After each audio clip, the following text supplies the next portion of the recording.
tributar aquele acréscimo patrimonial, isto é, o direito tributário pretende, Paulo, tributar todas as cadeias, todas as fases da cadeia econômica que existe. Por exemplo, quando você recebe o dinheiro a primeira vez, você trabalhou, fruto daquele seu esforço, você foi remunerado, o governo fala, olha, por conta disso, já que você foi remunerado, ganhou um valor, você deve contribuir para a sociedade, para o Estado, em relação a isso. Então, do que você ganhar, você vai justamente pagar imposto de renda. E as demais considerações sobre as outras fases. Você ganhou, você recebeu, você gastou, tributação sobre o consumo. Então, existe, em termos gerais, tributação sobre a renda, quando você recebeu. Tributação sobre o consumo, quando você gastou. E a tributação sobre patrimônio, quando você transformou aquilo em patrimônio e reteve, como, por exemplo, IPVA e IPTU. Então, é importante considerar esses aspectos. A tributação sobre a renda é o principal instrumento de arrecadação federal. Simplesmente 30% do que o governo arrecada é muita coisa. Pô.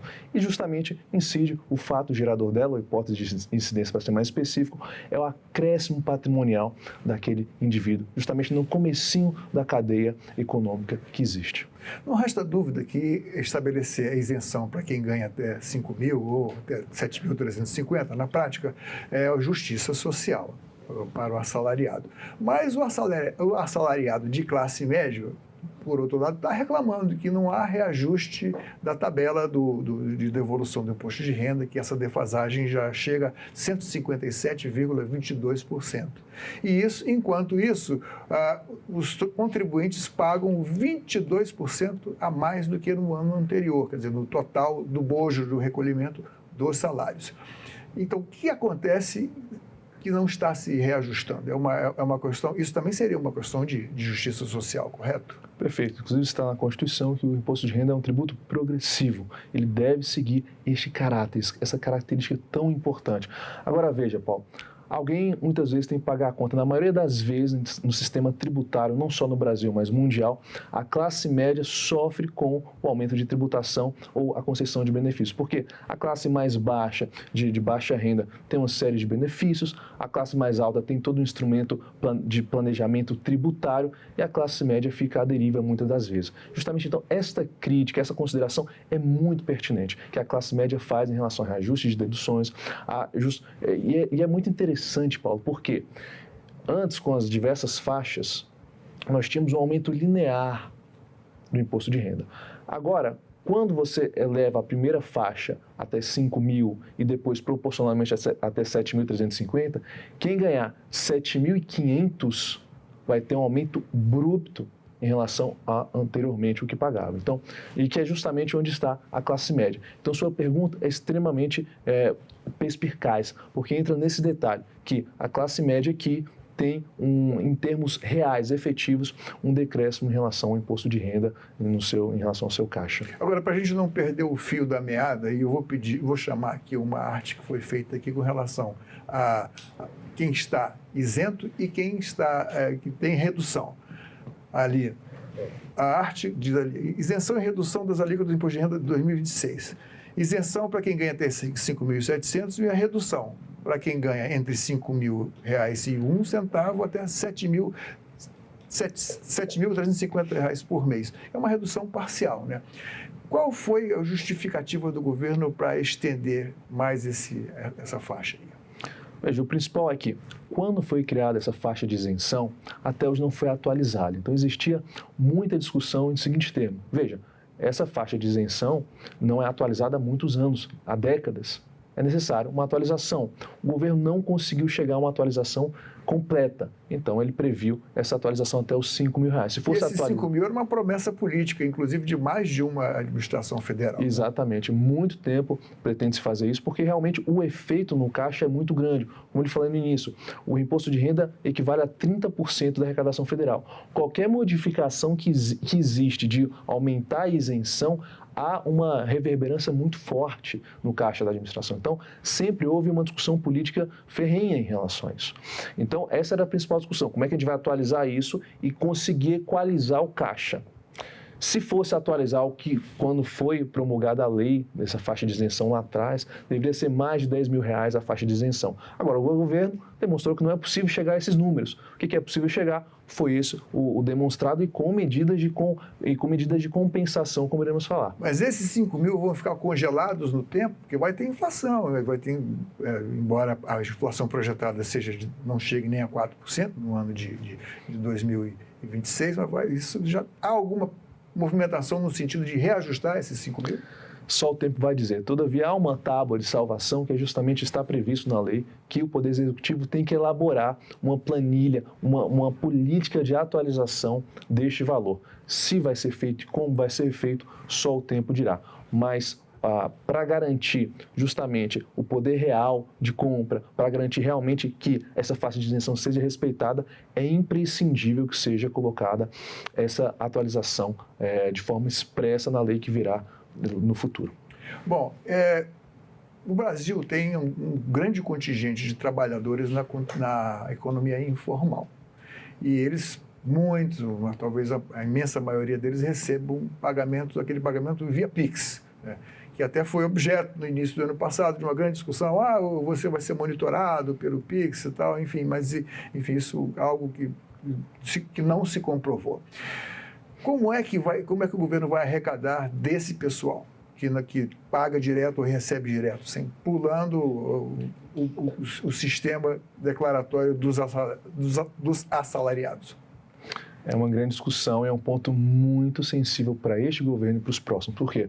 Nós estamos inaugurando uma nova era, que é a era digital, em que antes nós, inclusive no direito penal, nós falamos, quer descobrir alguém? Siga o dinheiro, follow the money, porque os dados eram obscuros da pessoa, então você tinha que seguir o dinheiro. Agora não. Isso é complicado, convenhamos, né? Seguir o dinheiro é complicado, mas é necessário, inclusive, até do ponto de vista da segurança pública, né? Exatamente. Mas agora, Paulo, todos os dados das pessoas estão online. Nós vemos diuturnamente, mensalmente, vazamento de dados das pessoas, vazou CPF, endereço, onde mora, quanto ganha. Então, os dados hoje são abundantes. Antes, veja, não há, em termos de pagamento, algo mais anônimo do que a cédula física. Se eu pegar R$100 e lhe passar, ninguém vai saber de onde veio os R$100. Agora, no Pix, não. No Pix, em todos os instrumentos digitais, que hoje é o que predomina, majoritariamente é o que é usado, utilizado na prática, é possível o rastreio, é possível a identificação de quem está fazendo essas movimentações. Então, veja bem, e juntamente com a reforma também do consumo, tudo leva a crer que a orientação para esses informais será: saia da informalidade. O que o governo, com todas essas atualizações legislativas, está demonstrando saia da informalidade, porque nós hoje temos capacidade de analisar todas as transações financeiras porque são digitais. A pessoa que aluga uma casa, um apartamento, e a recebe por Pix, como ela vai ser tributada se não declarar? Sim, será lançado de ofício e será tributada se no cruzamento de dados e informações perceber que realmente quem pagou era o locatário, o locador recebeu e não declarou. Essa avaliação será extremamente eficaz de cruzamento de dados. O governo vai ter que, através de um termômetro muito sensível, ajustar, porque também pode causar uma certa convulsão social se formos analisar de forma acadêmica, em termos mais sociológicos. Até que ponto essa eficácia de fiscalização o governo vai querer entrar? Porque se ele utilizar o 100% da capacidade de fiscalização dele, ele pode tributar todo mundo, porque ele tem instrumentos hoje tecnológicos para isso. Se eu faço uma cirurgia e o médico me propõe, olha, eu posso fazer por tanto, se você não declarar para o imposto de renda. Aí eu faço um Pix, pago ao médico, e qual a chance dele ser pego se eu não declarar? Aí, novamente, a Receita e o governo vão ter que analisar que grau de eficácia eles vão querer empregar, porque eles têm possibilidade de cruzamento de dados e empregar 100% de eficácia ao ponto de pegar todo mundo. Agora, isso é quisto em termos sociológicos, em termos de política, tem que ser observado. Agora, é plenamente possível, caso faça um Pix a partir de determinado valor, então ele pode colocar por exemplo, essa margem de atuação de eficácia. Olha, a partir de determinado valor, isso vai me chamar a atenção e eu faço o cruzamento de dados.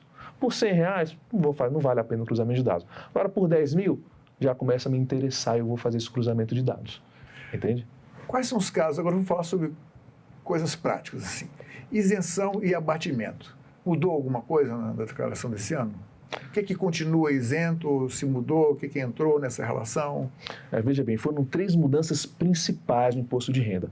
A ideia no início era fazer uma reforma completa da renda. A ideia política era essa, fazer a reforma sobre o consumo, depois a reforma sobre a renda.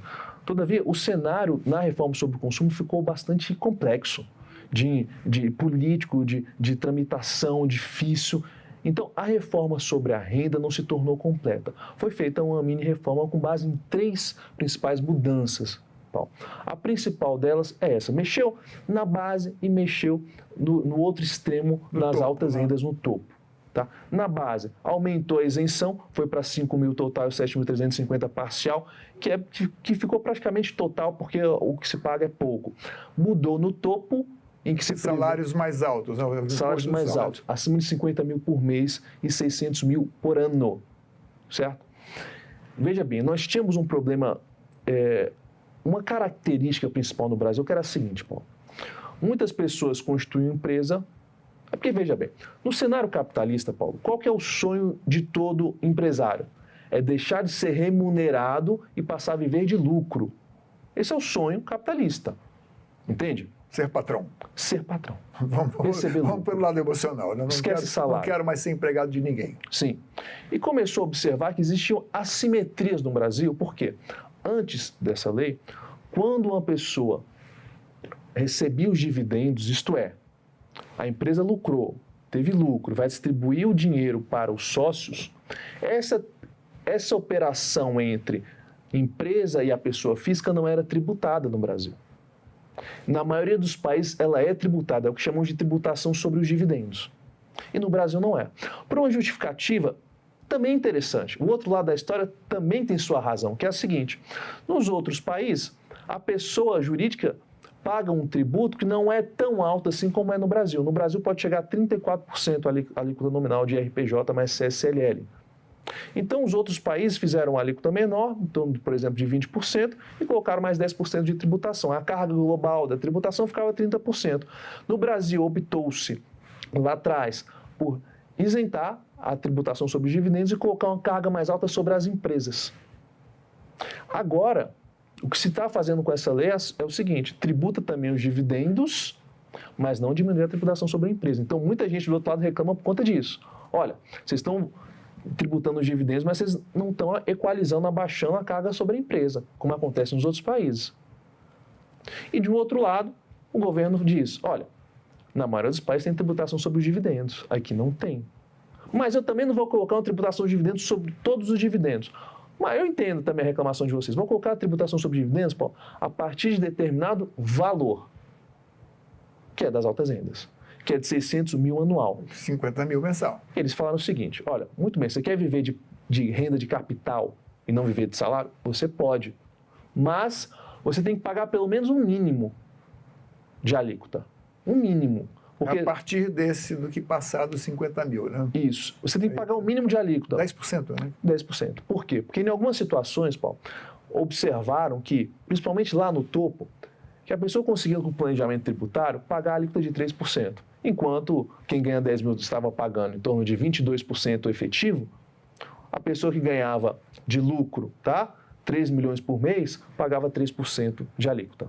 O pai de família, pai de 2 filhos, mantém filhos na escola privada e tem um plano de saúde e tal, ele continua podendo abater despesas com a escola, com livro, com material escolar? A lei, essa nova lei não mudou em nada os aspectos da dedução. Em nada, absolutamente nada. O que ela estabeleceu foi, aumentou o nível, a faixa de isenção para 5 mil, 7.350 e mexeu no topo para falar que quem ganha a partir de 600 mil anual vai pagar pelo menos 10% de IRPF, de imposto de renda.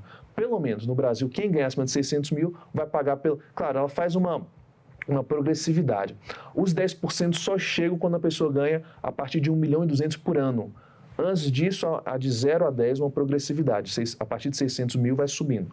Chega em 1 milhão e 200 por ano, ela está pagando 10% ao ano mínimo. Se juntou todas as rendas dela, se ela não estiver pagando 10%, junta a base de cálculo, você vai ter que pagar mais 2% para chegar aos 10% mínimo. Por isso é IRPF mínimo. Quais são as doenças que hoje permitem a isenção do imposto de renda ou abatimento? Foram acrescentadas mais algumas de 2025 para cá, não? Essa lei não tratou disso. Existem inúmeros projetos de lei, Paulo, tentando... eu tenho a impressão que o governo está doido para entrar nessa fatia aí, né? Existem inúmeros projetos de lei para tratar disso, porque quando a pessoa está doente, a renda dela diminui. E se a pessoa tiver um câncer, uma doença séria, em que precisa de tratamentos, e os remédios, como você bem sabe, Paulo, são caríssimos, ela não tem disponibilidade patrimonial. Porque, veja, o imposto de renda... Qual o porquê das deduções, Paulo? É que você pega o que você ganha, tira tudo que você gasta, sobrou 5 mil. Pô, esses 5 mil você pode contribuir com o Estado. Ué, e onde fica a minha poupança? Entende? Você pode... Agora, quando a pessoa tem uma doença grave, ela não tem os mesmos 5 mil para contribuir. Ela paga 2 mil de remédio, que é um gasto necessário, imprescindível. Ela não tem a disponibilidade patrimonial daquele dinheiro, de modo que não poderia incidir o imposto de renda ali. Por isso, há uma discussão muito grande de aumentar cada vez mais as possibilidades de deduções com despesas médicas. Tem discussão se pode entrar psicólogo, serviço com psicólogo, terapias. Todas essas discussões são muito importantes. Eu acho que a população tem que ficar atenta, porque eu considero, de coração, Paulo, que quem gasta com saúde não está gastando com luxo, com o que quer, porque quer. Se ele está naquela situação, é uma situação inglória. Mas será que a Receita tem essa sensibilidade? Parece que não, né? Olha, quem dera, Paulo, quem dera. Continua pedindo aquela comprovação de tratamento? Continua. Agora, é porque, como ele disse, qualquer mudança neste imposto é a galinha dos ovos de ouro para a administração pública federal, é um imposto de renda. Então, qualquer mudança, a briga é muito grande. Logicamente, há pessoas que agem de má fé. Sim, como qualquer aspecto da vida, o direito existe para isso. Agora, você partir da presunção que a pessoa está agindo de má fé e impedir que as pessoas de boa fé tenham acesso a uma determinada política, a um determinado direito, esse é o ponto complicado. É como eu te digo, quando se fala da galinha dos ovos de ouro, toda pena importa. Na questão dos dependentes, quem deve declarar o dependente quando os pais estão separados? Só para deixar bastante claro, apenas um pode declarar. Aí tem uma diferença entre dependente e alimentando, não? Exatamente. Agora, eu entendo que aquele que recebe mais seria o mais interessante que declarasse, né? A base patrimonial da família está na figura de qual genitor. Veja, de qual genitor está. E aquele, para mim, é muito claro. Importante, Paulo, também considerar, só para finalizar o raciocínio, que a lei modificou o topo, modificou a base, e ela também trouxe a possibilidade de tributação sobre dividendos, melhor dizendo, trouxe a possibilidade de tributação sobre dividendos na remessa de lucros para o exterior. Então, se eu tenho uma empresa aqui no Brasil, cujo sócio mora nos Estados Unidos, mora na Alemanha, quando esse dinheiro sai da empresa do Brasil e vai para a Alemanha, vai incidir 10% agora automaticamente. Antes, tinha a isenção, tinha, logicamente, alguns mecanismos de planejamento, mas agora é muito claro, a lei deixa muito claro com essa mini-reforma no imposto de renda. O lucro está no Brasil, na empresa, e foi para um sócio que mora no exterior, vai incidir 10%, para impedir a fuga de base de cálculo, que existe de modo bastante interessante no Brasil. Se eu tenho um neto no Canadá, o neto vai fazer 18 anos, e eu quero contribuir para pagar, enfim, os custos dele entrar numa faculdade. Eu posso declarar isso aqui? Sim. Posso ser isento disso? Apenas uma consideração, Paulo. Esses 10% que eu lhe disse, em relação ao lucro, quando você trata do seu neto, isso não é lucro, você está remetendo dinheiro para o exterior. Agora, há uma discussão grande se poderia abater. Como? O primeiro aspecto é, o seu neto não é seu dependente, então teria já essa dificuldade. Inclusive, quando você vai fazer a remessa ali no aplicativo do Banco, para manutenção de residentes no exterior, para auxílio a ensino, isso consta lá na declaração do banco. Que objetivo? É prestar contas à Receita ou prestar contas à Receita sobre a saída de divisas do país. É muito importante. O governo, hoje em dia, está muito atento a essa saída de patrimônio do Brasil. Uma coisa é o dinheiro chegar. Todo mundo quer que o dinheiro venha. O Estado não vai falar, não, você vai pagar imposto se o dinheiro chegar aqui. Não, o Estado quer que venha e isso é isento. Se alguém mandar dinheiro de lá para cá, maravilha, o dinheiro entrou no Brasil. Agora, A preocupação, Paulo, está saindo? Por que está saindo? Como está saindo? Por quê? Pagou na saída de divisa? Essa é a situação que o governo fica atento justamente para não deixar o patrimônio do Estado evaporar ou sair pelos canos para outros países. Se eu estou fazendo um tratamento e vou a uma clínica, e a clínica me diz, olha, aqui eu preciso que você pague, então meu orçamento é tanto, mas se você for pedir o reembolso no seu plano de saúde, o orçamento aí fica menor. Por quê?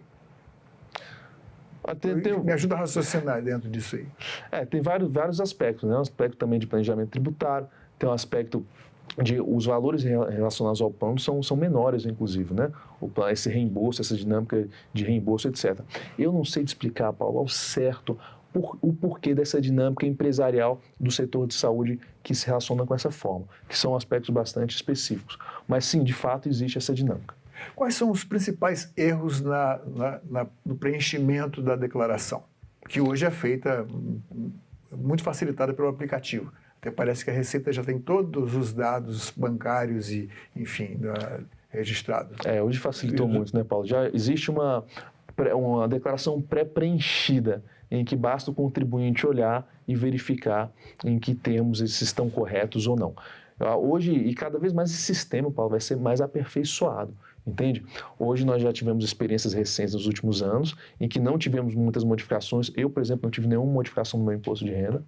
E nos próximos anos o sistema vai sendo otimizado de uma maneira que não vai ser mais preciso o contribuinte gastar muito esforço na análise de feitura da própria declaração. Então a tendência é, como ele disse no início, hoje os dados são vastos. Hoje o governo tem uma capacidade de cruzamento de dados inigualável. E não é só no Brasil, é nas grandes potências.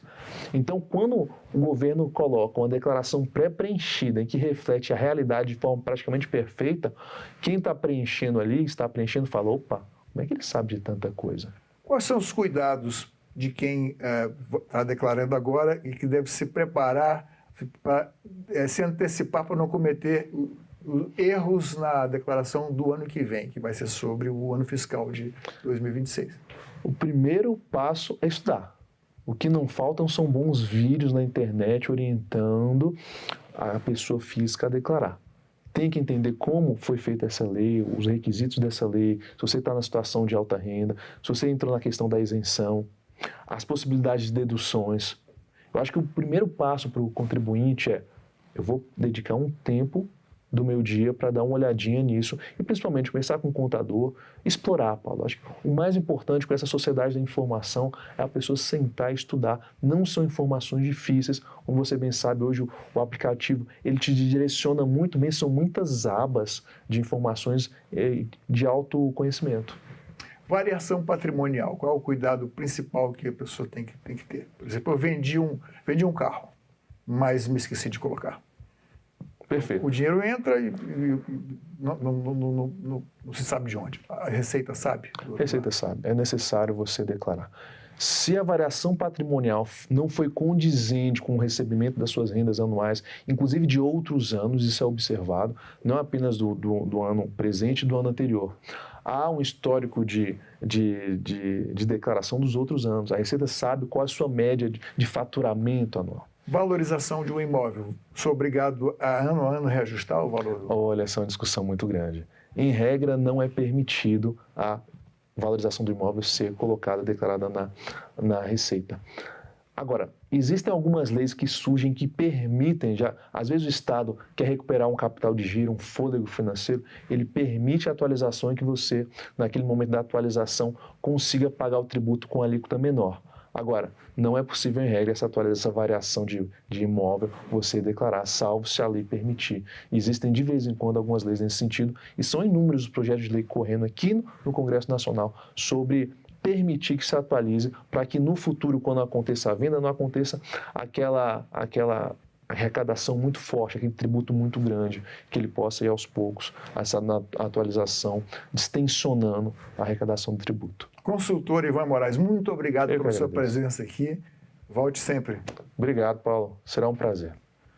Essa entrevista e todos os nossos outros programas estão disponíveis para você rever ou compartilhar no nosso site, senado.leg.br/tv, ou então pelo nosso canal no YouTube. Inscreva-se lá e marque o sininho para receber notificações. Obrigado pela companhia e até o próximo Cidadania.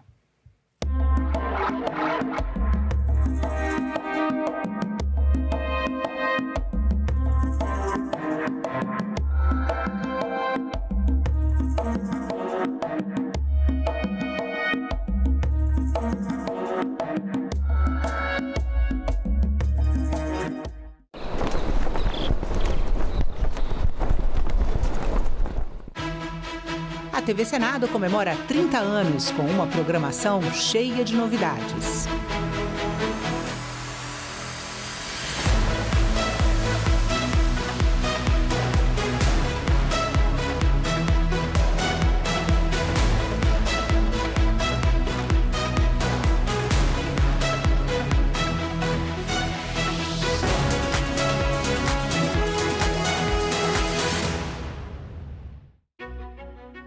Você sabe o que é uma emenda parlamentar?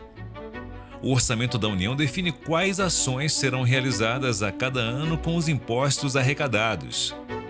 Parte desses recursos é destinada pelos parlamentares para que serviços públicos cheguem diretamente ao cidadão. Deputados e senadores identificam obras e serviços para direcionar recursos e atender às cidades de sua região. Metade vai para a saúde.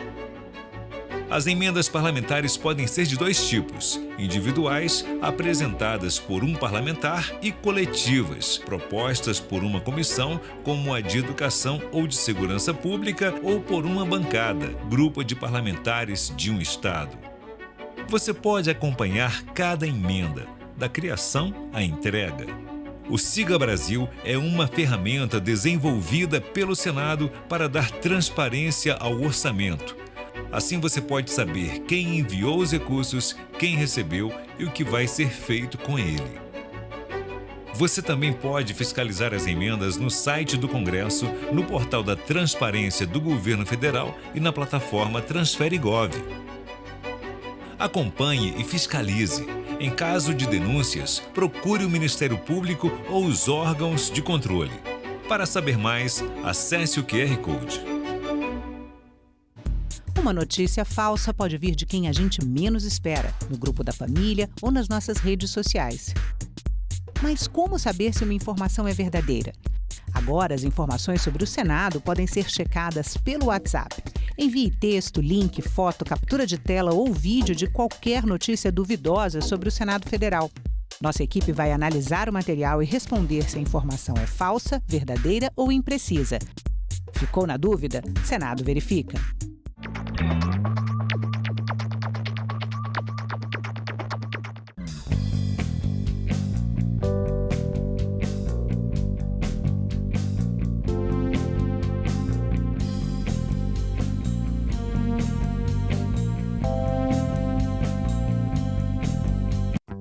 Sou Antônia Márcia Vale, eu sou editora e apresentadora do programa Agenda Econômica. Eu trabalho no núcleo de programas que produz o que a gente chama de programas de grade.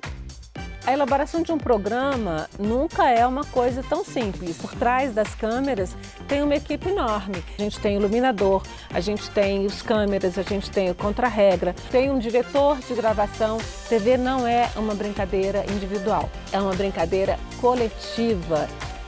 O que eu vislumbro para a TV Senado é que a gente consiga fazer produtos que sejam cada vez mais informativos, que mostrem efetivamente o trabalho dos senadores e o que esse trabalho tem de impacto na vida do cidadão diretamente.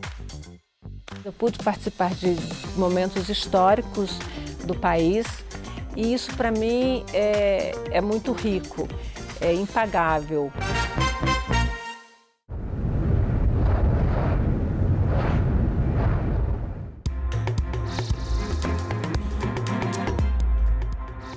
Olá, bom dia. Terça-feira, 17 de março, o Senado Notícias está no ar.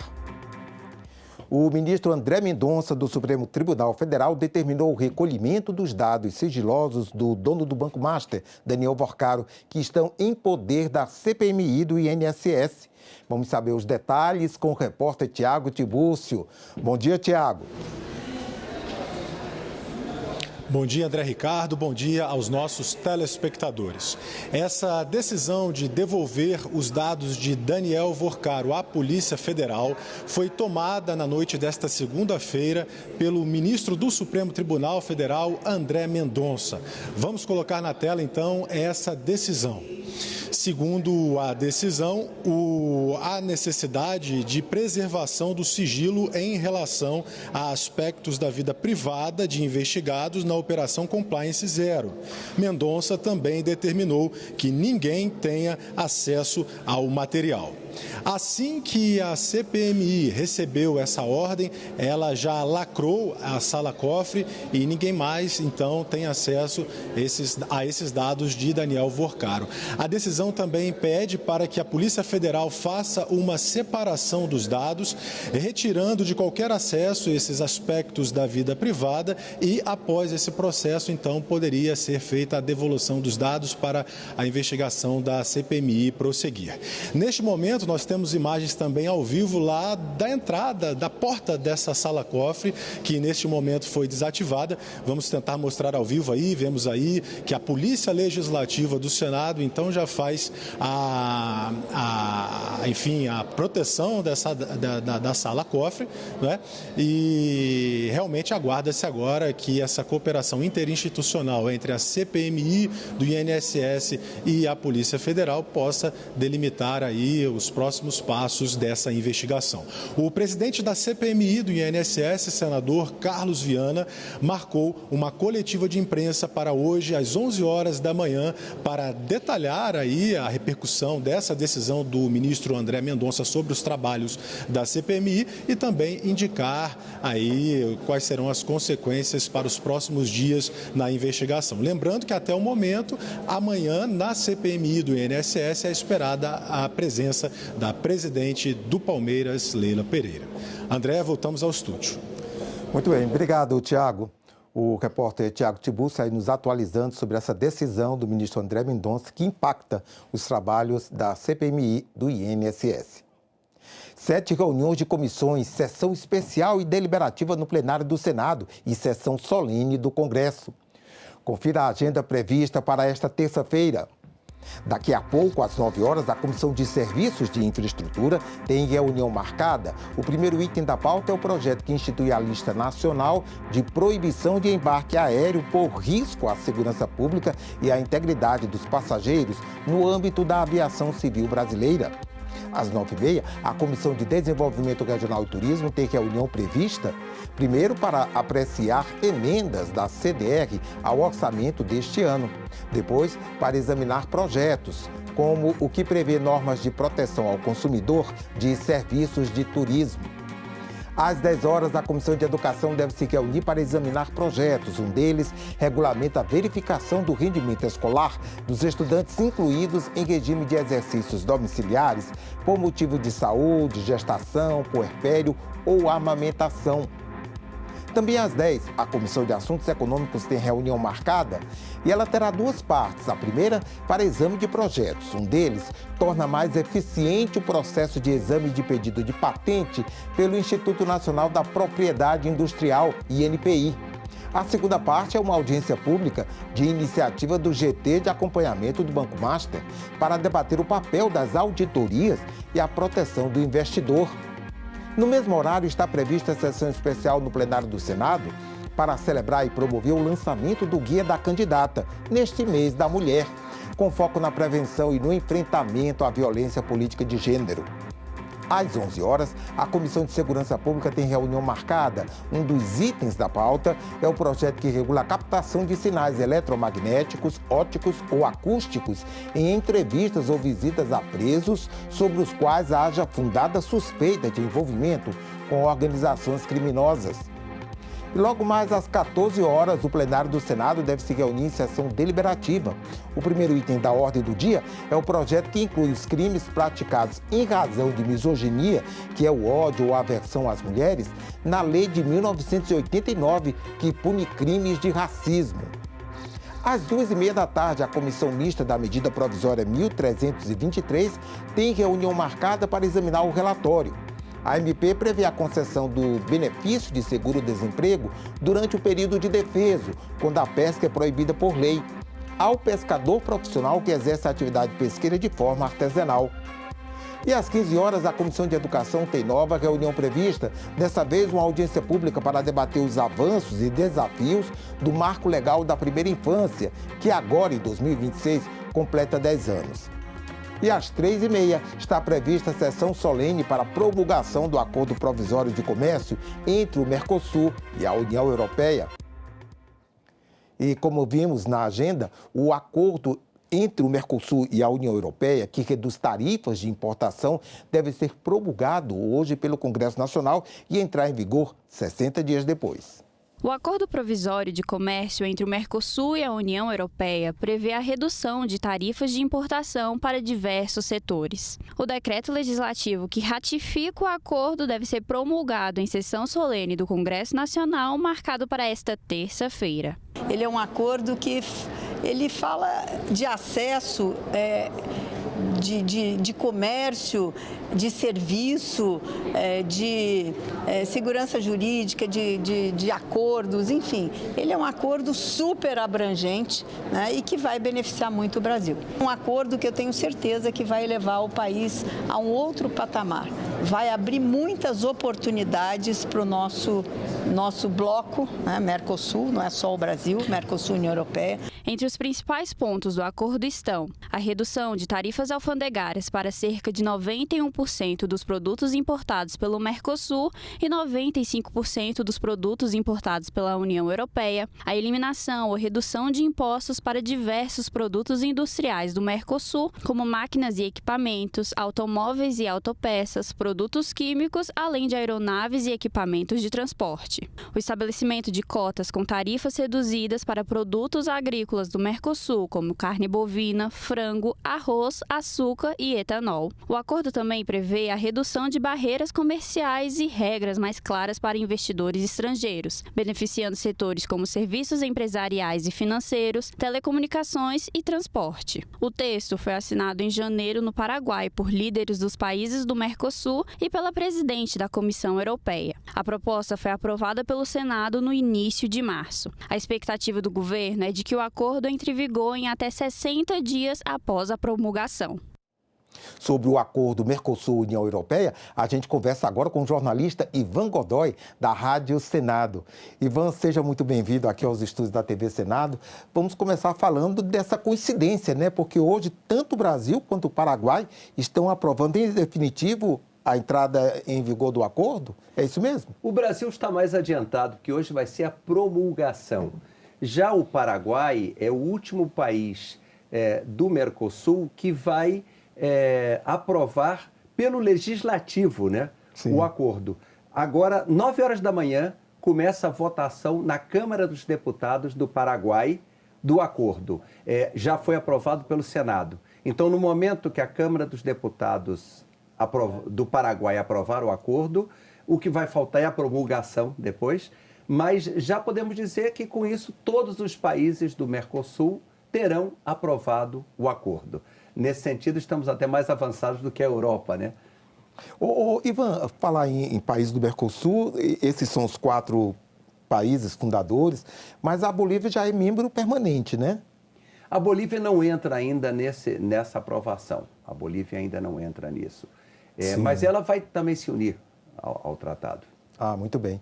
E, Ivan, como é que, quando começa, então, a gente vê as novidades, né, trazidas por esse acordo que impacta a economia no mundo, né? Realmente impacta, e o importante é o seguinte, é o momento. É um momento em que o comércio internacional está muito abalado, porque, basicamente, na atividade econômica, uma das coisas mais importantes é que as regras sejam claras, né? Você vai fazer um investimento, você precisa saber como funciona, né? Qual é a legislação, quais são as regras, né? Para você ter uma confiança de que vai obter um retorno. E realmente o governo do presidente Trump nos Estados Unidos, ele trouxe muita insegurança por essa questão, essa política de impor tarifas, às vezes de uma maneira intempestiva e não sempre com objetivos econômicos. Às vezes as tarifas são impostas, tarifas ao comércio, né? São impostas por motivos políticos, né? Então, tudo isso cria insegurança. Então, nesse momento de insegurança na economia mundial, esse acordo traz uma certa tranquilidade e cria um grande mercado com mais de 700 milhões de habitantes, né? Quer dizer, isso é muito importante, unindo, né, as populações dos países da União Europeia com as populações das nações aqui do Mercosul. E isso que se fala, né, de que esse acordo é um ganha-ganha, né? Todos serão beneficiados. É isso mesmo? Há setores específicos que podem ser prejudicados tanto aqui no Mercosul quanto na União Europeia. Por exemplo, na União Europeia, fala-se muito da questão do setor agrícola, né? O nosso setor agrícola aqui na América do Sul, principalmente o agronegócio brasileiro, a verdade é que é mais eficiente que o agronegócio europeu. Eles têm muita proteção, são super, digamos, protegidos e eles têm medo da entrada dos nossos produtos lá. E qual é a questão? Por isso, às vezes, criam barreiras, às vezes barreiras um pouco fictícias. Eles alegam questões ambientais, alegam questões de saúde sanitárias para tentar barrar a entrada dos nossos produtos. Mas a verdade é que o nosso agronegócio é muito eficiente. E um setor que pode sofrer problemas, ser um pouco afetado, é exatamente o setor agrícola europeu. Mas não completamente. Observa, mesmo esse setor é um setor que ele vai poder, por exemplo, vender mais queijos. E a questão vinícola, né, também, né, os vinhos europeus chegarão aqui também no futuro sem impostos, né? Então, para quem gosta de vinho, é uma boa notícia. E a questão é o seguinte, já no aspecto industrial, a indústria europeia vai ser bem beneficiada. A nossa indústria, possivelmente, vai ter que se adaptar a essa concorrência com os produtos europeus, produtos alemães, produtos franceses, né? Então, isso também, de certa maneira, vai contribuir para a modernização da indústria brasileira, né? Agora, Ivan, nós tivemos aí a assinatura do acordo em janeiro. Logo em seguida, tivemos um questionamento lá na União Europeia que levou a discussão do acordo para um tribunal, né, no âmbito da União Europeia.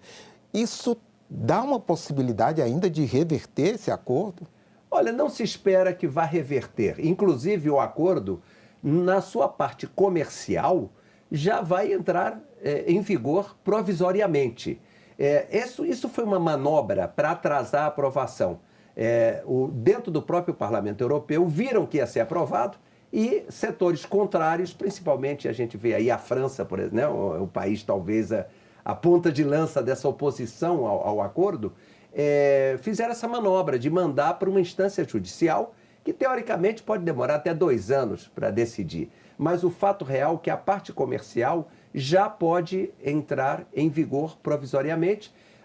Fala-se que até o final de maio já poderá entrar em vigor.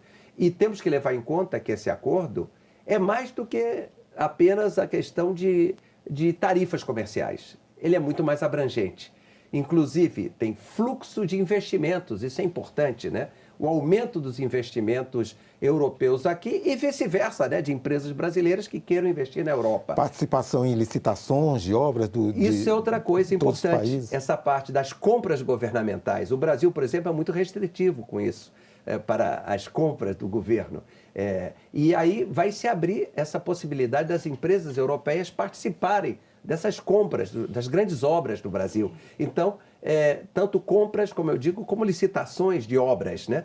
Então, tudo isso é muito importante. Basicamente, vai ajudar a economia de ambos os continentes, né?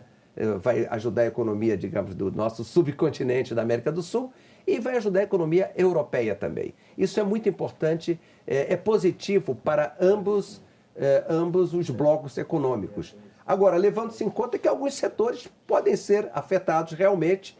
alguns setores poderão ter que se modernizar, tanto aqui quanto na Europa. Então, vamos ver o que vai acontecer. Ou seja, não é um fim do mundo, né? Havendo adaptação, pode competir em condições de igualdade. Sem dúvida, sem dúvida. Porque a gente sabe que a nossa indústria, por exemplo, ela precisa de modernização. Mas também, ao mesmo tempo, eles se queixam, muitas vezes, os empresários da parte industrial, que nós enfrentamos, às vezes, impostos, etc., que são maiores do que a indústria europeia paga, né? Tem vários aspectos que, talvez até de legislação também, que tenha que se fazer para aumentar a nossa competitividade. Mudanças até na legislação, né? Na parte tributária, etc. Está em andamento, né? Toda essa questão, né? O Brasil já está mudando, né? Já está fazendo as mudanças tributárias necessárias, mas, de qualquer maneira, numa análise geral, é positivo para as economias de ambos os países e nos permitirá, tanto aqui os sul-americanos quanto os europeus, enfrentar uma situação difícil no mundo. Toda essa insegurança que existe no mundo vai ser um fator de estabilidade econômica. Isso que é realmente importante. Muito bem. Ivan, então quer dizer que lá para o final de maio a gente já pode perceber esse impacto em produtos aqui que a gente importa da União Europeia, no supermercado, a gente vai encontrar preços mais baratos? Eu acho que não. Vai começar o processo. Lembre-se também que não é de imediato que vai se zerar quase tudo. É um processo assim, paulatino, mas que vai atingir mais de 90% das importações e exportações de ambos os lados, né? Então, no futuro, realmente, vão chegar os produtos europeus, né? A grande maioria zerados aqui, né? E nossos produtos lá também. Mas isso é um processo que demora um tempo. Mas eu acho que vai ser positivo. A gente está falando para a economia e quando a gente fala em economia, tem que pensar no cidadão comum, né? Sim, o consumidor claro. Também vai ser muito beneficiado. Muito bem. Ivan, muito obrigado pela sua entrevista aqui com a gente. Eu que agradeço a oportunidade. E, como vimos na agenda, um projeto na pauta de hoje da Comissão de Infraestrutura cria uma lista com os nomes de pessoas proibidas de embarcar em voos no Brasil. A proibição vale para voos nacionais e internacionais que chegam, saem ou fazem escala no país. O objetivo é aumentar a segurança de passageiros, tripulantes e funcionários dos aeroportos.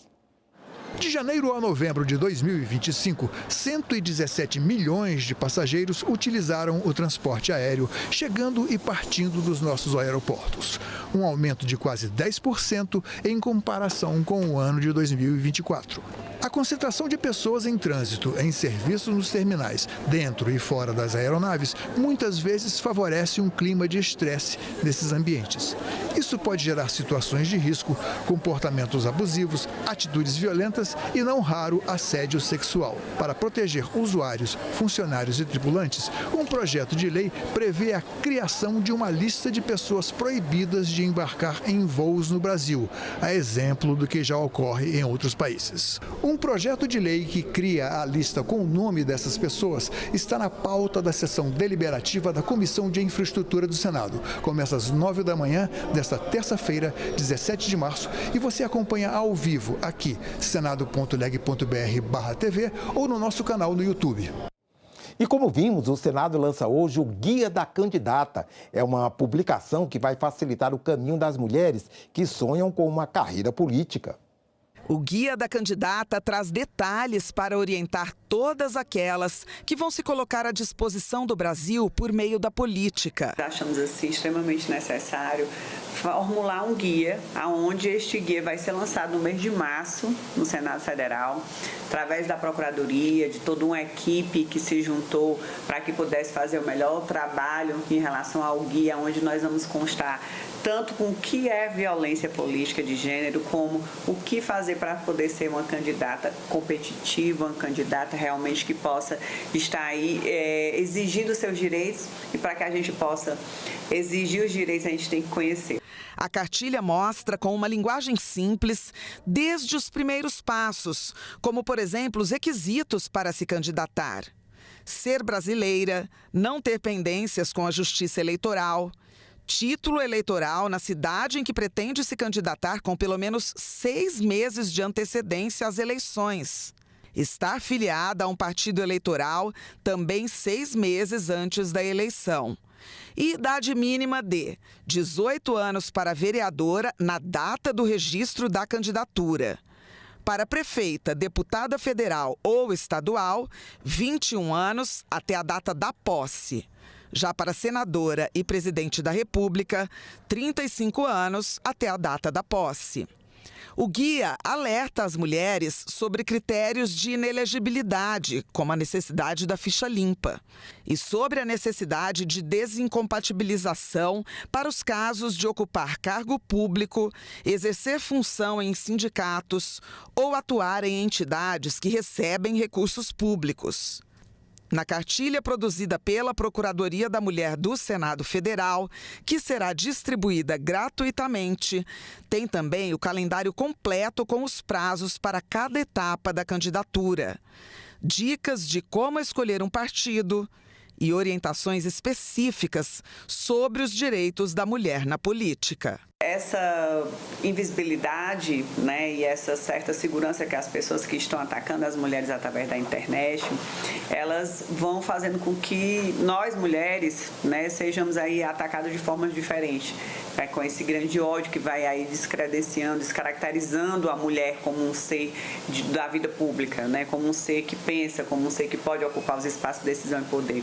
E isso é muito pesado, por isso a gente precisa sim estar sempre se fortalecendo, que seja através de guias, que seja através de cotas, que eu acho que isso só vem a trazer justiça ao que historicamente e culturalmente, infelizmente, o machismo nos tirou.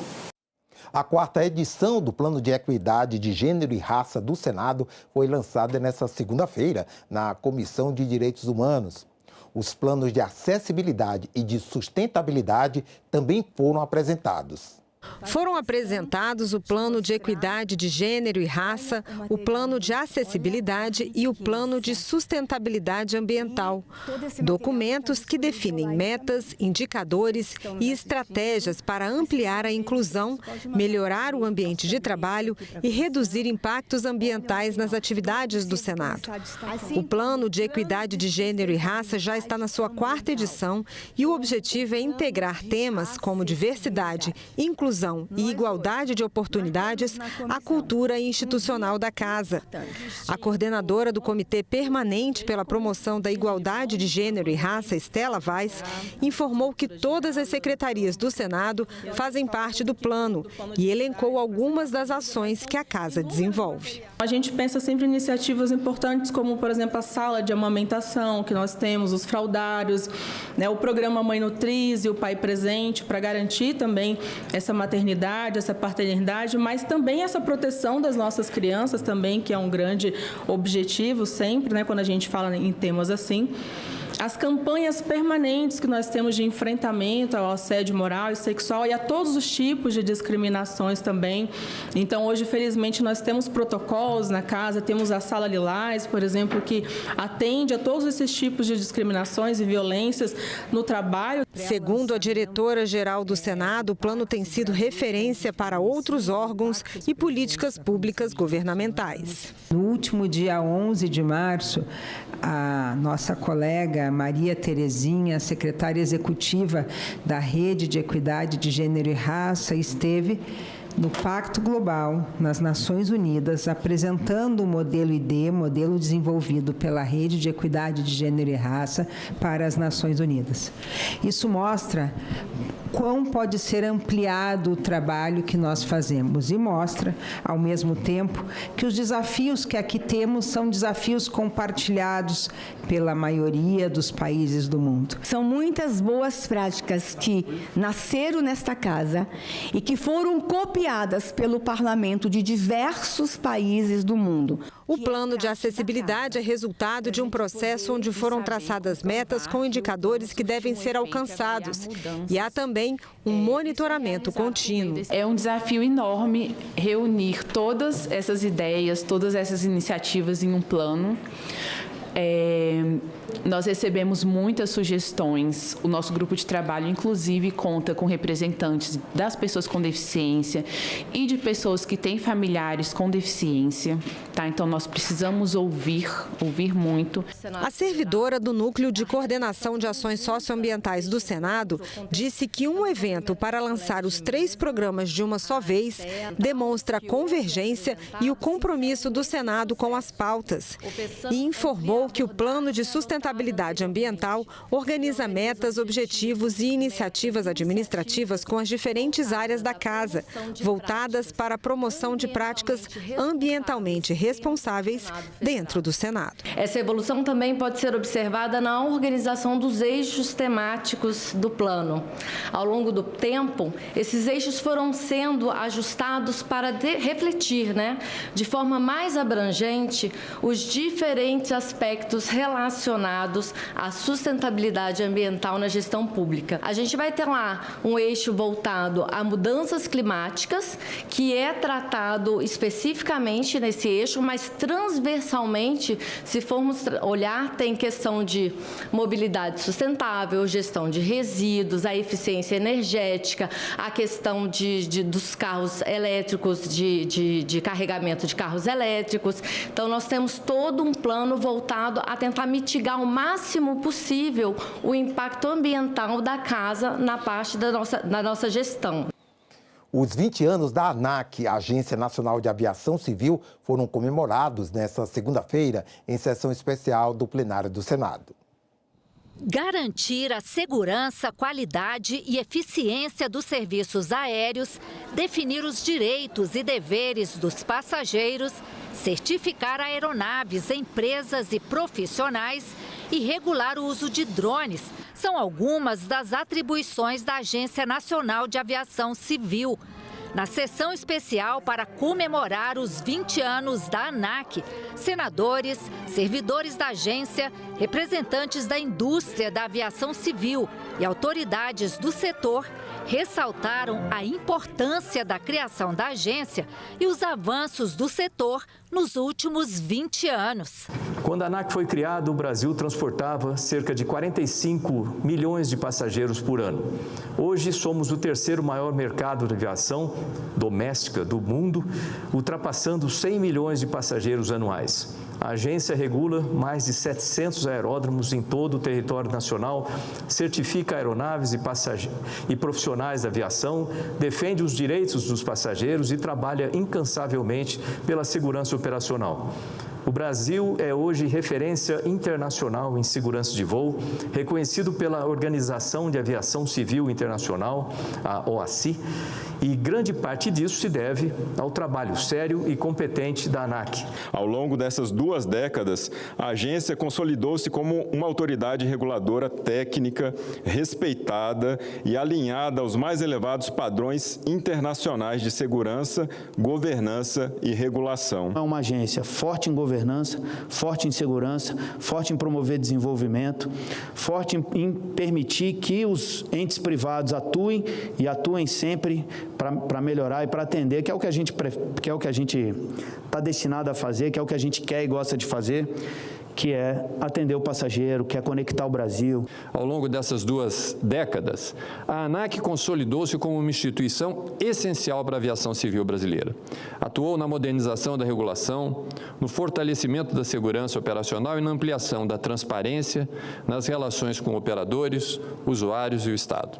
A nossa agenda é mais brasileiros voando, é mais cidadãos conectados, mais cidades conectadas, novas rotas, mais competitividade, menor preço das passagens aéreas, melhor qualidade de serviço aeroportuário, sempre trabalhando com foco na nossa sociedade brasileira. O Senado e a Secretaria de Educação do Distrito Federal assinaram um acordo de cooperação com o objetivo de levar educação legislativa para alunos de escolas públicas. Criada em 2020, a Oficina Legislativa é uma iniciativa do programa E-Cidadania do Senado Federal. O objetivo é aproximar estudantes do processo legislativo, estimulando-os a refletir sobre sua realidade e apresentar ideias que possam se transformar em projetos de lei. A parceria com a Secretaria de Educação inclui a Oficina Legislativa na formação de professores da rede pública do DF. Os professores passarão por uma formação específica para aplicar em sala de aula uma oficina com a finalidade de encorajar os alunos a pensar em soluções legislativas para problemas da população. Essa parceria foi um acordo de cooperação técnica firmado entre o Senado e a Secretaria de Educação do DF para a formação dos professores. Então, agora nós poderemos disponibilizar um curso de formação para os professores da rede pública do DF conhecerem o projeto Oficina Legislativa e serem aptos a realizar essa atividade com seus alunos de toda a rede pública do DF. Então, é uma parceria inédita que o Senado realiza com esse objetivo. Antes do acordo, o professor necessitava buscar o material em formato digital no portal do E-Cidadania. Agora, o Senado fornecerá o material didático impresso para as coordenações de educação regionais, além de emitir declarações de participação nos cursos para professores e estudantes.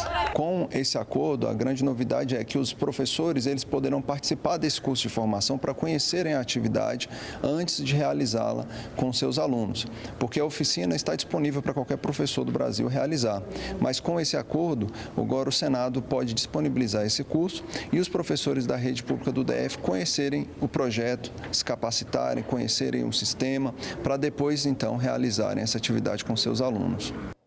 E entra em vigor hoje o Estatuto da Criança e Adolescente Digital. É uma lei com regras para proteção na internet. Vamos voltar a falar com o repórter Tiago Tibúcio para saber os detalhes. Conta pra gente, Tiago. É isso mesmo, André Ricardo. Hoje entra em vigor o chamado ECA Digital, Estatuto da Criança e do Adolescente Digital. Isso porque, digamos assim, o ECA original, que é do ano de 1990, ele foi concebido em um momento em que a internet ainda não era altamente dispersada como existe hoje, não haviam smartphones, tablets e muito menos as crianças e adolescentes tinham acesso a esse tipo de problema. Agora, já com a questão da adultização no tempo atual, em que crianças podem ser aí alvo de bullying, da pornografia, do incentivo ao suicídio, foi necessário que o Congresso Nacional estabelecesse aí uma atualização nas normas do ECA. E hoje, às 11 horas da manhã, no Palácio do Planalto, haverá uma cerimônia para regulamentar essa lei, que vai trazer, por exemplo, pontos práticos que interferem no funcionamento da internet, em que sites o seu filho, sua filha pode acessar, como você, pai, pode participar desse controle. Então, nós preparamos uma arte, vamos exibir aí, com algumas das principais características desse novo regulamento. Entre as medidas previstas na lei estão a verificação obrigatória da idade para criar contas em redes sociais e plataformas de jogos e vídeos, não sendo mais suficiente apenas aquela autodeclaração que a própria criança às vezes clicava ali e fazia. E também o controle parental obrigatório, que é a necessidade de os pais participarem e saber o que seus filhos estão fazendo na internet. E ainda o grau de privacidade mais elevado por padrão para produtos ou serviços de tecnologia de informação direcionados a crianças e adolescentes. Aqui no Senado, especificamente, essa lei foi aprovada no dia 27 de agosto do ano de 2025 e aí depois foi sancionada, depois houve uma previsão de que ela entrasse em vigor justamente hoje, ela entra em vigor e aí às 11 horas da manhã lá no Palácio do Planalto vão ser dados os detalhes do decreto que vai regulamentar essa lei e aí sim os brasileiros vão saber a partir de quando vão ter que fazer esse controle daquilo que seus filhos veem na internet. Agora, André, aproveitando o espaço e mudando um pouquinho de assunto, voltando a falar sobre a CPMI do INSS. Hoje, a Polícia Federal deflagrou, junto com a Controladoria Geral da União, a Operação Indébito, que é um desdobramento da Operação Sem Desconto, que investiga justamente esses descontos irregulares no pagamento de benefícios de aposentados e pensionistas do INSS. A Polícia Federal está cumprindo 19 mandados de busca e apreensão, além também de 2 mandados de prisão e outras medidas cautelares diversas, tanto no estado do Ceará como no Distrito Federal. Esses mandados foram expedidos pelo ministro do Supremo Tribunal Federal, André Mendonça, para aprofundar essas investigações, sobretudo no que tange à questão da inserção de dados falsos em sistemas oficiais de constituição de organização criminosa, de estelionato previdenciário e de atos de ocultação e de dilapidação patrimonial.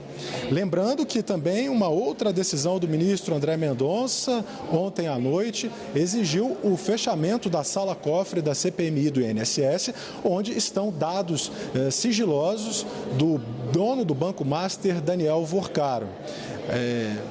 André Mendonça determinou que a Polícia Federal faça uma separação entre os dados que são de cunho privado, da vida íntima, privativa de Vorcaro, e aqueles que interferem na investigação da CPMI do INSS.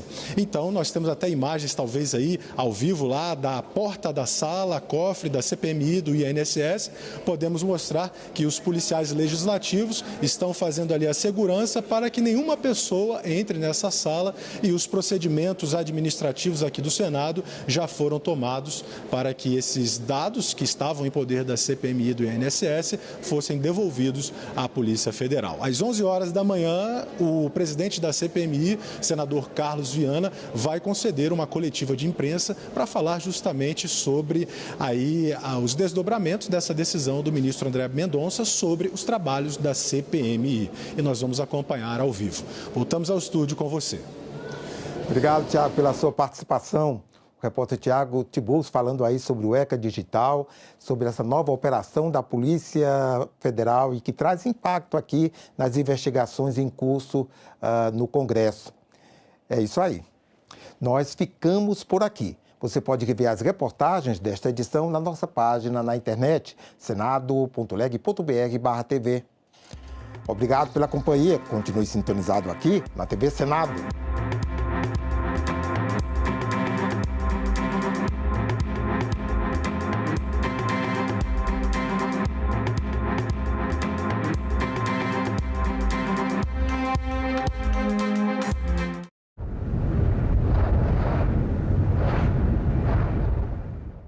O cinema brasileiro já firmou seu espaço no Oscar. O que falta para firmar o espaço na economia do país? O audiovisual é responsável por mais de 600 mil empregos por ano, contribui ao PIB com 24 bilhões por ano e isso dobra, vai para 50 bilhões por ano se considerarmos a contribuição indireta. Ou seja, o audiovisual é uma potência econômica inegável. Agenda Econômica. Hoje, 8 horas da noite, aqui na TV Senado.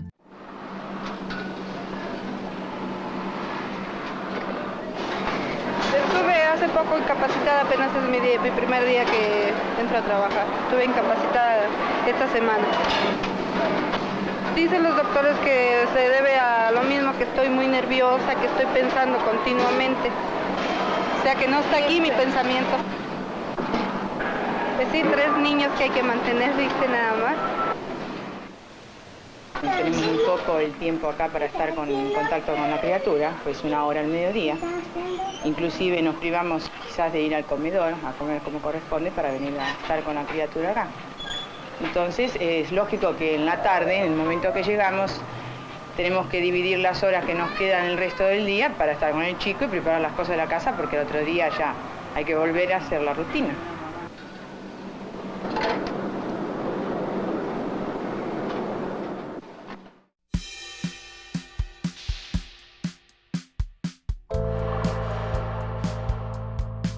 A TV Senado tem sido essencial porque leva informações a todo o Brasil sobre o o meu trabalho, sobre o que eu faço pelo Brasil e pelo estado de Roraima. A TV Senado é essencial para a democracia, porque ela leva informações a todos os cantos do país com seriedade, com respeito e com compromisso com a verdade e com a sociedade brasileira. Eu quero parabenizar, me congratular com a TV Senado, com todos aqueles que fazem a TV Senado, parabenizar pelos seus 30 anos e, logicamente, que ela continue levando informações com a seriedade que é feita e, logicamente, com todo o respeito ao nosso telespectador. Ao telespectador que continue ligado na TV Senado, porque você recebe informações de verdade aqui no Senado Federal. É um Brasil que precisa cada vez mais voltar a se reconhecer como nação, como força, como chão, como base, como umbigo. Nós temos que nos ouvir para saber quem somos. Que Brasil é este? Nesta quarta, 8 horas da noite, aqui na TV Senado. Havendo o número regimental, declaro aberta a 64ª reunião extraordinária da Comissão de Assuntos Sociais da Terceira. A CAS, Comissão de Assuntos Sociais, é uma das comissões mais importantes aqui do Senado Federal. Ela tem uma abrangência muito grande, porque é um tema muito vasto.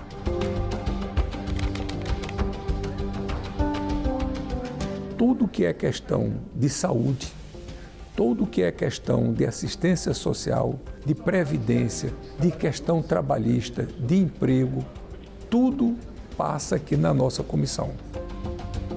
A nossa missão Precipo aqui dá atenção a essas questões sociais, ou seja, todos os projetos de lei que vêm aqui para a nossa comissão. E a gente dá celeridade, procura aprovar no mais rapidamente possível, para que esses benefícios possam chegar de maneira mais efetiva.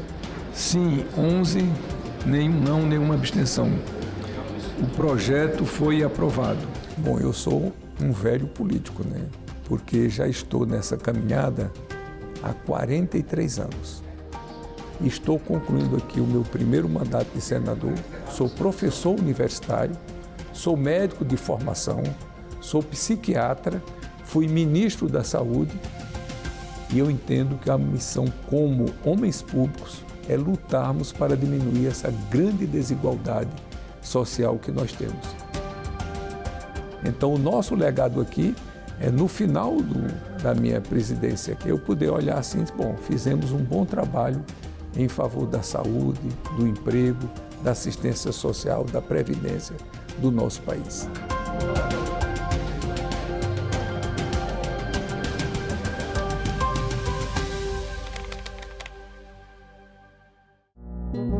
Agora é lei. O contribuinte que ganha até R$ 5.000 mensais está isento do pagamento do imposto de renda. Já quem ganha salários acima de R$ 5.000 até R$ 7.350 tem redução de alíquotas. Para compensar os cofres públicos pela perda de arrecadação, a lei aumenta a taxação de altas rendas a partir do ganho anual de R$ 600 mil. O Senado votou, agora é lei.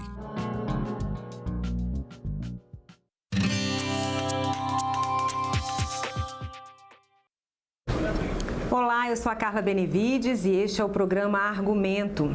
Reduzir os custos da contratação formal e estimular a geração de empregos. Este é o objetivo de uma proposta de emenda à Constituição que foi apresentada pelo senador Laércio Oliveira, do Progressistas de Sergipe.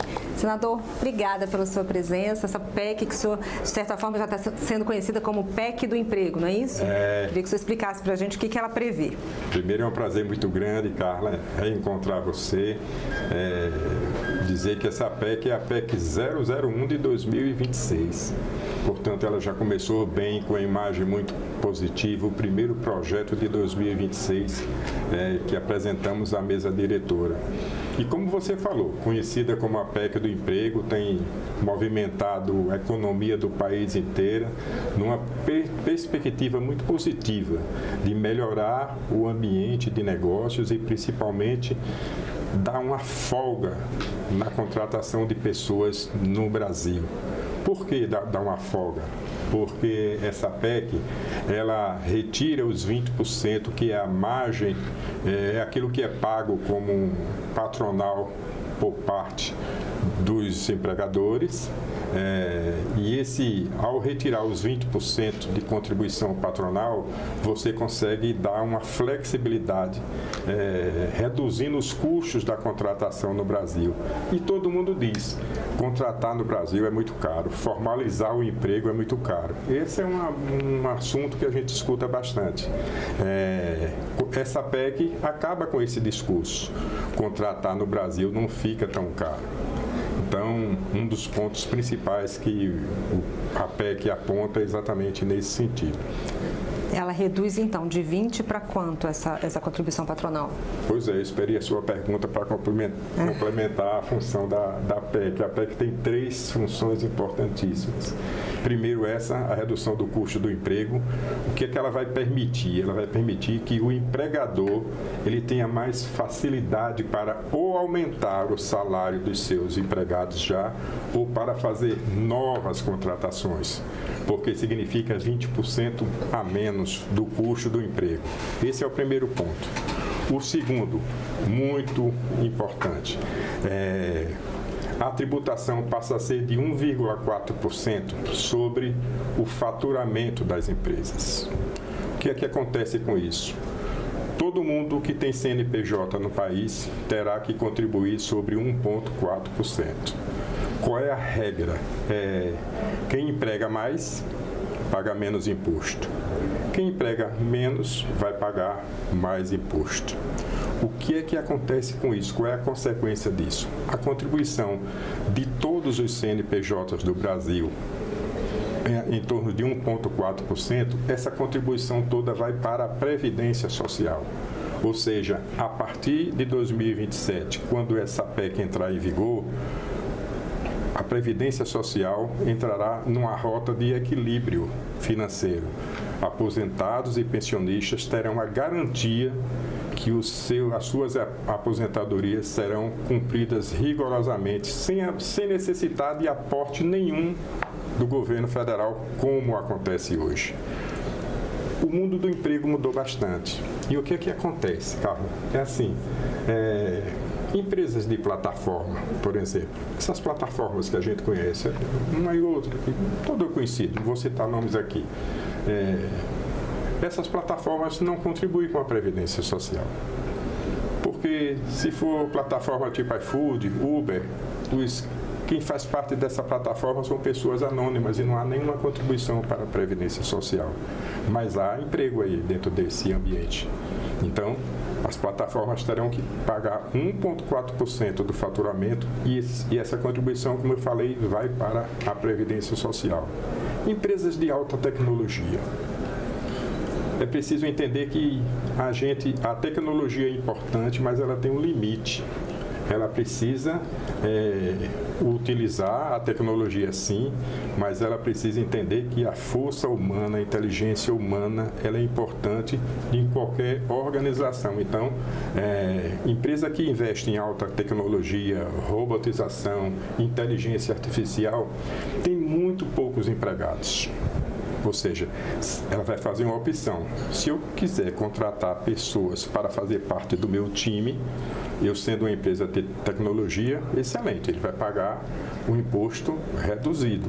Mas se ele resolver continuar investindo em tecnologia, pode ser, se for a expertise da empresa, vai continuar fazendo. Agora, vai contribuir também com 1,4%. Senador, mas esses 20% que deixarão de ser cobrados, pagos, o 1,4% do faturamento vai equivaler, vai ser superior? Como é que vai ficar vai fechar essa conta? Essa pergunta é muito interessante e vai sim. 1,4% não caiu do céu, não foi assim uma matemática feita dentro do meu gabinete. Isso foi uma consulta que eu fiz ao Ministério da Fazenda. E o Ministério da Fazenda me apontou que 1,4% era o percentual ideal para que a Previdência Social não tivesse nenhum prejuízo.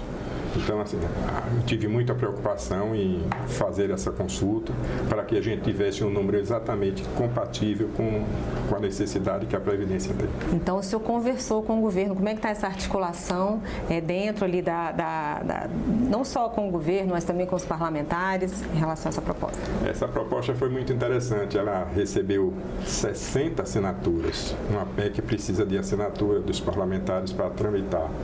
60 colegas senadores assinaram a PEC, ou seja, existe um convencimento de todos da importância da PEC pela quantidade de assinaturas que tem. A informação que eu recebi do Ministério da Fazenda aponta uma simpatia do governo com o projeto. E, de fato, não tem como ser indiferente essa posição do governo, porque não faz sentido eu estou resolvendo o problema, ou resolvendo não, tentando ajudar, mostrando caminhos para ajudar na empregabilidade do país, eu reduzir o custo da contratação de pessoas. O Brasil precisa empregar os brasileiros todos. Então, isso já foi resolvido. E, por outro lado, encontrei uma fórmula da arrecadação da Previdência Social ser fundamental e ser o suficiente para a continuidade da Previdência Social, sem necessidade de, ao final de todo ano, o governo estar aportando recursos do Tesouro para cobrir aquilo que a sociedade conhece como rombo da Previdência. E o senhor conversou com os empresários? Como é que foi essa proposta veio deles? Como é que foi essa articulação também? Não, esse assunto foi discutido com muita gente já antes da apresentação da PEC. Existia uma anomalia nesse mundo empresarial, existia um plano de desoneração dos 17 setores. Sim. Foi aprovado pelo governo, mas o Brasil não tem só 17 setores. E setores importantes com grande empregabilidade ficaram de fora desse projeto de desoneração. Ou seja, se encontrou em um determinado momento um paliativo para alguns setores. Isso não é justo com os outros. Quem produz e emprega precisa de um ambiente confortável e igualitário para todos. Então, a PEC vai nesse sentido também. Ora essa, não é necessário não é preciso atender só os 17 setores, a necessidade é de todos os setores. Então, os números que foram apresentados com referência à empregabilidade foram insuficientes por parte dos 17 setores. Agora não, agora a gente encontra uma equação simples, fácil de ser cumprida com todo mundo e com resultados visíveis e certamente muito importantes para o Brasil que a gente sonha. E vai desestimular, na sua visão, pode desestimular ou até acabar com a informalidade?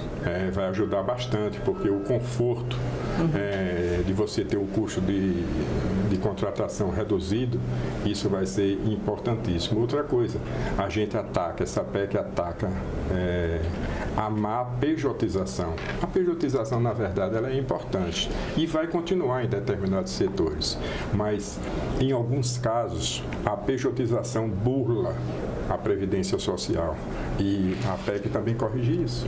Como é que está a tramitação, senador? O senhor disse que ela foi a primeira proposta de 2026, como é que está aí a tramitação da proposta? Essa entrevista é boa porque ontem à noite o presidente Davi Alcolumbre liberou o projeto para a CCJ, ou seja, o projeto está na CCJ, vários colegas estão interessados em fazer a relatoria desse projeto e a gente acredita que nos próximos dias, até o final do mês de março, a gente já deve estar discutindo o projeto na Comissão de Constituição e Justiça do Senado Federal. Depois a gente vai levar para o plenário e vai seguir na sua tramitação, porque é um projeto, é uma PEC que o governo precisa. Ela é importante por tudo que eu já falei, pela empregabilidade, pelo combate à má pejotização e também para que todos participem de um processo de fortalecimento da Previdência Social. É muito importante a gente focar na garantia de que as pessoas, que são os aposentados, terão os seus direitos respeitados. A garantia do recebimento dos seus recursos sem influenciar no tesouro, no cofre do governo. Então, quando todos participam, fica mais fácil de repartir o bolo. Tá certo, senador. Obrigada mais uma vez pela sua presença e pelos seus esclarecimentos. Eu que agradeço. Muito bom estar aqui com vocês. Obrigada, senador. E eu agradeço a você também que nos assistiu. Se você quiser rever essa entrevista, é só acessar o nosso site senado.leg.br/TV ou o nosso canal no YouTube. Obrigada pela sua companhia e até o próximo argumento. Hoje todo mundo é motoboy, motogueiro de iFood. Todo mundo quer ser motoboy, motogueiro. Ficou desempregado, compra uma moto. Você trabalha de noite com o aplicativo, mas ele não te ajuda na sua saúde. O indivíduo não vende trabalho, vende também capital, porque ele tem a moto. Como é que será a relação da sua aposentadoria no futuro? Tudo isso tem que ser negociado, conversado no Parlamento Brasileiro. Em discussão, nesta quinta, 20h, aqui na TV Senado. Nasci e me criei ali na comunidade, mas a gente não tinha essa noção do que era ser quilombola, de qual a importância disso. Mas, por exemplo, depois que a gente se descobriu enquanto quilombola, que a gente conseguiu reconhecer os direitos que a gente tem, sabe? A gente já tem um território, mas nós não somos titularizados ainda, sabe? Então, hoje, a nossa prioridade é a titularização. Hoje já é um orgulho para a comunidade, né? Antes era só os terreninhos e hoje já tem o território, né, que possa tirar a sua alimentação, né, da própria terra. Antes de 2014, nossas famílias plantavam uns cantinhos, tipo, aí na frente, menos de 1 hectare para sobreviver. E as nossas famílias saíram da extrema pobreza. Nós só achávamos que, nós somos quilombolas porque nós somos negros, por causa da cor da pele. A gente não entendia, assim, que por trás da cor da pele tinha toda uma luta, toda uma história de sofrimento, discriminação, exclusão. Declaro aberta a sessão solene. Se não existe parlamento, não existe democracia. O governo via todos como se fosse comunista. A fila não para de crescer para a passagem da revista lá na esplanada dos ministérios. Deve ser sempre lembrado o que foi dito por Ulisses Guimarães. Traidor da Constituição é traidor da pátria. Eu disse, quem fala? Eu disse, Ariano Suassuna. Eu sou Olívia Dias Moreira Duarte, sou jornalista e sou supervisora de qualidade de programação aqui no setor de Vivo e Íntegras da TV Senado. O que a gente faz, basicamente, é captar e transmitir tudo que é atividade legislativa aqui no Senado Federal. A pessoa que vai sentar à noite e assistir uma TV comercial, o jornal mais assistido do país, ela vai assistir uma coisa que foi captada aqui por esse setor da TV Senado. A transparência é o principal produto que o Vivo oferece, a transparência pública. Então a TV, eu acho que ela contribui com a democracia e com a cidadania mesmo. Você vê a diversidade desse país, a cultura desse país, em que você está valorizando a política, em que você está valorizando o diálogo, o debate. Então eu tenho orgulho de trabalhar nesse veículo e eu tenho orgulho de trabalhar com essa equipe. Agora é lei.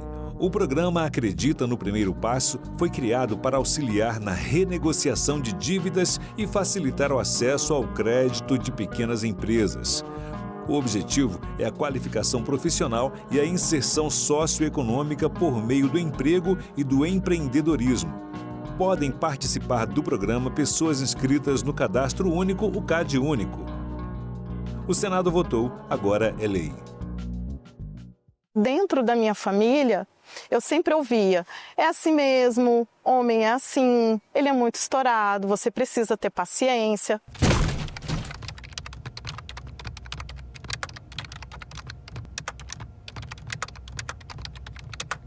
Ele me colocava numa situação de duvidar de mim mesma. Falava muito mal de mim, me chamava de descontrolada.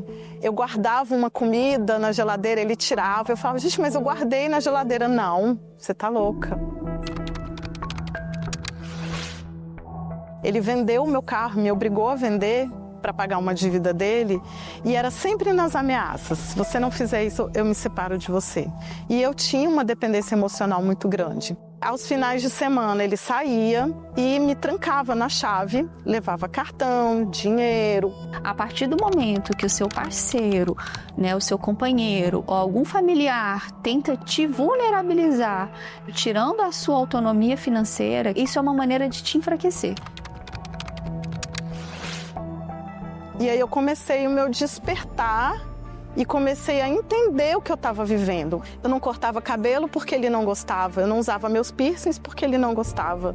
A maioria das minhas tatuagens são novas. Foi muito difícil, mas não foi impossível.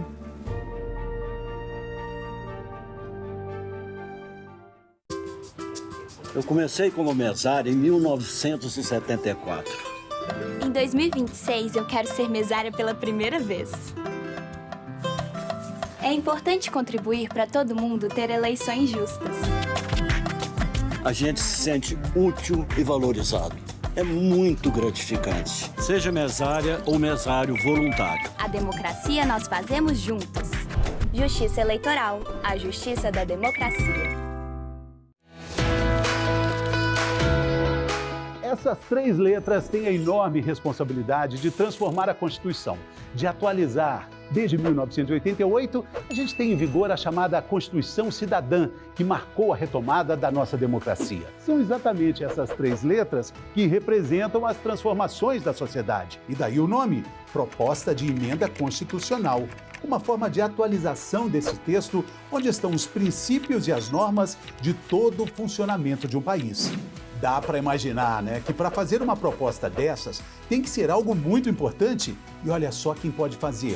O presidente da República, 1/3 da Câmara, que significa 171 deputados, 1/3 do Senado, 27 senadores, ou ainda as Assembleias Legislativas Estaduais, com mais da metade de seus participantes. A PEC também tem que ser analisada pela Comissão de Constituição, Justiça e Cidadania.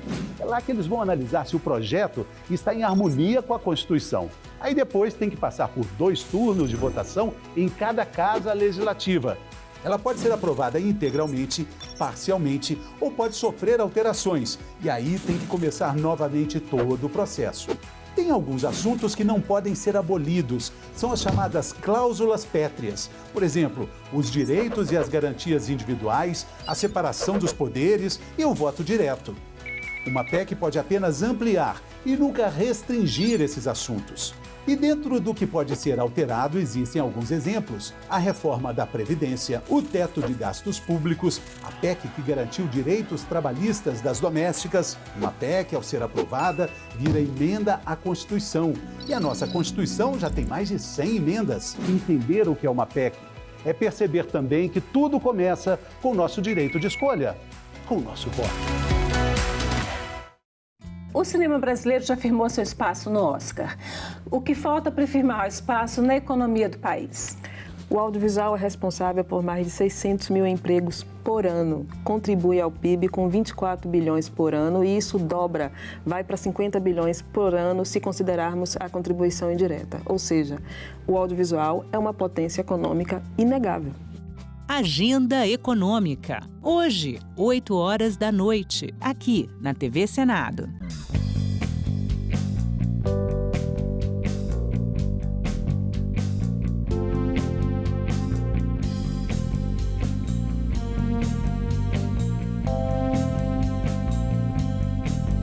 O mundo cabe dentro de um museu. É só entrar e deixar a curiosidade te guiar.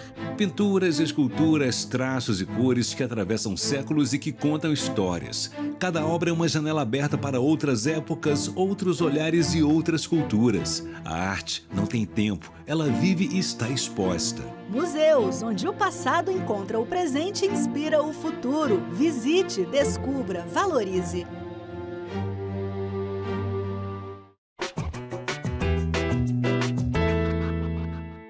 O Brasil já teve um presidente negro, Nilo Peçanha.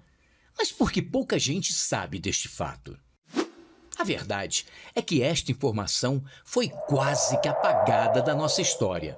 Ou melhor, embranquecida. Na época em que Nilo governou o país, As suas fotografias foram cuidadosamente retocadas para que sua pele ficasse mais clara. Tudo isso para dar a impressão de que o presidente não era uma pessoa negra. O Brasil tinha abolido recentemente a escravidão, mas o preconceito racial continuava. Nilo era pardo, mestiço ou mulato, como alguns jornais o descreviam. Sua vida não foi fácil. Filho de um padeiro pobre do interior do Rio de Janeiro, ele conseguiu com muito custo se formar em Direito e tornar-se deputado federal, assinando inclusive a primeira Constituição da República. Seu romance com Anita Belisário escandalizou a sociedade da época, pois ela era de uma família rica e aristocrática e teve que fugir de casa para se casar com Nilo. Boa parte da imprensa debochou do noivo, chamando-o de mestiço do Morro do Coco. Pouco tempo depois, tornou-se senador e logo estaria governando o Rio de Janeiro. Eleito vice-presidente da República em 1906, assumiu a presidência em 1909, com a morte de Afonso Pena. No pouco tempo que esteve no poder, criou o Serviço de Proteção ao Índio, que se transformaria na FUNAI, e as primeiras escolas de ensino técnico do Brasil, que iriam profissionalizar milhares de pessoas de baixa renda.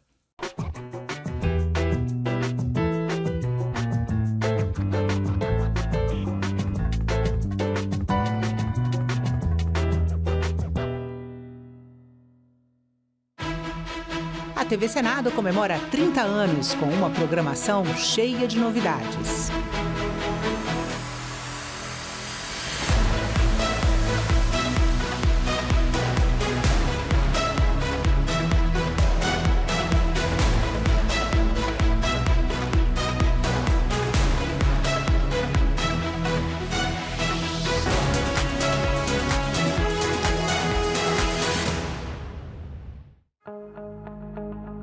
%70 dos casos de agressão contra a mulher são presenciados por outras pessoas. Pessoas próximas, amigas ou mesmo desconhecidas, mas que podem fazer a diferença. Essa violência tem que acabar. Acolha, denuncie, ligue 180.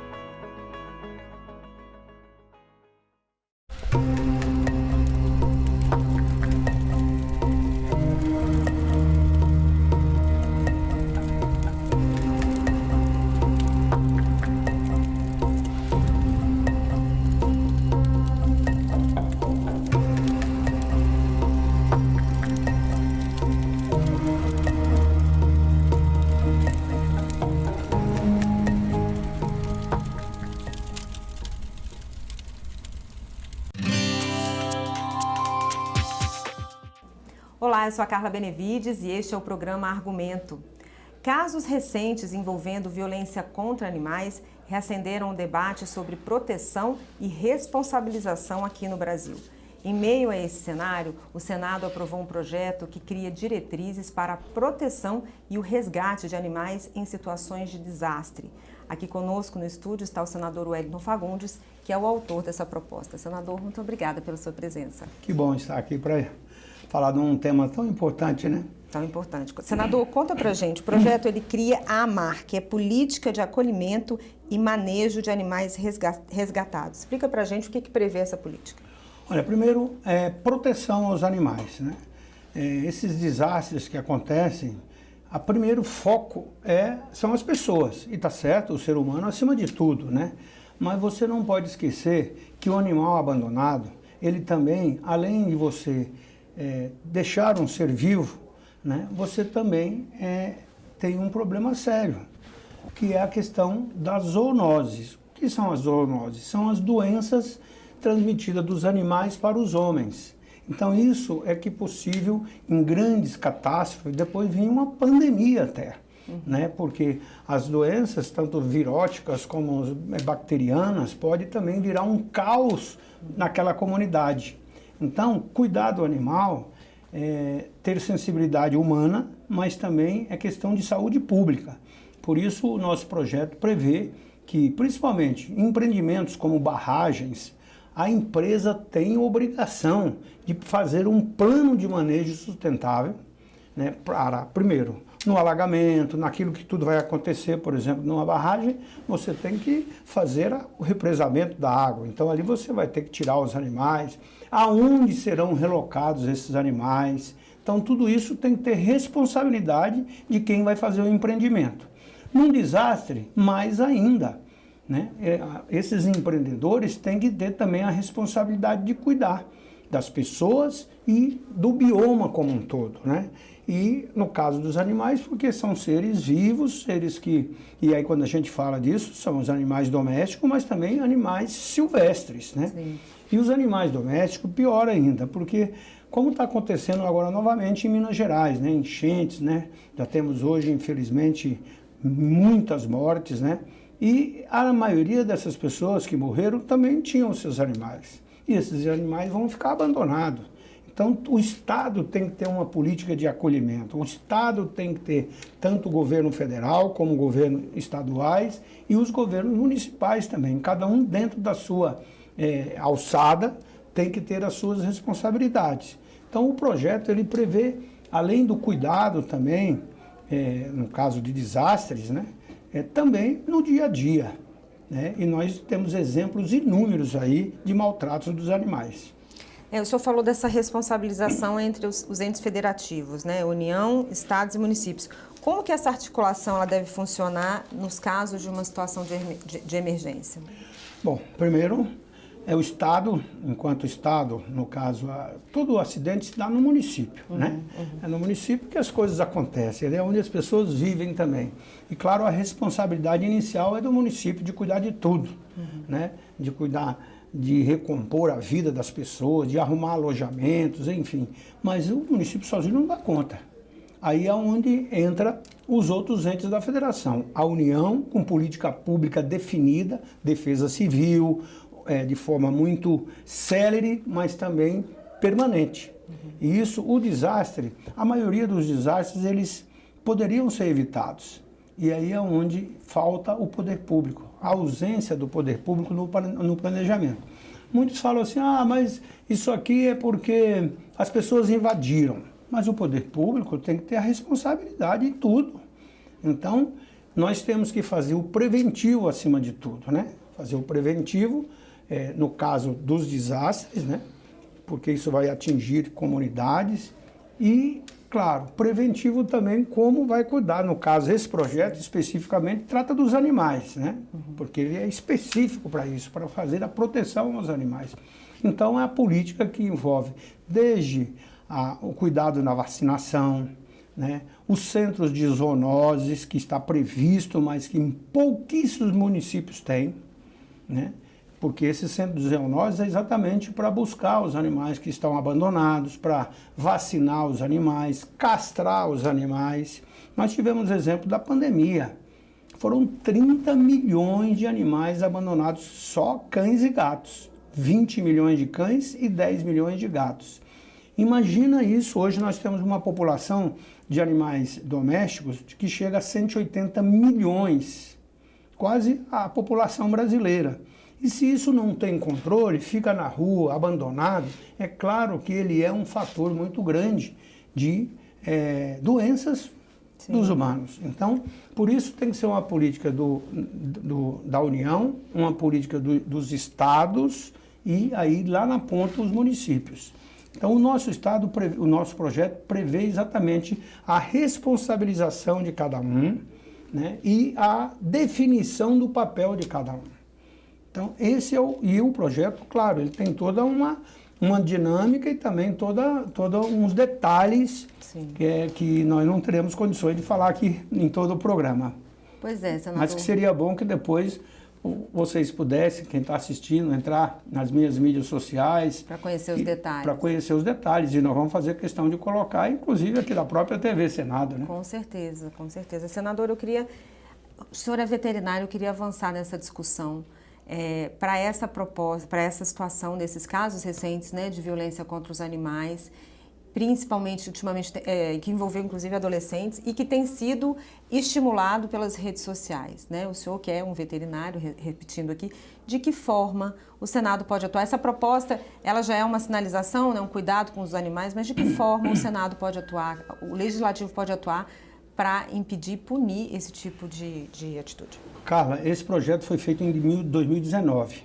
Então ele começou aqui no Senado, foi aprovado, depois de passar de várias comissões, foi para a Câmara, voltou para o Senado, como um substitutivo também, porque foram feitos vários aperfeiçoamentos, e chegou agora para aprovar. Exatamente no momento que tivemos essa situação lá em Santa Catarina do cãozinho orelha, que foi um massacre, né? Quer dizer, jovens que já podem votar, né? Que o jovem de hoje é totalmente diferente do jovem da Constituição brasileira. Então, 30 anos atrás era uma realidade. De 30 anos para cá, o mundo evoluiu demais. Então, a juventude hoje, ela tem acesso a tudo, né? A internet, com todas as informações, né? Então, o jovem de 16 a 18 anos hoje, ele está sendo inclusive usado para o mundo da criminalidade, né? O crime organizado. Então, por quê? Porque ele tem vantagens na lei. Não pode ir para a cadeia, são situações completamente diferentes. E nós entendemos, e por isso discutimos aqui no Senado, que a imputabilidade do jovem de 16 a 18 anos chegou a hora de votarmos, de responsabilizar o jovem de 16 a 18 anos. Porque os mesmos direitos que eles têm de decidir através do voto, que foi muito bom, que nós votamos isso, para que ele possa, o jovem precisa participar ativamente, né? Decidir a escolha dos vereadores, prefeito, até presidente da República, mas também ele tem que ter responsabilidade. Infelizmente, não foi possível incluir porque já tinha sido aprovado e ele agora foi a aprovação final. Então nós já estamos estudando aqui no Senado exatamente em função de tudo que aconteceu, no caso específico do cãozinho orelha, porque é um simbolismo, né? Mas há vários, né, senador?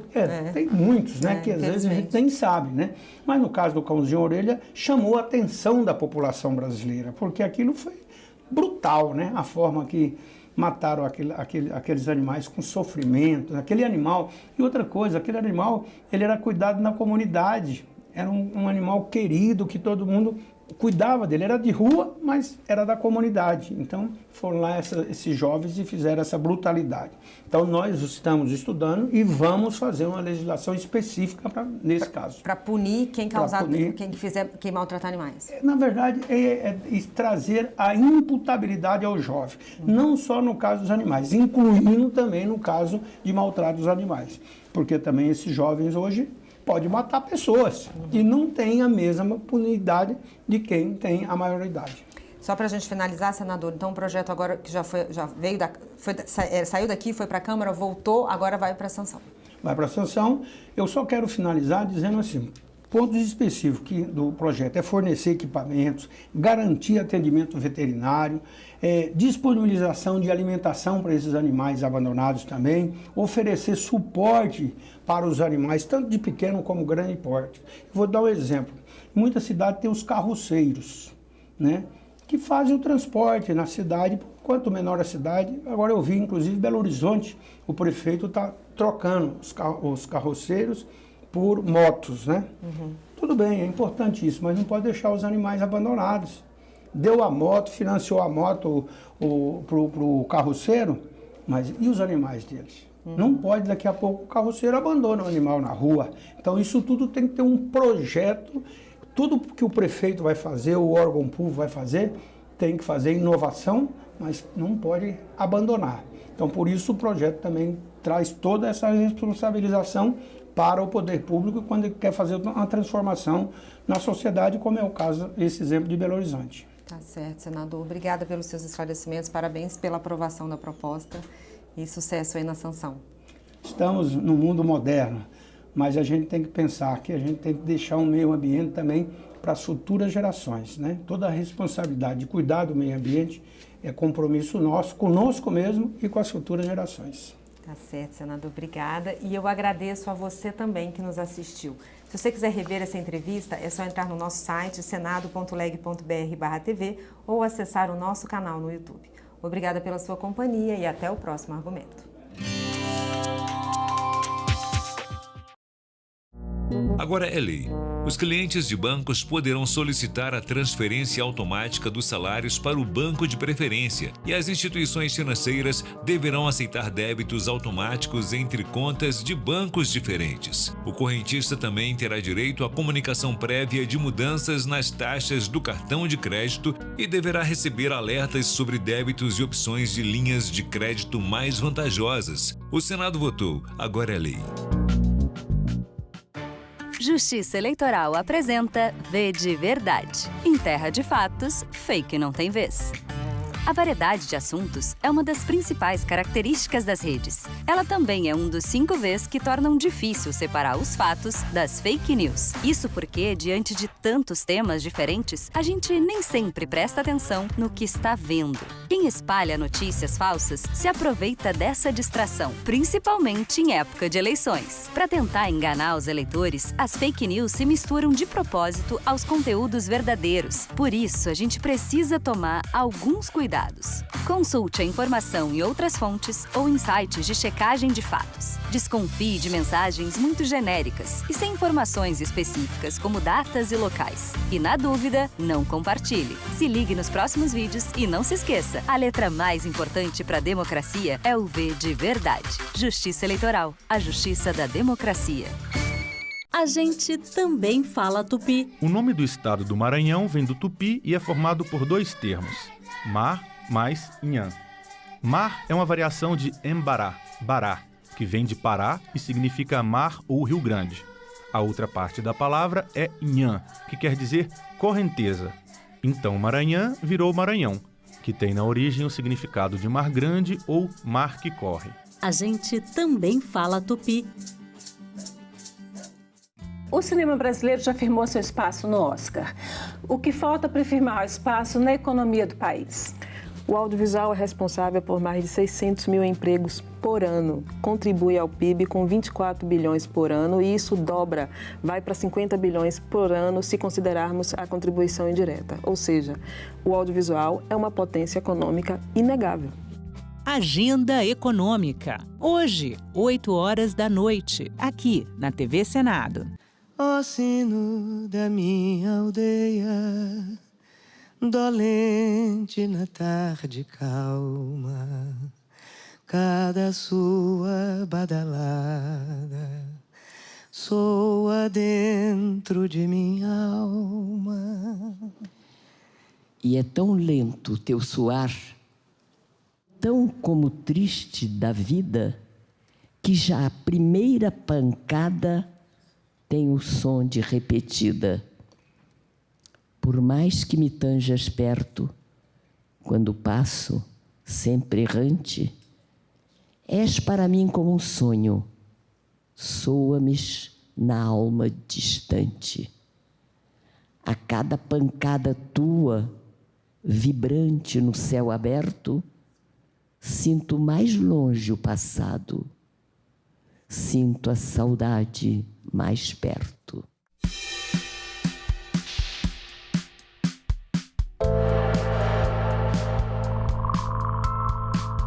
A TV Senado é um instrumento de transparência do que ocorre na Casa Legislativa, que é a Casa da Federação, o Senado da República, né?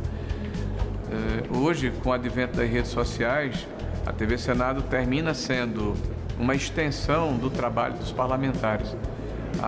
Tanto a TV como o trabalho que a TV faz nas redes sociais permite que cada parlamentar seja acompanhado, né? Seja escrutinado, seja avaliado e seja cobrado pela sociedade. Então esse trabalho, principalmente de transparência, de evidenciar o que está sendo feito, de mostrar os debates para aqueles cidadãos que de alguma forma se interessam para o que acontece aqui dentro do parlamento, porque aqui é decidido o futuro, né, as prioridades que são dadas ao povo brasileiro e os grandes debates da nação acontecem aqui no Senado da República.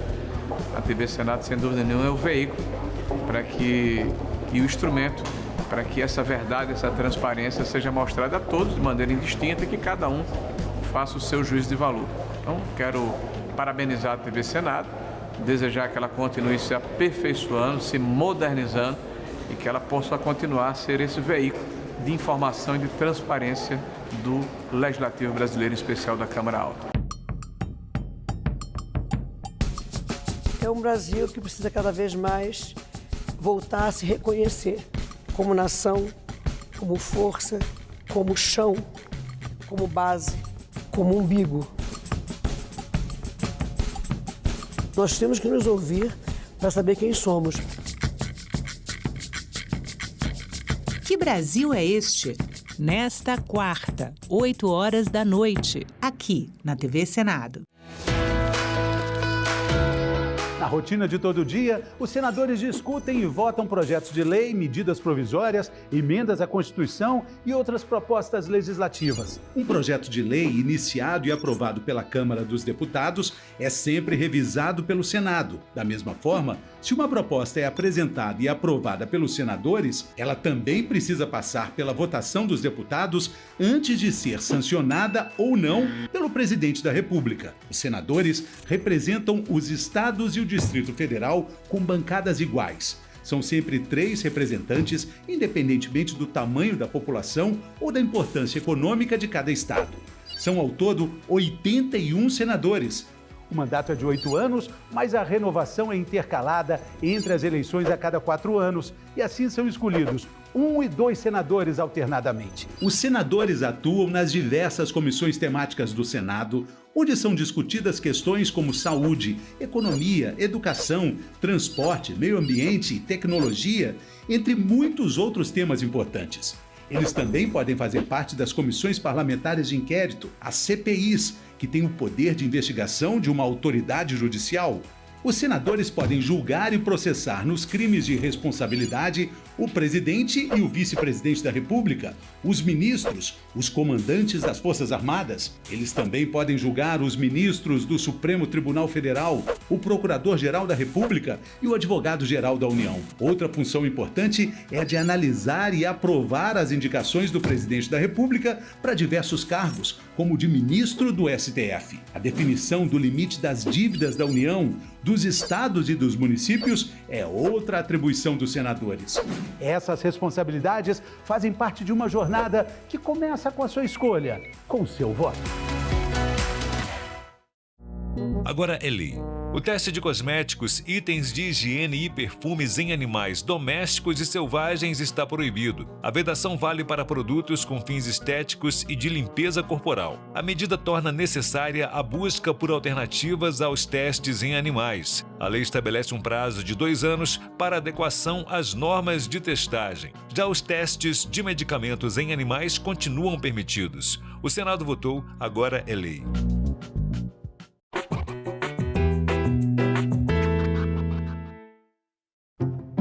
Em 1824, um movimento denominado Confederação do Equador marcou profundamente a história do nosso país.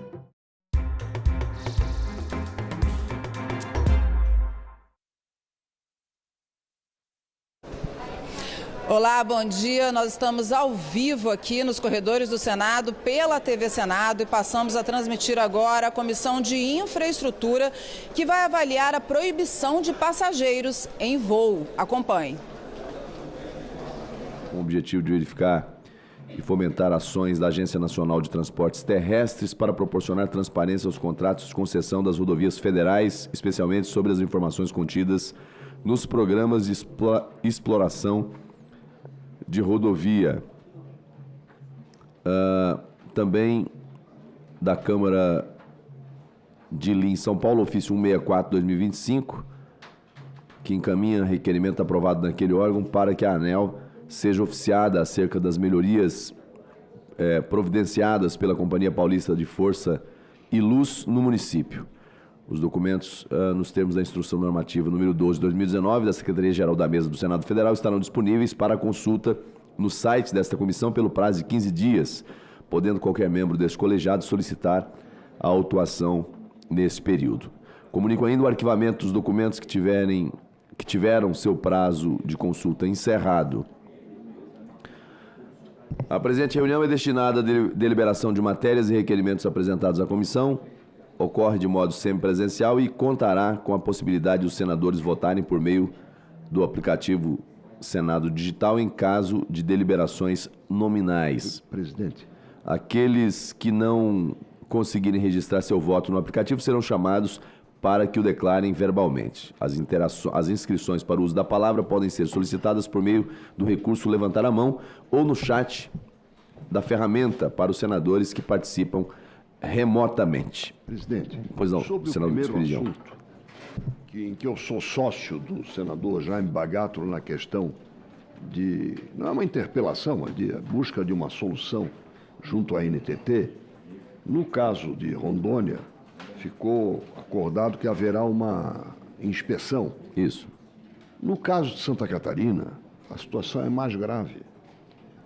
Nós negociamos com a participação da bancada, tivemos um trabalho extraordinário do deputado Valdir Cobalcini no ano de 2024. Trabalho igual, com muita dedicação do deputado Pedro Czai no ano de 2025, 2024, 2025, e agora, nesse começo de ano, do deputado Ismael, para negociarmos o contrato de otimização da BR-101 Norte. Senador, de cada 10 dos maiores, dos 10 acidentes mais letais do Brasil, em rodovias federais, 4, ou seja, 40% acontecem nesse trecho de menos de 300 quilômetros. Vossa Excelência conhece, o senador Bagatro conhece. Então, negociar esse acordo com novas obras e permitir uma extensão do contrato por mais 15 anos era a nossa esperança. A NTT participou disso, fizemos dezenas de reuniões com trabalhadores, com empresários, prefeitos, vereadores. E na prorrogação do segundo tempo, no último momento, recebemos a notícia de que não houve acordo. Ou seja, a concessionária, Tribunal de Contas, Ministério dos Transportes e a NTT não conseguiram convencer a concessionária de firmar um acordo para que esse processo pudesse seguir no tribunal e depois de ir a leilão. Então, nós estamos agora diante do limbo, ou seja, esses 2 anos de trabalho, de esperanças, que nós fomentamos também, porque pedimos a participação, foram dinamitados. Eu conversei com o ministro longamente, ministro Renan Filho, espero que ele consiga reabrir a negociação, mas o fato é que publicamente nós precisamos dissecar este assunto aqui na Comissão de Serviços de Infraestrutura. Esse método vai levar o Brasil à loucura. Você fica 2 anos trabalhando uma solução, aí no último momento não há acordo. Perdemos 2 anos, estamos piores, a situação daí de demanda de acidentes na rodovia é cada vez pior. Então eu queria propor que se desdobrasse o assunto. Eu entrei de carona, reconheço, mas o assunto converge. Então, se em Rondônia vamos ter uma inspeção, uma verificação em loco, em Santa Catarina não tem nada para verificar em loco. Tem que saber qual é a solução. Se o contrato de otimização não sair, o que vai acontecer? Vamos ficar com mais 6 anos de contrato até expirar, com a concessionária não investindo nada? Quer dizer, só degradando a qualidade do serviço? O senhor conhece e ele conhece mais ainda. Ele é contribuinte lá, nessa região. Então, o meu apelo é para que se estabeleça uma data para a NTT vir aqui e dizer isso, olha, não deu certo. Por que não deu certo? E o que precisa ser corrigido para que não volte a frustrar a sociedade em ocasiões tais. É o meu apelo.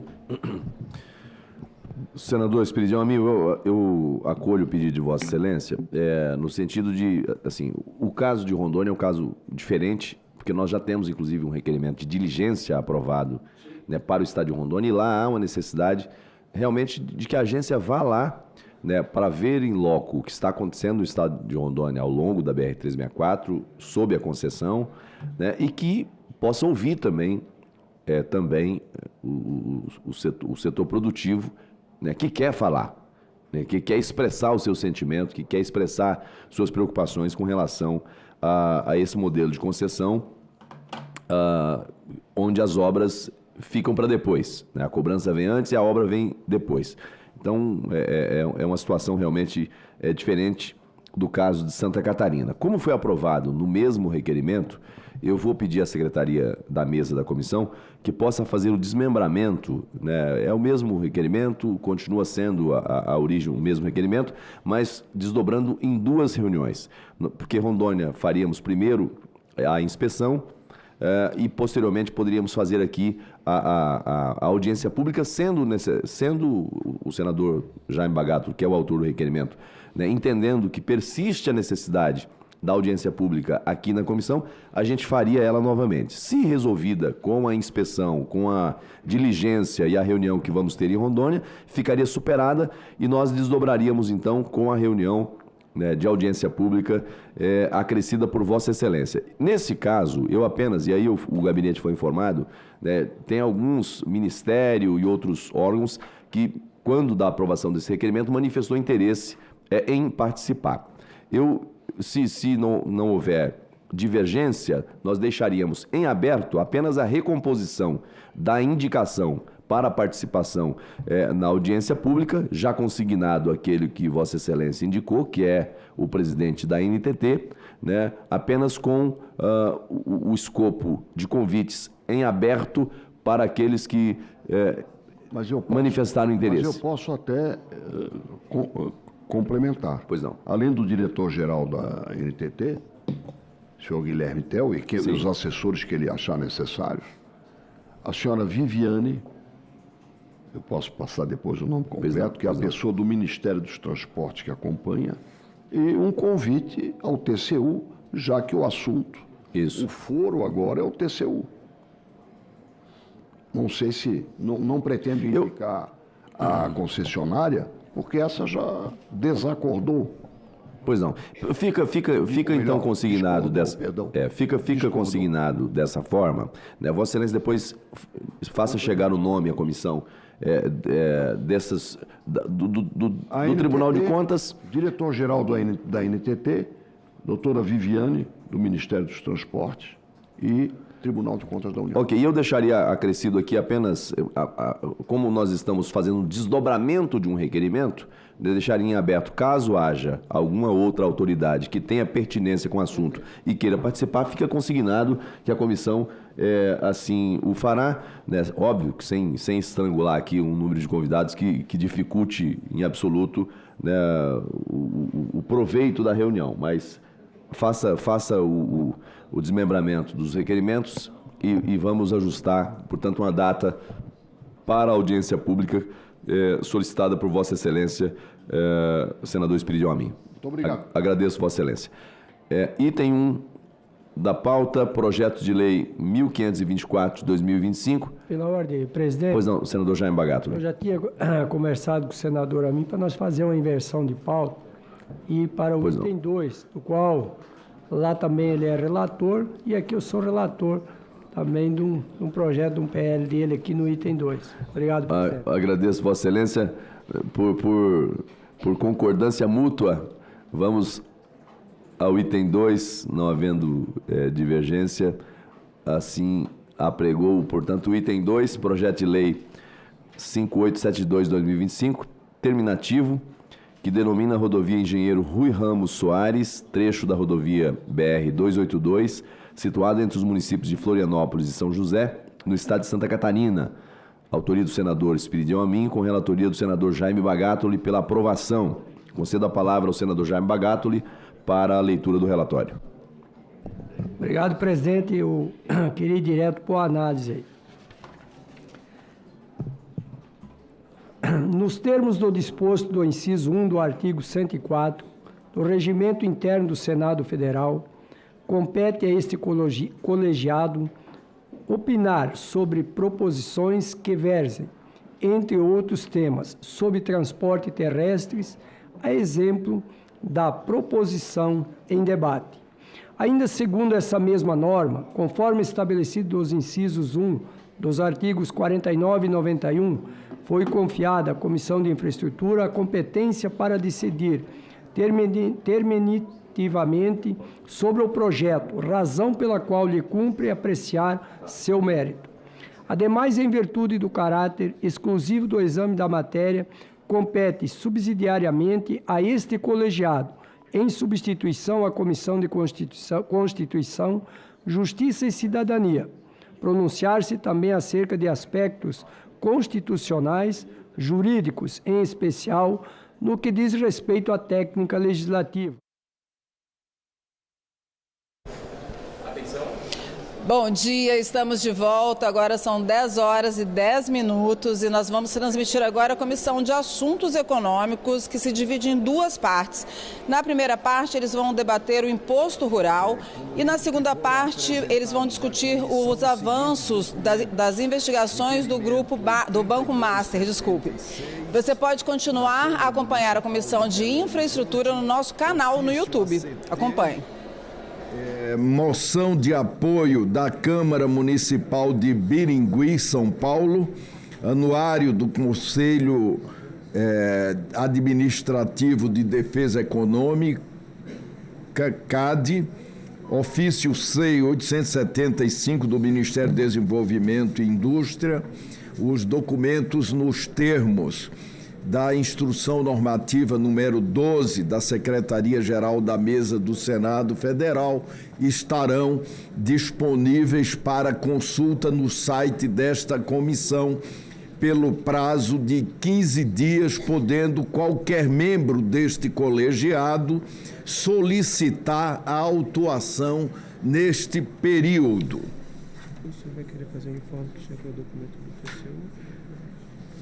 Informo a esta comissão e especialmente ao grupo de trabalho que acompanha as investigações do Master,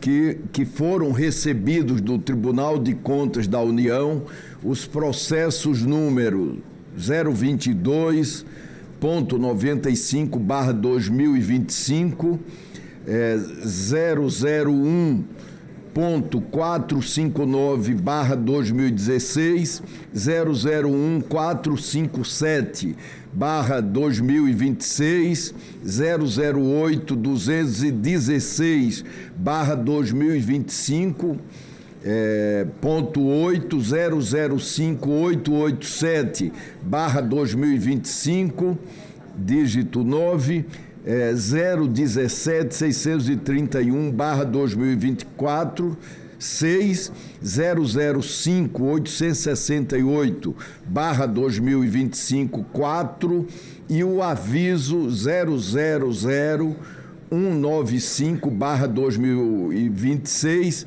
do Gabinete do Presidente do Tribunal de Contas, que tratam sobre a fraude do Banco Master.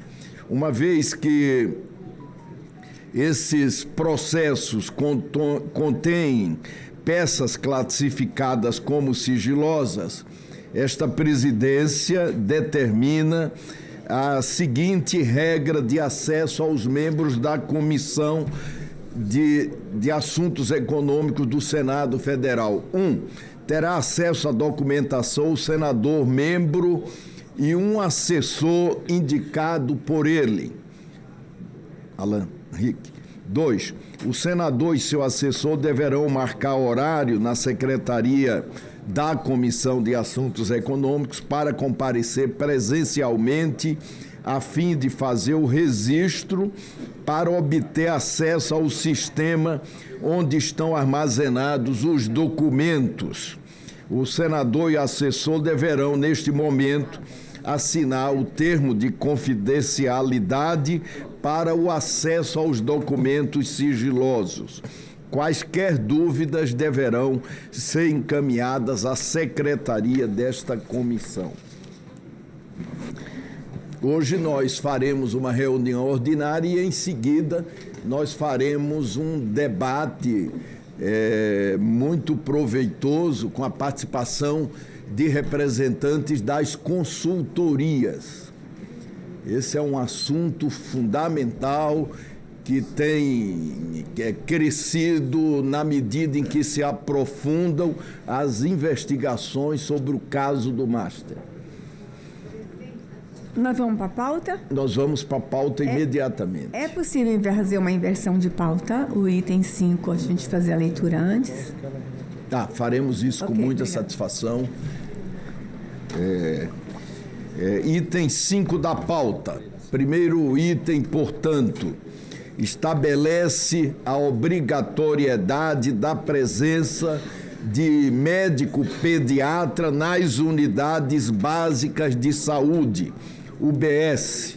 Esse projeto é de autoria da nossa querida senadora Eudócia Caldas e tem como relatora a nossa querida senadora Damares Alves. O relatório é favorável ao projeto com uma emenda apresentada. A matéria será apreciada nesta comissão, em seguida ela será apreciada terminativamente na Comissão de Assuntos Sociais. Eu tenho a satisfação de conceder a palavra à senadora Damares Alves para a leitura do seu relatório. Presidente, eu vou... Palavra, Vossa Excelência. Obrigada. Presidente, eu vou pedir permissão para ir direto à análise. Inclusive, farei uma leitura resumida, porque esse voto foi apresentado, foi retirado, foi melhorado, foi discutido com diversas áreas. Então, eu acho que dúvidas foram sanadas. É claro que se alguém for pedir vista, mas eu farei uma leitura também resumida. Presidente, seguiremos a avaliação do mérito da medida, já que a matéria terá sua constitucionalidade e juridicidade analisadas pela CAS. Neste âmbito, o projeto de lei possui relevância social e de saúde pública ao propor a inclusão de médico pediatra nas unidades básicas de saúde. A medida tem potencial de fortalecer a atenção primária, ampliar o acesso da população infantil a serviços de saúde e reduzir o tempo de espera em consultas. De acordo com dados do Censo Nacional das UBS, em 2024, publicado pelo Ministério da Saúde, o Brasil conta com 44 mil UBSs, em todos os 5.570 municípios, com distribuição por todas as regiões, confirmando a UBS como porta de entrada mais próxima do cidadão. Esse censo oferece o retrato mais amplo da infraestrutura e dos processos da atenção primária do país. À luz desse quadro, verifica-se que, embora o número absoluto de pediatras do país seja expressivo, a exigência de um especialista em cada UBS, tal como prevista no texto original da proposição, poderia resultar em forte pressão sobre a oferta de profissionais, ou seja, não teríamos tanto profissional em pediatria para atender todas as UBS do país. E sobre a organização da rede de atenção à saúde, especialmente em municípios pequenos, rurais ou de difícil provimento. Em muitos casos, isso significaria deslocar pediatras de serviços hospitalares, maternidades, unidades de urgência e emergência para atender ao comando legal, com risco de desassistência em outros pontos sensíveis. É por isso que eu faço uma modificação no projeto. Buscando compatibilizar o objetivo de ampliar o acesso à pediatria na atenção primária com a realidade da distribuição de especialistas do território nacional, essa relatoria propõe o aperfeiçoamento do texto por meio de emenda. Propõe-se, assim, vincular a obrigatoriedade da presença do pediatra às equipes de saúde da família. estabelecendo-se a exigência mínima de um médico pediatra para 4 equipes, o que corresponde a uma cobertura de 25% das equipes e permite organizar de forma mais racional a distribuição desses profissionais na rede. O parâmetro mínimo proposto cria condições para que os gestores organizem diferentes arranjos assistenciais, respeitando as especificidades locais e a disponibilidade de recursos humanos. Esse desenho contribui para conciliar a ampliação do acesso à atenção pediátrica com adequada gestão dos recursos disponíveis, conferindo maior previsibilidade à implementação e preservando o propósito central da iniciativa, de ampliar o acesso de crianças e adolescentes a profissional especializado em saúde infantil no âmbito da atenção básica.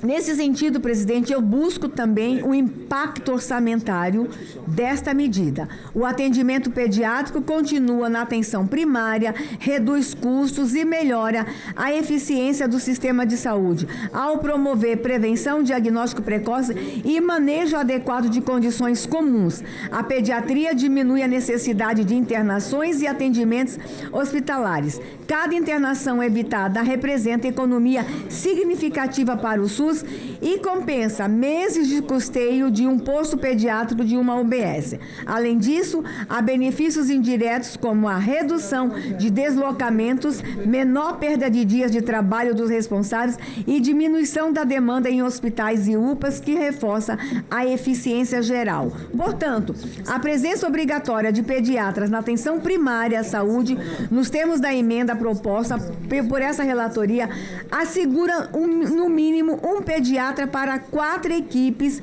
de saúde da família. Contribuirá para corrigir desigualdades no acesso garantido, que as crianças recebam um acompanhamento mais próximo. Isso poderá reduzir as filas de espera, melhorar a qualidade de atendimento, prevenir internações evitáveis e fortalecer o papel da atenção básica como eixo central. Considerando que é dever do Estado, na forma do artigo 227, parágrafo 1º da Constituição Federal, estabelecer políticas que garantam o desenvolvimento integral das nossas crianças, é plenamente cabível o investimento em contratação de médicos pediatras, que não deve ser compreendido como uma despesa, mas como um investimento com alto retorno social e econômico. O artigo 3º do PL estabelece que a implementação será custeada por dotação do Ministério da Saúde, podendo ser suplementada se necessário. Isso facilita o cofinanciamento federal e evita sobrecarregar estados e municípios de menor capacidade financeira. Neste contexto, os recursos necessários poderão ser absorvidos sem compromover o equilíbrio fiscal, considerando a margem disponível para despesas com pessoal dentro dos limites legais. Ressalta-se que a observância dos limites prudenciais, medidas de transparência e eventuais ações compensatórias, como aquelas previstas no artigo 17 da Lei Complementar 101 de 2000, relacionadas à criação ou expansão de despesas obrigatórias de caráter continuado, deverão ocorrer nos entes no momento da implementação. Embora o mérito do projeto seja incontestável, entende-se que o prazo de vacância de 45 dias previsto no texto original é insuficiente para a plena execução da norma. O cumprimento dessa nova exigência implicará para os gestores públicos a adoção de medidas administrativas e orçamentárias complexas, como a abertura de processos seletivos ou concursos públicos, a realocação de profissionais, a celebração de convênios e a adequação de dotações orçamentárias específicas. Um prazo mais amplo permitirá que municípios e estados planejem a implementação da medida de forma responsável, sem comprometer o equilíbrio fiscal. Deste modo, a gente altera para 180 dias a implementação. Com a emenda modificativa que apresentamos neste nosso voto, estabelecemos apenas a obrigatoriedade de um médico pediatra para 4 equipes de saúde da família. O CONORF, em estada, apresentou o impacto orçamentário e financeiro abaixo, transcrito na nota técnica de impacto orçamentário e financeiro número 107/2025. Que eu não vou ler, está disponível o impacto, os senhores já devem ter tido acesso. Portanto, estima-se que o impacto orçamentário financeiro anual decorrente da aprovação desse projeto, com a emenda apresentada para a União, será de apenas, olha, União, apenas 1,7 bilhão. Caso seja aprovado, a lei entrará em vigor em 180 dias após sua publicação. E no primeiro ano, a norma demandará recursos proporcionais aos meses do ano em que vigorará. Nos 2 anos seguintes, em valores atuais, o impacto corresponderá ao valor citado acima. Neste modo, presidente, apresentando o impacto, diminuindo de 40 mil para um número bem menor, em torno de 4 mil pediatras, apenas contando para as equipes de saúde da família, a cada 4 equipes, um pediatra. O nosso voto é pela aprovação do projeto. Vamos salvar muitas vidas, tá, Rogério? Vamos evitar internamentos no futuro. O meu voto é pela aprovação na emenda que já está devidamente publicada. Este é o voto e peço apoio aos pares em nome das crianças brasileiras. Obrigada, presidente. Eu vou conceder a palavra ao senador Rogério Carvalho. A autora do projeto pediu precedência, se Vossa Excelência concorda. Presidente, eu quero discutir a matéria, ela pode falar na sequência. Tá. Com a palavra, Vossa Excelência. Também, está inscrito. Já está inscrito. Presidente, não é nenhuma... o projeto dela é meritório. Eu quero primeiro dizer que em 2003, sem financiamento federal, nós fizemos concurso para pediatra e colocamos o pediatra na Prefeitura de Aracaju, no Programa de Saúde da Família. Agora, várias pessoas tiveram a oportunidade de governar cidades e não tomaram esta iniciativa ainda. Então, é meritório que a gente traga este debate, certo? E um pediatra para cada 4 equipes, senadora Damares, é extremamente pertinente, porque a população infantil ela tem diminuído e a demanda por profissionais que atendem adulto ela vai aumentar porque a população envelhece. Mas a gente precisa só ajustar se é 1 para 4, se é 1...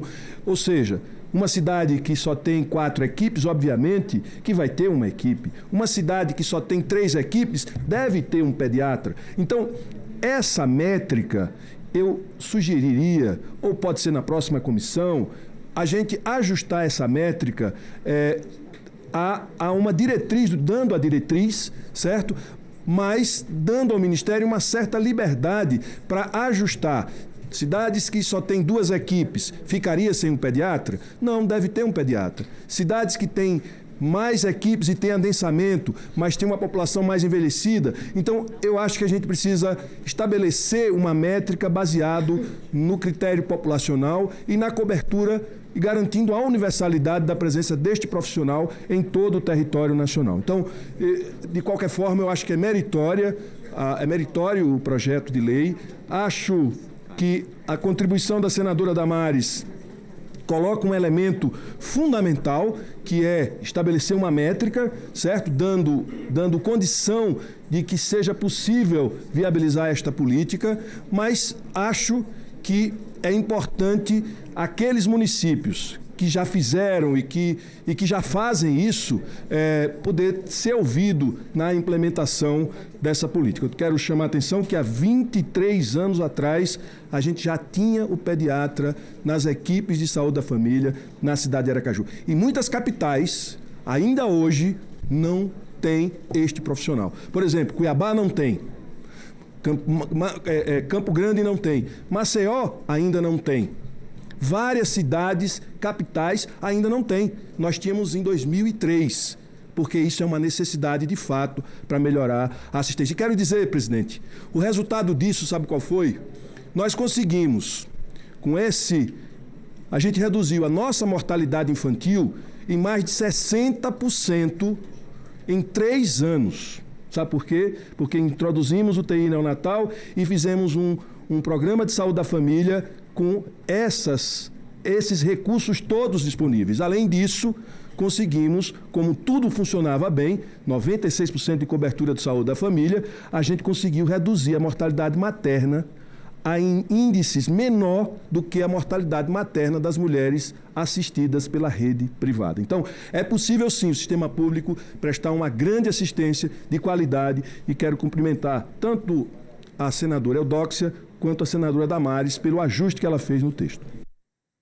Conceda a palavra à autora do projeto, senadora Eudóxia. Bom dia a todos aqui presentes. Quero cumprimentar o senhor presidente Renan pela sensibilidade de ter colocado esse tema tão importante, esse projeto de lei tão importante na pauta da CAI. Eu quero aqui colocar... Primeiro eu quero parabenizar a minha querida senadora Damares, que fez um relatório perfeito. Parabéns, Damares. Você sempre sensível aos pleitos do nosso país, à necessidade, à carência do nosso país, especialmente na faixa pediátrica. Admiro muito o seu trabalho. Senhor presidente, colegas senadores e senadoras, nós estamos falando de um projeto de lei importantíssimo. Como o senador Rogério colocou, quero aqui também parabenizar suas palavras, senador Rogério, porque justamente pela ausência de pediatra do nosso país é que estamos aqui. A minha autoria, Margarete Busetti, foi por eu ser também pediatra e entender a importância do pediatra nas UBSs. E aqui nós colocamos, eu junto com a senadora Damares Alves, um pediatra para 4 ESFs, que são equipes de saúde da família. O impacto, senhor presidente, é muito pequeno, 1,7 bilhão para a gente salvar nossas crianças. O que é que está acontecendo atualmente com nossas crianças? As crianças, Damares, e todos que nos assistem e acompanham essa comissão, as nossas crianças estão tendo diagnóstico tardio, consequentemente tratamento tardio, e isso leva as nossas crianças à mortalidade infantil, aumentando os índices de mortalidade e de morbidade infantil, e está levando as nossas crianças para o maior número de internações, porque se o diagnóstico não é precoce, obviamente as mães vão procurar as UPAs, os centros de referência de emergências médicas, para que possam ter acompanhamento. Então, eu quero aqui garantir, nós queremos, através desse projeto de lei, e aqui eu faço um pleito aos colegas senadores e senadoras que estão aqui presentes e também que estão remotamente sobre esse projeto, que nós queremos garantir um pediatra, que a presença do pediatra não é opção, é cumprimento de dever institucional e constitucional. A presença do pediatra permite, como eu já falei, diagnóstico precoce, prevenção de doenças, porque existem várias doenças que são, primeiro, imunopreveníveis com as vacinas, mas precisa de orientação do pediatra, para a mãe se conscientizar da importância da vacinação. Então, tem doenças que são preveníveis em todos os aspectos e também um acompanhamento contínuo. Então, quando a gente tem alguma doença cardiológica, o que é que os nossos médicos fazem? Eu vou encaminhá-los para o cardiologista. Se você tem alguma doença oncológica, eu vou lhe encaminhar para o oncologista. E se você tem uma criança doente, o que é que normalmente os colegas de adulto, colegas que acompanham adulto fazem? Você tem que ir no pediatra. Só, senadora Margarete Busetti, você que também é muito sensível a esses temas, a esses pleitos, esses projetos de lei. Aí a mãe vai na UBS e tem um médico de adulto. Tudo bem, eles têm competência de atender, obviamente. Mas acontece que o especialista é o pediatra. É onde eles vão ver as minúcias daqueles sintomas. Vou aqui adiantar, colegas. Por exemplo, vamos falar de oncologia pediátrica. Muitas crianças morrem sem o diagnóstico de doença oncológica. Por quê? Porque, primeiro, que os sintomas são muito sutis. Segundo, que a criança não fala, não sabe expressar. E terceiro, a carência, como o senador Rogério colocou agora, a carência do pediatra no país, isso é Isso é universal no nosso país. Eu quero parabenizar Aracaju mais uma vez, senador Rogério, mas não é o caso do nosso Brasil. Então, o que é que eu proponho, senhor presidente, colegas que estão nos acompanhando? Para a gente ter essa sensibilidade e não subtrair essa condição para as nossas crianças do Brasil. E aqui eu quero enfatizar as nossas crianças do meu estado, que é o estado de Alagoas, que padecem por não ter pediatra na rede SUS, como deveria ter, a proporção que deveria ter. E outra coisa, presidente, um pediatra para 4 equipes de saúde da família dá para suprir essa carência e não fica tão caro. Nós não estamos aqui, eu e a Damares, colocando um pediatra por cada UBS, e sim por 4 equipes, senadora Margarete Busetti. E isso vai fazer toda a diferença. Outra coisa, vamos lembrar dos nossos filhos, não sei aqui os colegas quem tem filhos e se tem filhos pequenos ainda na faixa pediátrica. Vamos falar aqui de nós avós.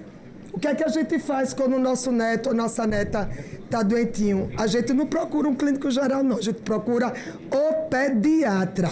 Eu desafio aqui quem tem alguma criança em casa doente que vai no generalista. Todo mundo quer o pediatra. Mas aí eu me pergunto, por que nós, que temos planos de saúde e temos condições de pagar um pediatra, nós temos esse direito? E por que que as pessoas que dependem exclusivamente do SUS não têm essa oportunidade? Não, a gente está falando de universalidade.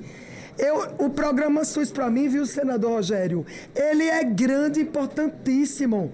Eu admiro o SUS. Eu sou uma senadora que sou totalmente SUS, que se diga de passagem. Eu fiz o concurso público em Alagoas, presidente Renan. Eu tinha 23 anos assim que eu me formei e passei fui ser médica do SUS. E fui médica até pouco tempo, quando eu me aposentei. Então, eu entendo que o SUS é um grande projeto. Mas para ele chegar no patamar que a gente deseja, vamos aprimorá-lo. Certo? Então, aqui, mais uma vez, eu digo, senador Rogério, gente, não vamos falar de orçamento em relação a nossas criancinhas que morrem por falta de diagnóstico precoce. Crianças que são internadas, Damares, com doenças básicas como pneumonia, que evolui para pneumonia grave e que tem que ser entubada nas UTIs. Aí, consequentemente, o que é que acontece? O SUS gasta muito mais com as doenças graves que poderiam ser diagnosticadas em fase precoce e não chegar nesse patamar. Senhor presidente, me perdoe, mas eu estou terminando aqui a minha fala. Eu quero aqui cumprimentar a doutora Iana Aires Gadelha de Matos. Iana, muito grata, é aquela jovem senhora que está ali atrás, que eu tive a oportunidade de ser residente com ela aqui em Brasília, no HMIB, e depois no Hospital de Base. Uma grande pediatra, uma grande gastroenterologista pediátrica. A Iana, ela é presidente, senhor presidente, da Sociedade de Pediatria do Distrito Federal. E ela não chegou lá porque ela é bonita, porque ela realmente é linda, não. Ela chegou lá pelo grau de competência que ela tem. E ela foi tão sensível a essa pauta que ela desmarcou toda a sua agenda. E está aqui, ó, presente, entendendo a importância desse projeto de lei. Ela é, além de ser presidente da Sociedade de Pediatria do Distrito Federal, como eu já falei, pediatra, gastropediatra do Hospital Materno Infantil e também do Hospital da Criança de Brasília. Está aqui presente também a doutora Melina Belitani, que é pediatra e hematologista pediatra com atuação no Hospital da Criança de Brasília e do Hemocentro de Brasília. Seja muito bem-vinda, doutora Melina, e muito grata por estar aqui presente, entendendo da importância desse projeto de lei. Aqui também está presente a doutora Camila Solé Ferreira Magalhães Lemes, que é intensivista pediatra do Hospital Materno Infantil de Brasília. E tenho certeza, doutora Camila, os casos que você pega lá na UTI, lá do HMIB, São situações que poderiam ter sido resolvidas lá atrás na UBS, mas as crianças já chegam graves para serem internadas na UTI. E quero dizer só mais alguma coisa. E também está aqui a doutora Lisete Conceição de Souza Silveira, que também é pediatra do Hospital Regional Leste. Quero dizer a vocês, minhas queridas amigas pediatras que estão aqui presentes, que estamos juntas. Em seu nome, Ana, eu quero cumprimentar todas as outras colegas que estão aqui presentes. E que estamos juntas nessa luta, junto com a Sociedade Brasileira de Pediatria. Quero também cumprimentar minha querida amiga que está lado a lado comigo, que é a nossa querida Renata Seixas, que também está lado a lado, lutando junto com esse PL para ser aprovado.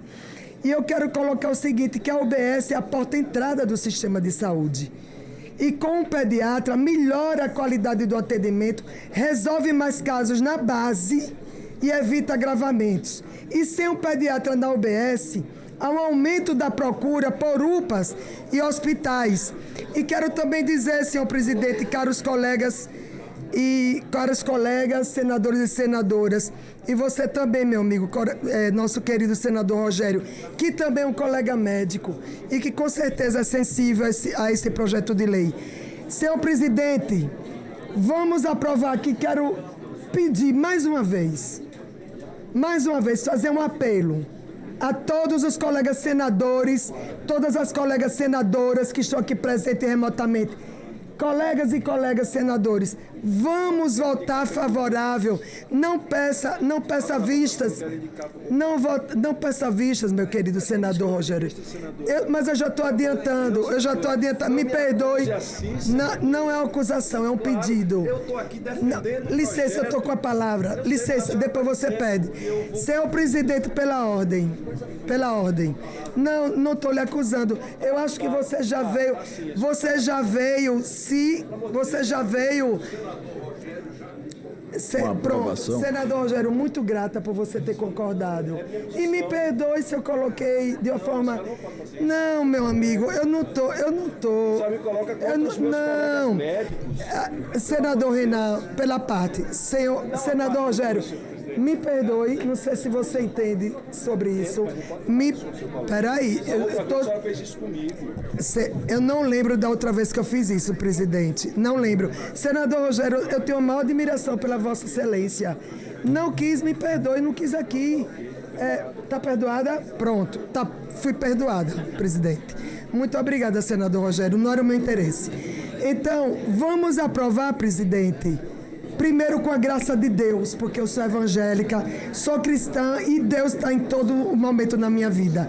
Com a graça de Deus, faço esse apelo aos colegas, vamos aprovar aqui e a gente rediscute na CAS esse projeto que é tão importante para o nosso Brasil. Muito obrigada, senhor presidente e todos os colegas e colegas senadores. Senador Rogério, lhe tenho uma maior admiração por Vossa Excelência. Mais uma vez, me perdoe a minha colocação indevida. Um grande abraço a todos. Conceda a palavra ao último orador inscrito, senador Exalci Lucas. Presidente, primeiro eu quero parabenizar a nossa querida senadora Eudócia, que é pediatra e que conhece muito bem essa profissão. A gente tem que cobrar do governo um incentivo à formação de pediatras. Hoje há uma evasão muito grande de pediatras. Acho que os médicos não querem mais acordar de madrugada com as mães. E a gente precisa incentivar. Nós temos o ProUni e o FIES que deveria ser encaminhado para esses cursos que estão defasados, né, que estão com carência de pessoal. Parabenizar a senadora Damares pela alteração da mudança para 4 UBSs, acho que foi importante isso. Mas eu quero lembrar aqui, acho que vou fazer um projeto bastante semelhante com relação aos idosos. Nós temos hoje, para Vossa Excelência ter ideia, aqui em Brasília, por exemplo, nós temos mais idosos do que criança. E os idosos também não têm atendimento. Eu acho que seria prudente também, não seja de 1 para 4 ou 1 para 8, mas o geriatra também seria importante nas UBS para atender as pessoas de terceira idade. Mas parabenizar e já antecipar meu voto aqui favorável ao projeto. Nós vamos submeter à votação o projeto da senadora Eudócia. Eu quero dizer do meu apoio público, mais uma vez, a esse projeto meritório, oportuno, humanitário. E quero parabenizar mais uma vez a senadora Eudócia pela oportunidade que cria para esta comissão em votar esse projeto com muita substância e para também impulsionar a formação de pediatras no Brasil. Isso será importante, fundamental. Há pouco a senadora Margarete me lembrava que hoje nós estamos tendo muita dificuldade de encontrar pediatras no Brasil e esse projeto da senadora Eudócia, sem dúvida, que é um impulsionamento no sentido dessa formação. Não havendo mais quem queira discutir a matéria, declaro encerrada a discussão. Com a palavra o senador Rogério Carvalho. Quero dizer que eu aqui hoje estou representando a bancada do PT e a bancada do governo. E quero dizer que o governo do presidente Lula é um governo que ampliou o programa de saúde da família em mais de 30% nesses anos e retomou o financiamento do Sistema Único de Saúde a patamares nunca vistos na história do Brasil. E, portanto, esta matéria, este projeto tem o apoio e será encampado pelo nosso governo. Isso, em nenhum momento aqui foi colocado qualquer coisa em contrário. Obrigado, senhor presidente. Com meus cumprimentos também ao senador Rogério Carvalho. A votação, senhoras senadoras e senhores senadores, será simbólica. Em votação, o relatório apresentado. Os senadores e senadoras que concordam com a aprovação do relatório permaneçam como se encontram. Aprovado o relatório, que passa a constituir o parecer da comissão favorável ao projeto com a emenda número 1 da Comissão de Assuntos Econômicos. Eu quero mais uma vez cumprimentar a senadora Eudócia, cumprimentar a Iana, que representa os pediatras do Distrito Federal, cumprimentar a senadora Damares, que estabeleceu parâmetros racionais para o projeto da senadora Eudócia, e cumprimentar também o senador Rogério Carvalho, que foi fundamental para que essa discussão evoluísse e esse projeto pudesse ser aprovado hoje aqui na Comissão de Assuntos Econômicos. Muito bem. Senadora Margarete pede-nos a palavra. Pela ordem. Nós vamos... Pela ordem. Tá. Vamos seguir. Só tem pela ordem.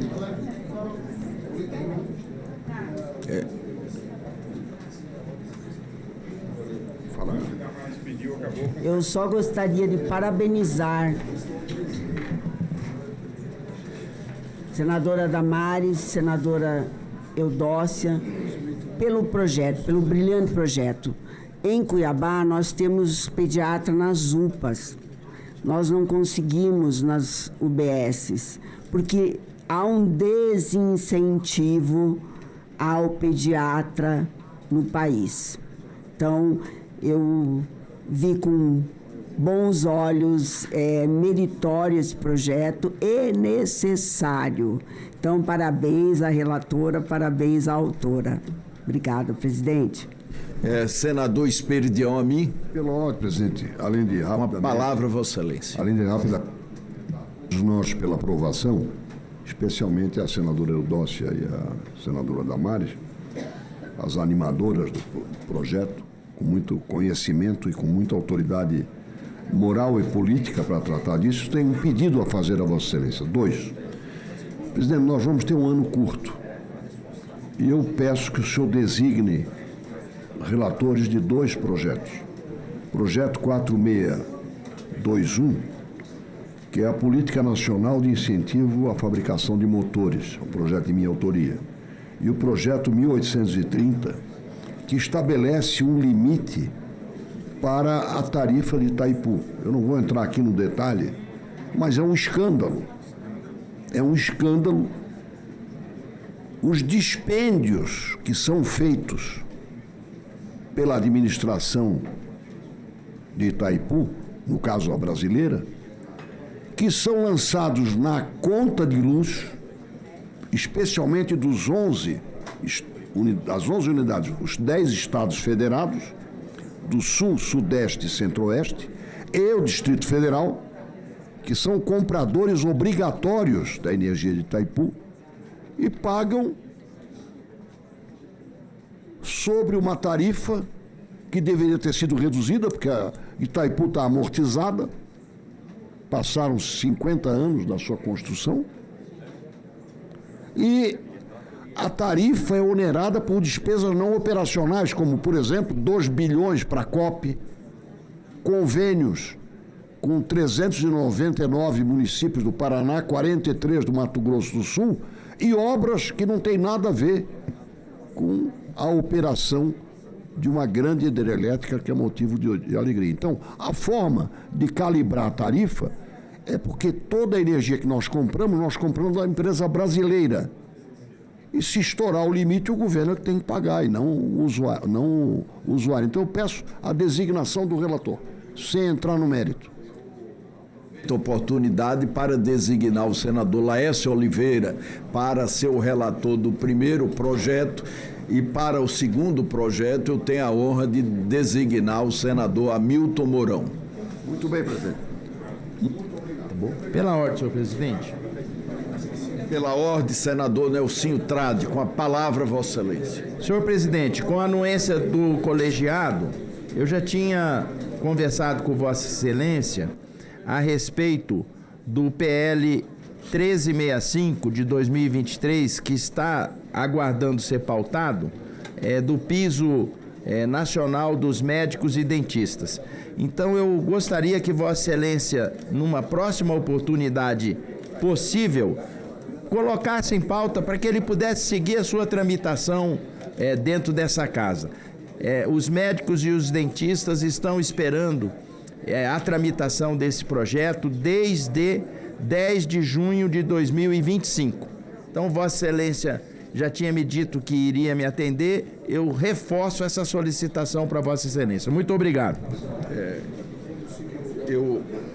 Eu agradeço a sugestão do senador Nelsinho Trade e peço à Secretaria-Geral da Mesa pautar este projeto, com o qual eu tenho compromisso desde o momento que escolhi como relator o senador Nelsinho Trade, para que seja o item destacado da próxima reunião desta comissão. Item 1 da pauta. Item 1º da pauta.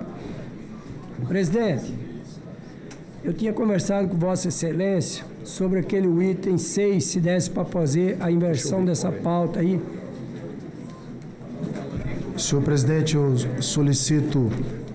O item 1º da pauta é apenas turno suplementar, porque nós já apreciamos aqui. E não houve apresentação de emenda.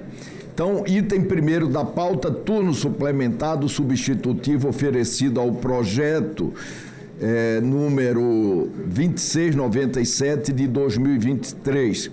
Terminativo, portanto, nesta comissão, altera a redação da Lei 11.732 para prever equiparação à exportação, às operações de aquisição ou venda de mercadorias nacionais ou nacionalizadas efetuadas por empresas estabelecidas nas áreas de livre comércio de Tabatinga, de Macapá e Santana de Brasileia, de Cruzeiro do Sul e de Guajará Mirim. A autoria desse projeto é do nosso querido senador Randolfo Rodrigues. A relatoria é do senador Alan Rick. Não foram apresentadas emendas, não tendo sido oferecidas emendas, o substitutivo é dado, portanto, definitivamente adotado em turno suplementar, sem votação, de acordo com o artigo 248 do Regimento Interno do Senado Federal. A matéria, portanto, será encaminhada à Secretaria-Geral da Mesa para as providências cabíveis. Tem o item 3 do item. Tem um pedido do senador Jaime.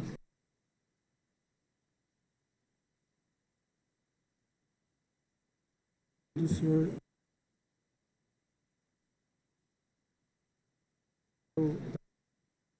Pauta. Então, Quer fazer o dele primeiro? é melhor. Fazer ele.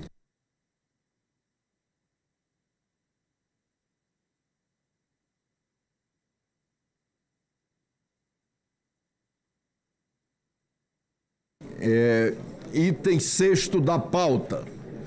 Há sobre a mesa, senador Jaime, um requerimento número 35, que requer a realização de audiência pública para o PL 1648/2024, de autoria do senador Rogério Carvalho. Se Vossa Excelência desejar, eu faço a inversão.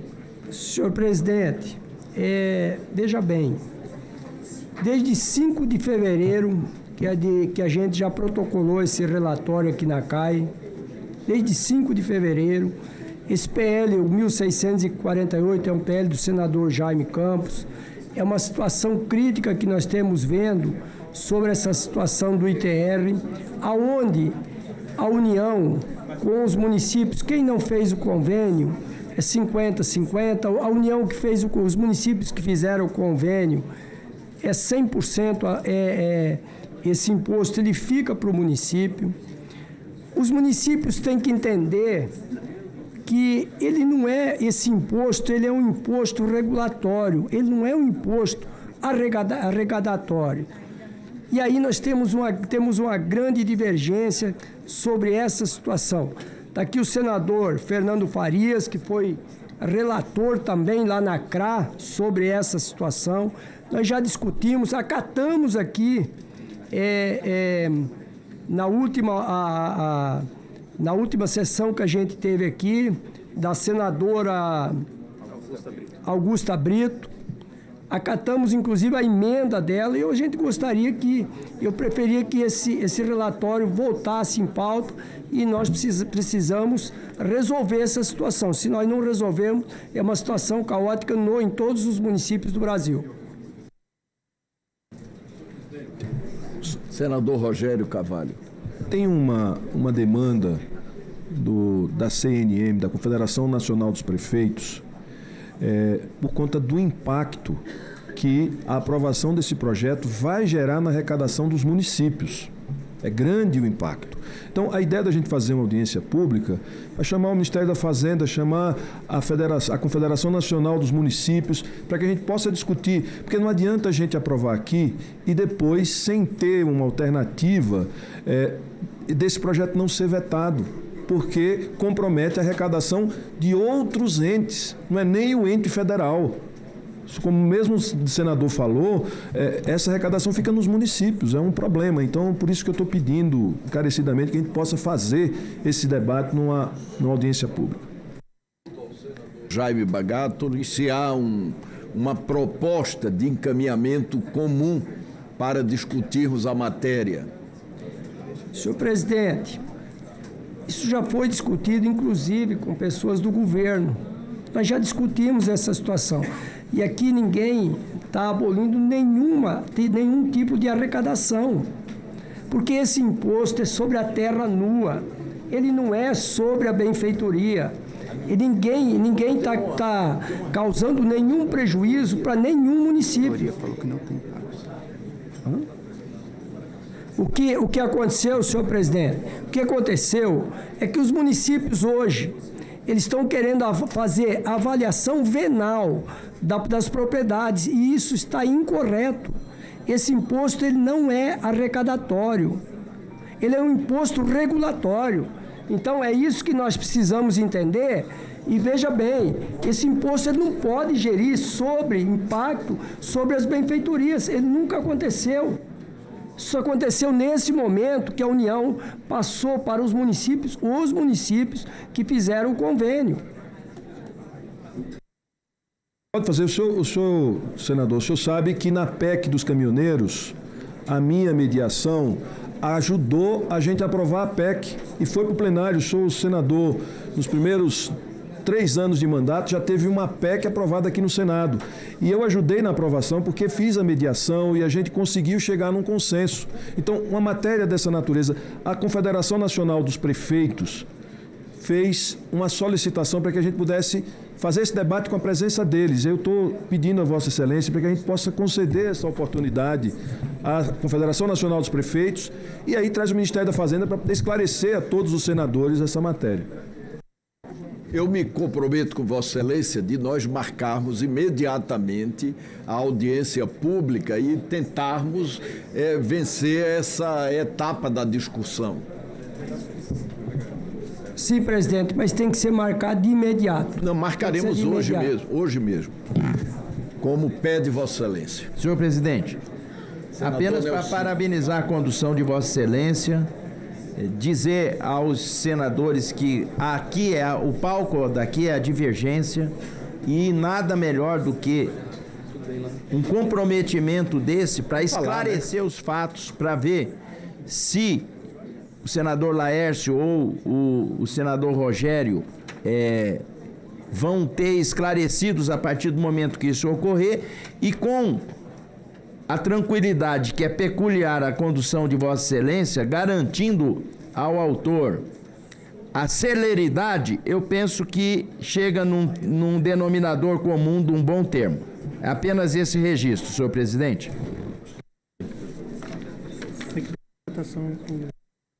Presidente Renan. Um requerimento que propõe audiência pública. Presidente. Os senadores que aprovarem o requerimento permaneçam como se encontra aprovado senador Laércio Oliveira. Parabéns. Presidente Renan, bom dia. Primeiro a toda a equipe, todos os membros aqui da comissão. Eu só queria cumprimentar Vossa Excelência. Essa iniciativa sua de mediar um entendimento aqui, o assunto que o senador Jaime Bagato está trazendo é de uma importância sem comentários. E o senhor toma a iniciativa de intermediar isso, trazendo de imediato. Se o problema é uma audiência, vamos fazer uma audiência e depois vamos enfrentar o tema. Parabéns, gostei demais.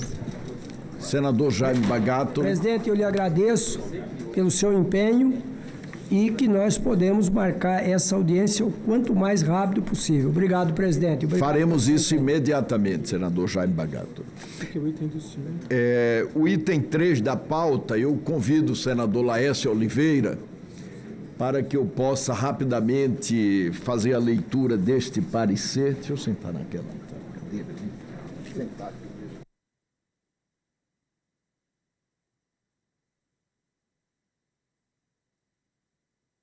Senta aqui.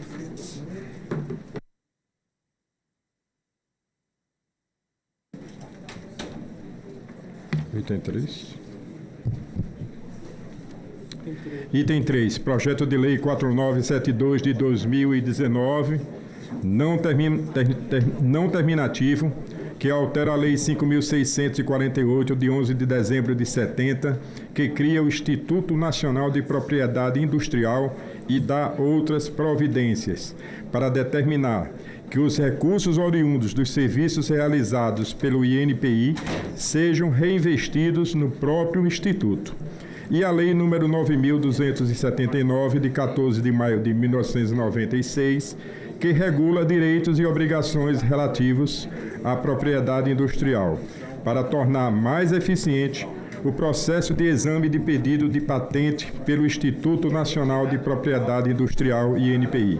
A autoria é do senador Confúcio Moura e a relatoria é do senador Renan Calheiros. O relatório é favorável ao projeto, com uma emenda apresentada. Observação: a matéria será apreciada também pela CCT em decisão terminativa. Concedo a palavra ao senador Renan Calheiros para a leitura do seu relatório. Senhor presidente, a proposição tem por objetivo principal em enfrentar o problema do backlog, atraso acumulado de patentes no Brasil, e modernizar a gestão do Instituto Nacional da Propriedade Industrial, INPI. Para tanto, senhor presidente, o projeto promove alterações em diplomas legais, a Lei 5.648, que cria o INPI, e a Lei 9.279, a Lei de Propriedade Industrial, LPI. No que tange à gestão do INPI, o artigo 1º do projeto obriga o Instituto a publicar anualmente um relatório de aplicação de recursos e investimentos, detalhando metas de melhoria de processo e a consequente redução de prazos. O artigo 2º, senhor presidente, institui a autonomia financeira real do órgão, determinando que os recursos oriundos de seus serviços sejam obrigatoriamente reinvestidos no próprio Instituto, vedando, consequentemente, o repasse ao Tesouro Nacional no encaminhamento do exercício financeiro.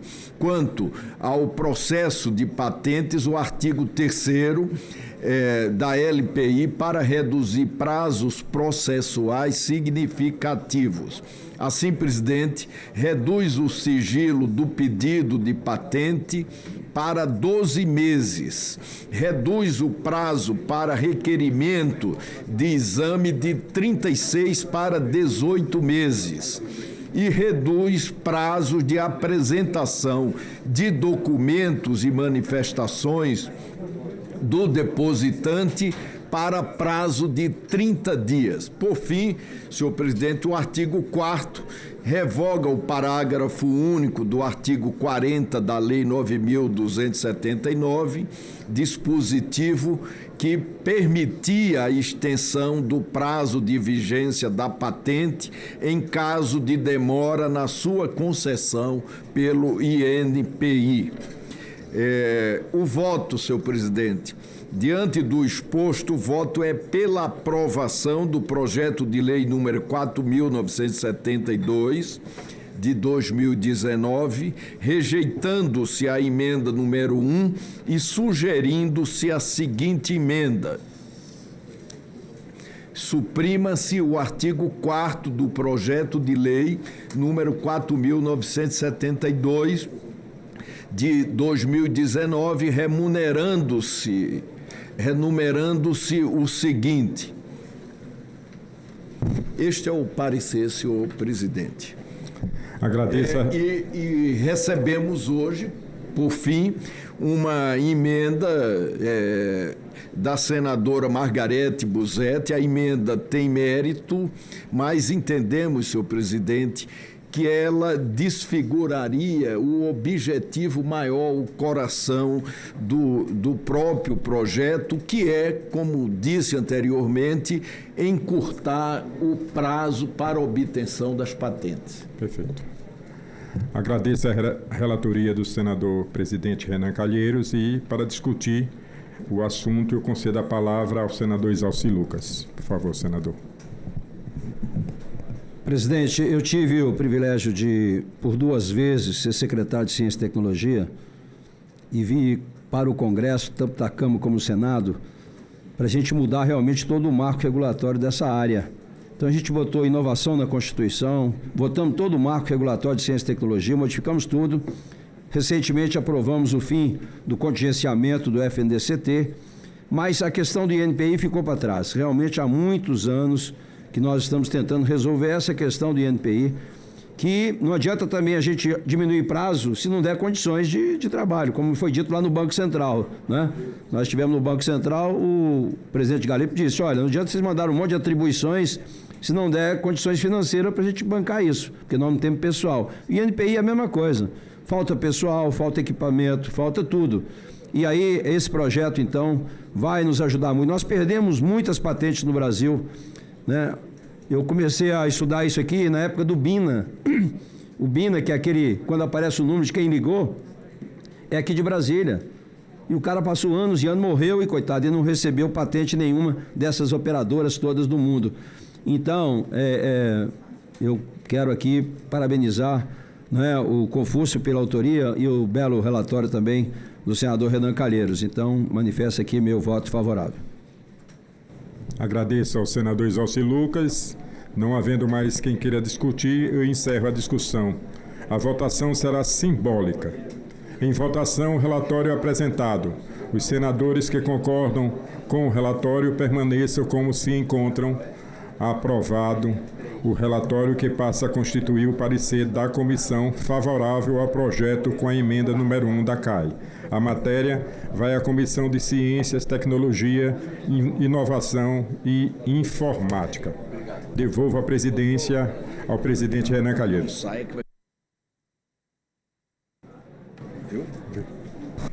Obrigado. Não havendo mais matéria para deliberação desta comissão, nós suspendemos e passaremos. E passaremos à segunda parte da reunião,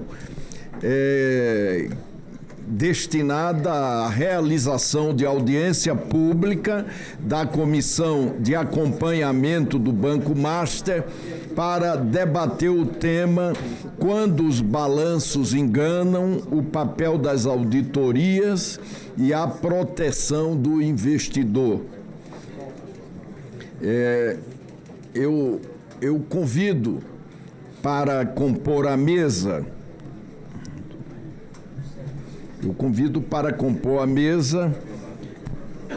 O senhor Rogério Lopes Mota, que é diretor técnico do Instituto de Auditores Independentes do Brasil, IBRACON.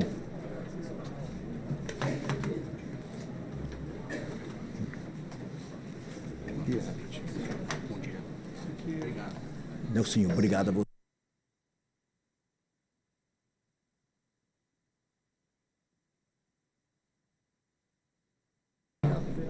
Honra grande, viu? Tenho a satisfação de convidar também para compor a mesa o senhor Joaquim de Alencar Bezerra Filho, que é presidente do Conselho Federal de Contabilidade.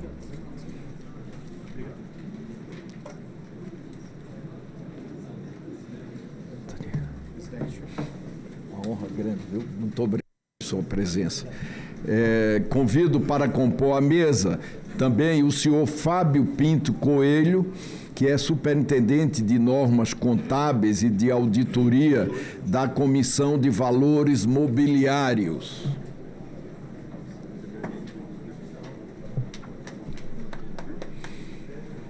E convido também para compor a mesa o senhor Antoninho Marmo Trevisan, que é fundador e presidente do Conselho de Administração da Trevisan Escola de Negócios. Uma honra grande, viu, presidente?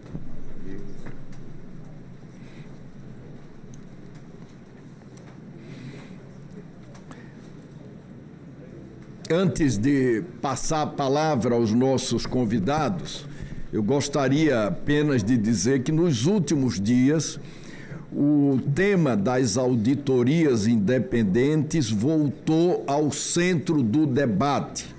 E voltou, senhores senadores, senhoras senadoras, por um motivo claro: os fatos envolvendo as fraudes do Banco Master. Esse caso recolocou uma pergunta essencial diante de todos nós: qual é, afinal, o papel das auditorias na proteção dos poupadores e investidores do sistema financeiro? Essa indagação, ela é muito relevante porque as auditorias independentes existem justamente para reduzir a desigualdade de informação entre as partes. Em mercados complexos, os investidores dependem, em grande parte, de dados confiáveis e honestos. E a confiança nesse meio se embasa muito na transparência e na precisão dos dados. O auditor entra justamente aí, como um terceiro especializado que examina as demonstrações financeiras e avalia se elas refletem de fato a situação de cada empresa. No Brasil, senhores senadores, senhoras senadoras, essa atividade é regulada, sobretudo, pela Comissão de Valores Mobiliários. A legislação exige que companhias abertas e instituições financeiras tenham suas contas auditadas por profissionais registrados e qualificados. O objetivo é simples e direto: transparência e confiança nos mercados de capitais. Mas, senhores senadores, é preciso lembrar um ponto também muito importante. Auditoria não é investigação criminal.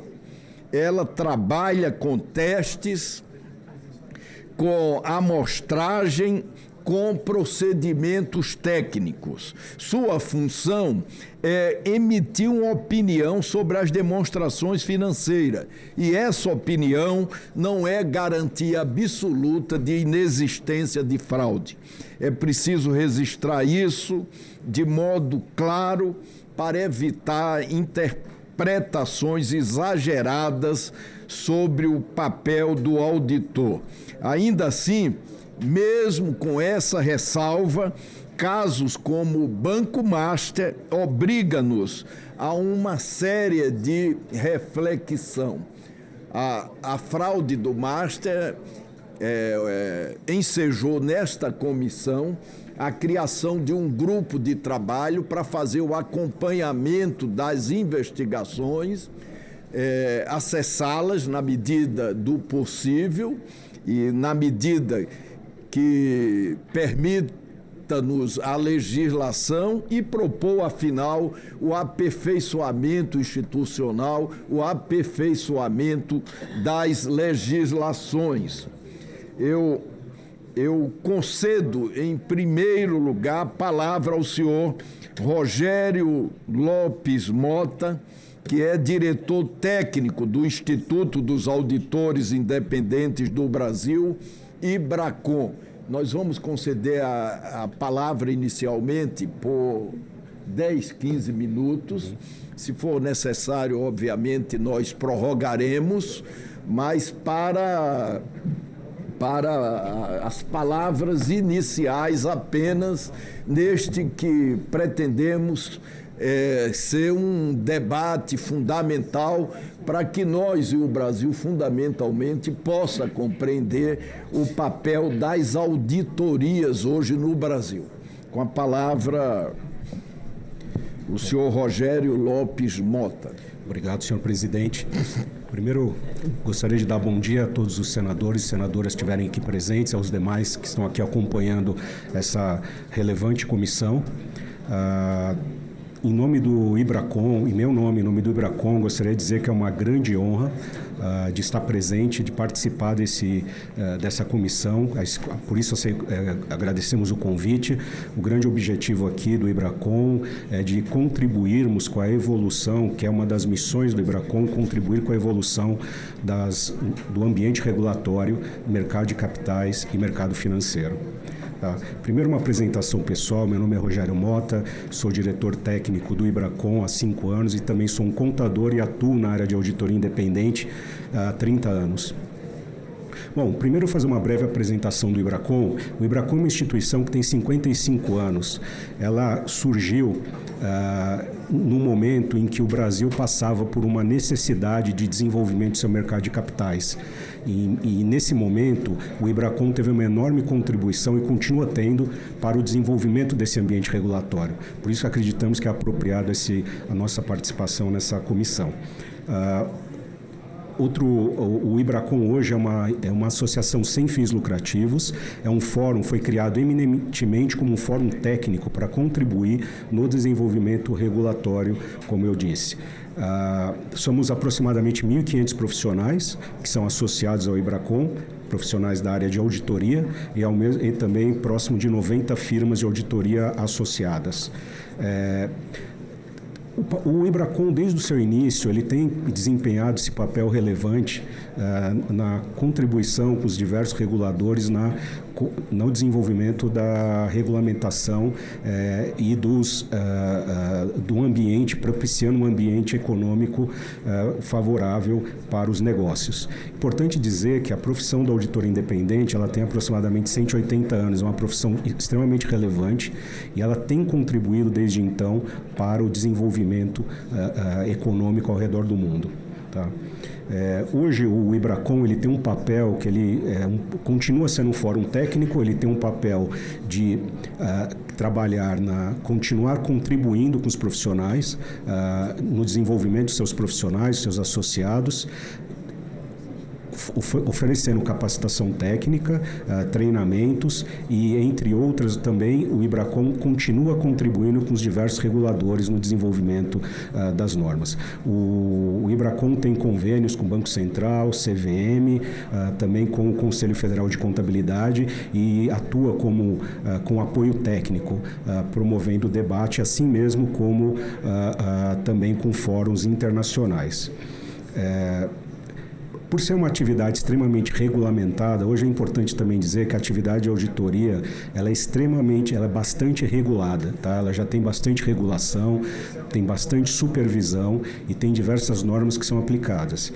O IBRACON também reconhece que é importante nós estarmos acompanhando a evolução dos fatos, acompanhando a evolução de acontecimentos como esse, para que busquemos, junto com os reguladores, a entender primeiro, acho que a gente acredita que é muito importante entender qual é a causa raiz de um problema. Cada vez que acontece um problema dessa natureza, é importante lembrar que uma fraude ela é algo que é estruturado, ela é planejada, ela é pensada para encobrir, diferente de um erro, né?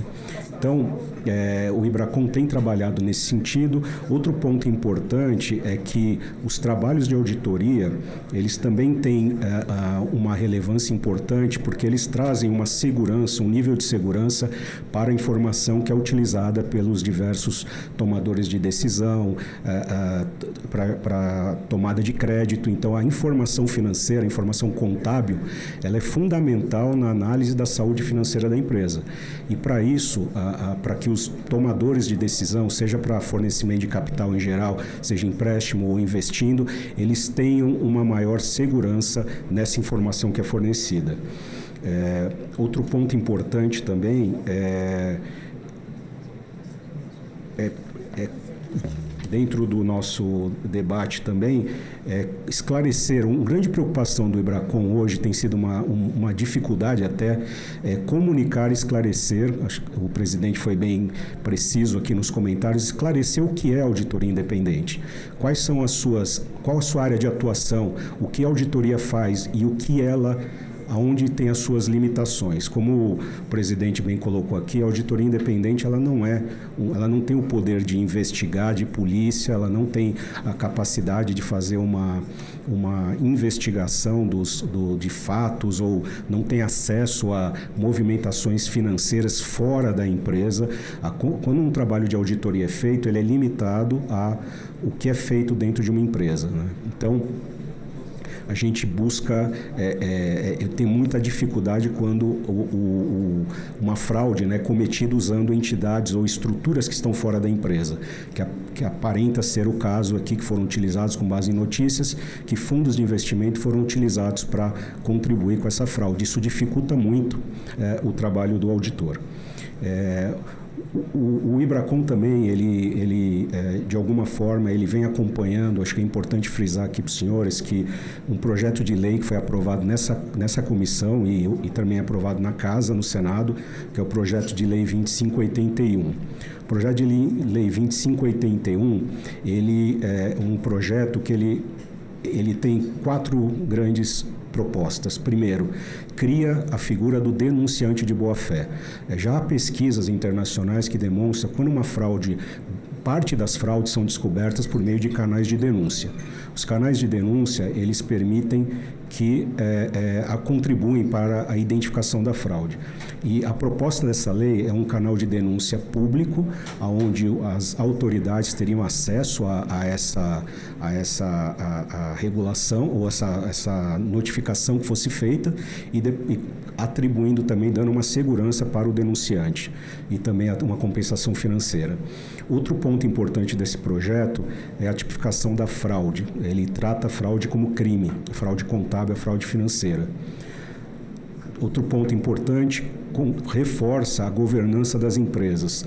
Um elemento importante dentro de uma governança são os controles internos. A empresa que possui controles internos robustos, ela tende a prevenir com mais eficácia a que uma fraude seja cometida.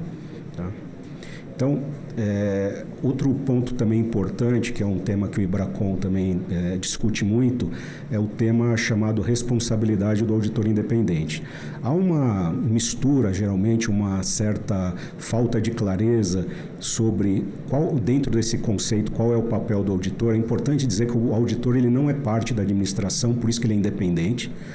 Ele atua fiscalizando informações que já foram preparadas, essas informações foram produzidas pela empresa, pelos seus administradores, aprovado pelos seus responsáveis, e o auditor ele faz uma verificação desses números e o resultado final é a emissão de um relatório. Esse relatório ele não é um relatório que simplesmente ele é publicado. O auditor ele não tem poder de aplicar uma penalidade para a empresa, ele não tem o poder de gerar multa ou algo equivalente. Geralmente, o relatório do auditor é utilizado pelos reguladores, que sim, cada um dentro da sua área de competência, de atuação, toma suas providências para isso.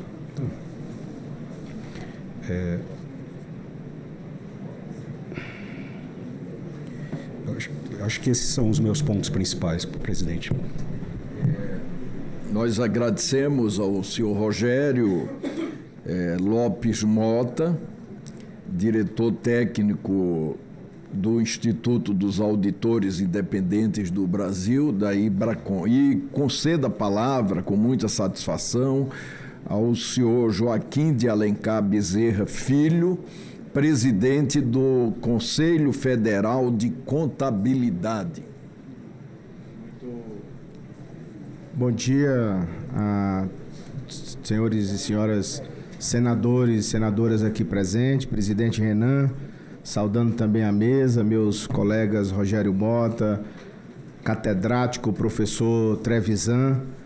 E eu gostaria, presidente, de iniciar a minha fala, primeiro dizendo que estou aqui em nome dos 540 mil profissionais da contabilidade, contadoras, contadores, técnicos em contabilidade, alocados dos mais de 5.670 municípios brasileiros que trabalham diariamente pela construção desse país, pela manutenção da economia e pelo desenvolvimento sustentável.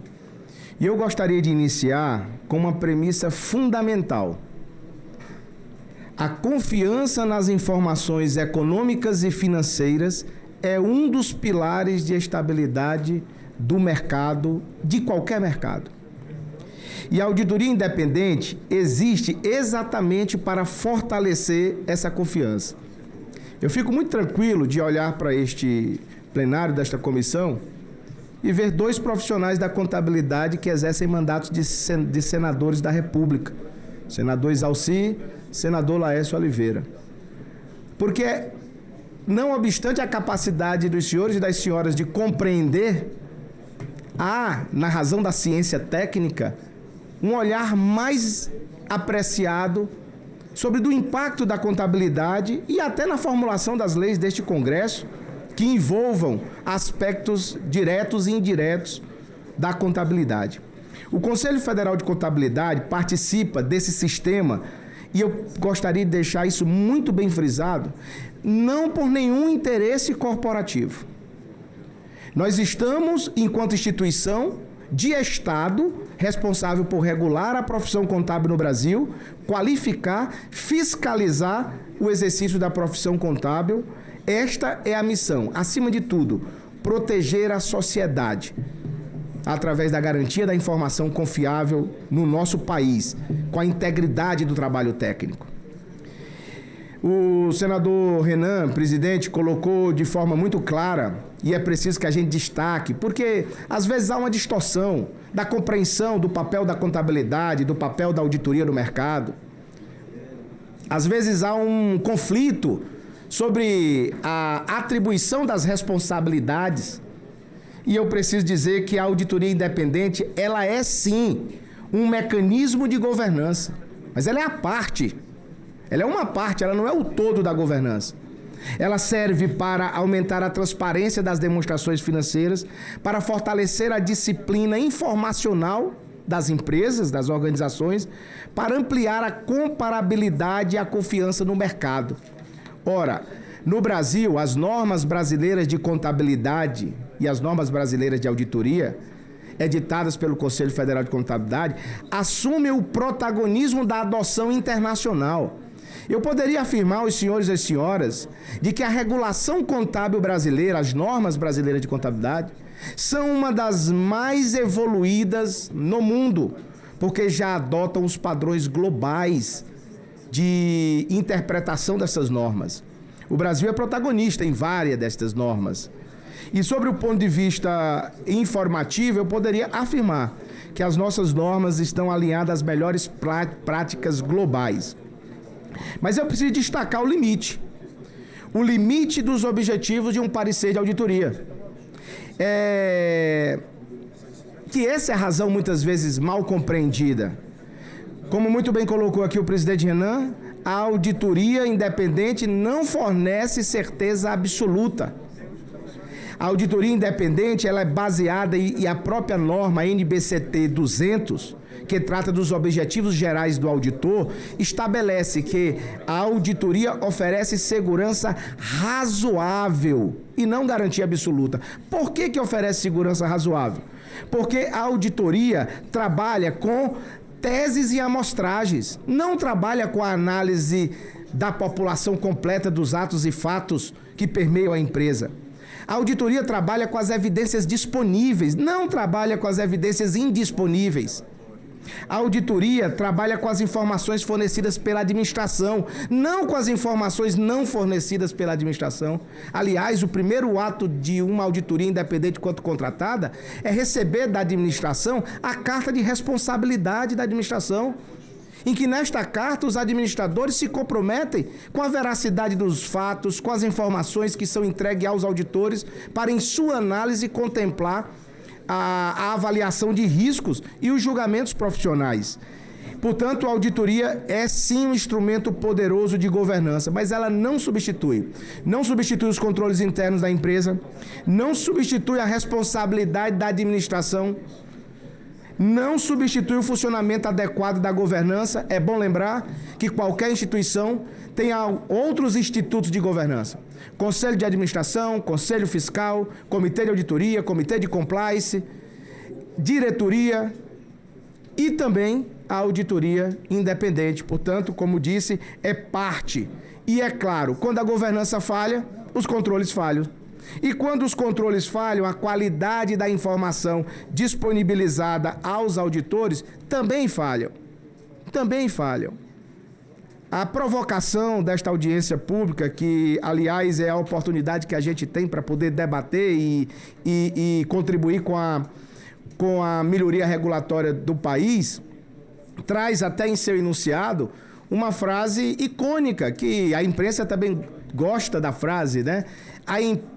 Os balanços, quando os balanços enganam. Eu poderia afirmar que os balanços não enganam, as pessoas enganam. Mas os balanços não enganam, porque os balanços são revertidos de normas técnicas, como disse, muito bem aplicadas no Brasil, estruturadas, com um sistema fiscalizatório do nosso Conselho Federal de Contabilidade, que, aliás, está diretamente em qualquer caso, não só nesse do objeto dessa audiência, mas em qualquer caso que tenha envolvimento de profissional da contabilidade, descumprindo a norma técnica profissional e a norma de auditoria. Eu poderia afirmar que o Brasil é onde há um dos sistemas mais robustos de qualificação profissional. Vejamos. Primeiro, para adentrar a profissão contábil, o bacharel de ciências contábeis precisa fazer o exame de suficiência. Eu preciso afirmar aos senhores que é um exame qualificado, menos de 30% dos bacharéis são aprovados no exame, então já há um crivo nesse mercado. Depois, esse bacharel, uma vez inscrito e agora sim, profissional da contabilidade, se ele quer exercer a atividade de auditor independente, ele precisa fazer um exame de qualificação técnica, um exame também robusto. Ele precisa fazer parte de um cadastro nacional de auditores independentes, que para se manter neste cadastro, ele precisa cumprir 40 horas de educação profissional continuada, sob pena de ele sair do cadastro e perder a habilitação para a auditoria independente. E ainda mais, a auditoria independente do Brasil possui um programa de revisão de pares, revisão de qualidade externa. A cada 4 anos se faz um rodízio dessas revisões. São aproximadamente 100 empresas de auditorias que anualmente, esse ano mais, quase 140 empresas, estão passando por um processo de revisão de qualidade externa. Nos últimos 23 anos, são mais de 2.300 rodadas de revisão de qualidade externa. Portanto, nós estamos falando de um sistema profissional robusto. Robusto. Então, nós temos que ter muito cuidado. Porque enquanto nós estamos discutindo aqui 1 ou 2 ou 3 pareceres de auditoria, existem no Brasil 55.176 pareceres de auditorias por ano. 60 segundos. 55.176. Então nós não podemos deixar que um fato possa abalar ou colocar em xeque a profissão do auditor ou a contabilidade, porque os auditores são essenciais para a confiança pública do país. Agora, precisamos sim reconhecer fraquezas. Não seríamos irresponsáveis se diante de um sistema, qualquer sistema, seja o sistema político, seja o sistema empresarial, seja o sistema de governança, nós precisamos reconhecer fraquezas. Que fraquezas? Fraquezas que qualquer sistema não é imune às falhas. E eu preciso afirmar que nós precisamos sim evoluir no sistema de governança do país. É preciso que haja, nos casos como esse do Banco Master e tantos outros, diligência de todas as áreas. Diligência sim do Congresso, diligência do Conselho Federal de Contabilidade, diligência da CVM, do Banco Central, da SUSEP, da Previc, de todos os reguladores do país, para que a gente possa combater e evoluir na melhoria da governança. Por quê? Porque nós não podemos, dentro de um sistema tão robusto desse, permitir que falhas isoladas possam comprometer a atividade. Portanto, a evolução institucional existe um olhar para o ecossistema. Qual é esse ecossistema que eu falo? Eu falo da governança das organizações, eu falo dos controles internos, eu falo da supervisão regulatória. Eu tenho defendido, presidente Renan, senhores e senhoras senadores, de que a nossa CVM precisa ser uma CVM mais plural. De que a nossa CVM é importante a participação de advogados, é importante a participação de contadores, de administradores, mas é inadiável que a CVM possa, e os senhores aqui é quem faz esse debate, é inadiável que nós possamos 60 segundos. Trazer para o debate a participação efetiva de contadores, de profissionais que tenham a habilidade da norma técnica. E, mais uma vez, não é corporativismo, é garantia de melhoria regulatória. A auditoria ela é parte desse sistema. E eu poderia ainda trazer como contribuição os caminhos que eu entendo que nós precisamos sim refletir. Precisamos refletir no fortalecimento das práticas de governança corporativa, precisamos refletir no aprimoramento dos controles internos, na ampliação da supervisão baseada em risco, na integração entre órgãos reguladores e supervisores. A grande missão do Conselho Federal de Contabilidade é diminuir as assimetrias regulatórias do nosso país. Eu trago aqui, vou trazer um exemplo que está paralelo, mas quem rege a contabilidade dos partidos políticos e dos candidatos? Nós temos o Código Eleitoral, muito bem estruturado por essa casa, debatido amplamente. Nós temos as resoluções do Tribunal Superior Eleitoral e nós temos a norma brasileira de contabilidade eleitoral. Veja o desafio para promovermos simetria regulatória em 3 ambientes regulatórios. Esse é o desafio do Brasil e o Conselho Federal de Contabilidade se coloca à disposição para o aprimoramento desse processo. Eu digo que nós estamos em constante evolução regulatória. O nosso querido Rogério Mota trouxe aqui a atenção especial para o PL 2581. Esse PL, ele define o conceito de fraude corporativa, ele traz as responsabilidades detalhadas dos administradores, dos conselheiros, dos executivos, dos auditores independentes, mas eu traria ainda também a necessidade de regular a declaração obrigatória, além da carta de responsabilidade dos administradores, a declaração obrigatória sobre os controles internos. Os administradores precisam declarar se seus controles internos são adequados ou não. Precisamos evoluir na obrigatoriedade dos comitês de auditorias que alcance as instituições financeiras e as empresas do mercado como um todo, e não só as empresas do novo mercado, são 190 empresas. E que esses comitês de auditoria possam ser ocupados por profissionais independentes e não membros, funcionários efetivos, funcionários das instituições. Nós precisamos ampliar, e é importante que as auditorias possam ter acesso ao registrado. Registrado é um sistema do Banco Central onde movimenta todas as movimentações, onde compõe todas as movimentações financeiras. Por quê? Porque quando nós circularizamos, a gente fica refém, os auditores ficam refém do que vem de lá para cá. Mas se nós temos acesso ao registrado do Banco Central, nós podemos fazer circularizações muito mais eficientes. É preciso também que a gente possa regular a identificação obrigatória de beneficiários nos fundos privados. O Brasil tem 32.195 fundos. Significa quase mais do que o dobro da quantidade de fundos que tem nos Estados Unidos. E nós não temos uma identificação clara de quem são os beneficiários desses fundos privados por ambiente regulatório. E, por fim, é preciso que a gente possa, com estas ações, elevar essa regulação no combate à lavagem de dinheiro, a crime organizado. Eu acredito muito que o Conselho Federal de Contabilidade pode contribuir. Portanto, senhores e senhoras, a contabilidade e a auditoria independente são infraestruturas silenciosas na atividade econômica. Presidente Renan, quando elas funcionam bem, elas não raramente aparecem. Eu disse, são 55.176 pareceres de auditoria. 55.175 funcionam muito bem, não aparece. Mas quando a confiança é questionada e sua importância torna-se evidente, aí não. Aí todos nós precisamos parar sim, para repensar onde temos que melhorar na regulação do nosso país, e o Conselho Federal de Contabilidade reafirma seu compromisso com a ética profissional, com a qualidade técnica, com a fiscalização do exercício profissional e com a proteção da sociedade. Quero dizer aos senhores, às senhoras e a toda a sociedade, o Conselho Federal de Contabilidade será intolerante. Eu vou repetir, intolerante com qualquer atividade ética em descumprimento da atividade profissional ou da não aplicabilidade das normas de contabilidade, mas esse é o nosso limite. Limite não quer dizer limitação, quer dizer respeito às instituições todas do mercado.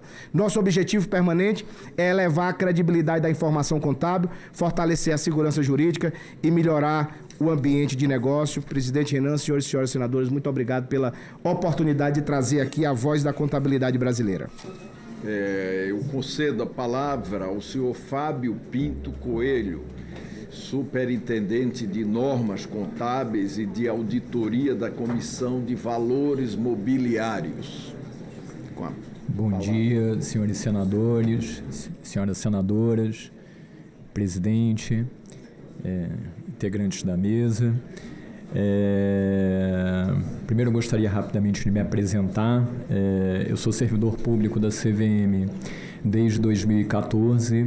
Desde outubro de 2025 eu sou titular da Superintendência de Normas Contábeis e de Auditoria, que é uma área da CVM que é responsável pelo registro, supervisão, fiscalização e sanção de auditores independentes, aí com exceção de instituições financeiras, por conta do artigo 23, parágrafo 3º da Lei 6385, e também ela atua na edição de normas contábeis e de auditoria. Existem outras superintendências da CVM responsáveis por supervisão, fiscalização de demonstrações financeiras. Então, no caso de companhias abertas, né, existe a superintendência de empresas, e de fundos de investimento existem 2 outras superintendências, a SIM e a SSE. Eu gostaria de fazer minha exposição, ela tem um cunho um pouco mais técnico, mas eu acho que é importante para passar a visão da SNC com relação a um ponto central relacionado, né, à questão master, né, e fundos estruturados associados. A minha exposição ela envolve, numa primeira parte, normas internacionais de contabilidade, de auditoria, segunda parte, fundos estruturados, e eu busco apontar aqui os principais fatores de risco, de existência e precificação de ativos. O terceiro ponto, fundos estruturados, fraudes e o papel esperado dos auditores.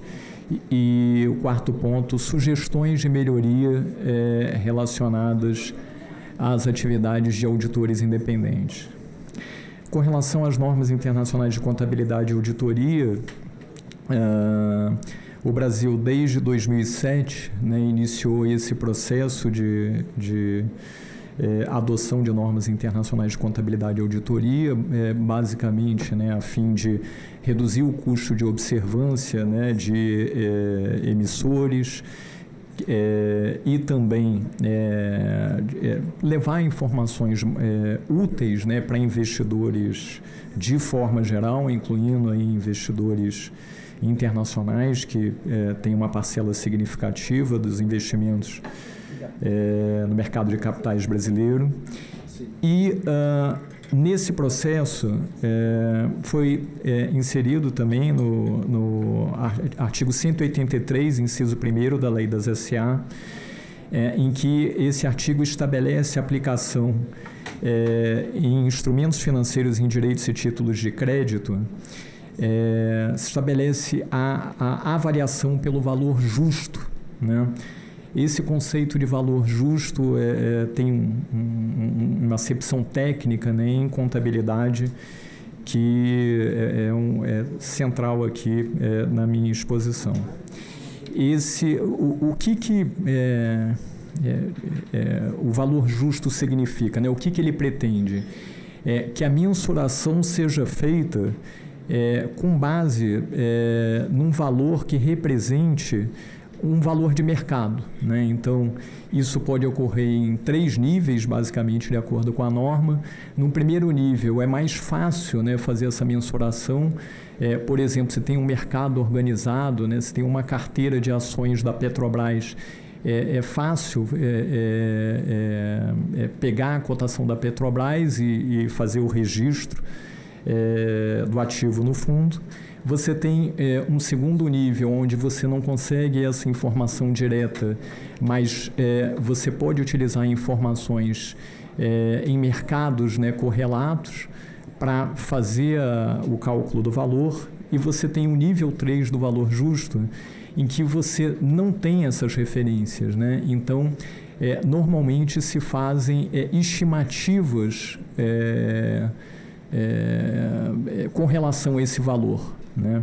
E essas estimativas basicamente utilizam modelos, né, que são desenvolvidos, e esse ponto eu vou já me aprofundar. É importante dizer, né, que a adoção do valor justo ela é feita, hoje 135 países, né, adotam as normas internacionais de contabilidade e a gente não se verificam grandes problemas com relação à adoção do valor justo nível 3. É importante também destacar aqui, eu gostaria, da evolução de resultados da CVM, né, nos últimos anos do ponto do papel dela de desenvolvimento do mercado.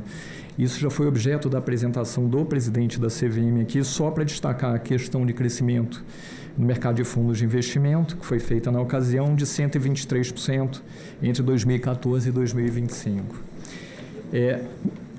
Entrando no segundo ponto, né, de fundos estruturados, risco de existência e precificação de ativos, esses dois fatores, existência e precificação de ativos, já são objeto de risco prioritário, né, no âmbito da Superintendência de Normas Contábeis da CVM desde 2021, né, justamente por conta em especial dessa característica, né, do valor justo de nível 3 aplicados a fundos estruturados. O que são fundos estruturados? São aqueles que têm ativos que não são negociados num mercado mais organizado, mais eficiente. Então, envolvem, em especial, fundos de investimento em participações, né, entidade de investimento, que, como o próprio nome diz, envolvem participações em empresas, né, de forma geral, e fundos de investimento imobiliário, né, e fundos de direito creditórios. Então, esse ponto, né, é bastante importante, porque esses fundos, como não existem mercados organizados, né, como no exemplo que eu dei de ações da Petrobras, para precificação, para mensuração desses ativos, então eles, o que a gente observa é que eles costumam fazer a mensuração pelo nível 3, e isso acaba, dependendo, né, do contexto, né, em que um fundo ele é criado, ele é administrado, né, muitas vezes de forma irregular, isso acaba gerando um risco, né, que muitas vezes a gente tem visto até nos jornais de oscilações muito significativas de valor patrimonial. Então, eu acho que é importante, né, destacar esse ponto. Tratando agora do próximo ponto, de fundos estruturados. Me desculpem, só um ponto aqui que eu acho também importante, que em 2025 a CVM aumentou substancialmente, né, aumentou significativamente a proporção de julgamentos de auditores independentes, representando 48% do total de julgamentos da autarquia.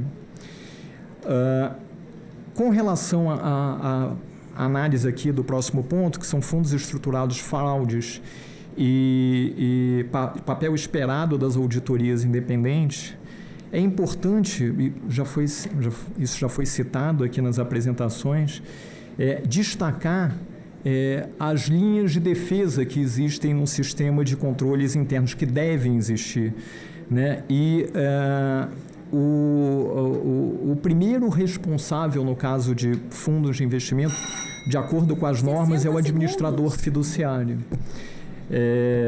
E os auditores, né, dentro dessa linha de defesa, também têm o seu papel, né? Gostaria de destacar que os auditores, já existem algumas normas, né, que tratam do tema, por exemplo, a NBC-TA 240, que trata especificamente de fraude, que estabelece que são objetivos do auditor identificar e avaliar riscos de distorção relevante nas demonstrações contábeis decorrentes de fraude, e aí sempre fazendo as ressalvas que já foram colocadas aqui, de que próprio procedimento de auditoria, né, dos procedimentos analíticos, sempre existe a possibilidade, né, de algum tipo de erro, né? Então não é uma garantia absoluta.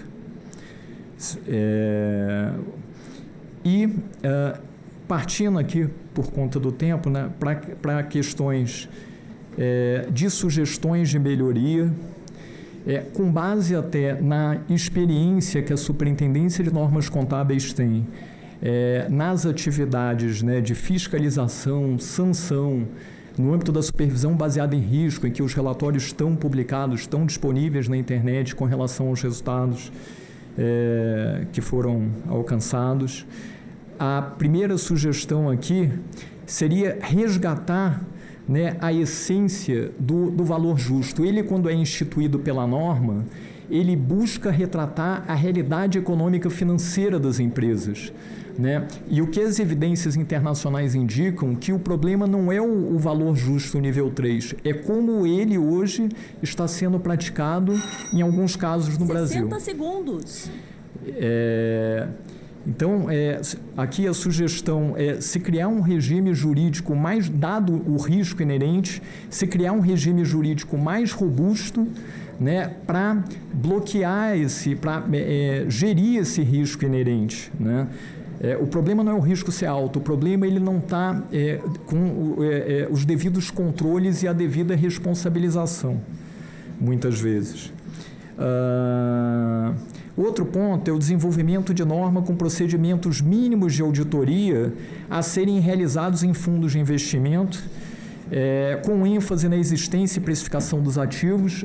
Hoje, no âmbito da Superintendência de Normas Contábeis, como eu comentei, esse é o principal problema, e aí eu destaco também a questão da necessidade dessa mensuração de forma independente com laudos de avaliação.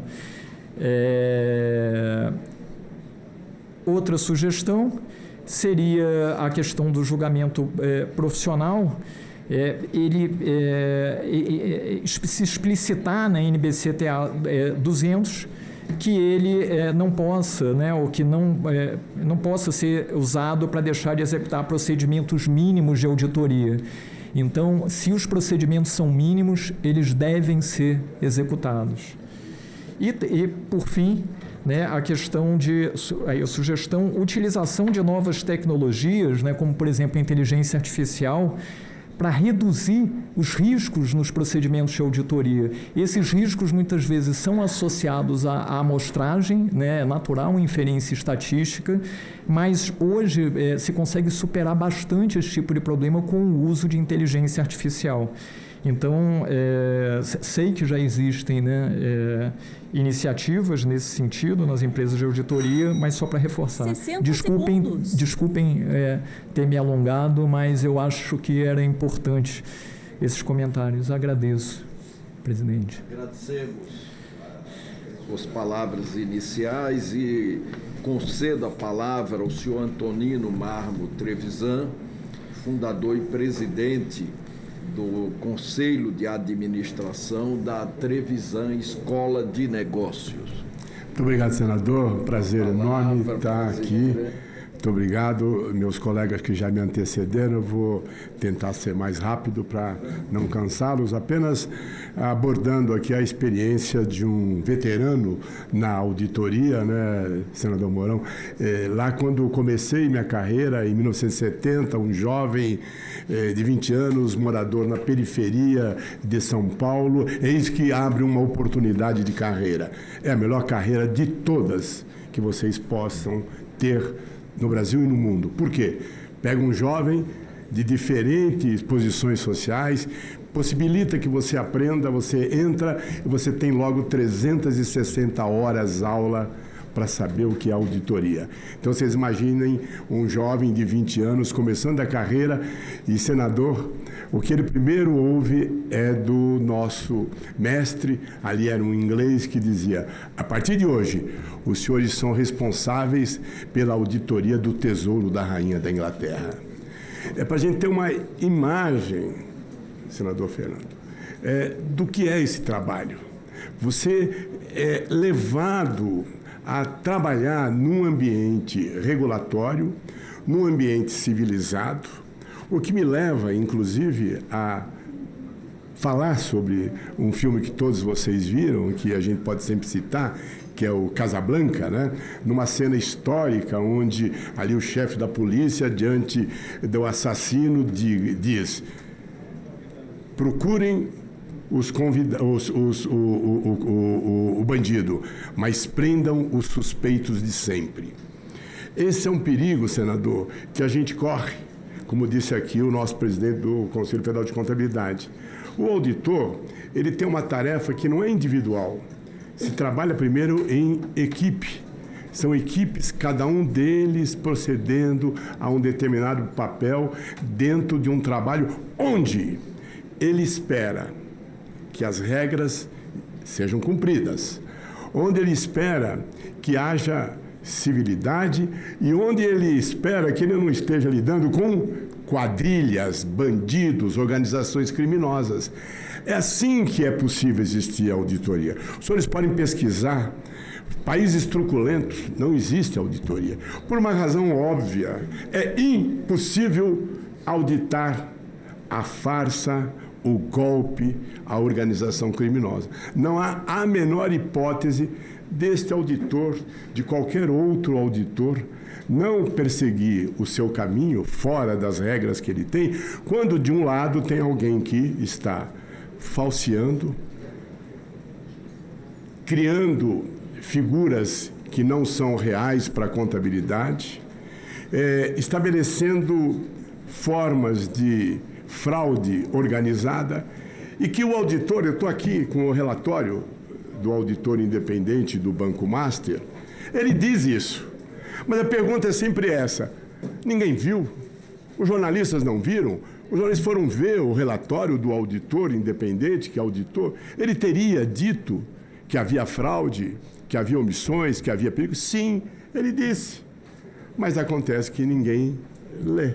E eu vou só citar um trechinho. Ele diz assim: o risco de não detecção de distorção relevante resultante de fraude é maior do que o proveniente de erro. É verdade. Já que a fraude, vejam os senhores como este caso envolve tudo isso que o auditor disse.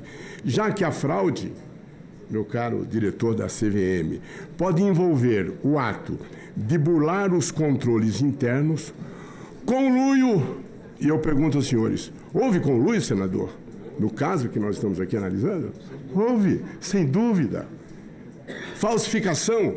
Houve falsificação, senadora Damares? Só houve. Houve omissão? Sem dúvida nenhuma. Ou representações falsas intencionais. Aí coloca, senadora, o pobre do auditor para queimar na fogueira. É fácil, né? É fácil. Mas eu volto aqui a dizer a vocês, porque os meus colegas já disseram tudo o que era para ser dito, a gente tem que olhar para onde foi o dinheiro. Então, eu penso que esta casa, senador, que tanto tem trabalhado em prol da transparência, se os senhores olharem para onde foi o dinheiro, vocês vão saber o que aconteceu no caso Master. E, por favor, meus caros colegas, eu não acho que nós temos que fazer novas leis, novas regulações. Não. Nós temos que prender aqueles que devem ser presos. Não adianta nada eu contar com um determinado supervisor legal, e esse supervisor legal foi cooptado pela quadrilha. Então, como é que eu vou fazer, senadora Damares? Eu transmito a ele o meu relatório. Mas, meu caro senador, por Santa Catarina, como é que aquele que lá está para supervisionar, fiscalizar, complementar o trabalho do auditor foi cooptado? Ora, é você jogar sem o goleiro, sem o atacante. É como aquela história que eu também aqui no seu gabinete, nós estamos fazendo uma prévia, né, senador Fernando, de um campeão de futebol que se propõe a fazer 100 gols no meio de um campo, no Maracanã. E aquela torcida toda lá acompanhando aquele goleador Lá está o goleiro e lá está ele fazendo o gol na marca de pênalti. Ele faz o primeiro, ele se propõe a fazer 100. Ele faz o primeiro, ele faz o 90º. Está aqui nosso senador, especialista nisso. A hora que ele chega no 90º chute, ele erra o gol. O que os senhores acham que a torcida fala, senador Mourão? Pronto, né?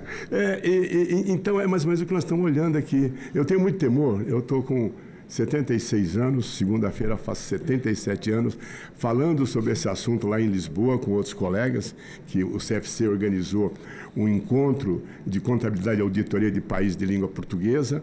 Estarei falando desse tema. É preciso olhar a profissão contábil, é preciso olhar o trabalho do auditor como a razão do desenvolvimento de um país. E se os senhores me perguntarem qual é o país mais auditado do mundo, Trevisan, como professor que investiga, eu vou dizer, talvez um dos mais desenvolvidos, a Holanda. A Holanda tem 13 habitantes por auditor. Mas a Holanda precisa, então, de auditoria, se ela é tão certa, é quando a auditoria floresce. Eu também, muito jovem, quando estava ali iniciando o trabalho de auditoria, recebi a incumbência de auditar uma ONG, uma organização não governamental, que tinha acabado de receber uma doação dos alemães. E fui fazer. Aí eu fui ver quanto custou a auditoria e de quanto era a doação. Eu perguntei para aquele alemão, meu senhor, o custo da auditoria está sendo o dobro da doação que os senhores estão fazendo. Não tem algo errado? Ele falou, não, Trevisan, está muito certo. Nós, os alemães, queremos saber onde está cada tostão que a gente aplicou. E por isso nós pagamos a auditoria para saber disso. E eu me pergunto, como vi lá na minha cidade agora, no Carnaval, e lá em Ribeirão Bonito, no interior de São Paulo, falei com o prefeito que cheguei lá com a minha neta e 4 amiguinhas para ver o Carnaval. E cadê o Carnaval de Ribeirão Bonito? Não tinha ninguém. Eu falei, Paulo, o que está acontecendo? Ele falou, peguei a verba que era para o Carnaval e comprei carteiras para as escolas de Ribeirão Bonito. Alguém há de ser contra? Todos têm que ser contra. Porque é uma forma de desviar a política pública. O gestor da política pública está achando que cada um está aplicando o seu recurso. Não é, meu caro Geraldo? Está aplicando onde devia. Claro que, se ele fizesse o Carnaval em Ribeirão Bonito, dava para ele comprar 3 vezes mais carteiras para as nossas escolas. Então, eu encerro aqui para agradecer enormemente a oportunidade, senador, e parabenizar o Senado por estar dando essa oportunidade para a gente estar aqui debatendo com vocês. E muito obrigado a todos. Nós vamos agora à fase das interpelações. Eu concedo a palavra ao primeiro orador inscrito, que é o nosso querido senador Jorge Cajuru.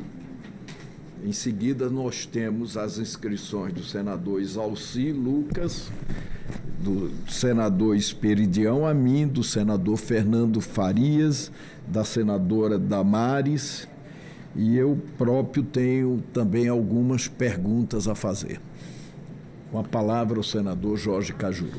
Inicialmente, Deus e saúde a todos os presentes, a todas e os ausentes que nos acompanham neste importante debate do grupo de trabalho da Comissão de Assuntos Econômicos, que tem a presidência sempre irretocável do senador Renan Calheiros. Nessa oportunidade, de forma coletiva, eu pediria o pitaco de cada um dos nossos importantes convidados, que foram precisos em suas explanações iniciais, e começo perguntando sobre a auditoria que pressupõe, para uma opinião independente, que sejam verificados os elementos patrimoniais sobre a administração da entidade. Com base neles, gestores, administradores, investidores, governo, órgãos reguladores ou qualquer outro stakeholder tomam decisões. Seria desse modo essencial verificar tanto a existência quanto a valorização dos bens e direitos constantes dos balanços, como com tantas normas técnicas e legais, pode-se chegar a um caso de bilhões de ativos inexistentes ou supervalorizados que passaram pelo crivo das grandes empresas da auditoria, pergunto. Segunda colocação. A precificação de ativos de crédito pressupõe conhecimento técnico financeiro. Os profissionais de auditoria em trabalhos envolvendo instituições financeiras têm formação adequada para tal tarefa? Pergunto. Garante-se que dominem apressamento de derivativos ou FDICs? Pergunto. Ou tomam por base informações de terceiros? Por fim, desde os escândalos da Barings, das WorldCons e Subprime, grandes escândalos financeiros corporativos, sabe-se que existem problemas da detecção de fraudes contábeis em grande escala, mas elas continuam existindo. O que as empresas de auditoria têm feito de efetivo para evitar que aconteçam? São minhas colocações, presidente Renan Calheiros. Muito obrigado e ficarei atento à resposta de quem quiser ou de forma coletiva o pitaco de cada um dos nossos convidados. Nós vamos fazer blocos de 3 senadores. Eu concedo a palavra ao senador Isalci Lucas e o último do bloco é o senador Sperdione. Com a palavra o senador Obrigado, Isalci presidente. Lucas. Primeiro, quero aqui reforçar, eu já tenho dito isso muitas vezes, né? Eu sou contador, estou senador. E é muito importante essa audiência para que a gente possa demonstrar para a população a importância do contador no processo de desenvolvimento do país, da segurança do patrimônio. E eu lamento muito a recente declaração do ministro Haddad, dizendo que com a reforma tributária não precisa mais de contador. Eu acho que ele foi muito infeliz e deve realmente pedir desculpa aos contadores e às instituições. Mas o que acontece no Brasil hoje também, presidente, muitas empresas aqui, principalmente estatais, né? Mas aqui no caso do BRB, por exemplo, Conselho Fiscal, Conselho de Administração, normalmente são indicações para melhorar o salário de outras instituições. Então você tem ministro que tem um salário baixo, aí para compensar o salário bota ele no Conselho de Administração. Tem um funcionário que tem um salário baixo, bota ele no Conselho Fiscal, sem nenhum pré-requisito para realmente exercer essa função fundamental de conselheiro. Então, aconteceu agora no BRB. Né?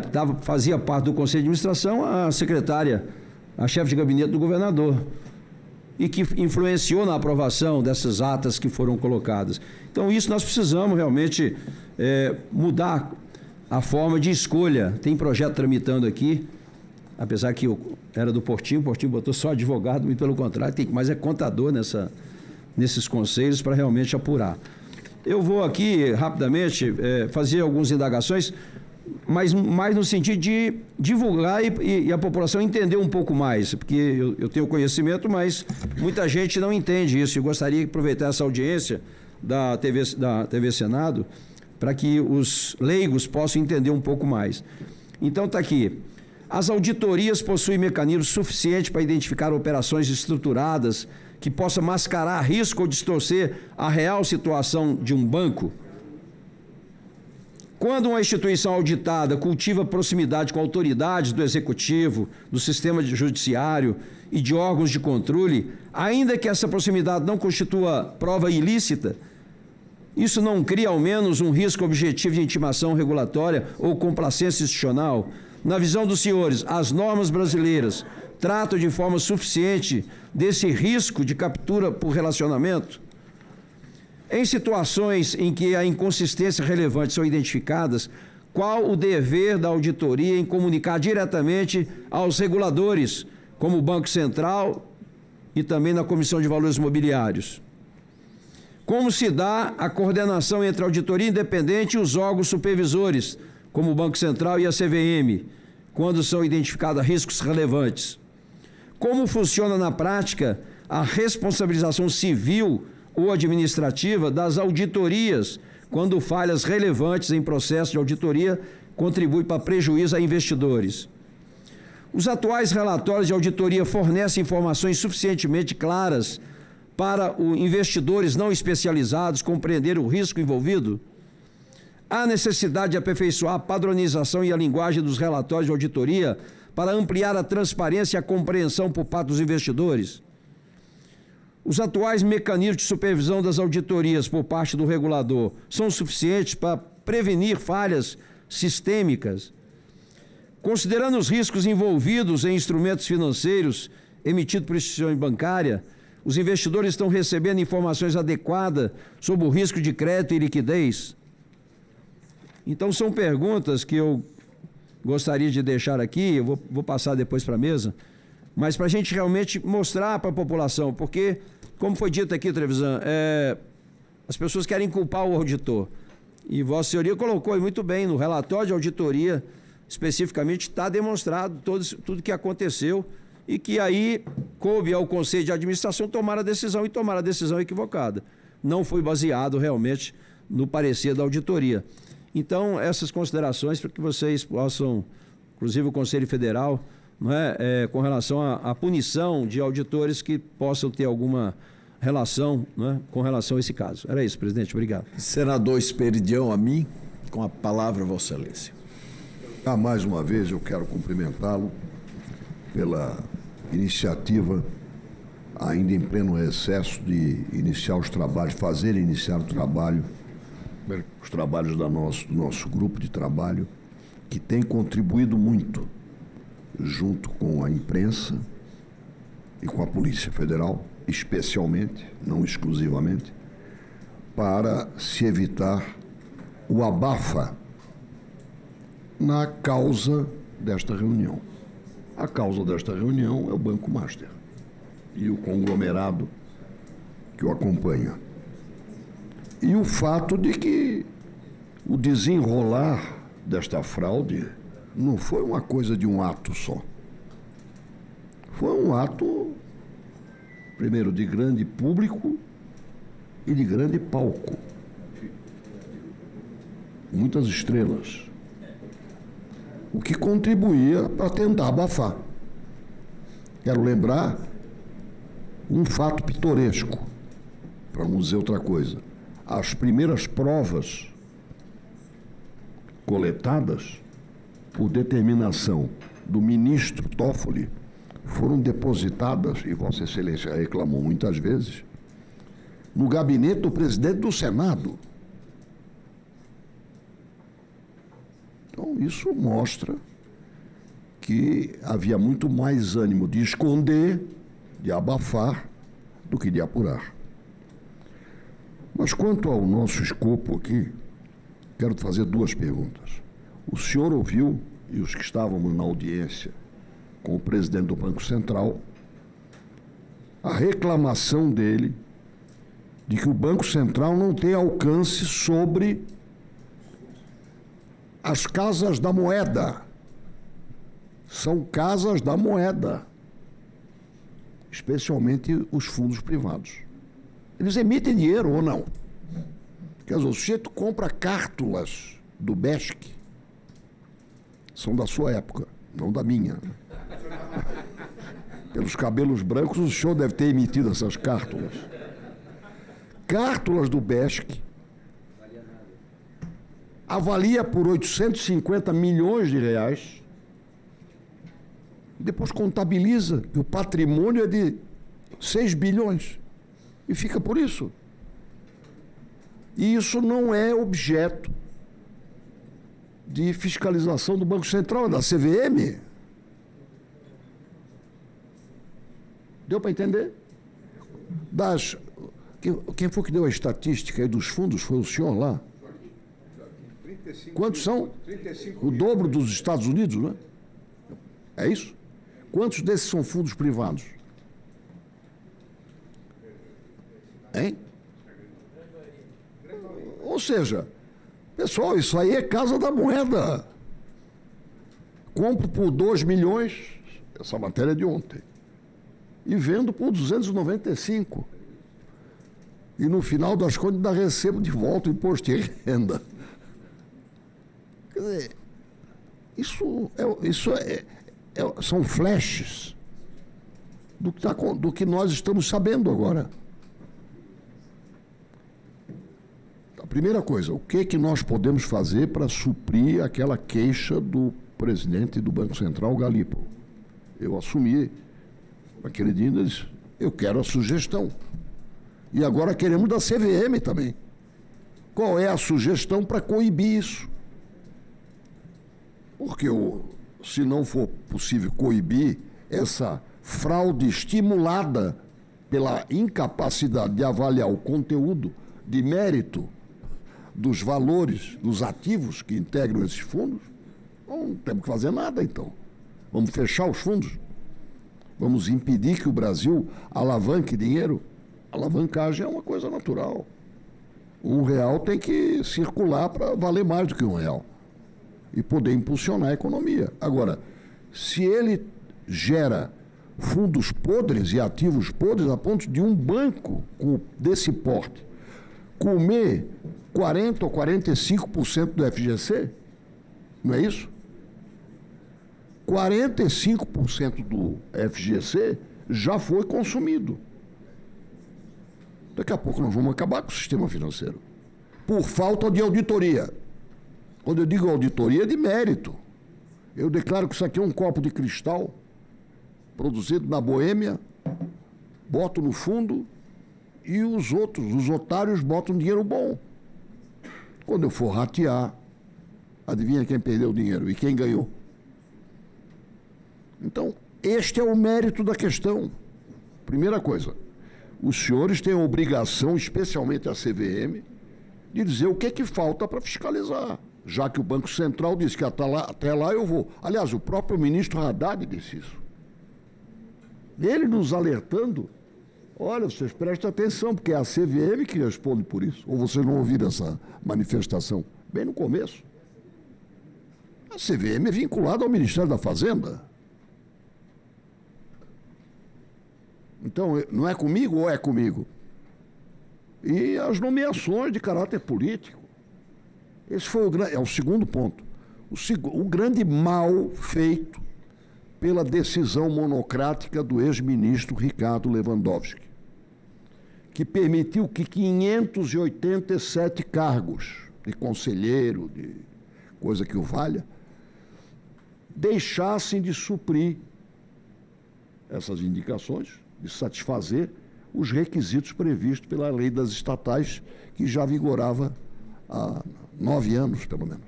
Liberou geral. E o que é pior, depois de 14 meses, o Supremo reconheceu que as restrições ou os requisitos eram constitucionais, mas quem foi nomeado fica. Essa resiliência, essa tolerância com o erro, é que tem permitido que nós tenhamos, e aí eu concluo, como foi lembrado pelo querido amigo senador Caju, esse filme nós vimos no Subprime, pessoal. Vocês todos assistiram. O senhor se lembra, no Banco Central, naquela época, todo mundo conhecia aquele The Last Laugh. Todos eles já tinham visto a história contada pelos humoristas sobre como é que eu transformo uma casa em ruínas numa hipoteca, boto num fundo estruturado e vendo para Tóquio. Isso é uma das piadas daquela apresentação. Aquilo que aconteceu em 2009 está acontecendo no Brasil hoje. Então, os instrumentos de auditoria têm que chegar ao mérito da questão, ou seja, ao fundamento do valor atribuído ao bem. Ou então tem que fechar as casas da moeda. Então, peço a contribuição para essas duas coisas. Onde é que termina o Banco Central? Porque o banco não tem nenhuma irregularidade. O banco não tem, o que tem é a periferia dele. Ele paga, recebe, só que se baseia em valores fraudados onde? Nisto, até a fraude da cooptação dos fundos de previdência bota dinheiro bom. Isso é que é o pior. Bota dinheiro bom para misturar fora do banco em coisa ruim. prejudicando 18 fundos de previdência estaduais. Onde é que vai parar isso? E isso não é resgatável pelo FGC. Então eu concluo dizendo, é nossa obrigação contribuir para melhorar a legislação que diz, aqui termina o Banco Central, ou incorpora o Banco Central, ou faz uma parceria formal e ativa do Banco Central com a CVM, tem que ter um responsável por isso. Senão nós vamos ter que extinguir os fundos. E isso vai prejudicar a economia. E o segundo ponto é este. A auditoria tem que ter a capacidade, no mínimo por amostragem, para que um dos 50 celulares que fazem parte do meu fundo, você vai lá e confere se ele não é só um peso para papel. Isalci. Ele é peso de papel ou ainda tem intestino, coração e pulsa?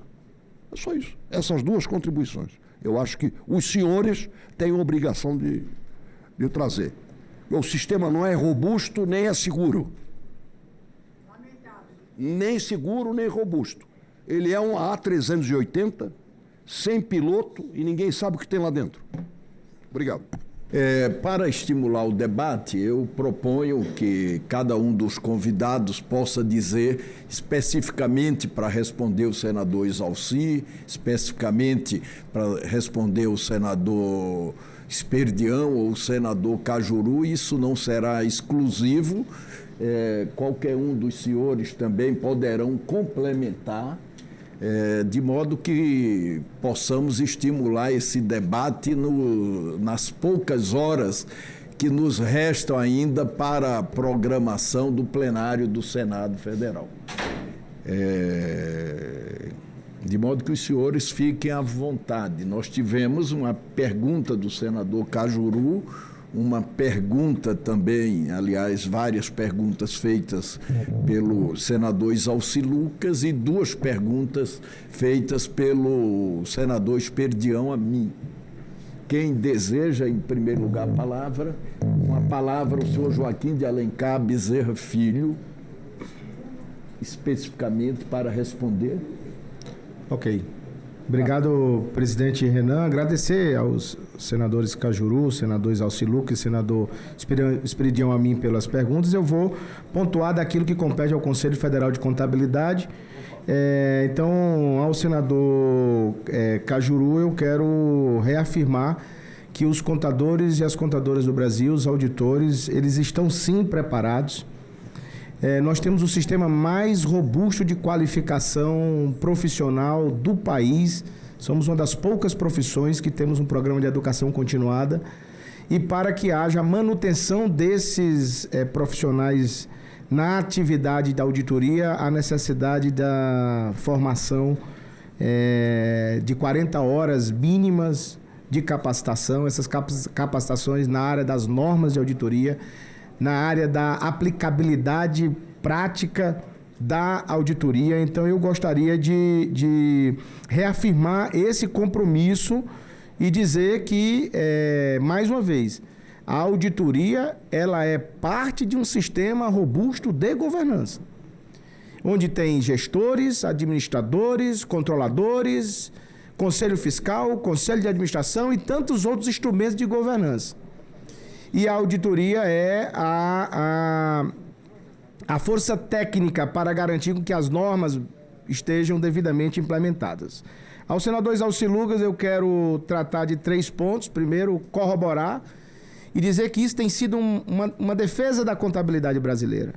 Nós precisamos sim que as autarquias e as estatais tenham mais independência em seus conselhos de administração, em seus conselhos fiscais, menos politização para garantir melhor confiabilidade da informação, melhor independência. E compete sim, mais uma vez, não é um discurso corporativo, é uma narrativa de evolução da regulação técnica do país, da garantia de melhor governança.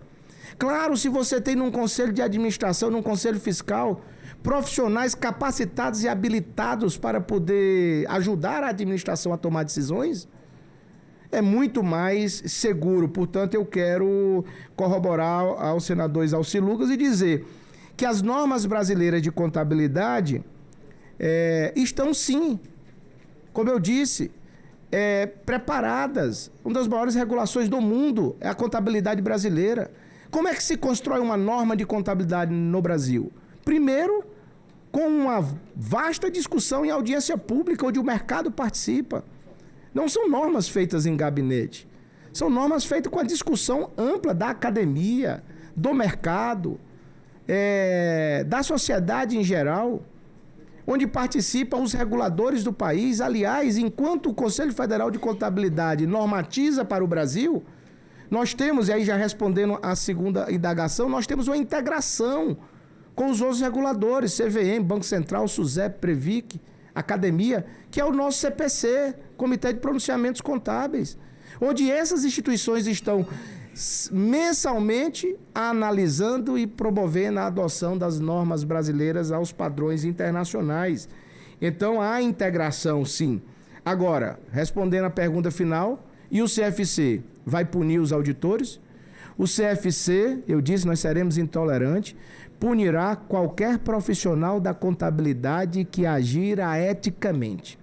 E nós já iniciamos os processos de investigação e de análise da atividade do exercício profissional. Porque é preciso que a gente, mais uma vez, separe fraude contábil de fraude corporativo. O fraude contábil é quando há um desvio ou um desvirtuo da atividade profissional produzida pelo profissional da contabilidade, quando ele bula documentos ou faz qualquer outra atividade desta natureza, e nós seremos altamente vigilantes. Agora, não podemos abrir, mais uma vez, macular a imagem do profissional quando a fraude, ela é da administração, ou quando há conluio, ou quando há crime, em que a contabilidade e a auditoria não alcança pelo seu limite de escopo. E ao senador Esperidião, a mim, eu quero reafirmar, a auditoria ela não é investigativa. A auditoria ela é um procedimento que demonstra, através da capacidade técnica, o seu limite de atuação. Então, mais uma vez, o Conselho Federal de Contabilidade está para contribuir com este ambiente regulatório, na certeza de que esse debate é muito rico para a construção do que o Brasil precisa resgatar, que é a confiança pública, a confiança da economia do nosso país. Com a palavra, doutor Trevisan, com a palavra, Vossa Excelência. Primeiro, para tranquilizar o senador Exalcil, o senador Cajuru, eu tenho uma escola, forma auditores e forma contadores. Posso garantir aos senhores que eles estão preparados, eles foram preparados para toda essa sofisticação do sistema financeiro. Isso eu posso, com certeza, dizer isso para os senhores. A segunda questão, senador Esperidião, senador, eu volto a dizer, os relatórios de auditoria, por alguma razão, são poucos lidos. Por alguma razão. Se o senhor for verificar o parecer do auditor, que auditou alguns fundos, ele se absteve de opinar. A abstenção é o grau máximo onde um auditor, diante da falsidade, ele não consegue opinar. E por incrível que pareça, eles publicaram a abstenção do auditor. Está publicado. Me abstenho. Nós temos que tirar isso das alternativas dele. Mas no mínimo ele deveria dizer, eticamente ele teria que dizer, isso aqui precisa ser investigado. Mas é o que ele disse, não, mas ponto de que ele não consegue nem entrar eufemística. Isso aí, doutor Trevisan, isso aí é eufemismo.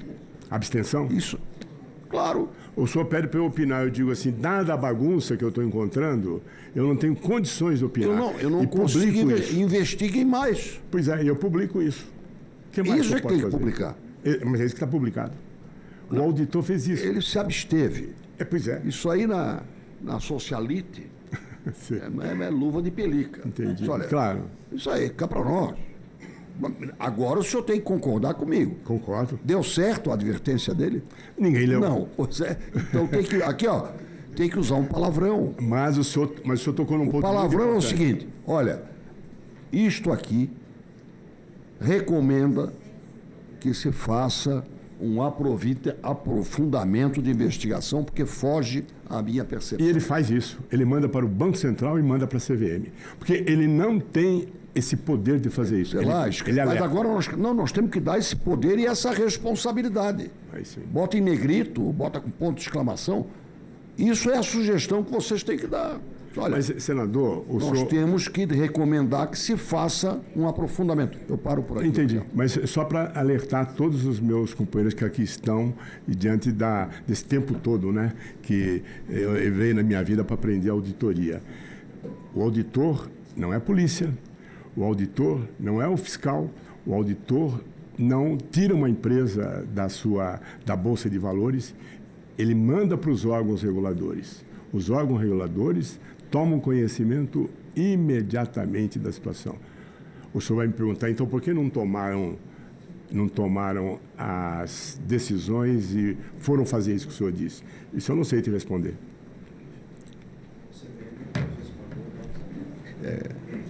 Está aqui o meu colega Fábio, né, Fábio? Palavra, o senhor Fábio Pinto Coelho.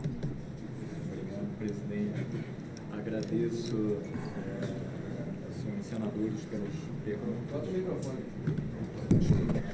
Agradeço aos senhores senadores pelas perguntas. Inicialmente, eu gostaria aqui de endereçar, até para concatenar, né, com o comentário anterior, a questão da atuação da CVM. A CVM, ela abriu ordem de grandeza aqui, eu não tenho um número exato, mas centenas de processos administrativos sancionadores, né, vinculados de alguma forma ao grupo Master Reag. Existe um rito, né, ordinário, onde é garantido o devido processo legal. Mas só para reforçar que a CVM ela não está paralisada, tá, com relação a isso. Nós estamos atentos e estamos agindo. Com relação à questão da Casa da Moeda, que eu achei o exemplo muito interessante pessoalmente, e está justamente associado ao que eu falei dramático. E é justamente o ponto que eu destaquei na minha questão inicial. Essa criação, entre aspas, né, de moeda, está sendo feito pelo valor justo nível 3. Né? Por isso que é importante, né? Existe uma norma internacional, que é a IFRS 18, que estabelece critérios rigorosos, né, para o estabelecimento do valor justo. Nos 135 países que adotam as normas da IFRS, inclusive a IFRS 18, a gente não vê esse tipo de problema nessa dimensão. Então, o que nós percebemos que não parece ser um problema normativo, né, de norma contábil. O problema está associado à questão da prática, né, dessa questão da valoração, e aí desde a base, né, a gente não pode generalizar, né, para a classe, por exemplo, de contadores, não é o caso. Mas casos isolados, como a gente tem visto aqui nos fundos estruturados associados ao Master, envolvem questões que precisam ser endereçadas, né? Saber quem fez a mensuração, quem está por meio dessa mensuração, isso refletido nas demonstrações financeiras, né, e gerando todos os problemas que a gente tem visto, né, associados à fraude, dentre outros ilícitos. É importante também que as auditorias, elas têm normas específicas para isso, evidências apropriadas e suficientes para a emissão de relatórios. É importante que elas adotem esses procedimentos mínimos com um ceticismo amplificado nessa questão, porque esse risco, ele é um risco relevante, né? Já está no plano de supervisão baseado em risco da CVM desde 2021. Então, a CVM publica esse plano de supervisão justamente para alertar esses pontos. Tá? Desde 2021? Desde 2021. E esses relatórios, os resultados, né, eles são publicados, tá? Então, no site GovBR.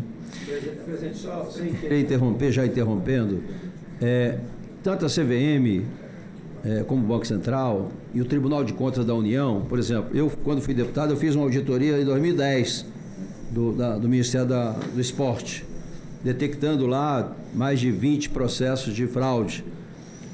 Levou 10 anos. Quando chegou no Tribunal de Contas, que chegou a essa conclusão, já todo mundo... É o caso aí da CVM.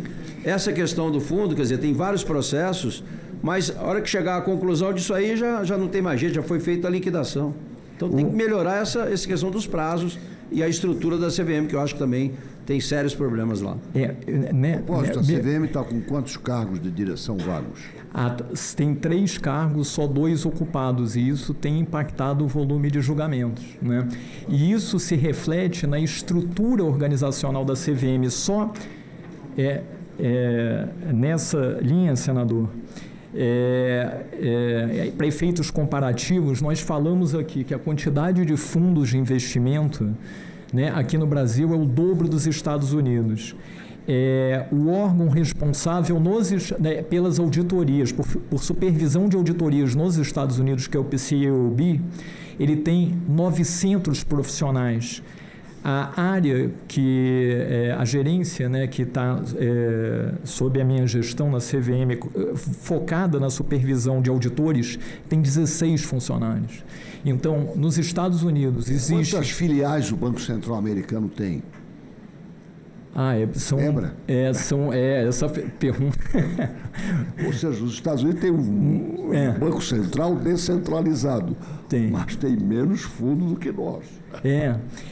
E esse eu acho que também é um ponto de atenção, porque com relação ao ambiente de risco de auditoria, né, essa sinalização, né, de ter o dobro de fundos de investimento em relação ao mercado americano é uma sinalização que talvez a estrutura de fundos estruturados possa ter sendo utilizada para outros fins, né, que não o que seria esperado. E talvez a raiz desse ponto seja a questão do valor justo da, entre aspas, Casa da Moeda. Por isso que eu sugeria que o primeiro ponto é endereçar um regime jurídico específico que trate da questão do valor justo, né?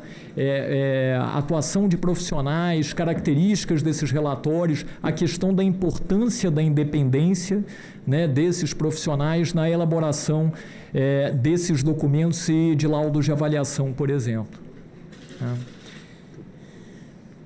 Quer dizer que a avaliação do Dr. Fábio é que não há alteração a fazer na norma.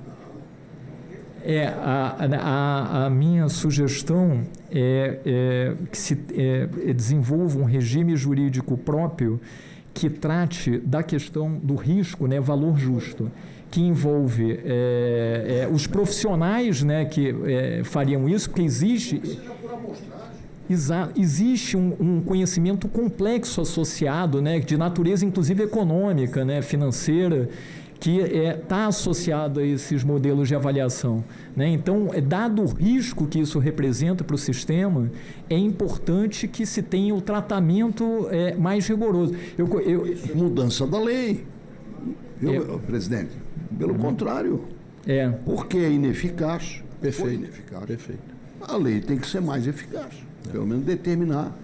Se tem uma advertência, cartão amarelo no ano, cartão amarelo no primeiro semestre do ano seguinte. Eu costumo dizer que o problema não é a questão de ter risco, o problema é o risco não ser devidamente endereçado, até do ponto de vista jurídico. Me parece que hoje existe esse gap. Seria a minha sugestão. Senador Fernando Farias.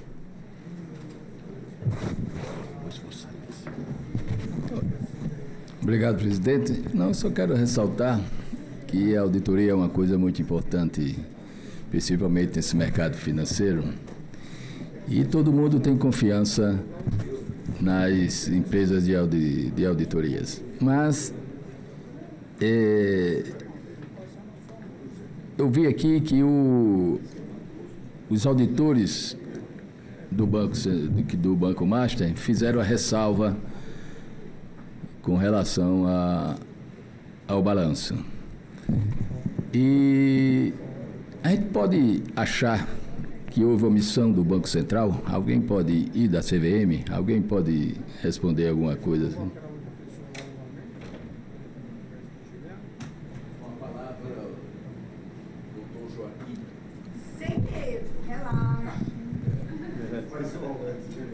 Senador, o senhor pode só repetir, por favor? Baseado que vocês foram firmes, a auditoria foi bem feita, poderia dizer que o Banco Central foi omisso? Do caso específico do Master, porque o Master durou 6 anos fazendo os brinquedos dele. Mota. Aqui. Obrigado. Senadora, uma mensagem que eu entendo que seria importante, uma reflexão. Primeiro que o assunto ele não é simples, ele é complexo, né? Não é um tema simples. Se fosse simples, tinha sido identificado no primeiro dia, tinha sido tomada todas as providências, não teria chegado onde chegou. Assim como outras fraudes corporativas. O presidente da CVM esteve aqui, o senhor João Ascioli esteve aqui, e ele explicou de forma bem didática que uma fraude, vamos equiparar uma fraude financeira a uma fraude que acontece num sistema de um banco ou numa invasão de um computador. O que acontece? O fraudador ou o hacker, ele busca o quê? Existe um sistema robusto que breca ali milhares de ataques hackers por dia, só que em algum momento alguém achou uma brecha e foi lá e pegou aquela brecha e atacou.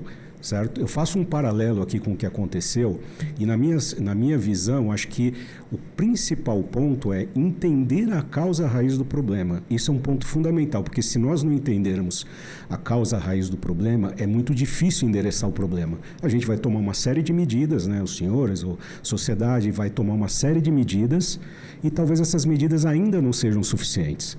Então, por isso que um dos pontos importantes é entender a causa raiz. Eu gosto de usar o exemplo do que aconteceu no mercado americano nos anos 2000, tem os casos famosos de Enron, WorldCom. Naquele momento, os legisladores, os reguladores se debruçaram sobre o problema e identificaram. E o que eles estabeleceram? Eles estabeleceram uma nova legislação que tem um nome chamado Sarbanes-Oxley, que é o nome que foi dado a essa lei, e essa lei ela estabelece o quê? Uma melhor governança, mais responsabilidade, estabelece que, no caso das empresas que têm ações na Bolsa, como o presidente Joaquim citou, exigem, né, como uma necessidade, mas os administradores atestarem, ou seja, eles fazerem uma declaração pública de que os sistemas de controles internos funcionam. Há estudos internacionais que mostram que uma fraude ela ocorre quando tem 3 elementos presentes. Um elemento é a necessidade, ou seja, alguém tem que se beneficiar, ninguém comete uma fraude se não tem benefício. Tem que ter um benefício. Segundo, a pessoa ela racionaliza, muitas vezes são pessoas que não têm nenhum histórico de desonestidade.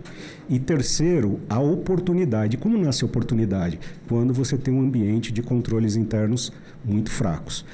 Isso funciona de uma forma geral, mas em casos em que envolve a própria administração, a alta administração está envolvida, que aparente ser o caso, eu não tenho todos os detalhes para comentar, é mais complexo, mesmo para o auditor detectar. E uma das soluções, de novo eu chamo aqui a atenção dos senhores para o projeto de lei 2581, criminalizar a prática da fraude. Porque hoje, por mais que existam leis, que eu não sou advogado para fazer aqui afirmações, mas é mais complexo hoje você enquadrar uma situação de uma fraude dentro de um crime a partir do momento que você tem a tipificação, que é o que prevê esse projeto de lei.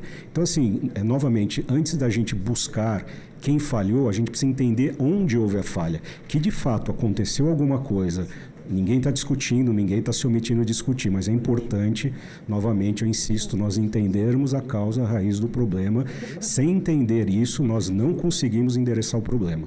Tá? Assim, essa é a minha resposta, senador. Assim, não dá para entender. É o seguinte, o caso bem prático que ocorreu no Banco Master. O Banco Master está ali, todo bonitinho. E ele comprou papéis do Banco de Santa Catarina, que nem existe, nunca existe mais. Então, isso foi acredito que isso foi detectado aí. E comprou por 10, tudo bem, comprou por 10, não tem problema de comprar. Elevou o valor para um valor descomunal, pagou imposto de renda e vendeu para um fundo. Isso foi detectado por vocês. Acredito que dentro do balanço foi detectado por vocês. Então, isso é uma coisa muito simples de se ver. Aí eu volto à pergunta: omissão do Banco Central ou da CVM? Tem um ponto importante que, usando essa... Esse é um exemplo prático existente que deve estar aí no balanço do banco, né? Esse exemplo é interessante. Quando existe dentro da área pro auditor, existe uma área que a gente chama de risco, que chama-se transações com partes relacionadas. O que é a transação com parte relacionada? É quando uma empresa transaciona com outras empresas do mesmo grupo econômico.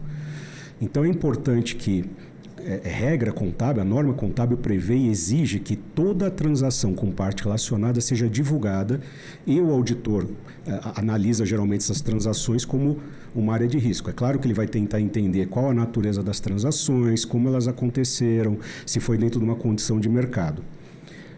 O ponto dos fundos, a grande complexidade, isso foi dito aqui também pelo presidente da CVM, é que hoje a legislação, ela garante um sigilo de quem são os cotistas beneficiários do fundo. Se houvesse, eu acredito, se houvesse a transparência ou acesso aos beneficiários, eu não posso afirmar se o Banco Central tem ou não acesso, mas foi afirmado aqui que a CVM não teria, os auditores não têm, porque é alegado que há uma questão de sigilo. Então, nesse caso, assumindo que esses fundos, né, são de todos do mesmo grupo econômico, vamos chamar assim, ou pode dar outro nome, a transação foi feita dessa forma. Teria sido mais facilmente identificado, porque a própria contabilidade, ela proíbe que uma transação entre partes relacionadas, onde você consolida essa informação no mesmo grupo, você produza ganho de valor, né? Porque isso seria, obviamente, criar valor onde não aconteceu. Então, assim, tentando, sem querer ser muito técnico, mais um ponto que eu acho que é importante para se avaliar e se pensar sobre o aperfeiçoamento legislativo pelo menos, não precisa ser público, mas pelo menos os auditores, todos os reguladores tenham acesso a quem são os cotistas de cada fundo. Senadora Damares. Obrigada, presidente. Eu quero agradecer a presença dos senhores aqui. Os senhores não têm ideia da importância dos senhores estarem no grupo de trabalho. Mas eu reconheço que os senhores estão sendo politicamente corretos, muito diplomáticos, e eu entendo a posição dos senhores. Nesse sentido, eu queria perguntar aos senhores se a gente poderia... O nosso grupo de trabalho tem um corpo técnico. Vejo como está isso aqui, ó. E é difícil para nós, senadores, assimilarmos tudo. Mas a gente ter depois encontros com os senhores, que quando eu li o currículo dos senhores... Eu confesso que eu fiquei extremamente impressionada. Quando eu vi o currículo do Dr. Fábio, eu disse, 5 Fábios desse no Brasil, nós teríamos resolvido parte dos problemas que estamos enfrentando hoje. E, infelizmente, senhores, os currículos dos senhores, os pareceres dos senhores, a sabedoria dos senhores, foram trocadas por farras. E eu vou usar uma palavra bem difícil para uma pastora falar. Mas está no dicionário, eu vou usar. Foram trocados por putaria. Eu estive naquela sala cofre esse final de semana, senhores. Não queiram saber o que eu vi e li. E teve um momento que eu estava numa sala só com meninas, da gente ficar vermelha, de abrir imagens, fotos e documentos. Então, assim, como é que eu tenho um corpo técnico desse no Brasil? Eu tenho uma CVM com uma pessoa como o Dr. Fábio. E a gente chegou onde a gente chegou por causa de copos de uísques, baladas, festas. Não dá. A gente vai ter que rever muita coisa. Então, eu acho que essa continuidade da conversa com os senhores, e eu só discordo do seu Agostinho quando ele disse que a gente tem norma. A gente tem norma boas, mas a gente vai ter que aperfeiçoar, seu Agostinho. Por exemplo, Casa da Moeda, vou dar um exemplo. Essa minha assessora aqui é formada em economia, graduação, tal. Teve um momento que ela foi conselheira na Casa da Moeda que só ela entendia de economia. Você pegava o currículo dos outros conselheiros, era vergonhoso. Casa da Moeda. Então, a gente talvez tenha que fazer alguns ajustes. Mas eu quero me dirigir agora à CVM. CVM, quando o seu presidente esteve aqui, ele nos deu respostas extremamente interessantes para que o grupo do trabalho caminhasse. Aí logo que a gente esteve com o presidente da CVM aqui, a gente foi na CGU, nós descobrimos uma auditoria da CGU de 2024 que apontava inúmeras fragilidades na CVM. Inúmeras. E a gente pediu uma segunda auditoria. O grupo de trabalho ganhou nesse pleito, nesse pedido, foi deferido e CGU está fazendo uma segunda auditoria na CVM, que eu acho que vai nos dar novos elementos para a gente continuar o nosso trabalho. Mas numa das respostas que os senhores mandaram, que eu tive acesso sexta-feira ao grupo de trabalho, os senhores dizem o seguinte: a CVM passou a cobrar repetidamente, em relação ao BRB, repetidamente o BRB sobre fatos potencialmente relevantes divulgados pela imprensa, inclusive exigindo que o banco explicasse os motivos pelos quais entendeu não se tratar de fato relevante, com ressalva expressa de que a resposta não afastava a eventual responsabilização por falta de divulgação tempestiva. Olha o que vocês alertaram. Isso ocorreu em temas como provisão de 2,6 bilhões, venda de ativos recebidos do Master, cotas de fundos recebidos em dação, venda de 5 bilhões em ativos para recompor liquidez, efeitos da liquidação do Eubank e participação societária relevante ligada às estruturas. Eu li os documentos de vocês sexta-feira. Vocês insistiram que estava tendo erro. Aí, CVM foi ignorada. A partir desse momento, CVM, aí eu pergunto, não deveria ter comunicado ao Ministério Público que vocês que estavam passando a bola em cima de vocês, estavam dando pernada em cima de vocês, vocês cumpriram o papel. Se eu pegar tecnicamente, doutor Fábio, vocês foram 10, mas no resultado foi 0, porque cobraram e o Master riu da cara de vocês. Riu. Inclusive, presidente Renan, lá na sala cofre, eu vi alguns documentos, já falei com o seu chefe de gabinete, que nós vamos ter que fazer um ofício para a CPI, para compartilhar esses documentos para o nosso grupo de trabalho. É importante. Então, CVM, a pergunta é, de que me adianta um órgão cobrar tanto como vocês cobraram? E no final, num copo de uísque, riram de vocês e fizeram o que bem queria. Na continuidade, eu venho aqui para o Conselho Federal de Contabilidade e para o seu Rogério. Seu Rogério, lá atrás, ainda voltando ao BRB, nós mandamos um ofício para o presidente, então presidente do BRB, e a gente segurou uma audiência pública aqui, porque a Polícia Federal estava investigando e nós não queríamos atrapalhar. E eu fiz 20 perguntas. E ele, eu não sei se indevidamente, me respondeu 34. E me deu aqui ouro para o nosso grupo trabalhar agora, inclusive pedindo novas operações policiais. Mas numa resposta, ele diz o seguinte, aqui os senhores todos podem prestar atenção no que eu vou perguntar.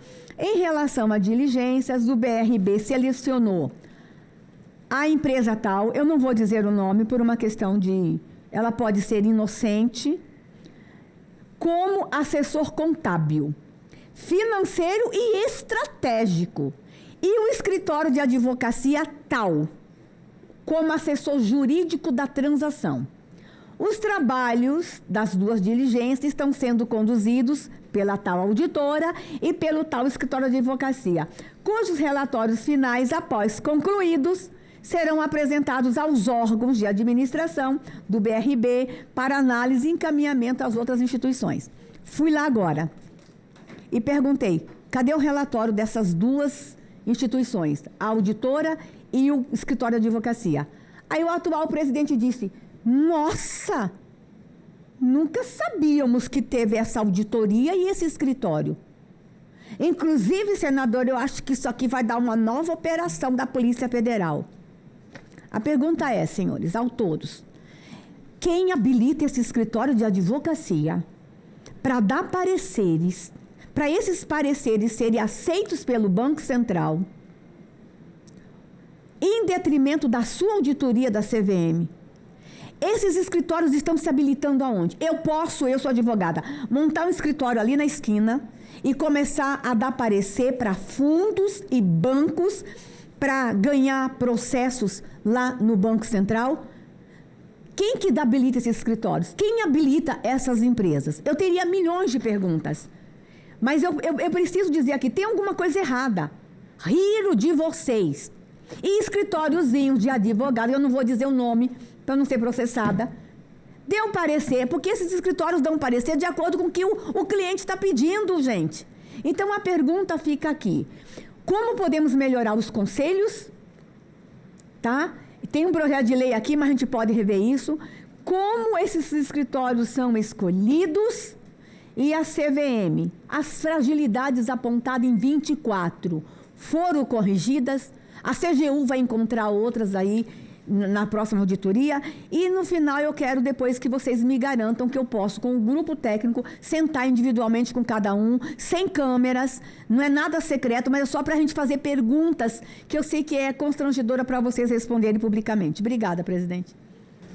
Antes de conceder a palavra para as respostas, eu gostaria só de informar que o projeto de lei citado aqui, 2581 de 2023, que estabelece critérios, que disciplina instrumentos de proteção, incentivo e recompensa a informantes que noticiam crimes ou atos ilícitos no mercado de valores mobiliários ou em sociedades anônimas de capital aberta, e altera a lei número 6.385, de 7 de dezembro de 1976, para prever obrigações às sociedades anônimas de capital aberto, a fim de garantir a integridade de suas demonstrações contábeis e financeiras. Já foi aprovado pelo Senado Federal e remetido conforme o ofício 551, de 20 de 6 de 2024, ao senhor primeiro secretário da Câmara dos Deputados. Eu concedo a palavra para as respostas dos senadores que integraram esse bloco. Em primeiro, ao senhor Joaquim de Alencar Bezerra Filho. Obrigado, presidente Renan. Eu quero agradecer à senadora Damares, aliás, enquanto ministra, uma grande parceira da contabilidade brasileira. E dizer, senadora, de que da mesma forma que o Conselho Federal de Contabilidade sempre esteve à disposição desta casa em grandes debates, como a reforma do Código Comercial, lá atrás, em 2001, a Lei de Responsabilidade Fiscal, mas o Código Eleitoral, a reforma administrativa, a reforma previdenciária e tantos outros casos que vêm ao debate aqui nesta casa, eu quero já de pronto colocar o Conselho Federal de Contabilidade com seu corpo técnico para auxiliar esta comissão, este grupo de trabalho, nas evidenciações daquilo que compete ao exercício profissional, com muita honra fazermos parte desse trabalho. E quero colocar também, senadora,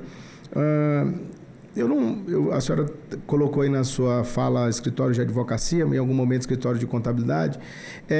Há uma forma regular de se inscrever o profissional da contabilidade, eu já disse aqui, através do exame de suficiência. E as empresas de contabilidade, o Brasil tem 101 mil empresas de contabilidade. Destas, algo em torno de 300 empresas de auditoria. E nós temos todo um processo de registro. Só pode ser registrado se estiver devidamente habilitado enquanto profissional. E nosso sistema de fiscalização, ele é contínuo, em rodízio, como eu já disse aqui, sobretudo das auditorias, que tem a revisão de pares. eu posso afirmar a senhora e reassumir o compromisso com a nação brasileira de que, do que se tratar de atividade de exercício profissional ilegal, a ética, em conluio com qualquer que seja atividade não regulada, o Conselho Federal de Contabilidade assumirá o seu papel no controle do exercício profissional, porque essa é a grande missão nossa em proteger a sociedade. Seremos intolerantes, eu repito. Aliás, a gente criou já esse mês passado um comitê que vai auxiliar a esta casa e ao Brasil, em diálogo já com a Procuradoria-Geral da República, com a Secretaria Nacional de Segurança Pública, para que o Conselho Federal de Contabilidade esteja à disposição no combate ao crime organizado, no combate à lavagem de dinheiro, no combate aos crimes contra a ordem financeira, porque é papel institucional nosso poder salvaguardar a sociedade através daquilo. Mais uma vez, repito, não como limitação, mas como limite de escopo do exercício da atuação profissional. O circuito do dinheiro corre através das veias que o contador tem o acesso e enxerga. Então, é preciso que nós, enquanto profissionais da contabilidade, estejamos prontos para ajudar, para servir o Brasil nesse aspecto. Em relação à auditoria, nós já discutimos aqui. Há limite de acesso à informação pelo próprio escopo da auditoria. E eu pedi na minha fala aqui de que nós pudéssemos regular que os auditores possam ter acesso ao sistema do Banco Central para que as nossas circularizações enquanto auditores possam ser mais eficientes. Não se limite somente ao que vem de resposta da empresa ou da administração, mas que a gente possa ter acesso quando estivermos tratando de operações financeiras, de instituições financeiras, etc. Então, quero colocar aqui à disposição o Conselho Federal de Contabilidade, a esta casa e ao Brasil, para contribuirmos com a confiança pública que é o mistério de nossa existência. Senadora, primeiro gostaria de dizer a respeito do trabalho específico, eu não conheço a natureza do trabalho, é importante alertar e sem querer defender, porque eu não conheço. Não posso falar sobre os advogados, mas sobre os auditores. Em algumas situações, o auditor ele é contratado para fazer trabalhos especiais, específicos, que não são para uso de fé pública, para que o público em geral, os investidores, tomem confiança, como acontece com o trabalho de auditoria. É um trabalho que é feito para quê? Para suportar a decisão que o administrador vai tomar. Então, o administrador vai tomar, ele tem uma dúvida, vou consultar o advogado, vou pedir para o auditor fazer um determinado trabalho. Então, é muito importante entender o contexto. Ali não necessariamente o profissional está atestando ou afirmando que aquele... precisa entender a natureza do trabalho, eu não conheço. E o segundo, eu gostaria de colocar que o IBRACON, como eu reitero, como eu falei no começo, o IBRACON ele tem trabalhado desde a sua fundação com a contribuição do desenvolvimento do ambiente regulatório, do desenvolvimento econômico do país. Por isso que nós, como IBRACON, nos colocamos à sua disposição, à disposição dessa comissão, para qualquer necessidade, qualquer reunião, estaremos dispostos a contribuir com esse processo, que nós somos um dos principais interessados de que o processo, o sistema, a regulação evolua no sentido de dar mais proteção para todo o sistema. Alguma pergunta? Não, só uma curiosidade, Renan. Senador Fernando Farias. Eu perguntaria, no caso de vocês terem acesso ao registrado do Banco Central, no caso do MAST, mudaria o quê?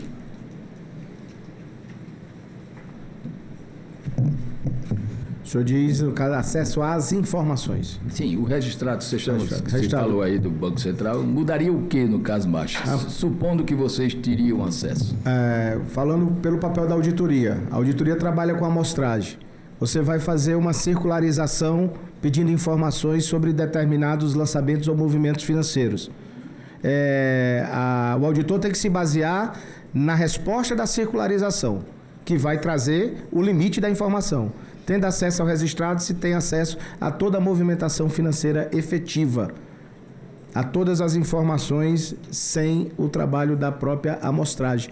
Isso dá uma visão mais ampla Isso permite com que se possa ter uma análise maior de todo o fluxo das informações dos atos e fatos financeiros transitados naquela instituição e nas instituições correlacionadas.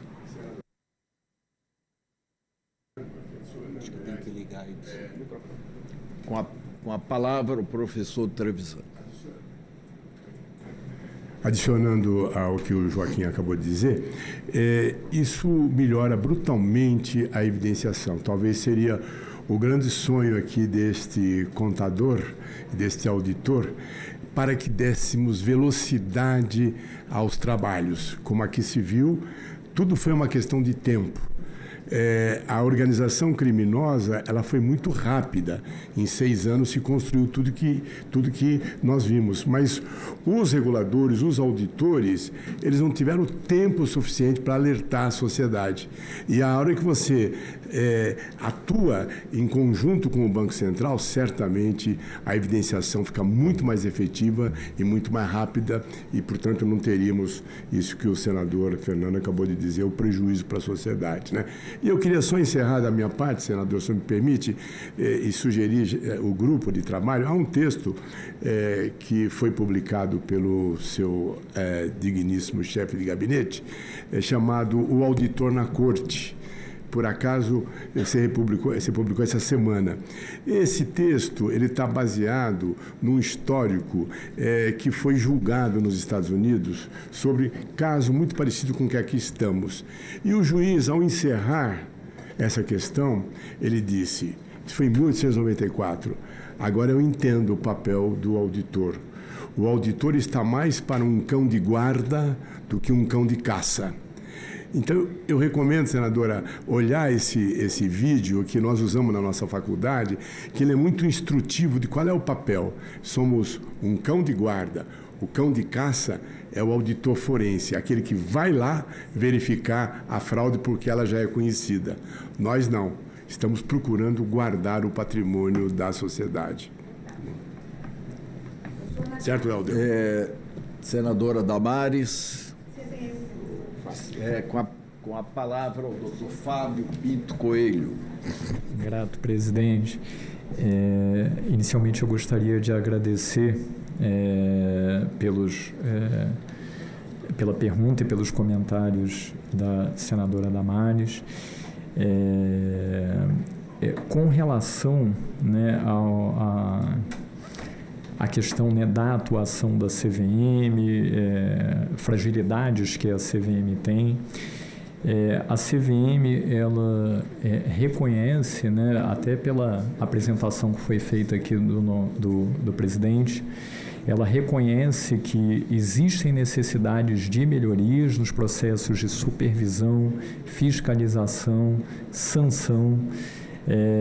E para isso foi criado um grupo de trabalho, né, que tem dentro da CVM, que está atuando intensamente, né, para buscar endereçar essas questões, né? Então, recomendações, né, vão ser propostas e implementadas, né? Algumas já foram antecipadas e a finalidade é que esses problemas eles sejam efetivamente corrigidos para que nós consigamos resolver esse problema que afeta não só o mercado de valores mobiliários, mas tem impactos, né, em vários outros impactos importantes em vários outros setores da sociedade.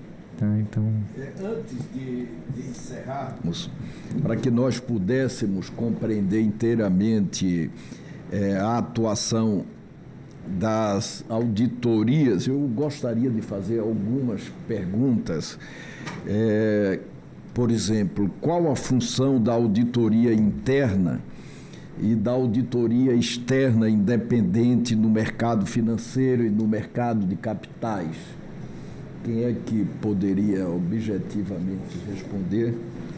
A palavra ao doutor Rogério Lopes. Senhor presidente, Tem um papel, são papéis diferentes. A primeira auditoria interna, ela é uma auditoria, como o nome diz, interna, até o nome técnico é interna e externa, embora a auditoria independente. A interna é aquela auditoria que ela trabalha para atender os órgãos de governança. Usualmente, cada empresa tem o seu desenho, né? Então, a auditoria interna pode se reportar para níveis hierárquicos diferentes de uma entidade, mas ela tem um propósito que é fazer aquele primeiro papel. Lembra que o trabalho, como nós comentamos aqui da auditoria, é dentro de uma governança. E essa governança, ela tem o quê? Controles, tem processos que são preventivos e que buscam detectar falhas ou lacunas para que ocorram problemas ou falha de funcionamento dos controles internos. Então, o papel da auditoria interna é fazer essa detecção primária. Ela tem esse papel e ela é vamos dizer assim, um instrumento da administração, da governança da empresa.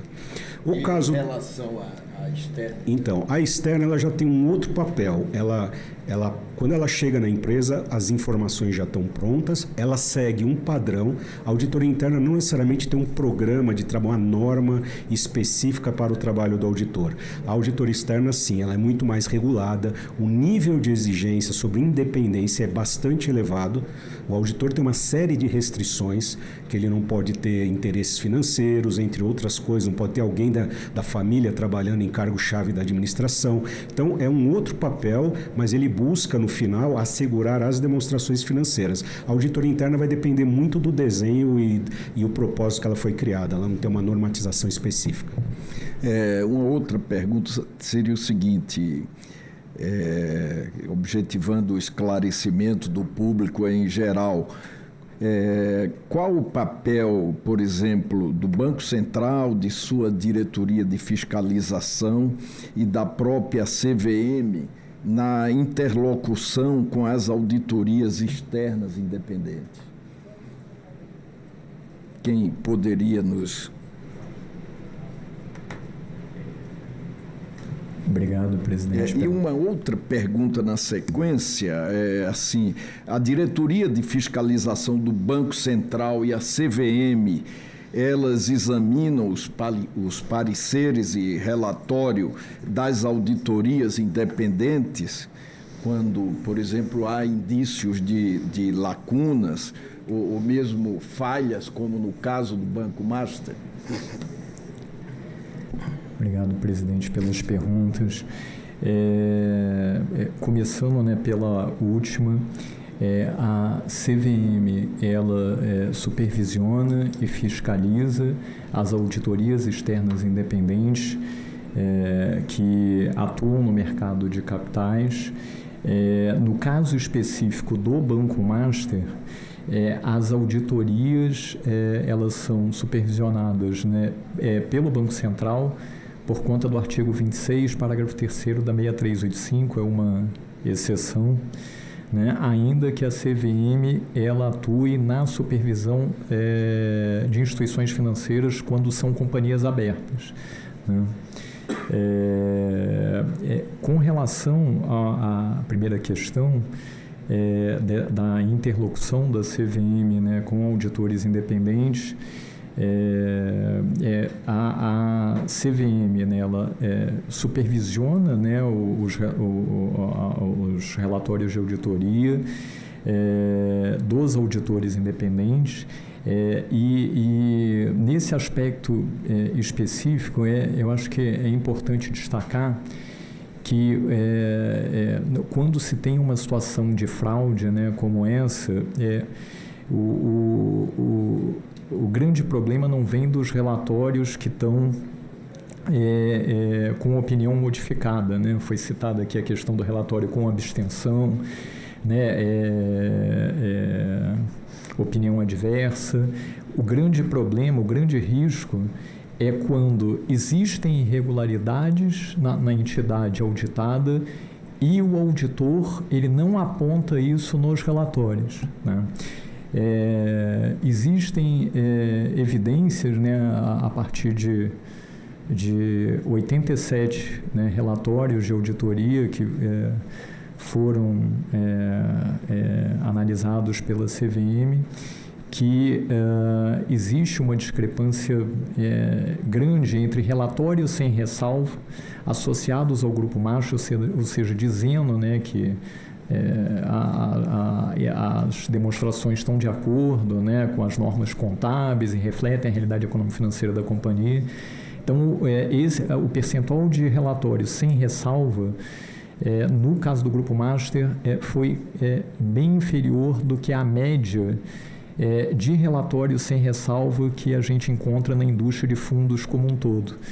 Então, só para destacar, né, que a CVM está atenta a esse processo e ela sim é responsável por essa supervisão de relatórios de auditoria dos fundos relacionados aos problemas do Master Reag.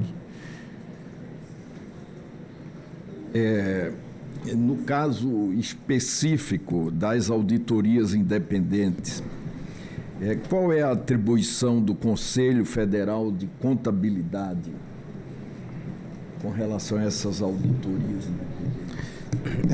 Senador, o Conselho Federal de Contabilidade, como eu disse, mantém o Cadastro Nacional de Auditores Independente, promove a revisão de qualidade externa anualmente, com um ciclo de 4 em 4 anos, fiscaliza toda a atividade profissional, independentemente do auditor, o perito contador, o contador, e promove o programa de educação continuada com formação constante aos auditores. Então, o limite da nossa atividade está na formação, na inscrição, na manutenção do cadastro, na capacitação e na fiscalização da atividade profissional. Tá, o Conselho, portanto, ele fiscaliza, apura responsabilidades e aplica também sanções? Aplica sanções no tocante à aplicabilidade das normas técnicas e as normas profissionais e, inclusive, quando necessário caça registro de profissionais que atuam de forma irregular ou aética envolvido em desvirtuar a atividade profissional. O senhor poderia nos informar se há processos no curso do Conselho sobre os bancos, alguns que foram liquidados, mas Americanas e principalmente o Master? Sim, em relação às Americanas... Quantos são? As Americanas, existem 4 processos, a circunscrição é o CRC do Rio de Janeiro, que é onde faz a devida apuração. Esses processos estão em fase final de julgamento. E em relação ao Banco Master, a circunscrição é CRC São Paulo.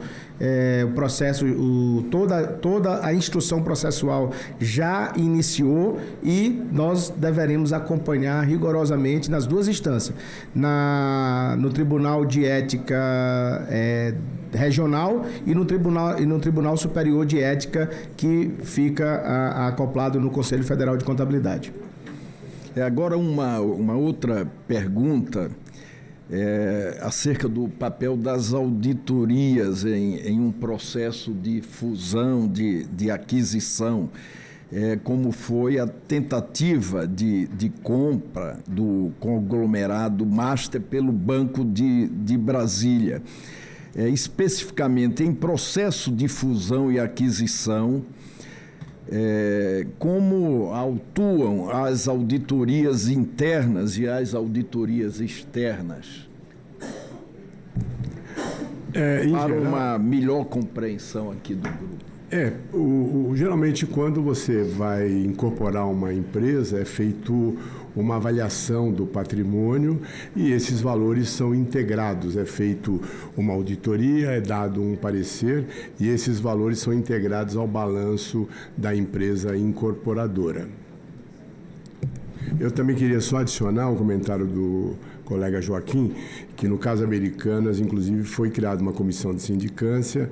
Eu fiz parte dessa comissão e essa comissão fez as oitivas com os contadores, os auditores, que gerou essa circunstância que o Joaquim está aqui abordando. É possível dizer que o BRB, por exemplo, deve ter auditado, seja por meio dos seus auditores próprios, seja por meio de empresas contratadas, os ativos e os passivos do Master? Só aproveitar essa questão, é muito importante esse esclarecimento de que o auditor, ele não é parte da gestão da empresa. O auditor, embora ele faz o trabalho dele ao longo do ano, dentro das dependências da empresa, para ter acesso a documentos, às pessoas, é um processo bastante, vamos dizer assim, investimento de horas de trabalho. O auditor, ele não participa. Então, como o senhor colocou aqui, o auditor não deve ter participado, não existe previsão que o auditor participe do processo de aquisição, até porque ele nem se concretizou. Complementando o que o professor Trevisan colocou, o auditor ele entra depois, quando já está a atividade ou a transação já foi consumada. Uma vez a transação consumada, aí sim ocorre o reflexo no balanço da entidade. Então a entidade comprou, a partir do momento que ela comprou ou incorporou, faz parte do grupo econômico, isso sim aí passa a ser sujeito ao trabalho do auditor, mas até aí pode ocorrer também trabalhos que são contratados, mas como dentro de um contexto que eu comentei aqui para a senadora Damares, trabalho de consultoria, ou seja, faz a gente chama de diligência, né, uma due diligence, que é o auditor ou o profissional, junto com o advogado, o contador, vai lá para avaliar se os números do que está sendo comprado condizem com a realidade. Mas não necessariamente ele serve apenas para dar um apoio, um suporte aos administradores.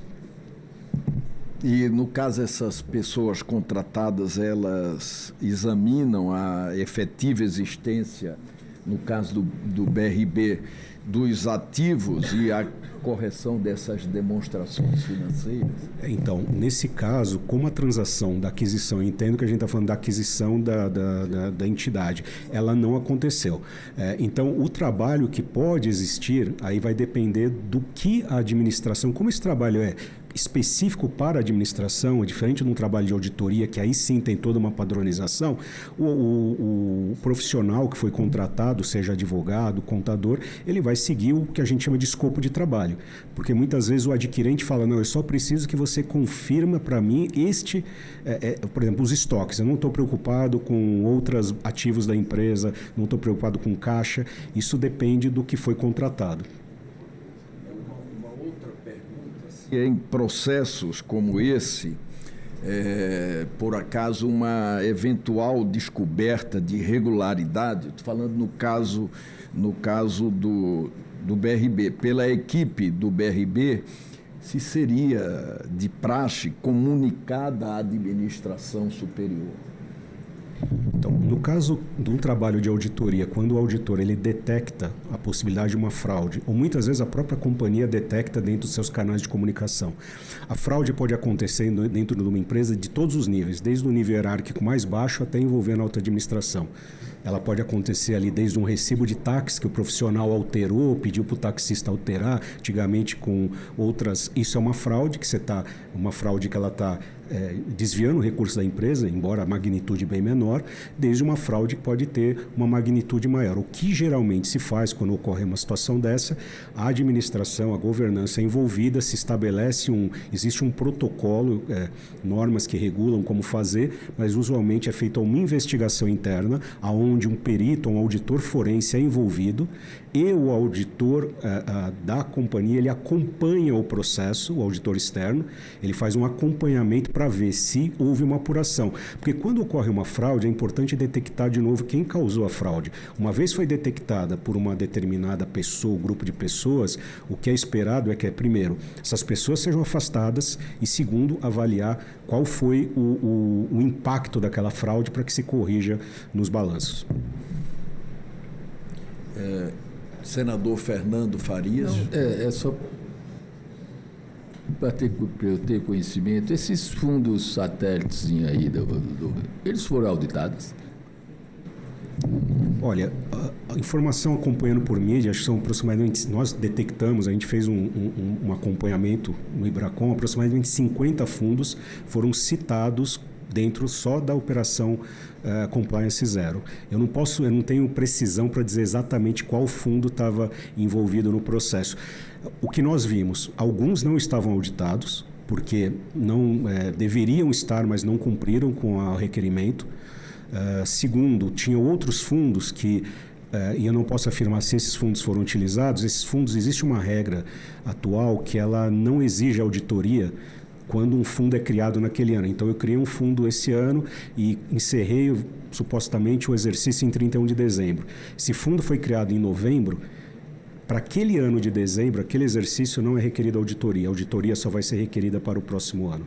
Então, esse é uma questão regulatória até que poderia ser observada se não deveria ter essa auditoria desde o início, porque pode ter sido, eu não tenho certeza, utilizado alguns desses instrumentos. Ok, eu queria mais uma vez agradecer a presença de todos, presenças fundamentais para que nós possamos evoluir, caminhar nesse debate que é fundamental para darmos as respostas que a sociedade cobra e principalmente para fazermos o aprimoramento da legislação específica. Mais uma vez, muito obrigado a todos.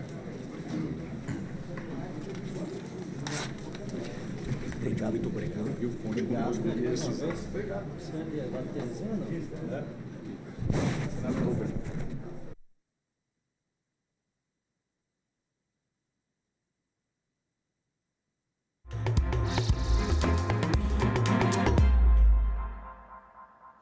Olá, boa tarde. Em Brasília, 13 horas e 28 minutos e o Senado Notícias começa agora.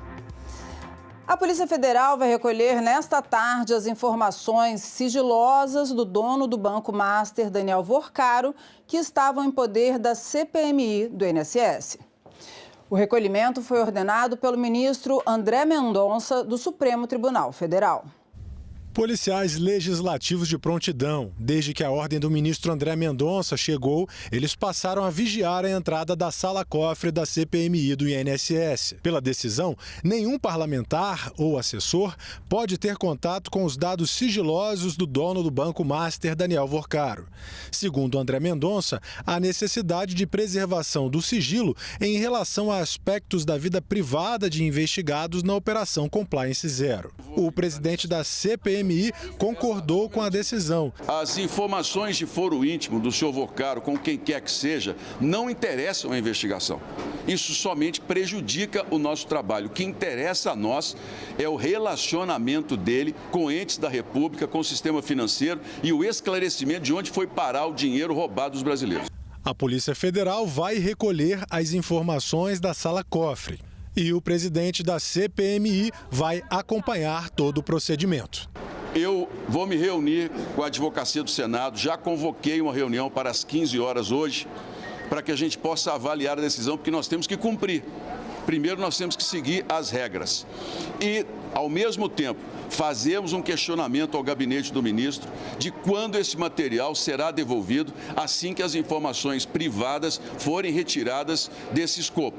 Eu espero que o mais breve possível o material esteja de volta para que a gente possa completar o trabalho de análise e os parlamentares terem sequência nos trabalhos. E vamos falar de saúde. A Comissão de Assuntos Econômicos aprovou na manhã de hoje um projeto que obriga a presença de um médico pediatra a cada 4 equipes de saúde da família. A proposta original previa a presença de ao menos um pediatra em cada uma das quase 45 mil unidades básicas de saúde existentes no país.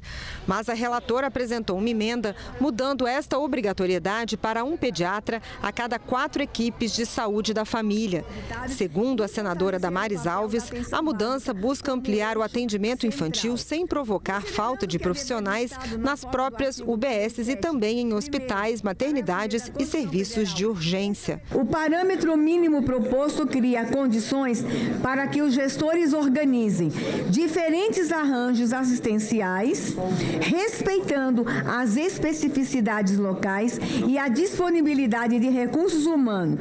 Esse desenho contribui para conciliar a ampliação do acesso à atenção pediátrica com adequada gestão dos recursos disponíveis. De acordo com a consultoria de orçamento do Senado, A implementação da medida pode gerar impacto de cerca de 1 bilhão e 700 milhões de reais por ano para a União. Segundo a autora do projeto, o valor é pequeno, perto do alcance da proposta. O impacto, senhor presidente, é muito pequeno, 1,7 bilhão para a gente salvar nossas crianças. O que é que está acontecendo atualmente com nossas crianças? As crianças, Damares, e todos que nos assistem e acompanham essa comissão, as nossas crianças estão tendo diagnóstico tardio, consequentemente tratamento tardio, e isso leva as nossas crianças à mortalidade infantil, aumentando os índices de mortalidade e de morbidade infantil, e está levando as nossas crianças para o maior número de internações. A presença do pediatra permite, como eu já falei, diagnóstico precoce, prevenção de doenças, porque existem várias doenças que são, primeiro, imunopreveníveis com as vacinas, mas precisa de orientação do pediatra, para a mãe se conscientizar da importância da vacinação. Então, tem doenças que são preveníveis em todos os aspectos e também um acompanhamento contínuo. Os senadores da comissão elogiaram o projeto, aprovado por unanimidade e que ainda será analisado pela Comissão de Assuntos Sociais. Há um desincentivo ao pediatra no país. Então, eu vi com bons olhos, meritório esse projeto e necessário. Aqui hoje estou representando a bancada do PT e a bancada do governo.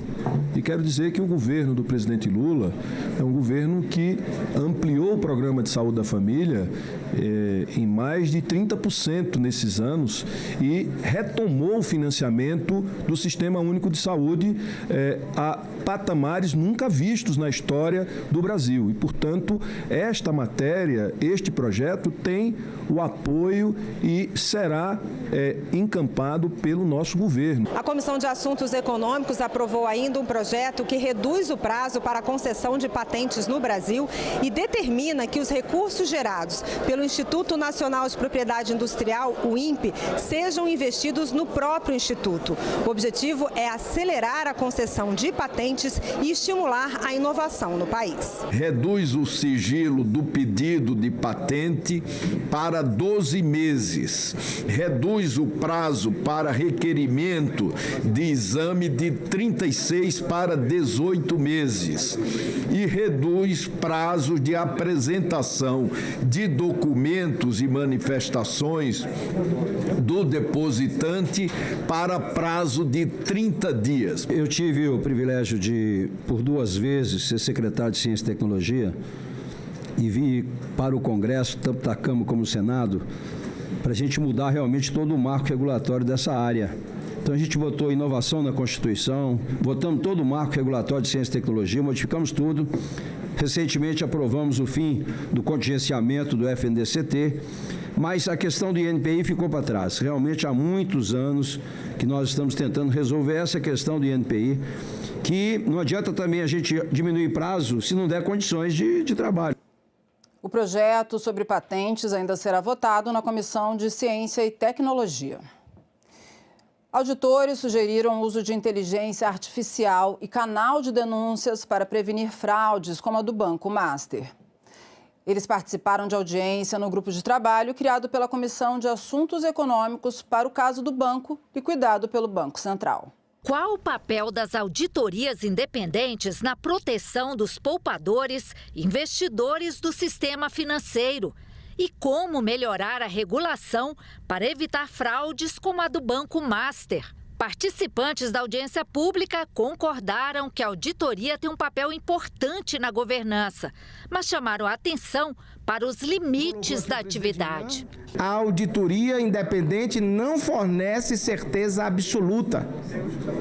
A auditoria independente ela é baseada e a própria norma NBCT 200, que trata dos objetivos gerais do auditor, estabelece que a auditoria oferece segurança razoável e não garantia absoluta. Por que oferece segurança razoável?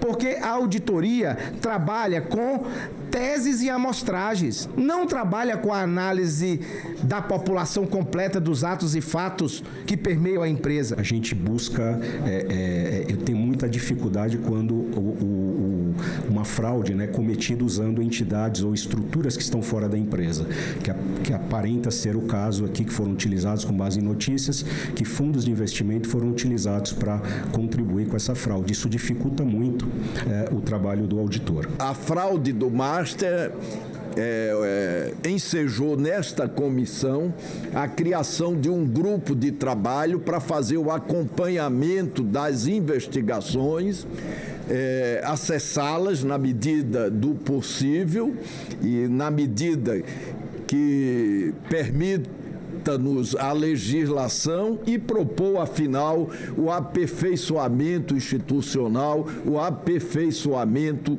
das legislações. Entre as sugestões para melhorar a segurança das auditorias, o representante da CVM, Comissão de Valores Mobiliários, citou o uso de inteligência artificial. A utilização de novas tecnologias, né, como, por exemplo, a inteligência artificial, para reduzir os riscos nos procedimentos de auditoria. Esses riscos muitas vezes são associados à amostragem, né, natural, inferência estatística, mas hoje se consegue superar bastante esse tipo de problema com o uso de inteligência artificial. Um projeto de lei que foi aprovado nessa comissão e também aprovado na Casa, no Senado, que é o projeto de lei 2581, cria a figura do denunciante de boa-fé. Já há pesquisas internacionais que demonstram quando uma fraude, parte das fraudes são descobertas por meio de canais de denúncia. Os canais de denúncia, eles permitem que contribuem para a identificação da fraude. E a proposta dessa lei é um canal de denúncia público, onde as autoridades teriam acesso a essa regulação ou essa notificação que fosse feita e atribuindo também, dando uma segurança para o denunciante e também uma compensação financeira. Se os senhores olharem para onde foi o dinheiro, vocês vão saber o que aconteceu no caso Master. E, por favor, meus caros colegas, eu não acho que nós temos que fazer novas leis, novas regulações. Não. Nós temos que prender aqueles que devem ser presos. E a Comissão de Infraestrutura aprovou nesta terça-feira um projeto que pretende aumentar a segurança em viagens aéreas. Quem perturbar o sossego dos demais passageiros, promover agressões ou atentar contra a segurança do voo pode ficar impedido de embarcar. Pelo texto, a Agência Nacional de Aviação Civil passará a contar com um cadastro nacional com os nomes de pessoas proibidas de embarcar em aeronaves por representarem risco à segurança pública e à integridade dos passageiros. Casos de indisciplina, perturbação do sossego ou agressões podem impedir os autores de viajar por um determinado período. Há exceções, como no caso de passageiro em missão de Estado ou em processos de extradição, deportação ou expulsão do país. Esse tipo de restrição já é adotado por outros países. É um cadastro negativo de pessoas que possam exorbitar em protestos ou coisas equivalentes. É estabelecida uma diretriz clara para que a regulação torne a proibição efetiva, no sentido de coibir tais comportamentos, o que inclui a aplicação também ao embarque em voos internacionais e uma melhor avaliação das condutas listadas. A CI também aprovou o projeto que cria o Dia Nacional de Mobilização em memória das vítimas de trânsito. A ideia é incentivar poder público e sociedade civil a realizar iniciativas de conscientização e para a prevenção de acidentes. O projeto também prevê que os organismos que integram o Sistema Nacional de Trânsito aloquem em seus orçamentos recursos para a realização dessas iniciativas.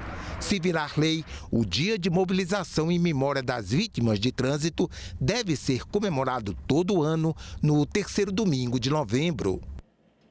Mais mulheres na política. Uma sessão especial no plenário nesta terça-feira marcou o lançamento do Guia da Candidata, produzido pela Procuradoria Especial da Mulher do Senado Federal.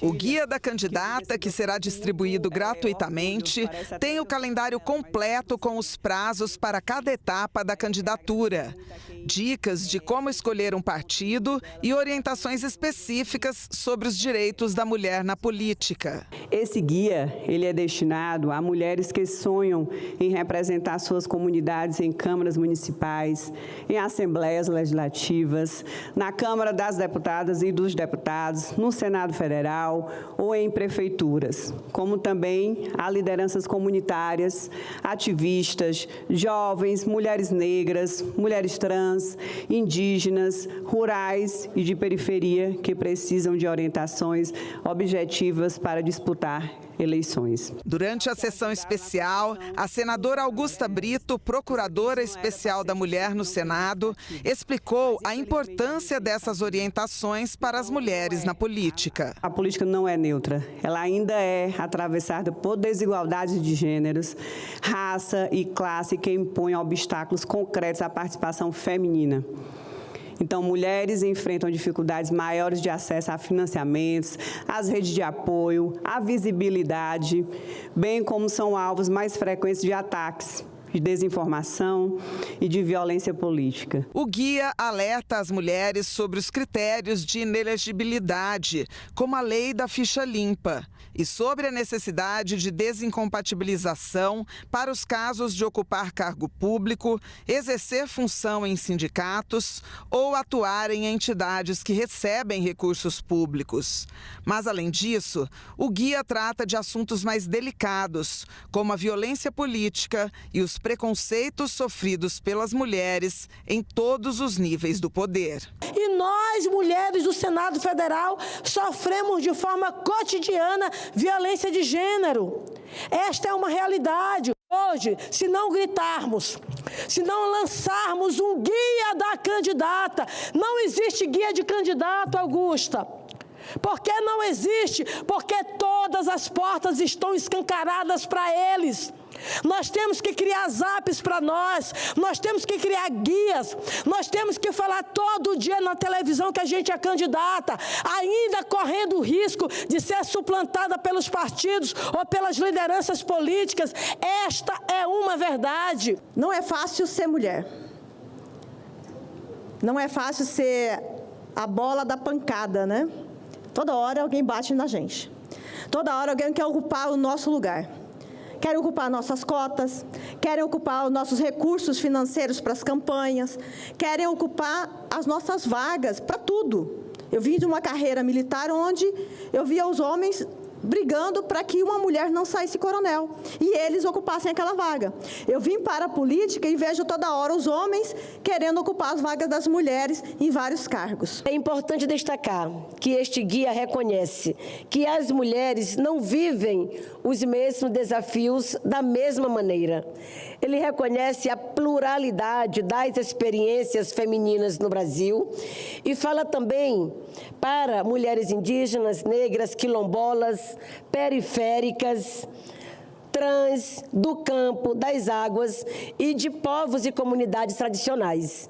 Isso é essencial, porque a democracia só será verdadeira quando acolher de fato a diversidade das mulheres brasileiras. Necessário, né? E olha só, pessoas que respondem processo por morte violenta intencional não poderão ser beneficiadas com liberdade provisória. Foi o que decidiu a Comissão de Segurança Pública e o texto vai agora para análise da Comissão de Constituição e Justiça. Entra em vigor hoje o Estatuto da Criança e Adolescente Digital. É uma lei com regras para proteção na internet que foi aprovado pelo Senado no fim do ano passado. O repórter Tiago Tibúrcio tem mais detalhes para a gente. Hoje entra em vigor o chamado ECA Digital, Estatuto da Criança e do Adolescente Digital. Isso porque, digamos assim, o ECA original, que é do ano de 1990, ele foi concebido em um momento em que a internet ainda não era altamente dispersada como existe hoje, não haviam smartphones, tablets e muito menos as crianças e adolescentes tinham acesso a esse tipo de problema.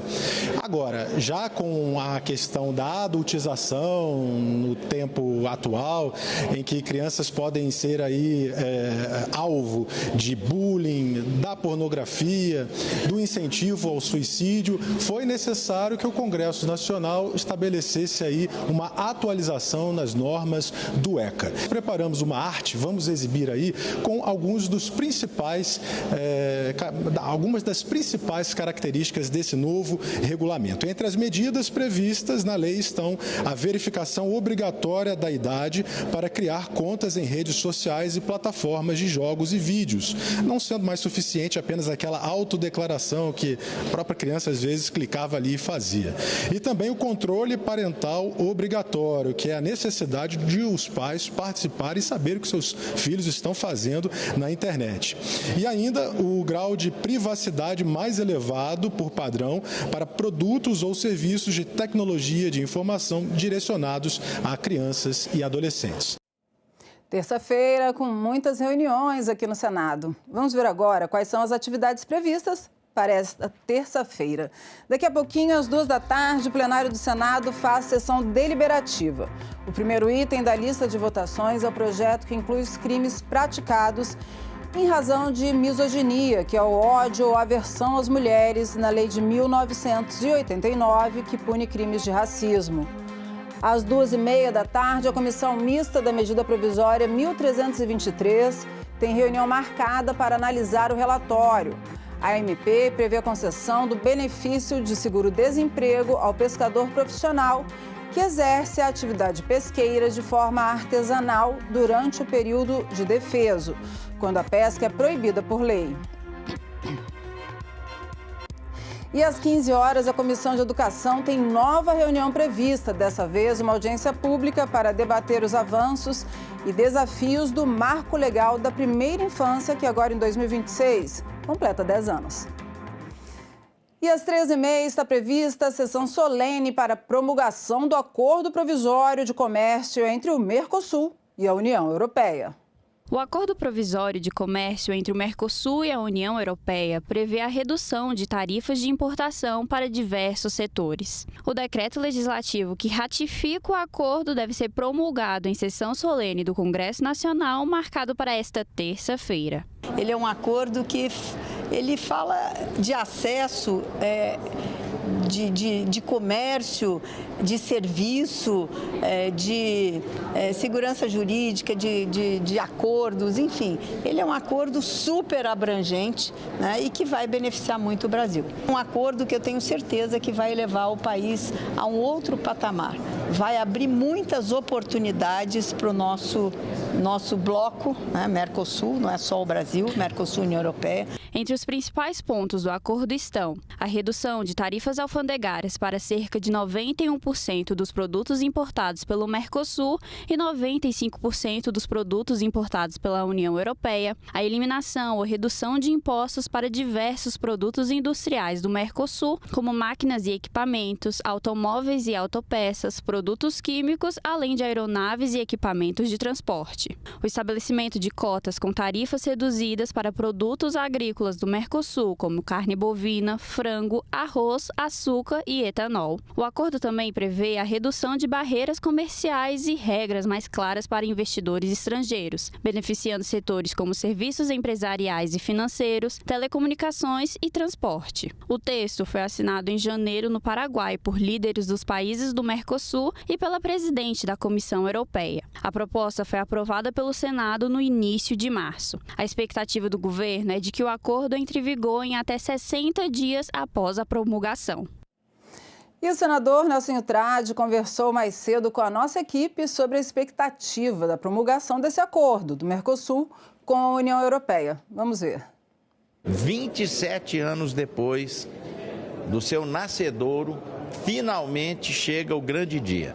A partir do momento que o Congresso promulgar, já passa a valer para o lado brasileiro estabelecer os benefícios que esse acordo traz, não só no setor do agronegócio, como também no setor da indústria. Há uma projeção que a gente tirou lá do Ministério da Agricultura, que só no setor do agronegócio, por ano, vai ter um acréscimo de 25 bilhões de reais. Muito positivo para o setor do agro.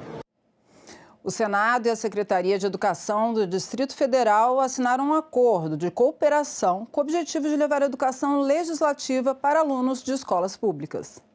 Criada em 2020, a Oficina Legislativa é uma iniciativa do programa E-Cidadania do Senado Federal. O objetivo é aproximar estudantes do processo legislativo, estimulando-os a refletir sobre sua realidade e apresentar ideias que possam se transformar em projetos de lei.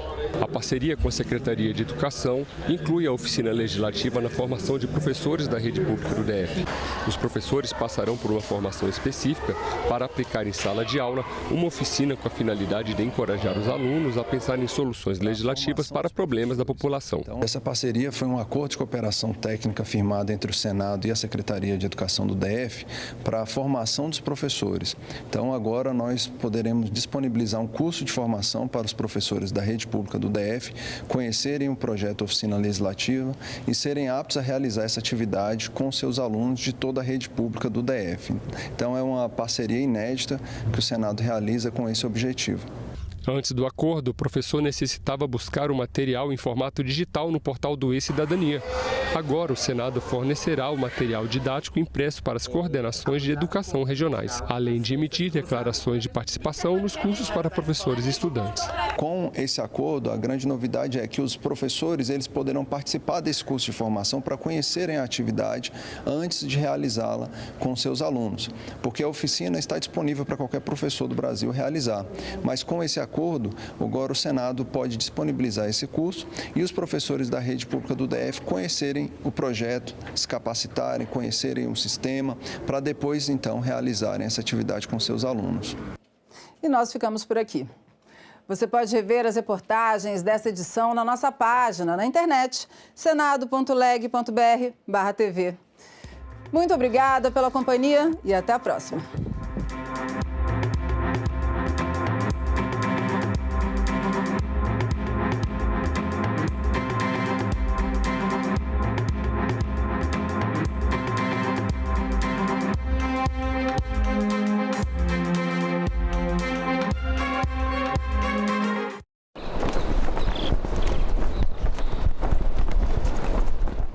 O cinema brasileiro já firmou seu espaço no Oscar.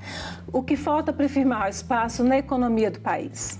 O audiovisual é responsável por mais de 600 mil empregos por ano, contribui ao PIB com 24 bilhões por ano e isso dobra, vai para 50 bilhões por ano se considerarmos a contribuição indireta. Ou seja, o audiovisual é uma potência econômica inegável. Agenda Econômica. Hoje, 20h, aqui na TV Senado. Você sabe o que é uma emenda parlamentar? O Orçamento da União define quais ações serão realizadas a cada ano com os impostos arrecadados. Parte desses recursos é destinada pelos parlamentares para que serviços públicos cheguem diretamente ao cidadão. Deputados e senadores identificam obras e serviços para direcionar recursos e atender às cidades de sua região. Metade vai para a saúde. As emendas parlamentares podem ser de dois tipos: individuais, apresentadas por um parlamentar, e coletivas, propostas por uma comissão, como a de Educação ou de Segurança Pública, ou por uma bancada, grupo de parlamentares de um estado. Você pode acompanhar cada emenda, da criação à entrega. O Siga Brasil é uma ferramenta desenvolvida pelo Senado para dar transparência ao orçamento. Assim você pode saber quem enviou os recursos, quem recebeu e o que vai ser feito com ele. Você também pode fiscalizar as emendas no site do Congresso, no portal da Transparência do Governo Federal e na plataforma TransfereGov. Acompanhe e fiscalize. Em caso de denúncias, procure o Ministério Público ou os órgãos de controle. Para saber mais, acesse o QR Code.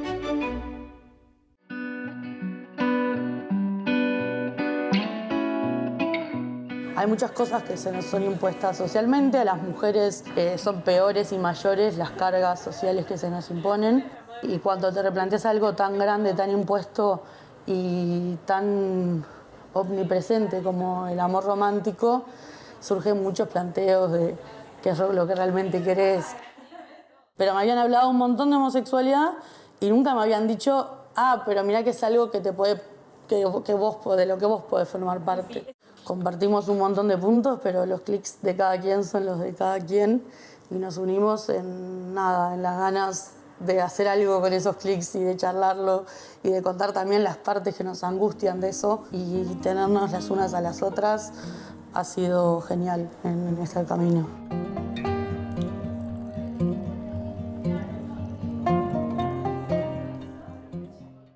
Declaro aberta a sessão solene. Se não existe parlamento, não existe democracia. O governo via todos como se fosse comunista. A fila não para de crescer para a passagem da revista lá na esplanada dos ministérios. Deve ser sempre lembrado o que foi dito por Ulisses Guimarães. Traidor da Constituição é traidor da pátria. Eu não disse não, quem fala? Eu disse Ariano Suassuna. Uma notícia falsa pode vir de quem a gente menos espera, no grupo da família ou nas nossas redes sociais. Mas como saber se uma informação é verdadeira? Agora, as informações sobre o Senado podem ser checadas pelo WhatsApp. Envie texto, link, foto, captura de tela ou vídeo de qualquer notícia duvidosa sobre o Senado Federal. Nossa equipe vai analisar o material e responder se a informação é falsa, verdadeira ou imprecisa. Ficou na dúvida? Senado verifica.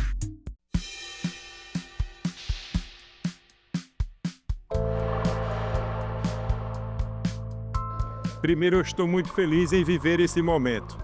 TV Senado tem uma importância muito grande na vida de todos os brasileiros.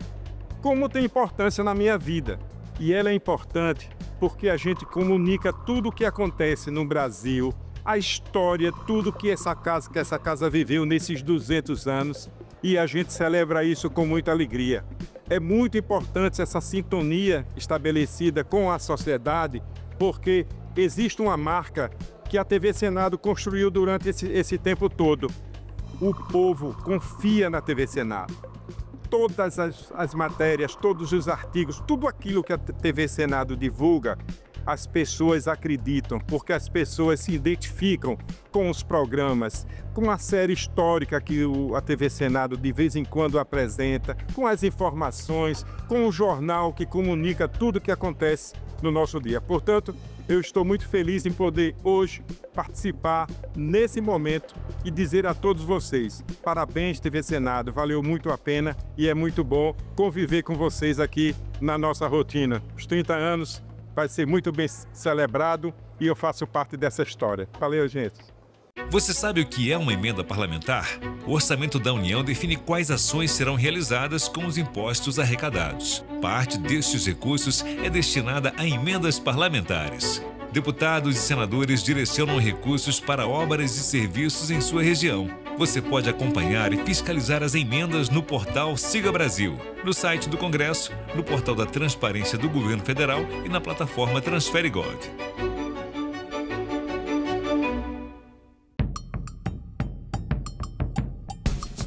É um Brasil que precisa cada vez mais voltar a se reconhecer como nação, como força, como chão, como base, como umbigo. Nós temos que nos ouvir para saber quem somos. Que Brasil é este? Nesta quarta, 20h, aqui na TV Senado.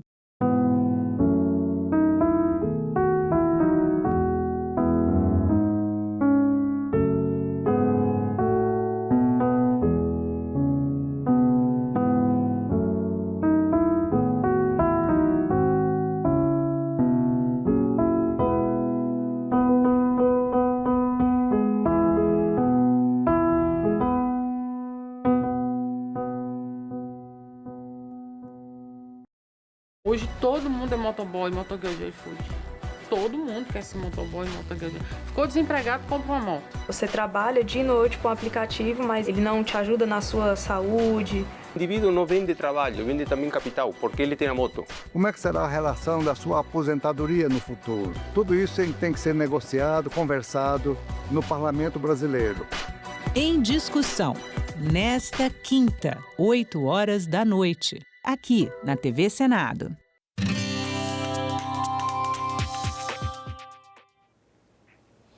Olá, eu sou a Carla Benevides e está começando mais um programa Argumento. Mês de março, mês da mulher, e um dos temas que vem ganhando cada vez mais força aqui no Congresso Nacional é o fim da escala de trabalho 6x1. Mas de que forma a redução dessa jornada vai impactar na vida das mulheres brasileiras? É o que a gente vai conversar agora com a senadora Augusta Brito, que é líder do PT e procuradora da mulher no Senado. Senadora, obrigada pela sua presença. Obrigada também, bom dia. E eu tenho certeza que com essa aprovação, né, dessa redução, dessa carga horária, da jornada de trabalho, nós mulheres vamos ser beneficiadas. Ao mesmo tempo que eu tenho essa garantia, eu também tenho uma preocupação. De que forma a gente vai garantir que a mulher saia, tenha, né, garantido o seu direito a descanso, saia realmente do trabalho formal e vá não para o trabalho informal. Porque quando a mulher está em casa, infelizmente a gente sabe que ela também está numa jornada de trabalho na sua grande maioria, né? Então eu estou começando logo só para pontuar essa questão, para que a gente possa fazer uma reflexão e ver também qual o papel do governo em garantir que essa redução para nós mulheres não vá ser uma substituição, né, da forma de trabalho.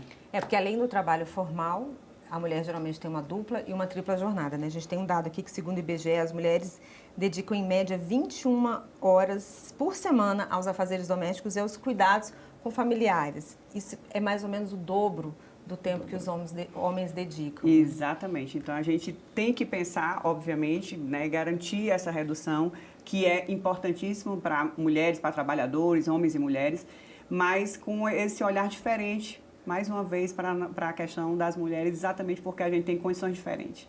A gente teve oportunidade diferente para que essa redução e para que essa possibilidade dela estar em casa ou descansando ou realmente procurando aí eu diria, uma aperfeiçoação profissional ou se cuidando, que isso não se transforme simplesmente numa transferência de trabalho. Não estou no trabalho formal, mas vou para casa e vou continuar com o trabalho doméstico, né? Vou continuar cuidando da família, vou continuar, enfim, cuidar da família, todo mundo tem que cuidar, né? Mas a gente tem que botar essa pauta, além de projeto, obviamente, a gente tem que trazer essa pauta para que a gente possa dividir o trabalho doméstico, né? Isso é muito importante e com essa redução, né, que acredito eu que a gente vai conseguir realmente fazer de jornada de trabalho, a gente tem que conscientizar muito os homens e as mulheres sobre essa divisão do trabalho doméstico, para que só não vá cair também aí no nosso colo a mudança do trabalho, né, do formal para o informal. É uma preocupação que nós, da Procuradoria, nós como mulheres, assim, estamos também vendo, né, em relação a essas oportunidades que podem ser negadas à mulher, que estão sendo negadas, né, historicamente, para que a gente possa potencializar uma grande conquista, que é a redução da jornada, e realmente uma grande oportunidade, sobretudo para nós mulheres. A Procuradoria pensa em fazer campanhas nesse sentido, de esclarecimento, de publicidade, já com o projeto aprovado, ou isso independe? Não, a gente vai fazer exatamente, independentemente da aprovação do projeto.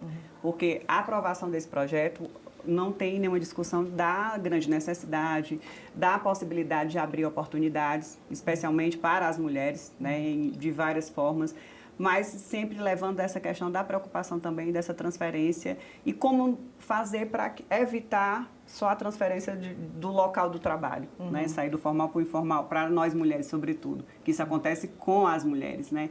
Então, a gente, além de garantir trabalhadores e trabalhadoras possam ter realmente essa conquista, porque nós temos aí estudos em vários outros países que já fizeram essa redução da jornada de trabalho, garantindo o aumento da produtividade, então não vai interferir na questão econômica negativamente, muito pelo contrário, vai ser uma questão positiva. Além de ter essa questão da produtividade, a questão do bem-estar também das pessoas, né? Homens e mulheres. A nossa preocupação maior é em relação a garantir a redução da jornada com relação às mulheres é só da transferência do local do trabalho, né? A transferência realmente das responsabilidades, para que isso não se transforme simplesmente, vou repetir mais uma vez, no sair do formal para o informal. Então, é uma preocupação que a Procuradoria vai, com certeza, já está fazendo, né, um levantamento, um estudo, para que a gente possa pautar, né, diante toda a discussão que já vem sendo feita, que já está sendo feita na Câmara. Nós temos aqui o projeto que já tramitou na CCJ, através do senador, foi uma iniciativa do senador Paulo Paim, com a relatoria do senador Rogério Carvalho, e já está no plenário, né? Ainda não foi pautado, mas já está para ser pautado no plenário. E a gente quer, para além de discutir todas as vantagens que a gente já consegue ver, visualizar nessa redução da jornada de trabalho, comprovada com várias pesquisas que foram feitas em outros países que já fizeram, a gente quer trazer muito esse recorte, mais uma vez, para a questão do trabalho para as mulheres, né? Porque ele simplesmente, infelizmente, também não vai só garantir que a mulher saia do trabalho para aumentar as oportunidades que ela pode ter, né? Tanto de se qualificar melhor, como de se cuidar, como de descansar, porque todo mundo precisa descansar.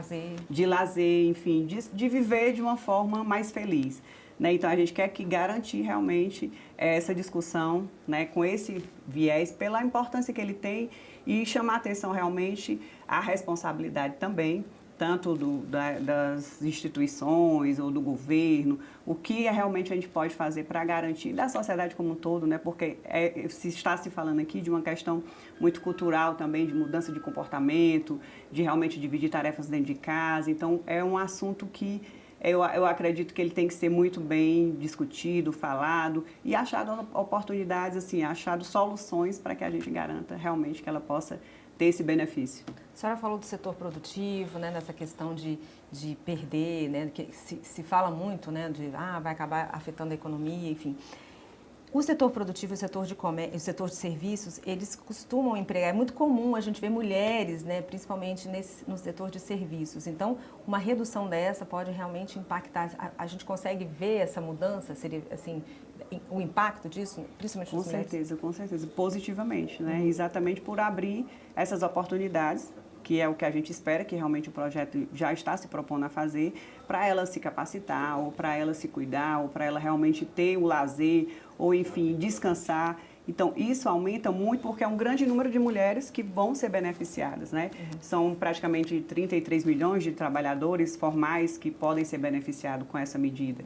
E dentre eles, uma grande parte são mulheres, né? Então, a gente quer muito que isso aconteça verdadeiramente para que a gente possa realmente dar essa oportunidade. Eu acredito que é questão até de justiça e a única preocupação que a gente tem é só em relação a fazer com que realmente, de fato, o projeto que está tramitando com o apoio do governo, com o apoio do presidente Lula, não é uma questão, eu diria, partidária e política, é muito mais uma questão de humanidade de fazer justiça, né? Se nós temos aí comprovação que não vai diminuir a produtividade, que a questão econômica não vai ter um impacto negativo, né? Estou falando das questões mais técnicas que...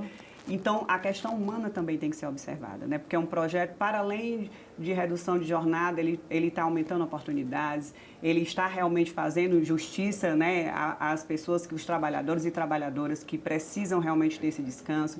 Então, a gente está garantindo oportunidades a quem não teve ainda. Eu acho que esse projeto é muito mais do que uma redução de jornada de trabalho, né? Ele é muito amplo, ele é um projeto social, ele é um projeto que vai intervir, sobretudo, para nós mulheres, né, em novas oportunidades que nós não tivemos antes. Agora, há resistências, né, senadora? Não é todo mundo. Com certeza. Em vários partidos também, na Câmara tem algumas sinalizações. Há aí 3 propostas, né? Tem a do Senado, tem a da Câmara e tem também uma terceira opção, que seria o governo enviar um projeto para cá, para o Congresso. O que a senhora está vendo aí nessas conversas? Qual é o cenário que deve ser seguido? Eu defendo, né, eu não sei se é o que vai ser seguido, eu defendo que fosse o que fosse mais rápido, né, até pela a urgência que a gente tem em dar realmente um pouco de dignidade a esses trabalhadores e trabalhadoras. Ao mesmo tempo que ele sendo aprovado, né, aqui no Congresso como um todo, a gente sabe que não vai ter uma implementação imediata, vai ter que ter uma graduação até para que dê segurança para o setor produtivo, dê segurança para os empregadores não perceberem realmente que não vão ter prejuízo com isso. Muito pelo contrário, vão poder aumentar a produtividade, então vão poder aumentar realmente o lucro, enfim, a economia, né, de quem acreditar e com certeza for cumprir o que será determinado aqui com esse projeto.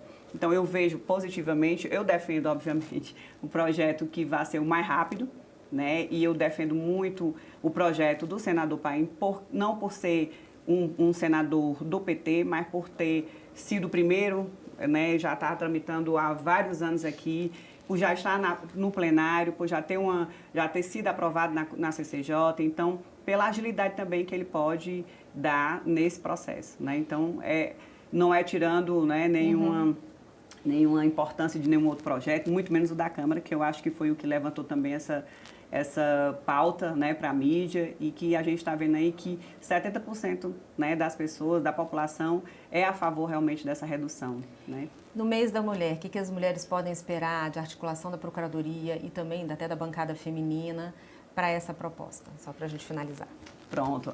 Podem esperar o nosso total empenho, né, vista a grande necessidade que a gente tem de realmente garantir que as mulheres possam aumentar, com a redução da jornada, as oportunidades, volto a falar, de se capacitar ou de se cuidar, enfim. Nós vamos fazer com que as mulheres também se empenhem pela essa aprovação, né, pela grande importância. A gente vai fazer mobilizações, nós vamos fazer reuniões nos estados, nós vamos mostrar e chamar plenárias, né, sobre isso especificamente. A gente tem uma ideia de fazer audiência pública para pontuar especificamente a importância da redução de jornada para as mulheres, o que isso vai impactar diretamente nas nossas vidas, né, e chamar atenção de novo para que a gente não saia e a gente não se permita também, né, o que culturalmente vem se repetindo há muitos anos, e é uma questão cultural e estrutural do machismo, que a mulher tem que trabalhar até nas horas exclusivamente dentro de casa, no serviço doméstico, né? Então, a gente tem que trabalhar muito isso com a sociedade como um todo, inclusive, sobretudo,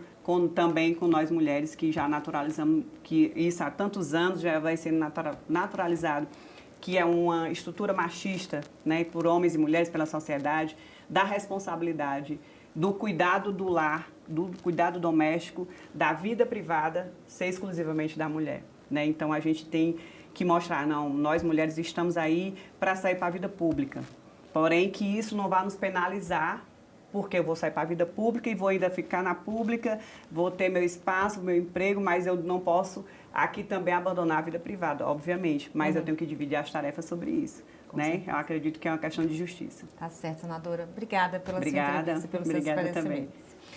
E eu agradeço a você também que nos assistiu. Se você quiser rever essa entrevista, é só entrar no nosso site, senado.leg.br/TV, ou acessar o nosso canal no YouTube. Obrigada pela sua companhia e até o próximo argumento.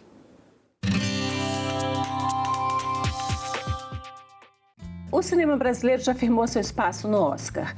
O que falta para firmar o espaço na economia do país? O audiovisual é responsável por mais de 600 mil empregos por ano, contribui ao PIB com 24 bilhões por ano e isso dobra, vai para 50 bilhões por ano se considerarmos a contribuição indireta. Ou seja, o audiovisual é uma potência econômica inegável.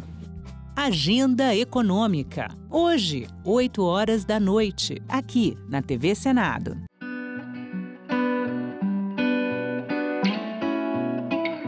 Hay muchas cosas que se nos son impuestas socialmente, a las mujeres son peores y mayores las cargas sociales que se nos imponen, y cuando te replanteas algo tan grande, tan impuesto y tan omnipresente como el amor romántico, surgen muchos planteos de qué es lo que realmente querés.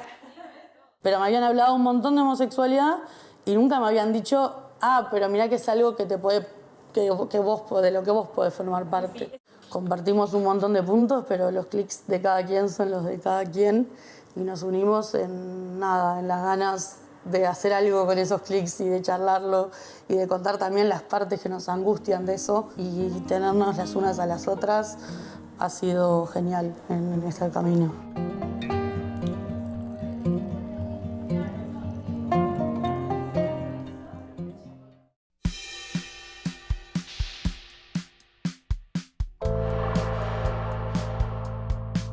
A TV Senado tem sido essencial porque leva informações a todo o Brasil sobre o meu trabalho, sobre o que eu faço pelo Brasil e pelo estado de Roraima. A TV Senado é essencial para a democracia, porque ela leva informações a todos os cantos do país com seriedade, com respeito e com compromisso com a verdade e com a sociedade brasileira. Eu quero parabenizar, me congratular com a TV Senado, com todos aqueles que fazem a TV Senado, parabenizar pelos seus 30 anos e, logicamente, que ela continue levando informações com a seriedade que é feita e, logicamente, com todo o respeito ao nosso telespectador. O telespectador que continue ligado na TV Senado, porque você recebe informações de verdade aqui no Senado Federal.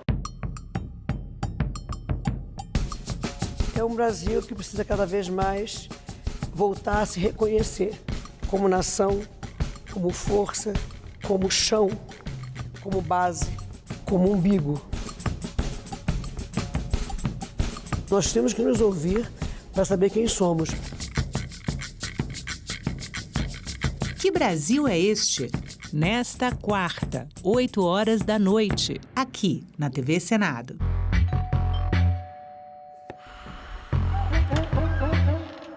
Cadê meu celular? Eu vou ligar pro 180. Eu vou entregar teu nome e explicar teu endereço. Aqui você não entra mais. Eu digo que não te conheço. Eu solto o cachorro e apontando pra você. Eu grito pro pé. Eu quero ver você pular, você correr na frente dos vizinhos.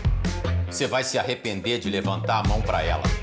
Você vai se arrepender de levantar a mão pra mim. Pra ela. Você vai se arrepender de levantar a mão pra mim. Pra ela. Você vai se arrepender de levantar a mão pra mim. Pra ela. Até hoje, a luta contra o assédio, o estupro, a violência contra a mulher e o feminicídio tem sido uma luta só delas. Faça parte do Pacto Nacional Brasil contra o Feminicídio. A sociedade.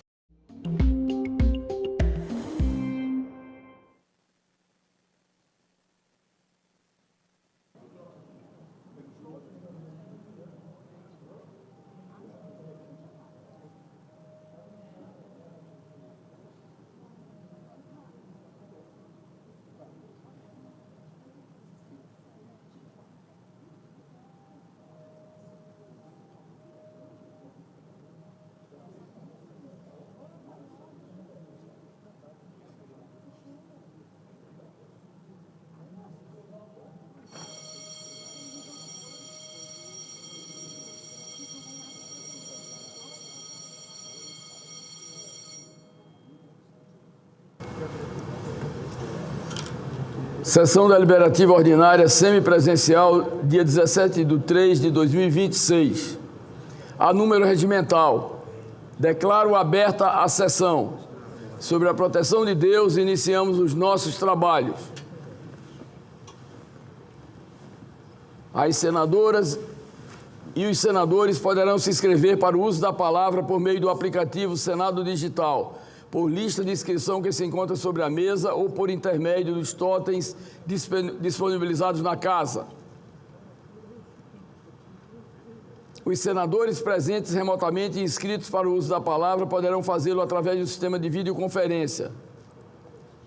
A presente sessão deliberativa ordinária semipresencial é destinada à apreciação das seguintes matérias, já disponibilizadas em avulsos eletrônicos e na ordem do dia eletrônica de hoje. Projeto de lei número 896 de 2023 da senadora Ana Paula Lobato. Projeto de lei número 3.777 de 2023 do deputado Josenildo. Projeto de resolução número 45 de 2025 do senador Flávio Arnes. E projeto de decreto legislativo número 380 de 2021 da Comissão de Relações Exteriores e Defesa Nacional da Câmara dos Deputados. Passamos aos oradores inscritos, que terão o prazo de 10 minutos para o uso da palavra. Como primeiro orador no expediente, passamos a palavra ao senador Paulo Paim, do PT do Rio Grande do Sul. Vossa Excelência dispõe de 10 minutos. Presidente Chico Rodrigues, senador Cajuru, senador Girão, senador Espiridião Amin, eu venho falar hoje sobre uma iniciativa que essa casa vai votar no dia de hoje, que é a Frente Parlamentar pela Paz Mundial.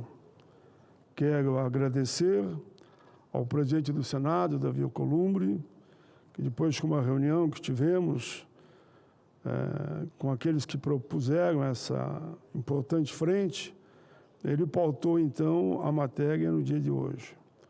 O projeto de resolução 45/2025 cria a Frente Parlamentar pela Paz Mundial, de autoria do senador Flávio Arnes e eu sou relator da matéria.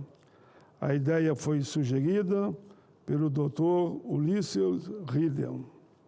A frente busca fortalecer a atuação do Congresso em defesa da paz mundial, apoiar iniciativas parlamentares nessa área, promover estudos sobre o tema e articular políticas públicas voltadas à justiça social. Hoje, no mundo, segundo a ONU e o Comitê Internacional da Cruz Vermelha, existem mais de 100 conflitos de guerras, principalmente nas regiões da Ucrânia, no Irã, na faixa de Gaza, Israel, alguns países da África, e sempre lembramos que essa guerra no Irã, na verdade, envolve também, de forma muito contundente, os Estados Unidos. A situação é dramática. Os mais afetados são sempre os mesmos: crianças, idosos, mulheres, enfim, os mais vulneráveis. É assim em todas as guerras.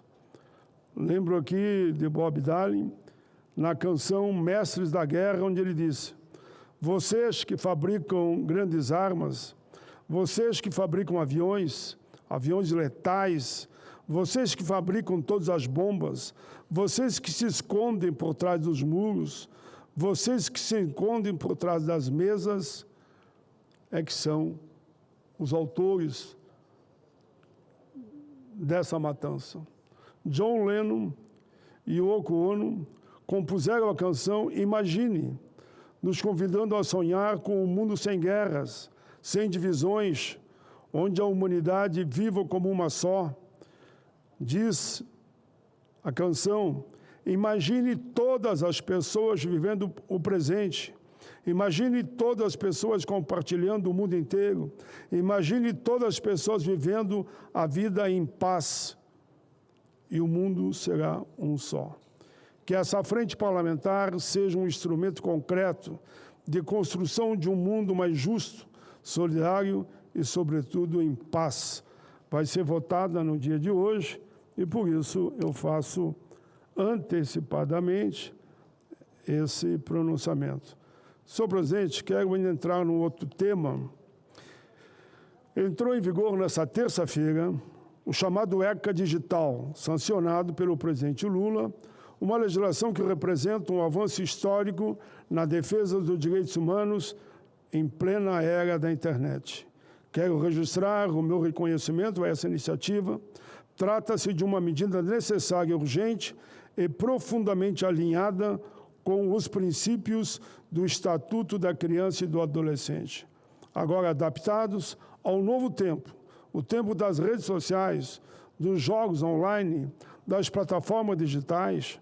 Dados de organizações de proteção à infância indicam que milhões de crianças brasileiras estão expostas diariamente a conteúdos inadequados, violentos ou de natureza sexual.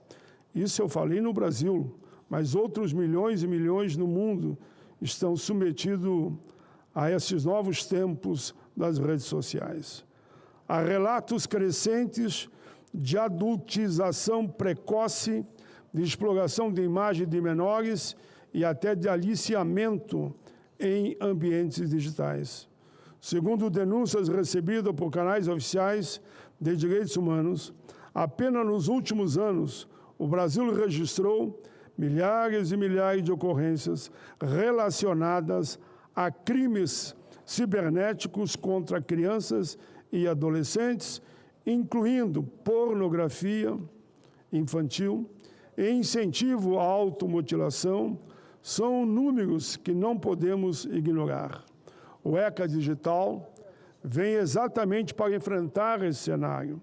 A nova legislação estabelece regras claras e firmes, e aqui destaco alguns pontos que eu entendo importantes, fundamentais, para proteger as nossas crianças, os nossos adolescentes, enfim, a juventude. Primeiro, proíbe a simples autodeclaração de idade em plataforma restrita a maiores de 18 anos. Um mecanismo frágil que permite o acesso indiscriminado de menores a conteúdos impróprios. Exige que redes sociais criem ambientes mais seguros, com versões adequadas para crianças e adolescentes, sem publicidade abusiva ou conteúdo inadequado. Senhor presidente, determina que contas de menores de 16 anos estejam vinculadas aos seus responsáveis, fortalecendo aí o papel da família, que sejam pais, mães, irmãos, tios, enfim, que a família participe. Obriga plataformas de apostas que têm crescido de forma preocupante no Brasil a impedir o excesso de crianças e adolescentes. Estabelece controle rigoroso sobre conteúdos pornográficos com verificação efetiva de idade e exclusão de perfis de menores. Impõe limites a jogos eletrônicos com mecanismos de recompensa que estimulam comportamentos compulsivos, protegendo a saúde mental dos jovens. Senhoras e senhores, não se trata de censura, trata-se de proteção das nossas crianças e adolescentes. Trata-se de garantir que o ambiente digital não seja uma terra sem lei para aqueles que mais precisam de cuidado. Outro aspecto que merece destaque é a responsabilização das plataformas.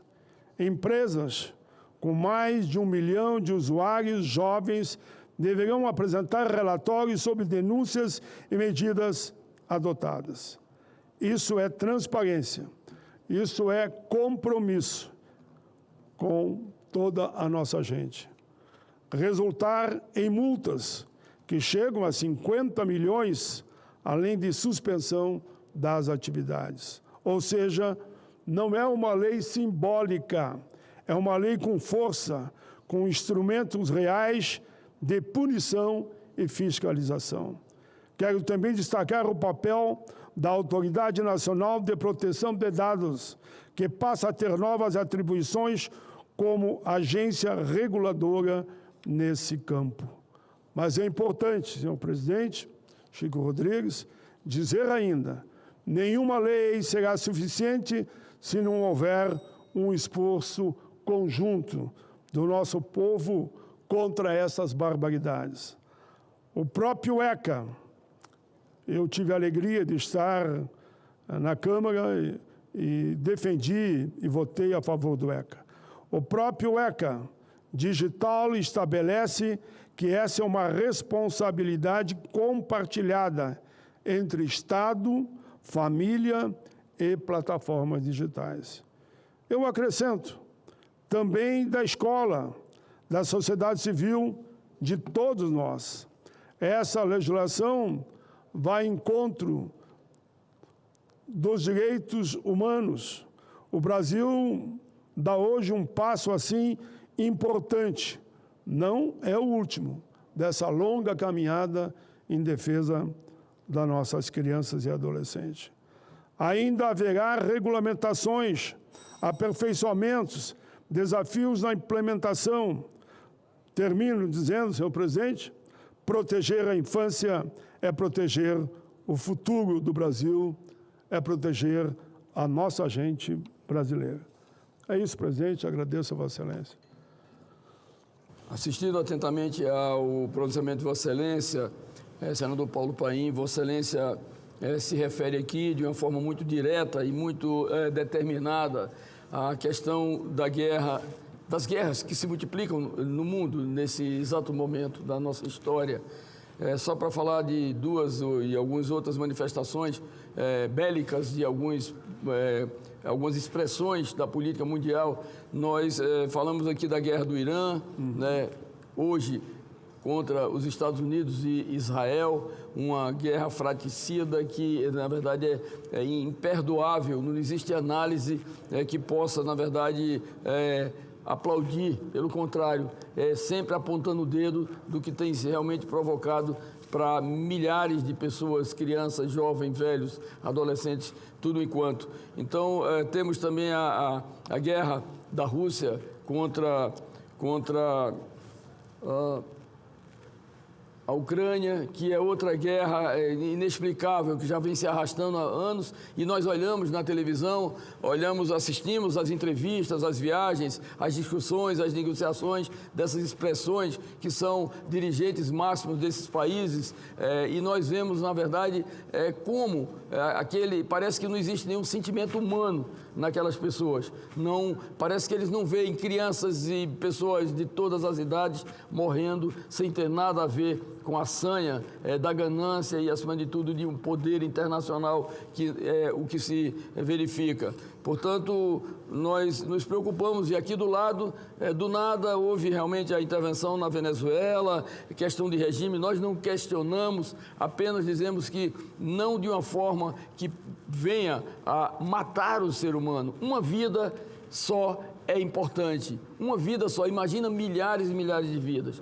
E agora já existe a possibilidade também de uma ocupação de Cuba, que tem seu regime, muitas vezes condenável, mas de qualquer forma ali tem um povo, ali tem uma nação, ali tem uma pátria, né? Então Vossa Excelência sempre vai no fato determinado que causa expectativa e preocupação de toda a humanidade. Então, parabéns, Vossa Excelência também defende um mundo de paz, como também nós outros o defendemos, e verificamos aqui realmente outro tema que é importante, o ECA Digital, que foi sancionado pelo presidente e deve ser apresentado.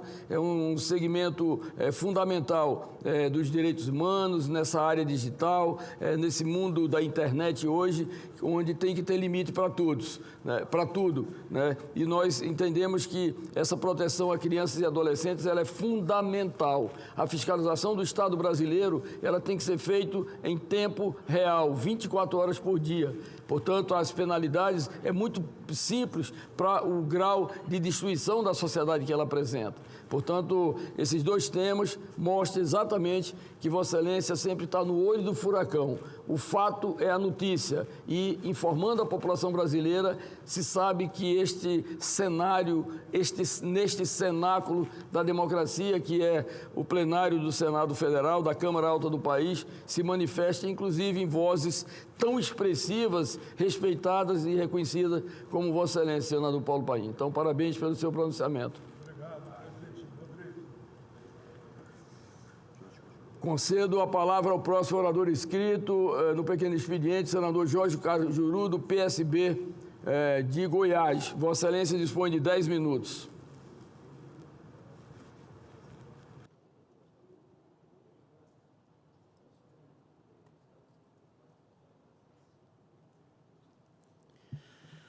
Senador Chico Rodrigues, voz querida da nossa Roraima, presidindo mais uma vez, em outra semana, a nossa sessão deliberativa desta terça-feira, 17 de março de 2026. Brasileiras e brasileiros, minhas únicas vossas excelências, manifesto aqui minha posição absolutamente contrária à propalada intenção do governo dos Estados Unidos de classificar como terroristas as facções criminosas brasileiras como o primeiro comando da capital e o comando vermelho. Quero que CV, PCC e outros grupamentos criminosos se explodam, mas que isso seja consequência de ações das autoridades brasileiras executadas de acordo com a nossa legislação. Na luta contra o crime, obviamente, não podemos descartar a cooperação internacional, que já acontece e envolve vários países, inclusive os Estados Unidos. Todavia, não podemos, em hipótese alguma, abrir brechas que possam justificar qualquer espécie de intervencionismo estrangeiro. É fato que o primeiro comando da capital, nascido em São Paulo, e o Comando Vermelho, originário do Rio de Janeiro, provocam terror e controlam áreas onde o Estado se faz ausente. Todavia, agem sem objetivos políticos ou ideológicos, como, por exemplo, a ocupação do Palácio dos Bandeirantes e do Palácio Guanabara. Não atuam com base em motivações de raça, credo religioso ou etnia, como alguns grupos terroristas. São facções do crime organizado que, segundo especialistas, movidas por um foco essencialmente comercial, buscam dominação territorial e lucro com atividades ilícitas. No início do mês, o governo dos Estados Unidos apresentou uma proposta de trabalho conjunto com países da América Latina para combater cartéis do narcotráfico. A princípio, nada contra, desde que o trabalho coletivo seja de fato uma ação para combater o crime apenas. Todavia, em se tratando do governo de Donald Trump, candidato a imperador do mundo, é preciso ter cuidado. Não podemos esquecer que no ano passado ele classificou como terroristas cartéis do México e da Venezuela. A classificação se estendeu ao governo venezuelano e todos sabem o que aconteceu. Um cerco militar a Caracas e o sequestro do presidente Maduro, um ditador, é preciso dizer, hoje preso com a mulher em território norte-americano. Não posso deixar de registrar que a possibilidade de as facções PCC e CV serem rotuladas como terroristas vem recebendo o apoio de vários políticos brasileiros. Curiosamente, são os mesmos setores que no ano passado só faltaram fazer festa quando Trump decretou o tarifaço contra o nosso país. Políticos eleitos por brasileiros que parecem não saber o que significa soberania nacional.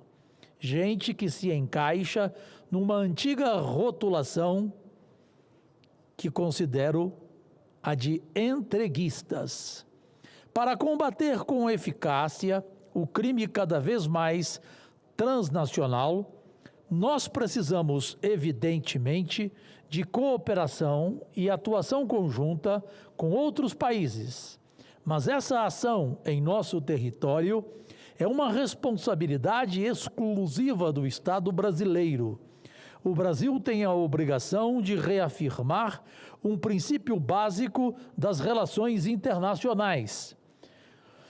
Cada Estado possui o direito e o dever de controlar seu próprio território, definir suas estratégias de segurança e conduzir, sem interferências externas, o enfrentamento de seus desafios internos. O país não pode abrir mão de sua soberania. Por isso, merece aplauso a decisão do governo Lula de rejeitar, na semana passada, a proposta do governo Trump para que o Brasil receba em suas prisões estrangeiros capturados nos Estados Unidos. O Brasil não deve agir como El Salvador, que no ano passado recebeu dos Estados Unidos prisioneiros venezuelanos e, na prática, estaria coparticipando da controversa política de imigração de Donald Trump, cada vez mais contestada dentro dos próprios Estados Unidos por causa de seu viés autoritário. Os Estados Unidos podem valorizar o MAGA, movimento político que em português significa Faça a América Grande Novamente, porém sem intervencionismos, sem deixar de considerar, como afirmou o cantor porto-riquenho Bad Bunny, no histórico show do intervalo do Super Bowl 60, em 8 de fevereiro último, que a América não é apenas os Estados Unidos. A América é constituída por 35 países independentes. Não cabe discutir a importância para o nosso continente e para o mundo da nação mais poderosa da Terra. Mas os Estados Unidos da América não podem determinar o que os outros 34 países soberanos da América vão fazer, muito menos querer que o nosso continente se transforme na América dos Estados Unidos. Assim penso, senhoras e senhores, meus únicos patrões, agradecidíssimo, Deus e saúde, ótima semana a todos e todas, especialmente os funcionários desta Casa Maior, nosso maior patrimônio, presidente Chico. Aquele abraço. Senador Jorge Cajuru, né, Vossa Excelência se refere com muita propriedade a essa questão realmente que é sensível para a América Latina, principalmente para nós da América Latina, e eu tenho certeza que a sua voz ela ecoa em todos os veículos de comunicação desse país. Nós sabemos que não existe subjugo a grandes potências, enfim, que querem se transformarem de uma forma mais, vamos dizer, agressiva como senhores do mundo. Nós entendemos que o poder, todo poder tem que ter sobre ele um poder que limite os abusos. E não é isso que nós estamos vendo nem encontrando no cenário internacional. Portanto, é uma observação pertinente e que, se Deus quiser, o tempo vai se encarregar de equalizar essas questões de superpoder. Então, parabéns pela observação. Continuando o pequeno expediente, passo a palavra ao senador Eduardo Girão, por permuta com o senador Esperidião Amin. Vossa Excelência dispõe de 10 minutos, senador Eduardo Girão. Presidente, eu combinei com o senador Esperidião Amin que seriam 8 minutos. Pode marcar aí. E eu quero agradecer o senador por essa concessão, porque eu vou ter daqui a pouco uma reunião que eu não posso chegar atrasado. Senhoras senadores, senhores senadores, eu estive no Chile na posse do presidente Kast.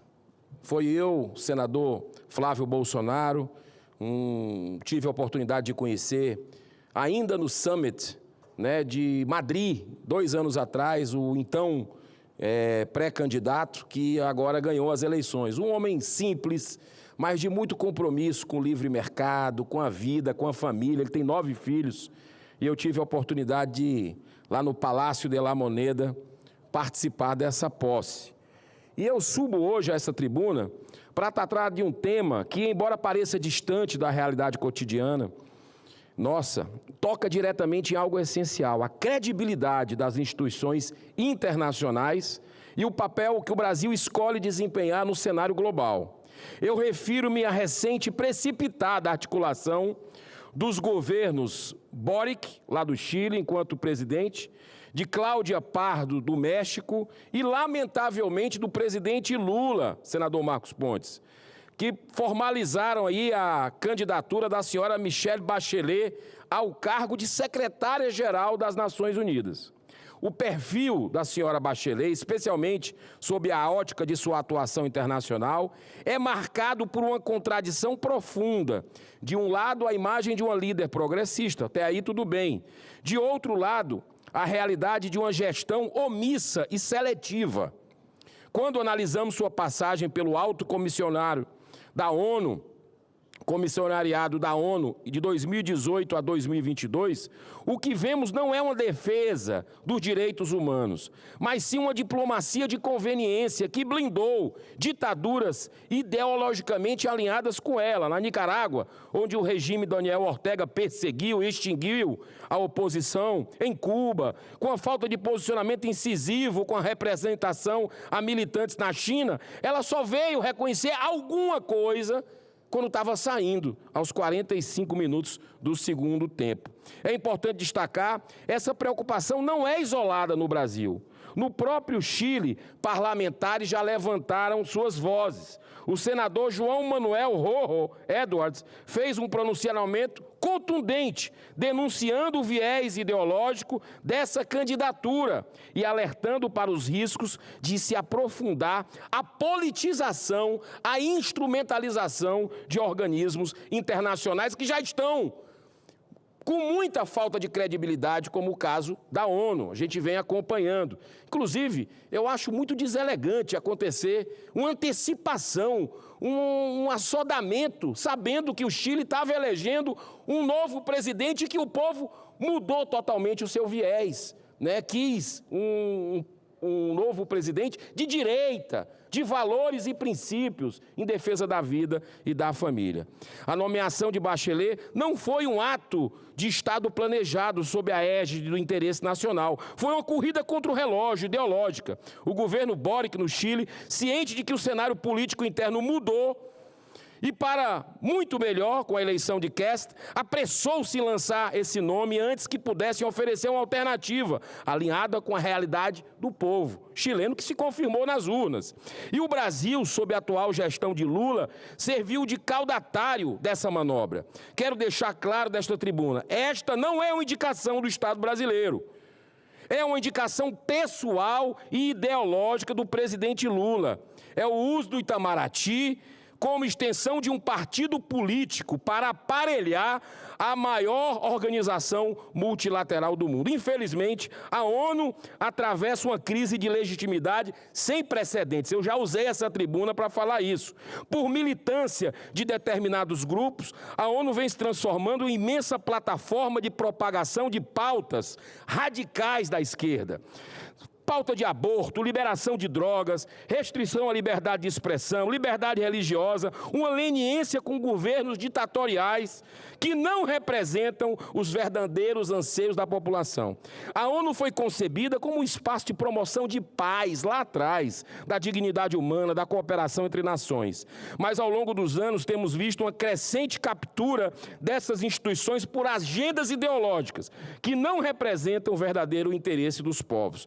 Não podemos normalizar essa instrumentalização de instituições multilaterais. Não podemos aceitar que organismos que deveriam ser espaços de equilíbrio se tornem plataforma de promoção de agendas específicas, muitas vezes desconectadas da realidade e da vontade dos povos. Hoje, muitas dessas agendas promovem pautas sensíveis, sem o devido respeito à soberania nacional, sem o devido debate democrático interno e muitas vezes em desacordo com valores fundamentais de diversas sociedades, como a proteção à vida, o papel da família e as liberdades individuais. E aqui eu faço, para encerrar, que essa indicação, eu quero deixar claro, não representa o Estado brasileiro em sua integralidade. Ela reflete a posição do atual governo, liderado por Lula, alinhada a uma determinada visão ideológica. Isso fique claro, inclusive para o novo presidente do Chile,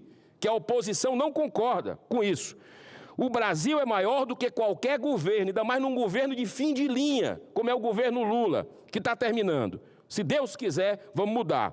O Brasil é plural, senhor presidente. O Brasil é diverso e nós, parlamentares, temos o dever de expressar essa pluralidade, especialmente quando entendemos que determinadas decisões não refletem os valores de grande parte da população. Por isso, faço questão de registrar nesta tribuna que já assinei, juntamente com outros parlamentares brasileiros, uma carta a ser enviada à Organização das Nações Unidas, manifestando posição contrária à candidatura de Michelle Bachelet. A ONU precisa ser resgatada em sua essência, resgatada em seu compromisso com os direitos humanos verdadeiros, aqueles que protegem a dignidade humana em sua integridade, sem seletividade, sem distorções, sem imposições ideológicas. Senador Espiridião Amin, ele deu 8 minutos, eu ainda tenho 1 minuto ainda, ele tinha reduzido o relógio.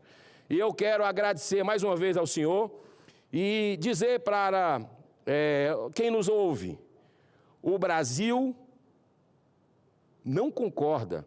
O brasileiro está com muitos problemas, inclusive, tem muitas outras prioridades e muitas vezes não chega a informação de que alguém que é a favor de aborto, a favor de droga, né, com pautas que não tem nada a ver com o que a maioria do povo brasileiro coaduna, o Lula está indicando. O mesmo Lula que passa a mão na cabeça de Hamas, que flerta com Nicolás Maduro, com Daniel Ortega.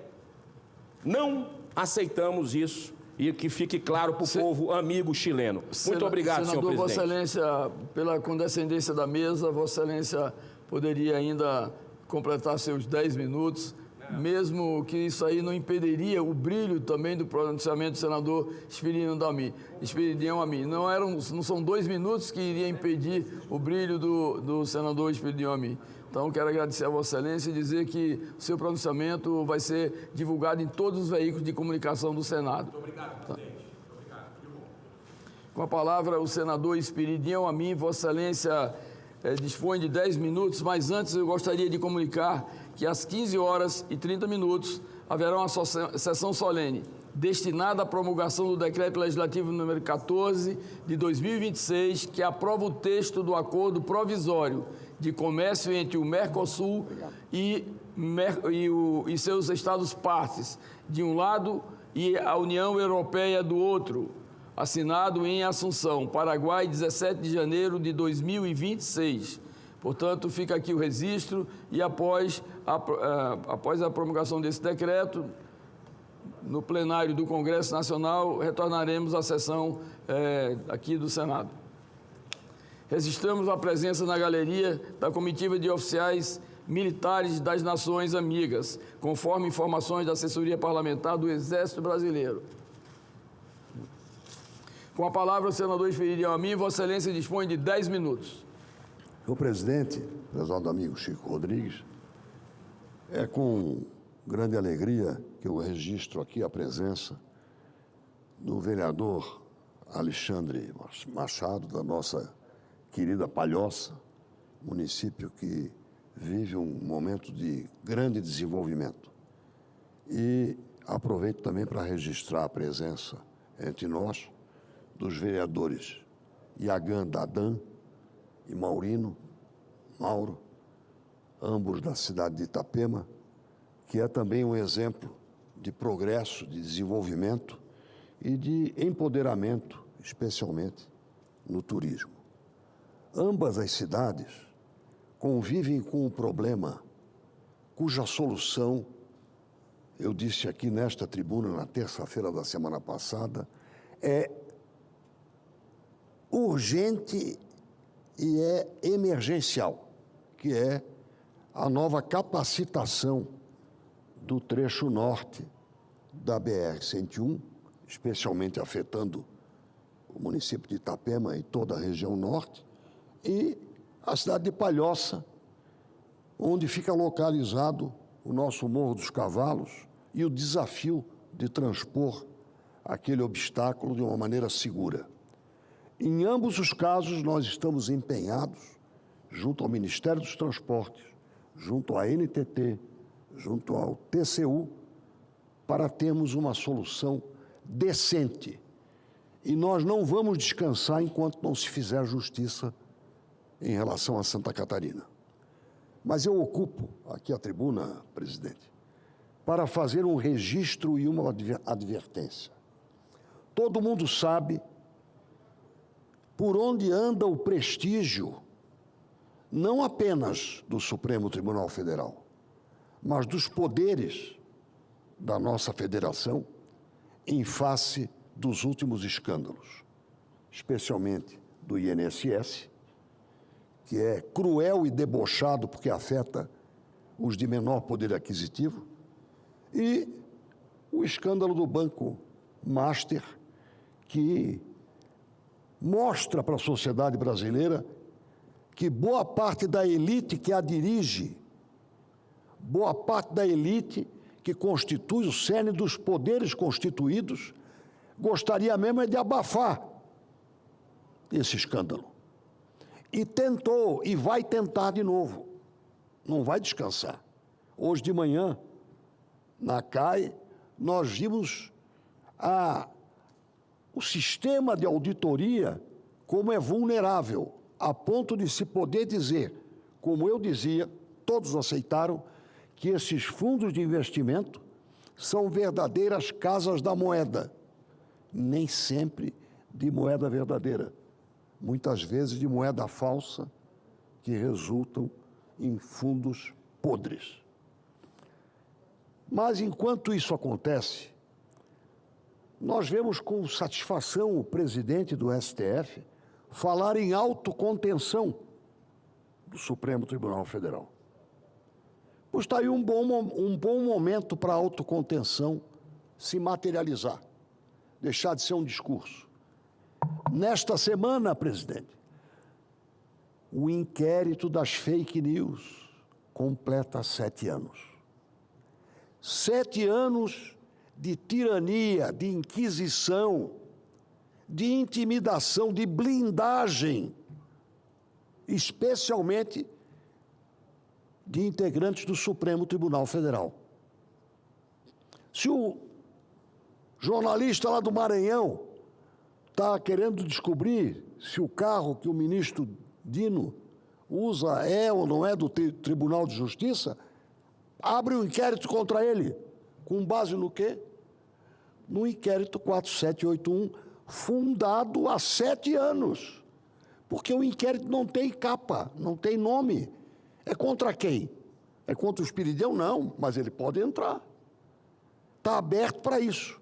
É a Inquisição, que se prolongou por 600, 800 anos em alguns países, que está aberta. O inquisidor está lá. Isso é um deboche contra o Estado Democrático de Direito. Esses 7 anos são 7 anos de vergonha. 7 anos de despotismo. E quanto já se escreveu sobre isso? Só o impeachment de um ministro vai poder segurar isso, já que a autocontenção não funcionou. E este será o tema deste ano. Este é o tema que vai para a campanha eleitoral. Não tenha dúvida. Impeachment de presidente, eu testemunhei 2.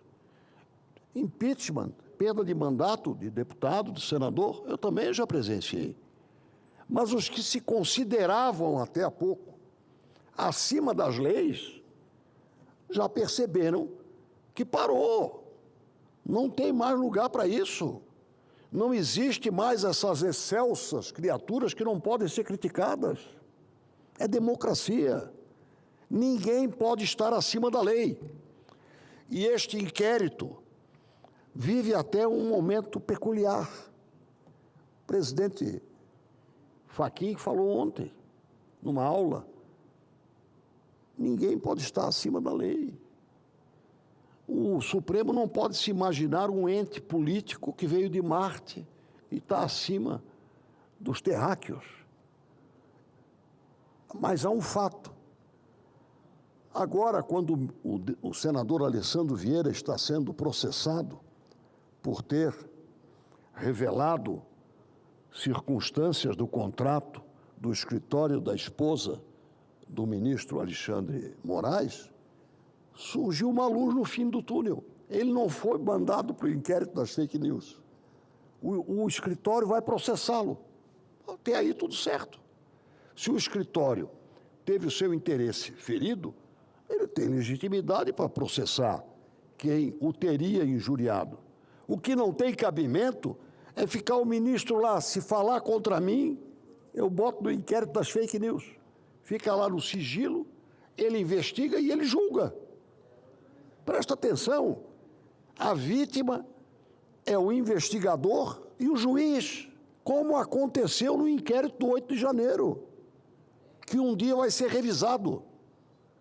Merece ser revisado. O Brasil merece passar a limpo essa narrativa transformada em distribuição de mão pesada. 14, 17 anos para Débora, para quem foi flagrado, mas não há notícia do que ele tenha feito de errado. Não é para o vândalo. O vândalo tem que ser realmente processado e confirmada a culpa, condenado. Mas a narrativa do 8 de janeiro, evidentemente, mesmo que transformada em sentenças transitadas e julgado, isso o Brasil merece uma revisão. Uma revisão de uma narrativa que resultou numa condenação prévia e na confirmação da narrativa. Mas hoje, com muito mau humor, nós devemos celebrar, com a certeza de que não estamos vivendo na democracia plena, 7 anos de inquérito 4781, que nasceu para blindar ministros e supostamente seus familiares no Supremo Tribunal Federal. E está aí gargalhando, debochando do Rui Barbosa, debochando da Constituição há 7 anos contra todos nós. Que esta data macabra, nefasta, anime a todos nós brasileiros a não nos conformarmos com a perenização de um deboche assintoso contra a democracia, contra o direito, que tenta intimidar de jornalistas a políticos, a cidadãos comuns, com a opressão de um inquérito fora da lei. Que Deus nos ajude, que nos dê paciência, mas, acima de tudo, força para derrubar esse bezerro de ouro, esse falso Deus, essa divindade que brotou do inferno, que é o inquérito 4781. Como dizia o ex-ministro Rezec, 2 vezes ministro do Supremo, isso não vai dar certo e não há chance de melhorar. Muito obrigado. Senhor senador Espírito Amin, Vossa Excelência toca em 2 fatos importantíssimos, que é da vida política nacional, a questão do INSS, o Banco Master, a fake news, e Vossa Excelência, com a memória brilhante, vai ao detalhe, vai aos números, vai aos fatos, sem absolutamente nenhuma correção. Então, isso é importante porque vivifica na mente e na alma da população brasileira que nos assiste aqui, né, os ensinamentos, as lições que Vossa Excelência dá aqui desse plenário. Portanto, parabéns a Vossa Excelência. Convido o senador Marcos César Pontes para assumir a presidência desta sessão, para que eu possa fazer o meu pronunciamento.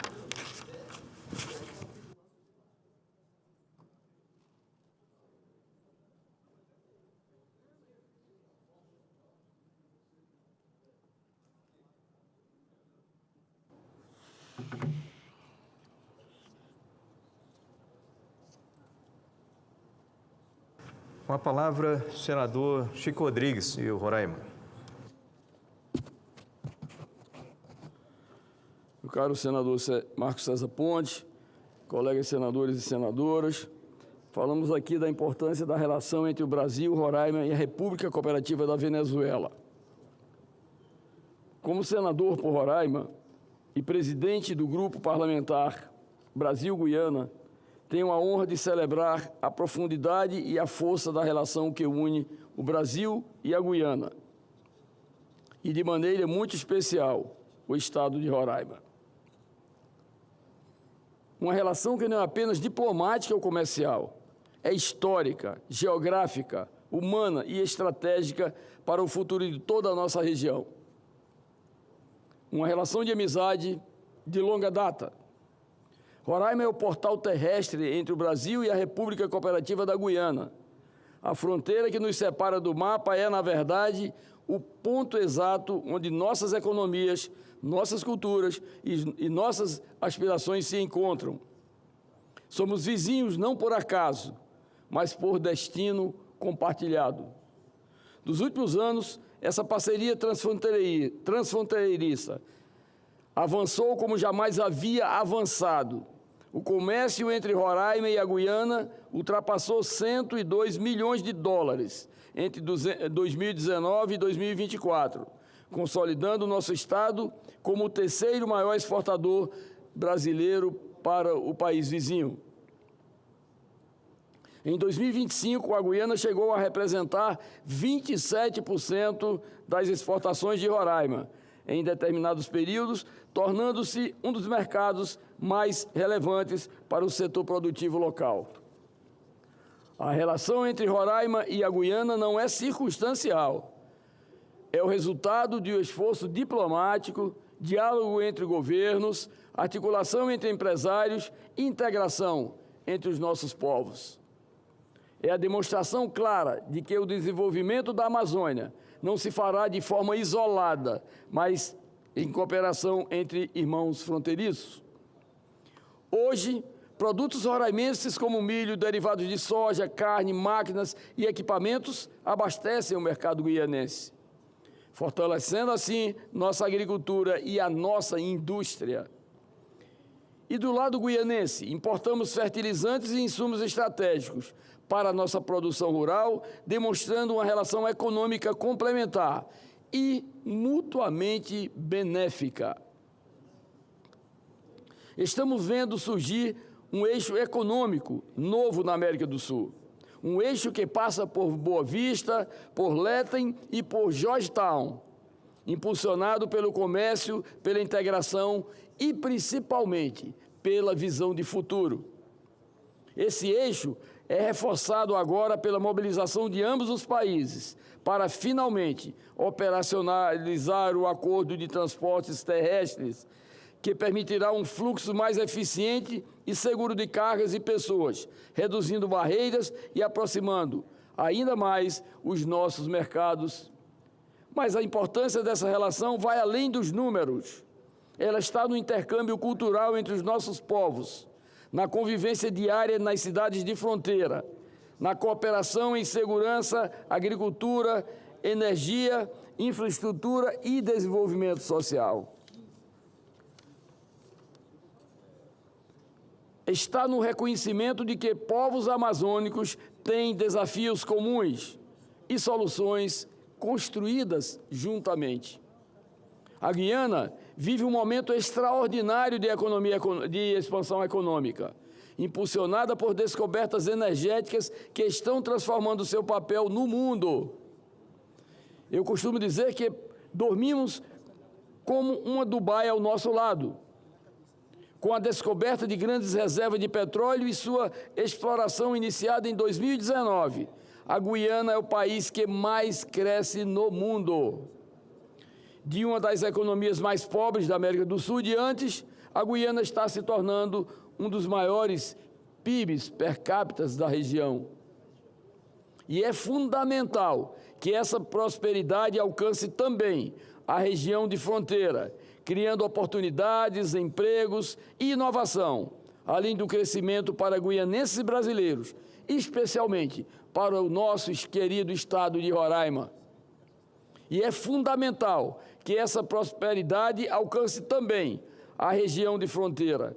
E essa região, como já disse, é uma região que está latejante, está impulsionada por essa possibilidade das relações se ampliarem cada dia mais. No mês passado, nós de Roraima tivemos a oportunidade de receber e homenagear o presidente da Guiana, Ifan Ali, com a medalha Ordem do Mérito Forte São Joaquim, agraciada pelo governo e pelo povo de Roraima, na pessoa do seu governador Antônio Denário. Foi um momento simbólico. Celebramos não apenas a amizade entre dois países, mas a parceria concreta entre dois povos irmãos. Roraima olha para a Guiana não como um vizinho distante, mas como um parceiro estratégico com quem construímos pontes comerciais, logísticas, diplomáticas e humanas. O que estamos construindo juntos é um novo capítulo da integração amazônica, um capítulo que valoriza a paz, a cooperação, o comércio justo, a segurança nas fronteiras e o desenvolvimento sustentável. Um capítulo em que o Brasil e Guiana crescem lado a lado e, em Roraima, se firma como protagonista dessa história. No que depender de nós, povo de Roraima, e de seu senador, presidente do Grupo Parlamentar Brasil-Guiana no Senado Federal, seguiremos ampliando nossas exportações, fortalecendo a confiança entre nossas instituições, promovendo reuniões bilaterais, impulsionando missões comerciais, abrindo caminhos para novos investimentos e solidificando essa parceria que honra a história, serve o presente, mas, acima de tudo, prepara o futuro. Brasil e Guiana são mais fortes juntos. Roraima e Guiana são mais próximos do que qualquer fronteira. Pode expressar esta relação de parceria, além de estratégica, de comunhão do mesmo ideário. E o futuro dessa relação, construída com respeito e visão estratégica, será ainda maior do que tudo o que alcançamos até aqui.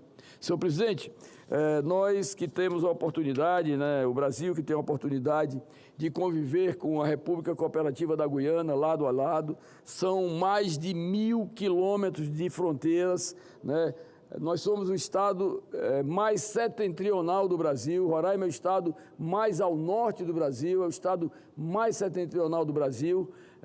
Temos, num processo de sucção natural entre ambos os lados, de Roraima para a Guiana, da Guiana para Roraima, alternativas econômicas imensuráveis, na área mineral, na área agrícola, enfim. Então, tenho certeza que essas relações, que cada vez mais se aproximam, essa comunhão entre a Guiana e o Brasil através de Roraima, pode, na verdade, nos trazer um novo cenário para a nossa economia.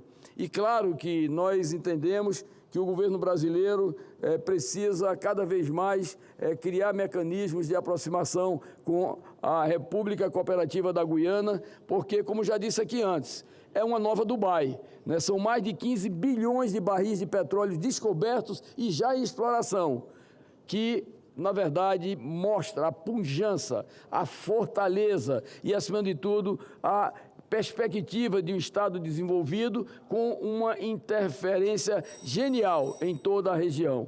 Portanto, eu fico muito feliz em presidir o Grupo Parlamentar Brasil-Guiana, porque temos mantido relações com a nossa diplomacia, através da nossa embaixadora, com o presidente da Guiana, Ifan Ali, com o vice-presidente, com quem tenho a honra de ser amigo, o Barak Jagdeu, que já foi presidente por 2 vezes da Guiana, e temos certeza que cada vez mais essas relações serão impulsionadas pela visão estratégica dos dois povos, Brasil e Guiana, mas especificamente, como eu disse já no início, do nosso querido estado de Roraima. Portanto, deixo aqui esse registro nessa tarde, dizendo que nós queremos cada vez mais fortalecer a relação entre Brasil e a República da Guiana. Obrigado, senhor presidente. Muito obrigado, senador Chico Rodrigues. Parabéns pelo pronunciamento. Sabe que eu conheço bem Roraima ali, do todo o potencial que aquele estado tem, de um eco-estado, inclusive. Então, parabéns.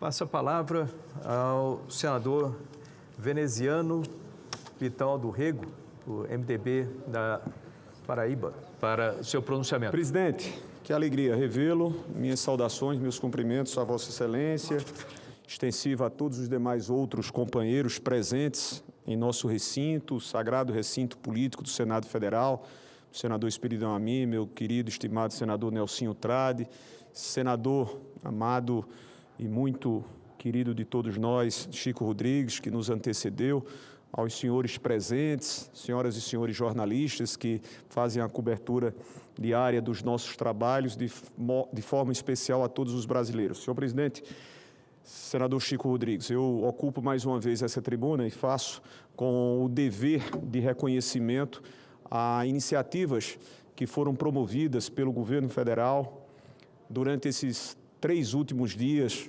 incluído o sábado, final de semana, na Paraíba. Precisamente quinta, sexta e sábado, quando nós estivemos em João Pessoa, no sertão da Paraíba, estivemos no Vale do Piancó. Na quinta-feira, com a presença do representante secretário Felipe Proenço, tivemos nós a oportunidade de entregar a 31 municípios do nosso estado 38 unidades móveis do SAMU. E somos sabedores, desde a sua criação, criação esta que se deu por iniciativa do presidente Lula. Sabemos quantas milhares e milhares de vidas são salvas por termos o atendimento presto, o atendimento competente, o atendimento na hora de profissionais que se determinam a fazê-lo. Em seguida, senhores e senhoras, fomos, na sexta-feira, fazer as entregas, instalações de 3 carretas da saúde. No ano de 2025, além de outros programas de iniciativa do atual governo, senador Nelson Trade, Vossa Excelência, que é profissional da área médica, sabe bem muito deste problema, que é exatamente o de termos filas, enormes filas, que causam os sentimentos de decepção, geram as frustrações, tanto para o diagnóstico, como principalmente para os tratamentos.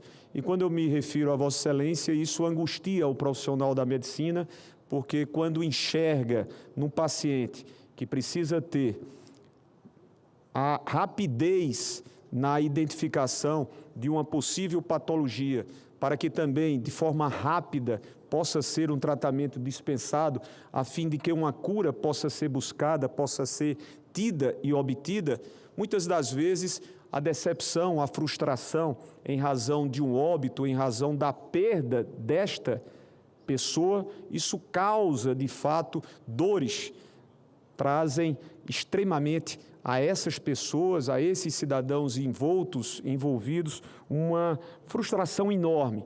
Então, foi dessa forma que a Presidência da República estabeleceu, por orientação do presidente Lula, dirigida ao ministro Padilha e a todos os seus companheiros e companheiras que, com muita competência, integram o Ministério da Saúde, a formatação do Agora Tem Especialistas. E uma das ações desse programa, exitoso programa, implantado e trazido ao nosso conhecimento e à nossa convivência, foi o das carretas. E nós tivemos em Sousa, sertão da Paraíba, em Pombal, também, igualmente, na região do sertão paraibano e na cidade de São Bento. Cada uma das mesmas pôde receber, e durante esses próximos 30 dias, milhares de senhoras, milhares de cidadãos, porque 2 estruturas estarão especificamente, prioritariamente atendendo à saúde da mulher e uma outra para exames de imagem a toda uma população de uma maneira genérica. Serão 30 dias de realizações desses exames para que nós tenhamos o tratamento de imediato posto em prática. No sábado, ao lado do secretário Mozar Salles, fomos ao Vale do Piancó, precisamente na cidade de Piancó, cidade que tem todo o nosso carinho e que recebe do Ministério da Saúde o reconhecimento e a identificação por ser uma administração que, ao longo desses últimos anos, precisamente 12, 14 anos, tem feito um investimento massivo, né, melhorando e ampliando, quanto mais possa, a presença dos serviços na área de saúde, tanto de média e alta complexidade, como também de atenção primária. E ela, cidade do Piancó, e ele, Vale do Piancó, foram agraciados com o investimento que nós requeremos, que nós levamos, que nós labutamos em pedir ao Ministério da Saúde, com os argumentos e fundamentos que sobejavam, para tanto, a policlínica, que teve o seu contrato assinado, repito, com a presença do representante do Ministério da Saúde, secretário Mozar, com representantes da Caixa Econômica Federal, com os prefeitos, tanto o atual como os que antecederam. Quero saudar a Julinho, a doutora Flávia Galdino, a doutor Daniel Galdino, futuro profissional da medicina, diversos outros prefeitos da região que foram receber generosamente e agradecidos a iniciativa do Ministério da Saúde, do presidente Lula, mais um investimento de vulto, São 17 milhões de reais que se prestarão a essa consolidada estrutura física e os serviços que estarão sendo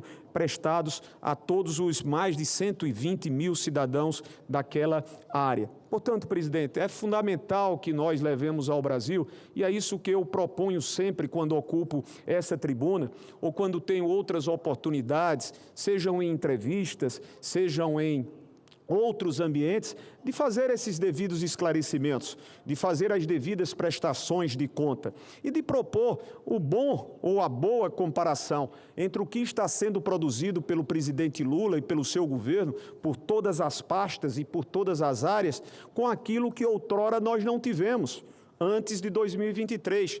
E não há dificuldades quaisquer, não há qualquer dificuldade efetiva para que esses parâmetros estejam sendo postos a fim de que o cidadão, o eleitor brasileiro, o cidadão que está sendo beneficiado, seja com as novas realidades na área de saúde, seja com as novas realidades na área da educação, seja com a economia que começa a ter a consolidada curva ascendente, como nós vimos nesses últimos 3 anos, e que refletem numa diminuição da taxa de desemprego. Façamos essas comparações. Por fim, presidente, eu quero ressaltar aqui a necessidade, no final do ano passado, quando nós estávamos diante da eclosão deste que é e que está se vendo, identificados com os diversos episódios, cada um destes mais graves do que os outros que se apresentam, envolvendo o Banco Master, uma verdadeira organização mafiosa, uma verdadeira organização criminosa, que teve e que tem à frente uma pessoa que terminou se cercando de agentes políticos, de agentes das diversas esferas, não apenas na política, mas nas instituições. No mês de dezembro, quando apresentado o requerimento para que nós pudéssemos ter, quiçá tenhamos, a implantação de uma comissão, a instauração de uma comissão parlamentar mista de inquérito, eu fiz questão de lá colocar o nosso nome. O fiz novamente na semana passada, quando o novo requerimento, reiterando as mesmas razões e ampliando-a, chegou ao meu conhecimento e lá estivemos nós a dizer: é necessário, senador Chico Rodrigues, porque não tem cabimento. Os mais de 50 bilhões impostos de prejuízos ao erário público e aos cidadãos de uma maneira geral, porque, afinal de contas, são recursos nossos, são recursos de cada um daqueles que nem imaginam estar colaborando, que garantem a formação de um fundo garantidor, recursos que estão lá exatamente para cobrir e recompor as perdas daqueles clientes, daqueles correntistas do Banco Master. Senhor presidente, a cada dia que passa, mais fatos horrendos, mais fatos escabrosos chegam ao nosso conhecimento. E nós precisamos, inclusive na condição de integrantes deste parlamento, ter o desvendar e a identificação de quem possa estar ou de quem possa ter estado a colaborar, a participar, a proteger a essas figuras, senador Nelson Trade. Lembremos nós que muitas das vezes a população brasileira, e pediria apenas mais 1 minuto da sua compreensão, senador presidente, para que o meu raciocínio não fique pela metade, os brasileiros se perguntam, quando ouvem estarrecidos situações como essas, uma pessoa que rouba bilhões e que se cerca de protetores, alguns desses protetores com mandatos, alguns desses protetores que estão supostamente participando de algum tempo no exercício de mandatos. E essas pessoas vão e se refestelam nababescamente em festas que custam 220 milhões de reais, em festas de aniversário, em festas de casamento, enfim, das maiores e mais absurdas formas, jocosamente zombando do povo brasileiro. Quando nós somos levados à má impressão perante o público, ao cidadão, a gente precisa fazer a separação entre o joio e o trigo, porque eu sei que entre os que estão aqui, aqueles que estão presentes, certamente, Nelsinho Trade, você não tem nenhum receio porque o seu nome não vai estar entre um destes. Eu, com certeza, não estou. Mas quem está lá, Brasil afora, no seu Mato Grosso, na sua Campo Grande, na minha Paraíba, pode perguntar: ora, quem são estes que estão protegendo essa organização criminosa, senadora Tereza Cristina? Quem são esses que, direto ou indiretamente, fizeram parte desse arranjo absurdo? Eu não quero que o meu nome esteja, senão aonde ele está, fora desse processo. É por isso que a gente precisa, e eu espero sinceramente, em nome inclusive de homens e mulheres de bem, que assumem as suas responsabilidades à frente de mandatos, que a gente possa averiguar, investigar, colaborar com as investigações bem feitas da Polícia Federal. Só não podemos achar como natural, como banal, dia a dia, pessoas que são prestativas à máfia do sistema financeiro, que foram prestativas à máfia de uma organização criminosa que tem o Vorcaro à sua frente. E finalizo, presidente Chico Rodrigues, faço uma sugestão. Necessário que o Ministério da Justiça tome as devidas precauções. Tome as devidas precauções. Coloque, se necessário for, uma vigilância diuturna, lado a lado, com o Vorcaro, porque esse cidadão vale para muitos mais morto do que vivo. Daqui a pouco, tomara que não, acontecerá com ele aquilo que aconteceu com aquele contratado por ele para fazer atos, inclusive atentatórios à vida. Fundamental que o Ministério da Justiça, é fundamental que o Estado brasileiro resguarde a vida desse cidadão, porque ele vivo tem muito a dizer, inclusive a dizer sobre aqueles e aquelas, em quaisquer esferas ou níveis de poder participaram ao longo desses últimos anos desse absurdo que se perpetrou contra a economia nacional, contra o cidadão, contra o sistema financeiro. Então, são essas as considerações que eu gostaria de pontuar aqui. Primeiro, agradecer ao Ministério da Saúde pelas novas conquistas, mais novas conquistas oferecidas ao povo paraibano e, definitivamente, esperar que essa comissão possa ser instalada a fim de que nós tenhamos o desvendar sobre todas as realidades e sobre todas as participações daqueles que, porventura, possam ter, de forma nefasta, colaborado com esse crime abominável que se perpetrou contra a nação brasileira. Obrigado, senador presidente. Senador veneziano Vital do Rego, nosso colega senador da Paraíba, Vossa Excelência faz uma abordagem aí de duas situações, né, que demonstra exatamente como Vossa Excelência enxerga e exerce com propriedade o seu mandato. Primeiro, em relação à assistência ao seu Estado, muitas vezes municípios distantes, com pouca estrutura, quando viabiliza uma quantidade de quase 30 viaturas do SAMU, 38 viaturas do SAMU. Veja, gente, inclusive da Paraíba que nos assiste.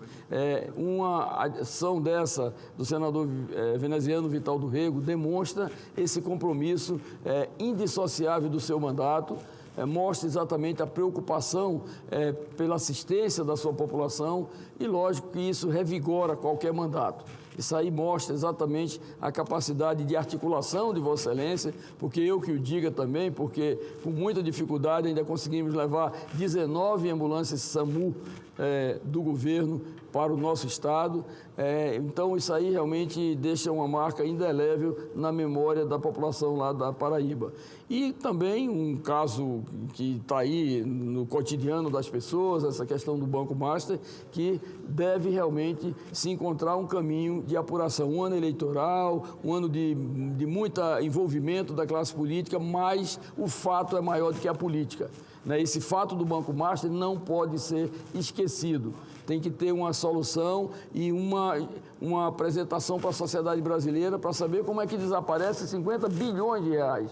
Imagine se você for contabilizar com casa popular, com hospitais, com postos de saúde, com viaturas para atender a necessidade e a demanda reprimida dos municípios. A gente vai, na verdade, passar aqui 1 hora detalhando 50 bilhões de reais que foram desviados e que hoje tanta falta faz no orçamento da União, dos estados e até dos municípios. Portanto, parabéns a Vossa Excelência por, com muita propriedade, tratar desses dois temas aqui. Concedo a palavra ao senador astronauta Marco César Pontes. Vossa Excelência dispõe de 10 minutos e, após o pronunciamento de Vossa Excelência, nós suspenderemos a sessão em função da ordem do dia hoje no Congresso Nacional, que destina a promulgação do Decreto Legislativo número 14/2026, que aprova o texto do Acordo Provisório de Comércio entre o Mercado Comum do Sul, Mercosul e seus Estados-partes, de um lado, e a União Europeia, de outro, assinado em Assunção, Paraguai, em 17 de janeiro de 2026. Eu já havia, no início, me referido a essa ordem do dia do Congresso, mas gostaria de comunicar aos senhores e senhoras senadoras que nós suspenderemos a sessão no tempo necessário para a realização desta sessão do Congresso Nacional. Com a palavra, Vossa Excelência dispõe de 10 minutos, senador astronauta Marco César Pontes. Obrigado, presidente. Nós temos passado, a gente ouve aqui muitos assuntos emergenciais, assuntos importantes para o país. Acabou de falar um deles aqui, do Banco Master, o INSS,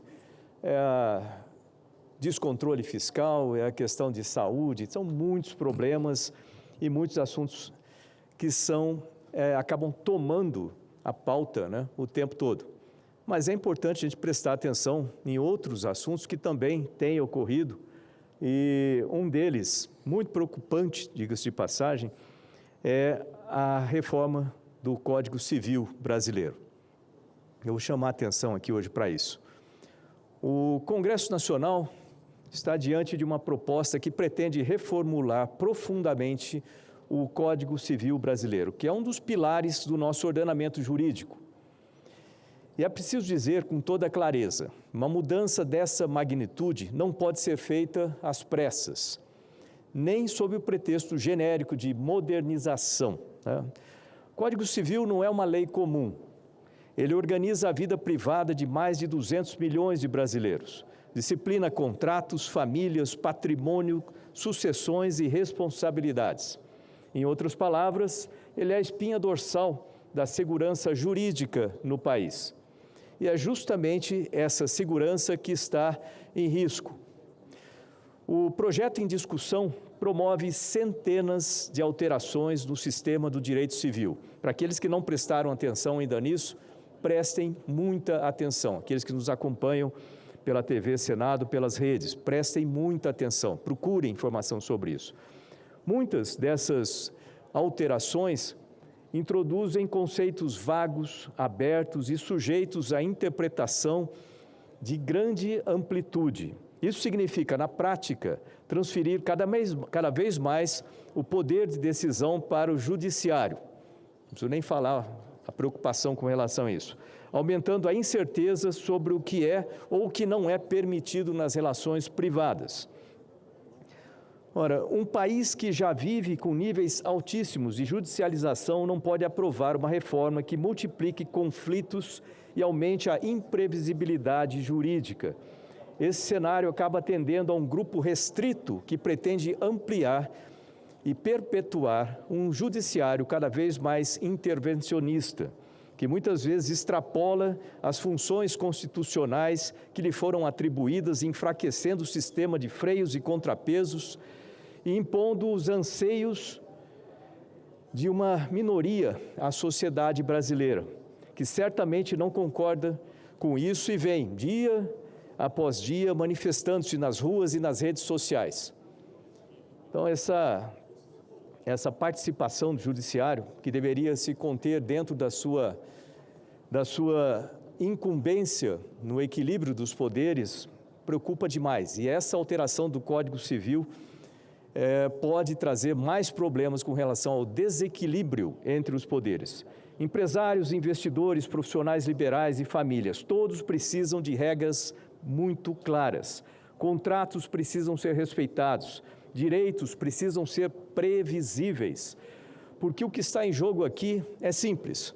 Ou temos um país com regras muito claras e para todo mundo, ou temos um país de interpretações ilimitadas. Mas o que vemos nesse projeto é justamente o contrário. mais indeterminação, mais intervenção judicial e menos segurança jurídica. Não se moderniza o direito criando insegurança. Não se fortalece a sociedade enfraquecendo a previsibilidade das regras. Outro ponto que merece atenção é a tentativa de transformar o Código Civil em um campo de experimentação legislativa para temas ainda em evolução social. Preste muita atenção nessa parte. Questões complexas e sensíveis que ainda estão sendo debatidas na jurisprudência e na sociedade estão sendo inseridas diretamente no texto de um código que deveria ter a vocação de estabilidade e permanência. Isso ocorre, por exemplo, em temas delicados relacionados ao direito de família e às novas formas de filiação, nos quais o projeto busca consolidar soluções que ainda estão em construção nos tribunais, como a ampliação de hipóteses de multiparentalidade e filiação socioafetiva, matérias que ainda suscitam debates relevantes sobre os seus impactos em responsabilidade parental, alimentos e sucessões. De novo, um código dessa natureza, dessa importância, tem que ser estudado com calma, tem que ser feito com calma. E quem trabalha com leis é aqui. A gente não pode pegar uma jurisprudência e transformar em lei. Isso é extremamente preocupante. O que ocorre no campo dos direitos da o mesmo disso aí ocorre também no campo dos direitos da personalidade no ambiente digital, em que se introduzem previsões amplas sobre a identidade digital, projeções da personalidade na internet e proteção de atributos pessoais no espaço virtual. Temas que já são objetos de disciplina em legislações específicas e que ainda estão em processo de amadurecimento jurídico. Há também preocupações quanto à ampliação de cláusulas abertas em matéria de responsabilidade civil e revisão de contratos, o que pode expandir significativamente o espaço para intervenção judicial nas relações privadas. Nós não podemos viver num país com uma ditadura judicial. Isso não pode ocorrer aqui. É importante se prestar atenção nesse código. Não se trata aqui de negar a relevância desses temas, obviamente. Eles são importantes e precisam ser debatidos, mas a pergunta que essa casa precisa fazer é outra. É o Código Civil o lugar adequado para cristalizar agora respostas definitivas para as questões que ainda estão em plena evolução jurídica e social? Códigos civis não são feitos para acompanhar modismos legislativos ou para responder a pressões momentâneas. Eles são construídos para durar décadas, às vezes séculos. E por isso precisam ser tratados com extrema responsabilidade. Foi justamente com esse espírito que apresentei 367 emendas a esse projeto de reformulação do Código Civil. Muitas delas são supressivas, com o objetivo de preservar dispositivos que já constam no Código Civil vigente. Outras são modificativas, buscando aperfeiçoar o texto proposto, evitar redundâncias, corrigir etnias legislativas, inclusive em relação ao direito internacional. Prevenir riscos de retrocesso em liberdades democráticas e garantias processuais. Senhor presidente, o Brasil precisa sim atualizar sua legislação quando necessário, mas atualizar não significa desorganizar o sistema jurídico que temos. Atualizar não significa criar insegurança onde já existe estabilidade. Atualizar não significa reabrir de uma só vez praticamente todos os pilares do direito privado brasileiro. O caminho responsável não é uma reforma gigantesca feita de uma só vez. O caminho responsável é discutir mudanças pontuais, amadurecidas e amplamente debatidas. Por isso, eu faço aqui um apelo a esta casa. Tratemos essa matéria com prudência, com toda a prudência que ela exige. Porque quando se mexe no Código Civil, não estamos lidando apenas com um texto legal, estamos lidando com as bases jurídicas que organizam a vida da sociedade brasileira. E essas bases não podem ser alteradas sem reflexão profunda, sem debate amplo e, sobretudo, sem responsabilidade institucional. É bem verdade que o presidente da comissão temporária que examina esse projeto, o senador Rodrigo Pacheco, vem conduzindo os trabalhos de forma dedicada e tem aberto o debate a diversos especialistas, juristas e acadêmicos no âmbito das audiências públicas realizadas pelo colegiado. Nesse sentido, parabenizo o senador Pacheco pela forma que tem conduzido os trabalhos e agradeço a aprovação dos requerimentos que apresentei para propor convidados de relevo, para os debates e também para que possa ser realizada uma audiência pública no Instituto dos Advogados de São Paulo, no IASP. Porém, é preciso que essa discussão extrapole o âmbito da comissão e até mesmo do parlamento. É necessário que ela alcance toda a sociedade e que se desenvolva ao longo do tempo para que possa atingir um grau de amadurecimento que um tema dessa magnitude exige. Esse é o alerta que eu tenho feito aqui hoje e o apelo que faço aos nobres pares e todos aqueles que nos assistem, porque reformar o Código Civil é decidir como a sociedade brasileira viverá nas próximas décadas e decisões dessa magnitude não podem ser tomadas com pressa, nem sem ouvir o país.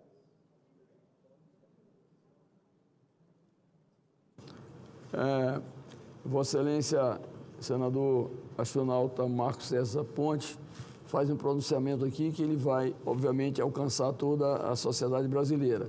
E Vossa Excelência fala exatamente da reforma do Código Civil, que precisa de muita mudança, mas requer paciência, persistência e coerência, principalmente pela complexidade, né? Vai dar segurança jurídica ao cidadão brasileiro, ao país. E lógico que é um tema recorrente, né? E eu gostaria de orientar para que fosse publicado em todos os veículos de comunicação do Senado o seu pronunciamento pelo alcance relevante desse pronunciamento de Vossa Excelência sobre a reforma do Código Civil. Suspensão de sessão. A presidência suspende a presente sessão no Senado Federal para a realização de sessão conjunta do Congresso Nacional destinada à promulgação do Decreto Legislativo número 14, 2026, que aprova o texto do Acordo Provisório de Comércio entre o Mercado Comum do Sul, Mercosul, e seus Estados-partes, de um lado, e a União Europeia, do outro. Está suspensa a sessão.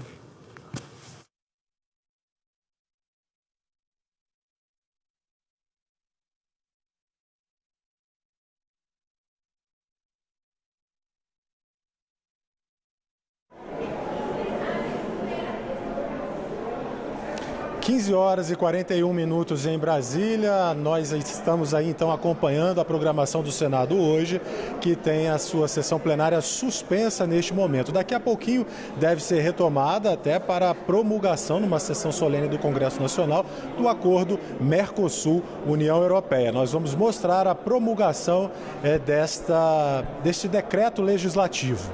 Bom, a partir de agora então passamos a acompanhar ao vivo a reunião da Comissão de Educação, que hoje debate em audiência pública os avanços e desafios do marco legal da primeira infância.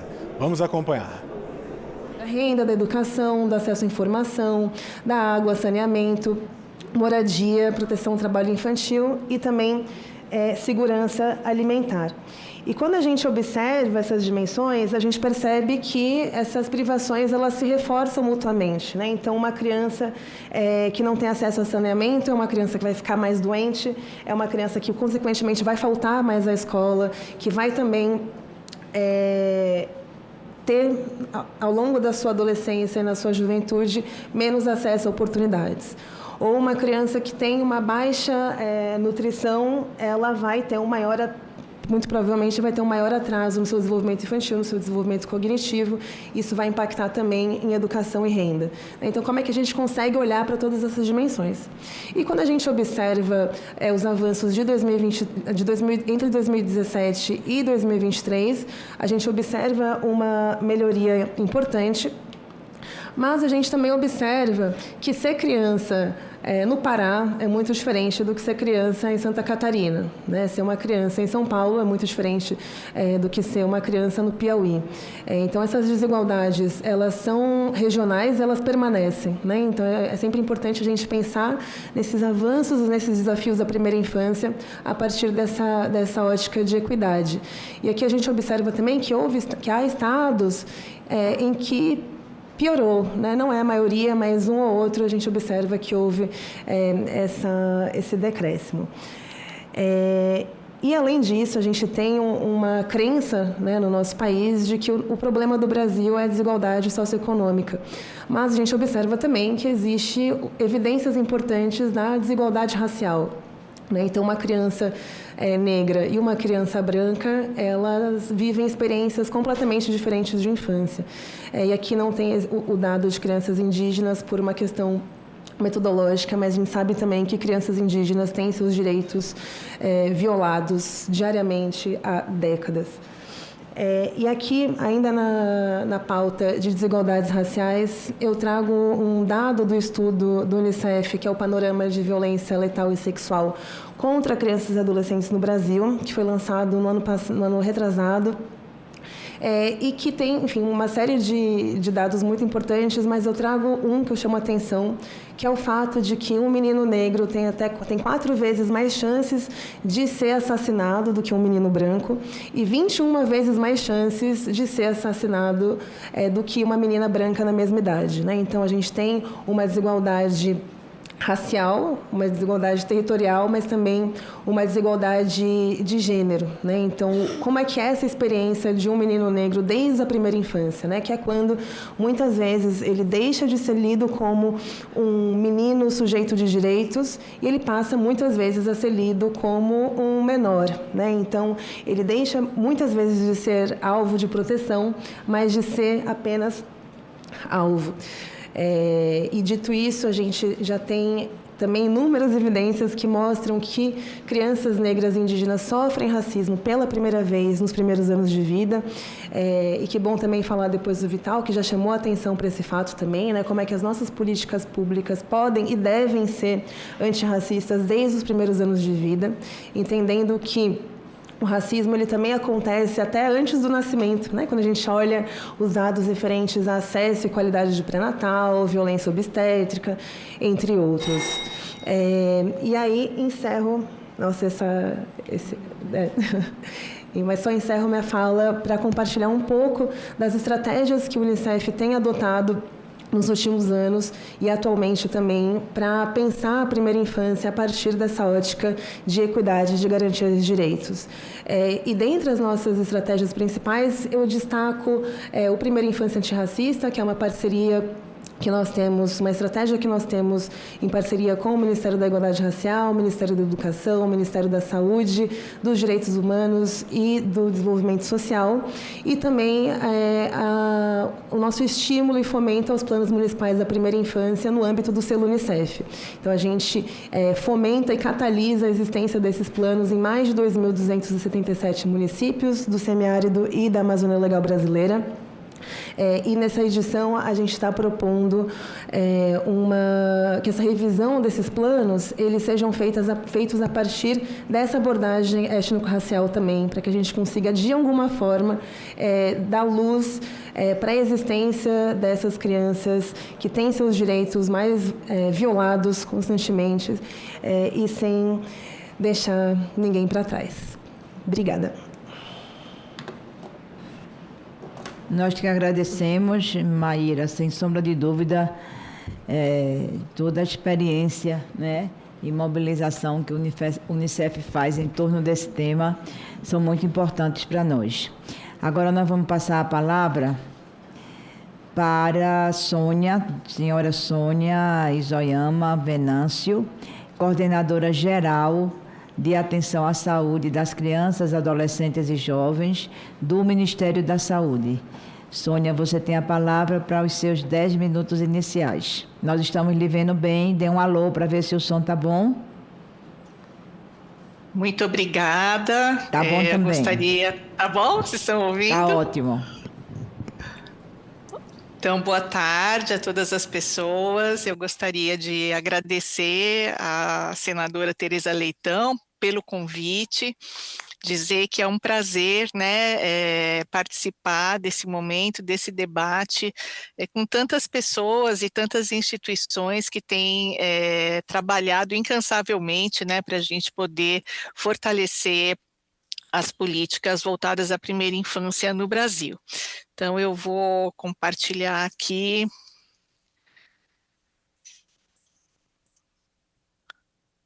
Eu testei antes, mas não está dando certo agora, olha só.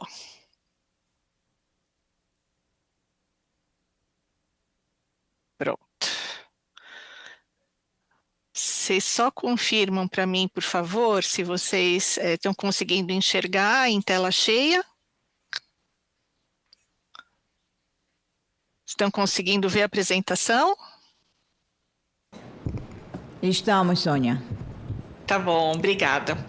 Bom, então eu vou começar aqui, né, reafirmando a importância desse período do início da vida.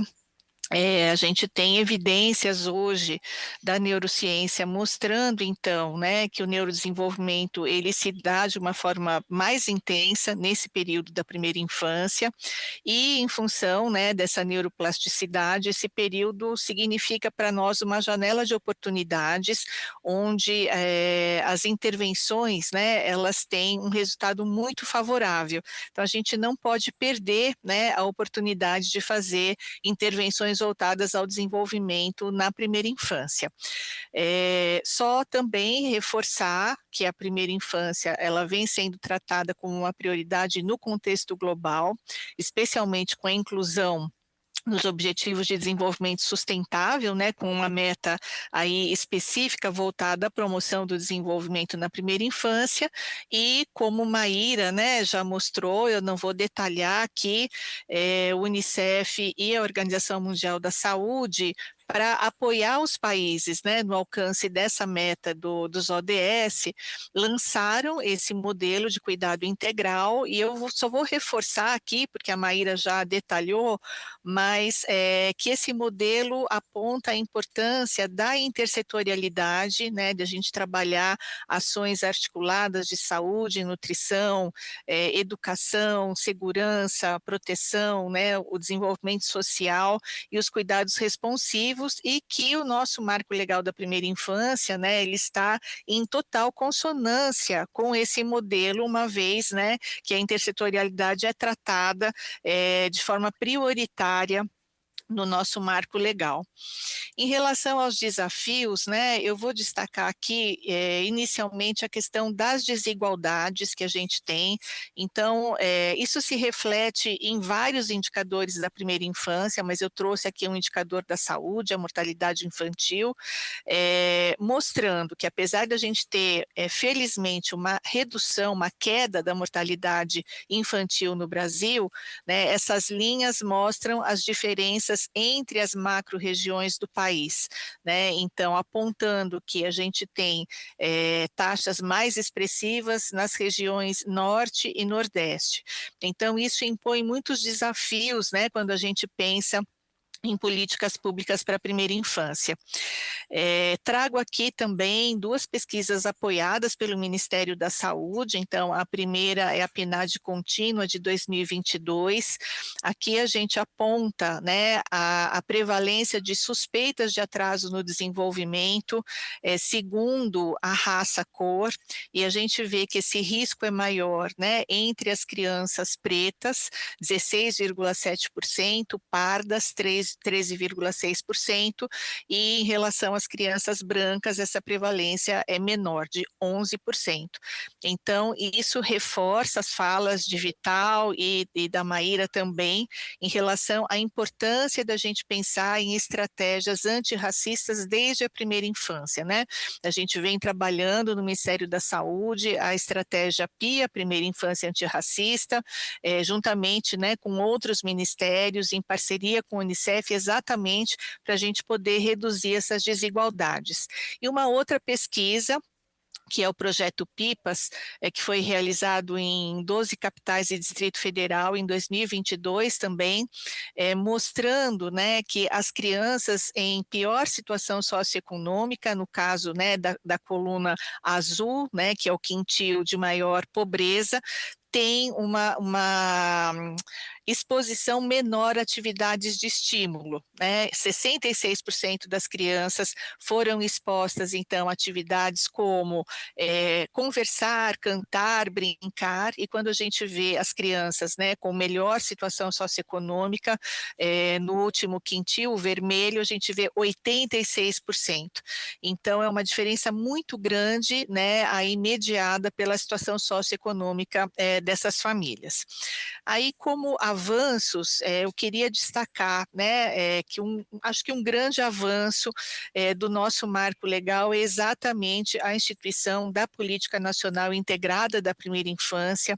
Essa era uma expectativa, né, que a gente criou desde a instituição do marco legal, que se concretizou no ano passado. Acho que o Alexandro vai detalhar muito mais a política, então eu só quero trazer aqui isso como um grande avanço, além da instituição da política, né, também a gente avança para a criação de um sistema nacional integrado de informação, voltado ao desenvolvimento integral da primeira infância, e já temos, né, um plano estratégico para 2025 e 2026, com a participação, né, dos vários ministérios, então já é um avanço em relação a esse exercício, né, tão difícil da intersetorialidade.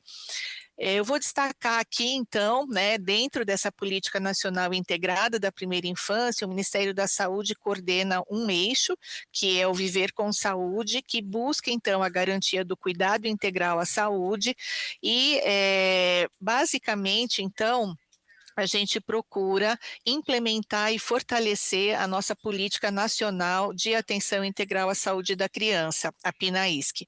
A PNAISC é de 2015 e ela já traz, né, essa atenção especial à primeira infância como um período, né, prioritário, e também a prioridade às crianças em situação de maior vulnerabilidade, tanto para as ações que visam garantir a sobrevivência, a redução da mortalidade, mas também a garantia do pleno desenvolvimento.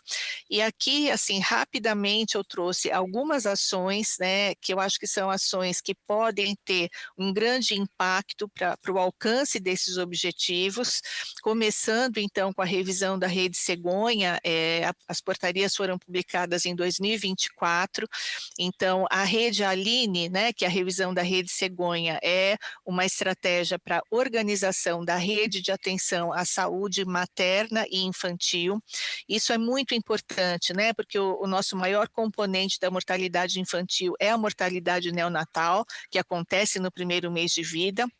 E aí a gente tem ampliação de custeio de leitos neonatais, né? A gente tem um novo componente, um novo serviço custeado pelo Ministério, que são os ambulatórios de segmento das crianças internadas em unidades neonatais. A gente tem a qualificação de complexos reguladores para qualificar o transporte dessas crianças interhospitalar, e também um incentivo específico para a rede de bancos de leite humano, né? A gente sabe da importância da amamentação, tanto para a sobrevivência como para o pleno desenvolvimento das crianças, e a gente tem procurado no Ministério ampliar, né, o incentivo, o custeio para as ações de aleitamento materno, como aqui no contexto da Rede Aline, e também lançamos em 2024 o Programa Nacional de Promoção, Proteção e Apoio à Amamentação.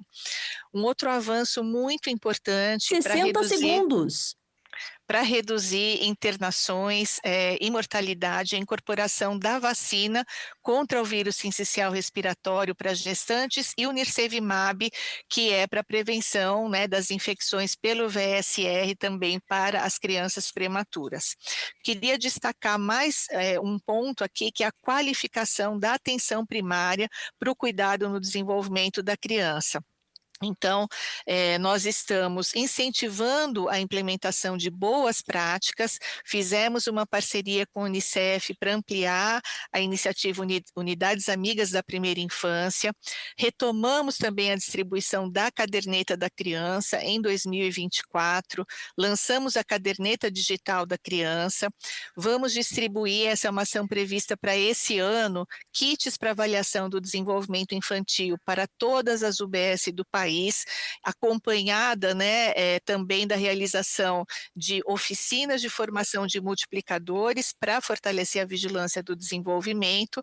Estamos dando uma atenção especial também à detecção precoce dos riscos do transtorno do espectro do autismo, incluindo o instrumento de triagem na caderneta, tanto a física quanto a digital e também no prontuário eletrônico. E para finalizar, eu trago aqui uma ação muito importante, né, que trata exatamente daquele domínio do modelo de cuidado integral, que é o cuidado responsivo. Então, nós lançamos no ano passado um curso híbrido, né, EAD e presencial, com abordagem Cuidados para o Desenvolvimento da Criança, da OMS e Unicef. A gente já tem mais de 70 mil profissionais matriculados nesse curso, formamos também facilitadores dessa abordagem em todos os estados, né, brasileiros e o Distrito Federal, e é uma iniciativa, né, para que a gente volte o nosso olhar para o vínculo, né, dos cuidadores com a criança, o fortalecimento desses cuidados responsivos e também a estimulação do desenvolvimento. Então, eu encerro aqui, passei um pouquinho do meu tempo, né, mas eu estou à disposição para poder responder as questões depois. Muito obrigada. Nós que agradecemos, Sônia. Muito obrigada pela exposição da ação do Ministério da Saúde em relação à primeira infância. Vamos passar a palavra agora para Alexandro do Nascimento Santos, subsecretário da Política Nacional Integrada da Primeira Infância, do MEC, uma subsecretaria que foi criada muito recentemente, né, Alessandro? Para os seus 10 minutos iniciais.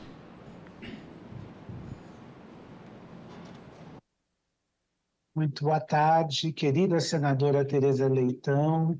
Um prazer estar aqui nessa audiência tão importante.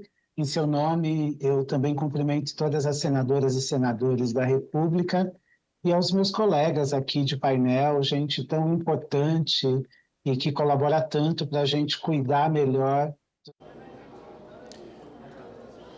Olá, boa tarde. 4 horas em ponto em Brasília. Nós interrompemos aí a audiência pública na Comissão de Educação sobre o marco legal da primeira infância. Você pode continuar assistindo a esse debate na nossa página na internet, senado.leg.br/TV. E já passamos diretamente ao plenário do Senado, onde vai começar uma sessão solene do Congresso Nacional para promulgação do decreto legislativo que aprovou o acordo Mercosul-União Europeia. Vamos acompanhar ao vivo.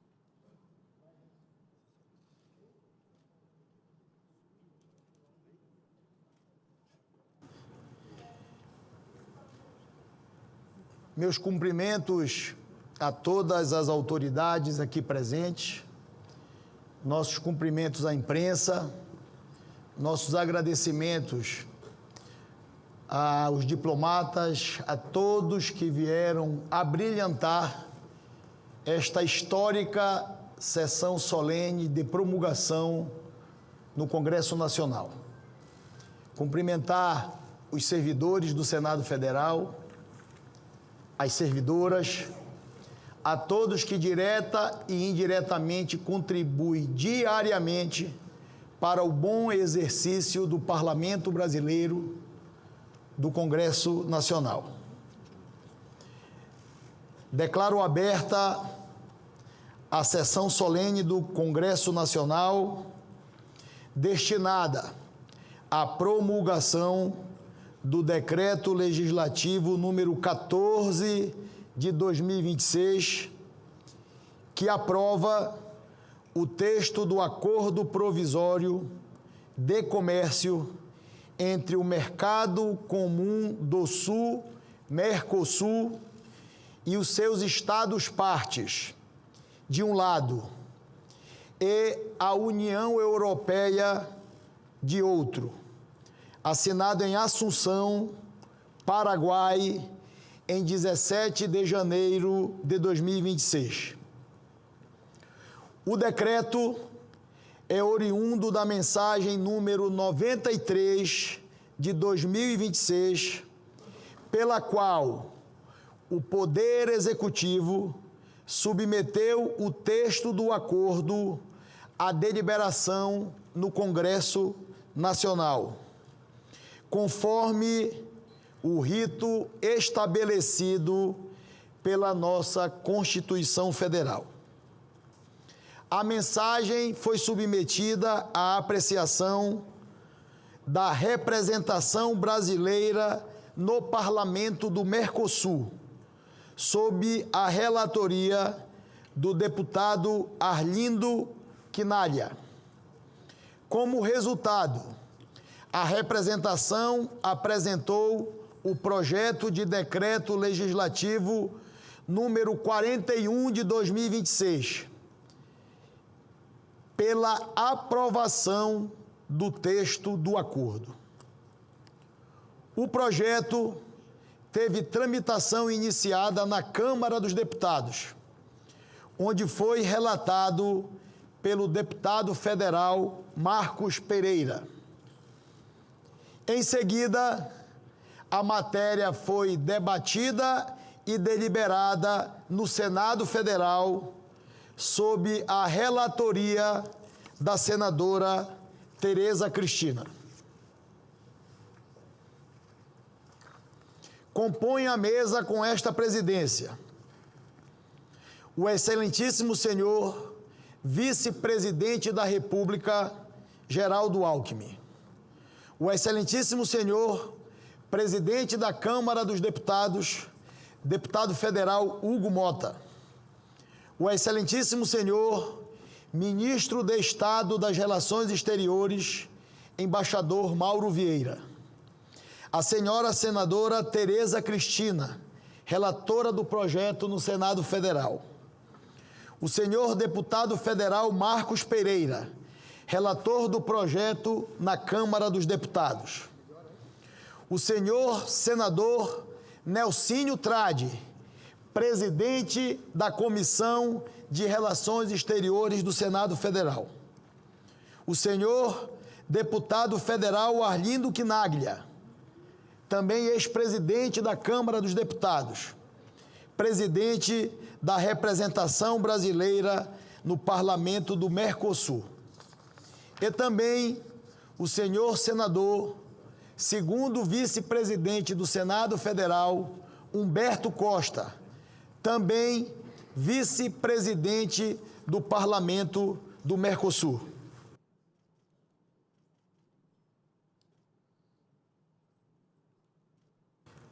Também, nesta oportunidade, pelo significado histórico desta sessão do Congresso, fazer um registro das senhoras e dos senhores embaixadores, encarregados de negócios e representantes diplomáticos dos seguintes países: Argentina, Austrália, Bélgica, Bulgária, Chile, Croácia, Eslováquia, Eslovênia, Espanha, Finlândia, França, Grécia, Guatemala, Irlanda, Itália, Áustria, Luxemburgo, Malta, Países Baixos, Paraguai, Polônia, Portugal, República Tcheca, Rússia, Suíça, e também registrar a presença do conselheiro do Conselho Nacional do Ministério Público, CNMP, e servidor do Senado Federal, Dr. Gustavo Saboia.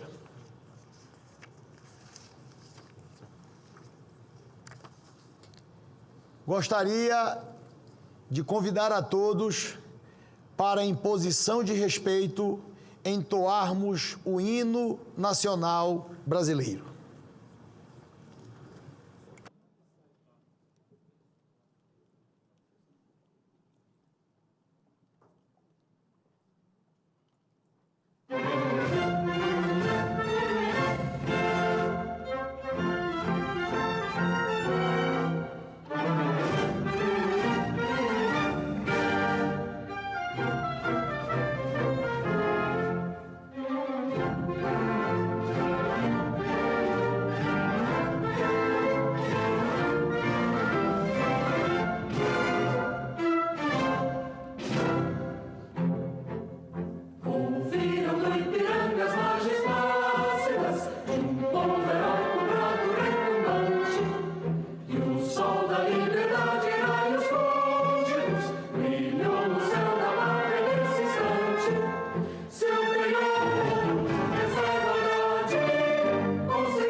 Melhor ler em pé, né?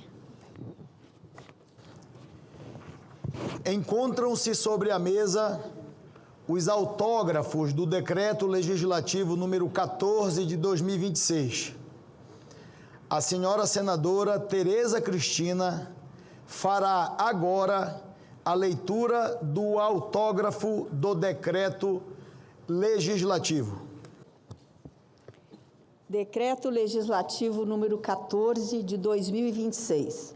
aprova o texto do Acordo Provisório de Comércio entre o Mercado Comum do Sul, Mercosul e seus Estados partes, de um lado, e a União Europeia, de outro, assinado em Assunção, Paraguai, em 17 de janeiro de 2026.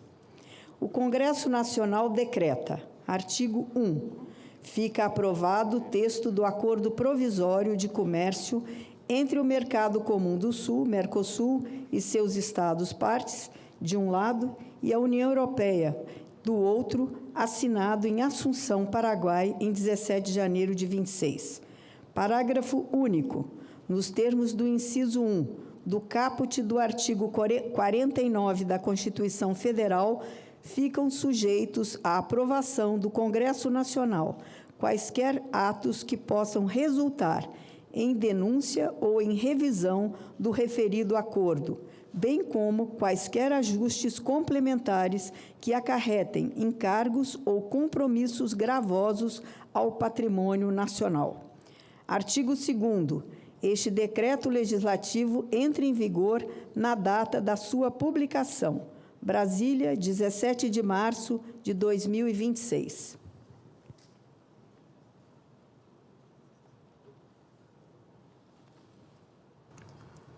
Assino neste momento, em conjunto com o excelentíssimo senhor presidente da Câmara dos Deputados, deputado Hugo Mota, o decreto legislativo.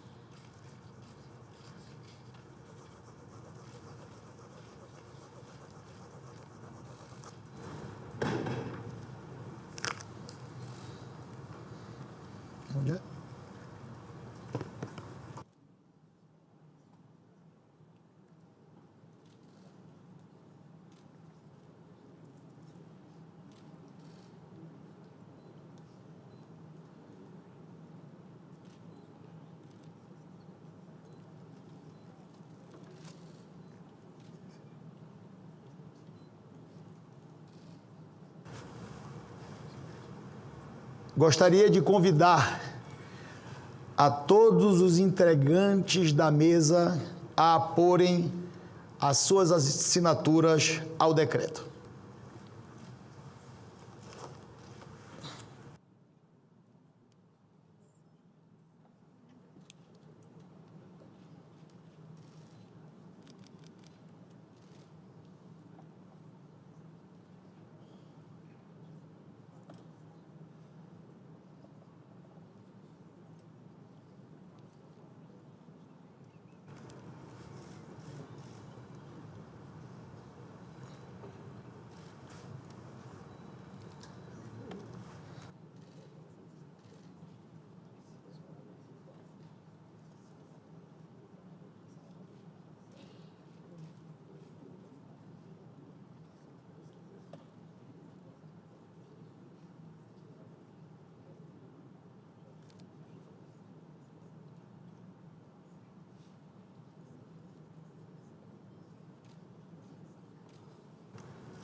Solicito aos presentes que se coloquem em posição de respeito.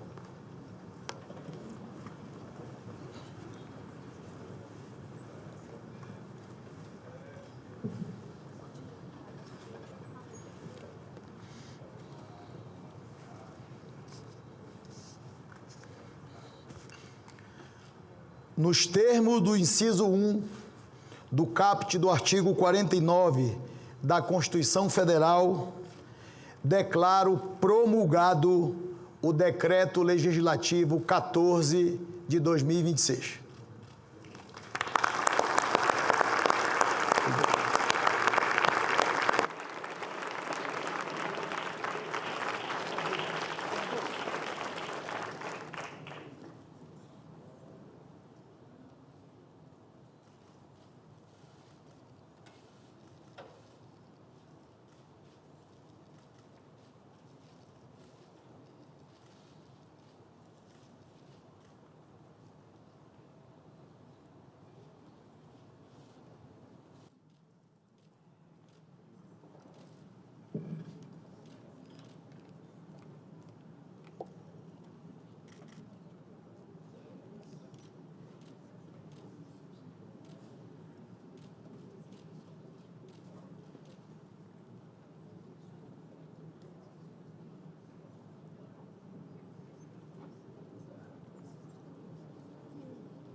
Meus cumprimentos a todos os congressistas aqui presentes, deputados federais, deputadas federais, senadoras e senadores.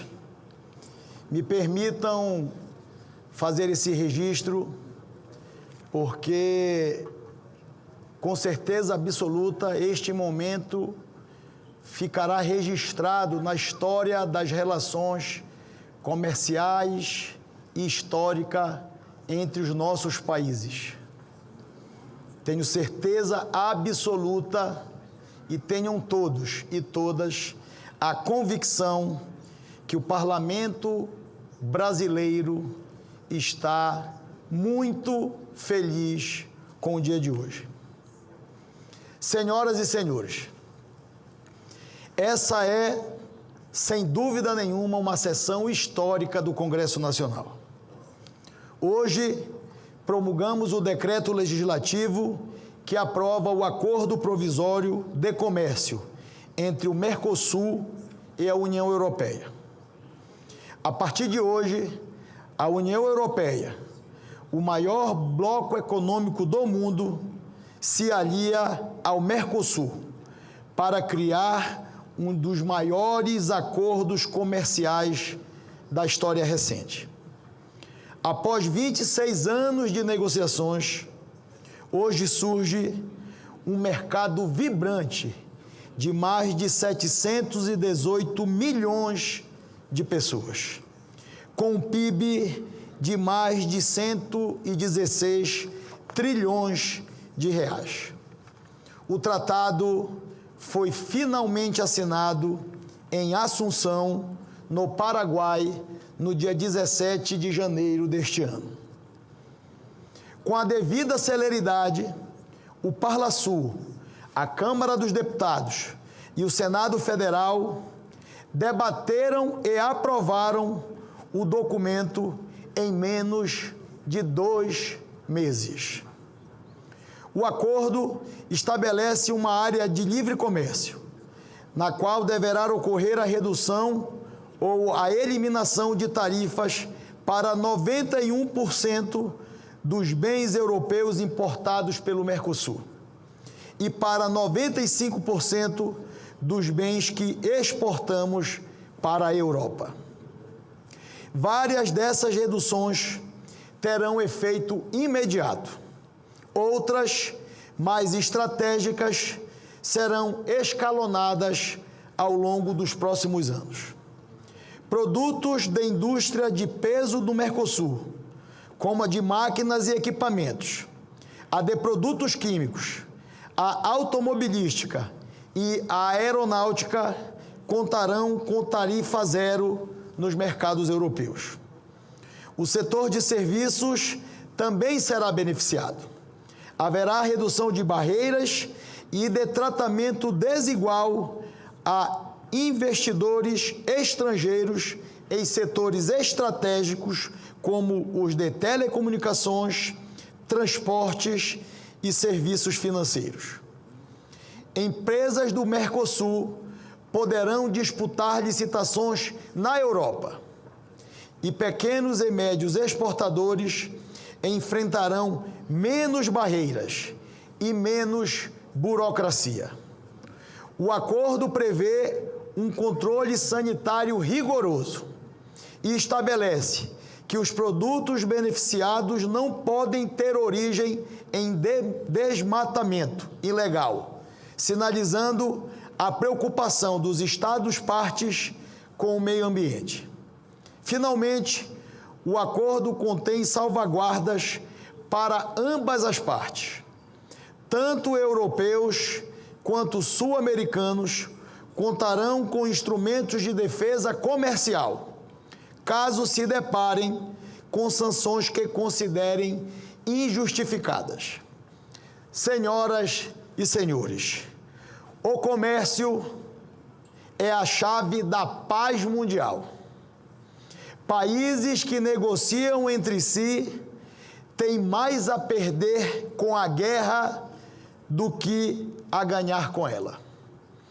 O comércio cria nações amigas, nações parceiras. Conflitos armados que destroem vidas e riqueza dificilmente ocorrem entre economias que compartilham cadeias de produção, de investimento e de mercados consumidores. O comércio gera paz e prosperidade. Povos que trocam bens e serviços com outros povos reconhecem o valor da estabilidade política e institucional. O comércio cria regras comuns, e regras comuns obrigam os países a dialogar, a negociar, a resolver as suas disputas por meios diplomáticos, em vez de recorrer à força. O comércio internacional, portanto, é muito mais do que comprar e vender produtos. Ele aproxima pessoas, saberes e culturas e estimula o respeito e a tolerância entre os diferentes. Um acordo como este, entre o Mercosul e a União Europeia, é um instrumento de verdadeira estabilidade internacional. Essa é a mensagem que o Congresso brasileiro transmite hoje ao mundo.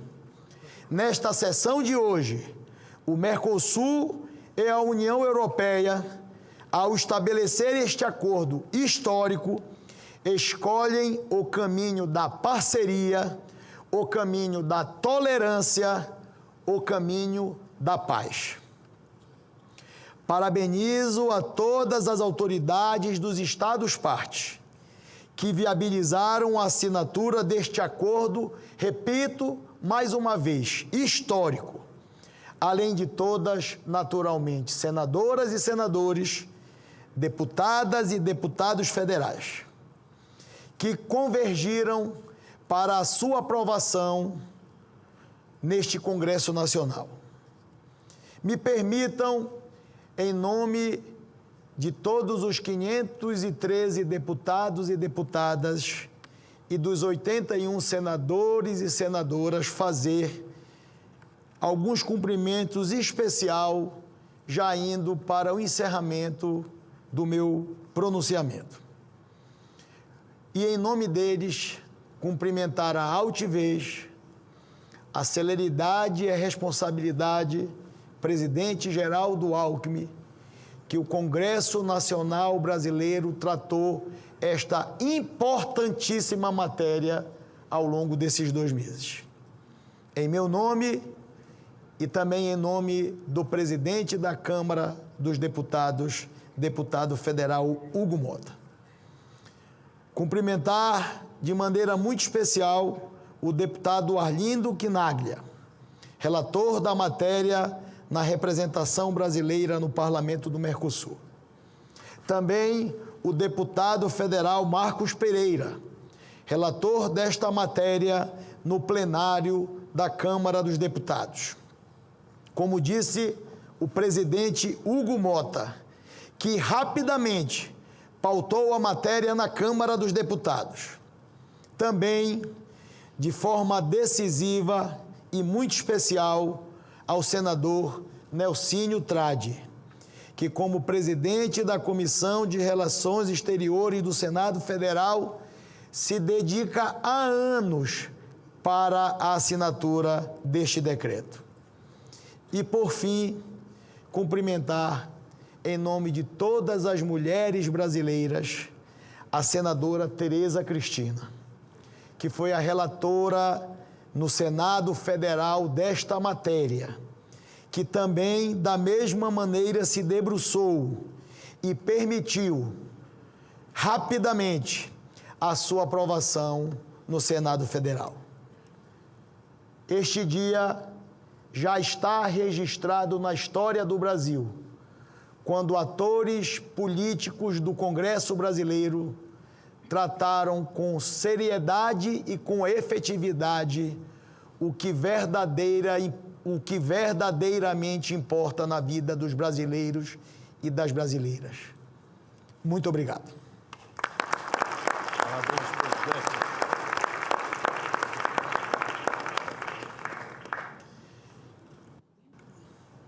Convido com muita satisfação e de antemão agradeço a presença nesta sessão relevantíssima, como disse, pelo carinho, pela amizade, pelo respeito que tenho ao ser humano e ao cidadão que nesta solenidade também representa o presidente da República, Luiz Inácio Lula da Silva, que lutou para que nós pudéssemos também, na condição de poder executivo, fazermos essa sessão. Convido para fazer uso da palavra o excelentíssimo senhor vice-presidente da República Federativa do Brasil, Geraldo Alckmin.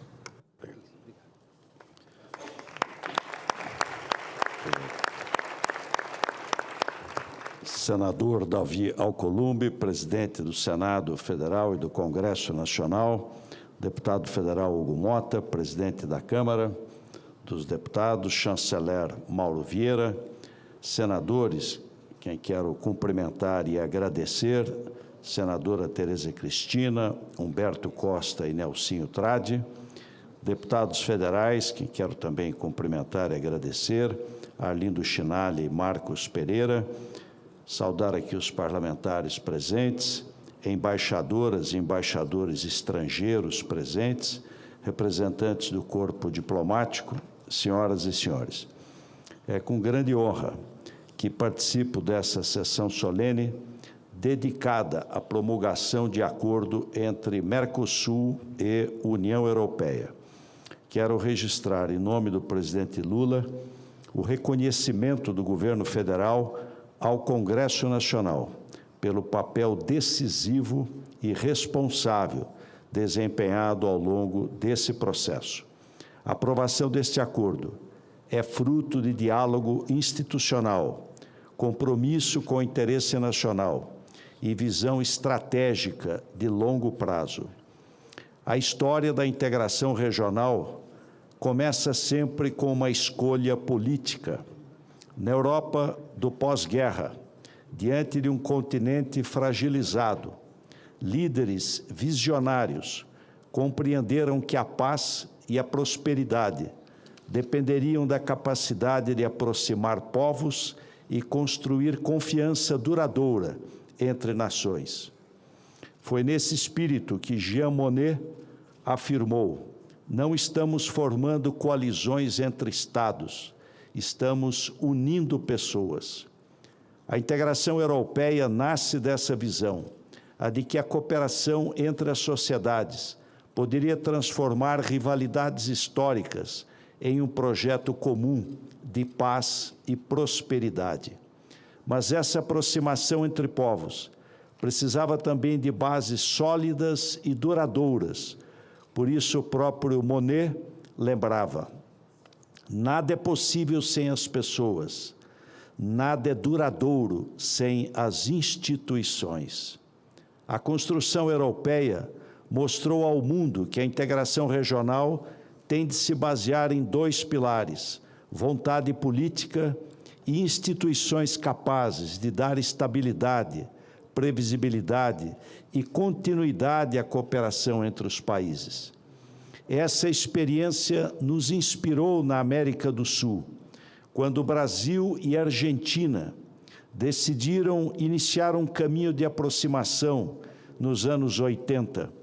Compreenderam que a integração regional poderia ser uma ferramenta poderosa para consolidar a democracia e promover o desenvolvimento. Os presidentes José Sarney e Raul Alfonsin tinham uma convicção muito forte no processo de integração sul-americana, de que democracia e a integração regional caminham juntas.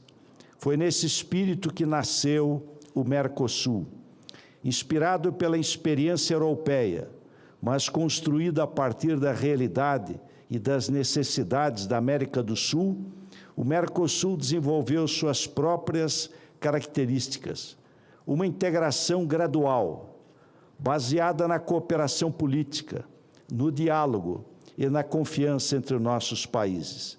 Desde o início, ficou claro que seu significado iria muito além do comércio. O Mercosul não é apenas um acordo comercial, é um projeto político de integração entre nossos povos.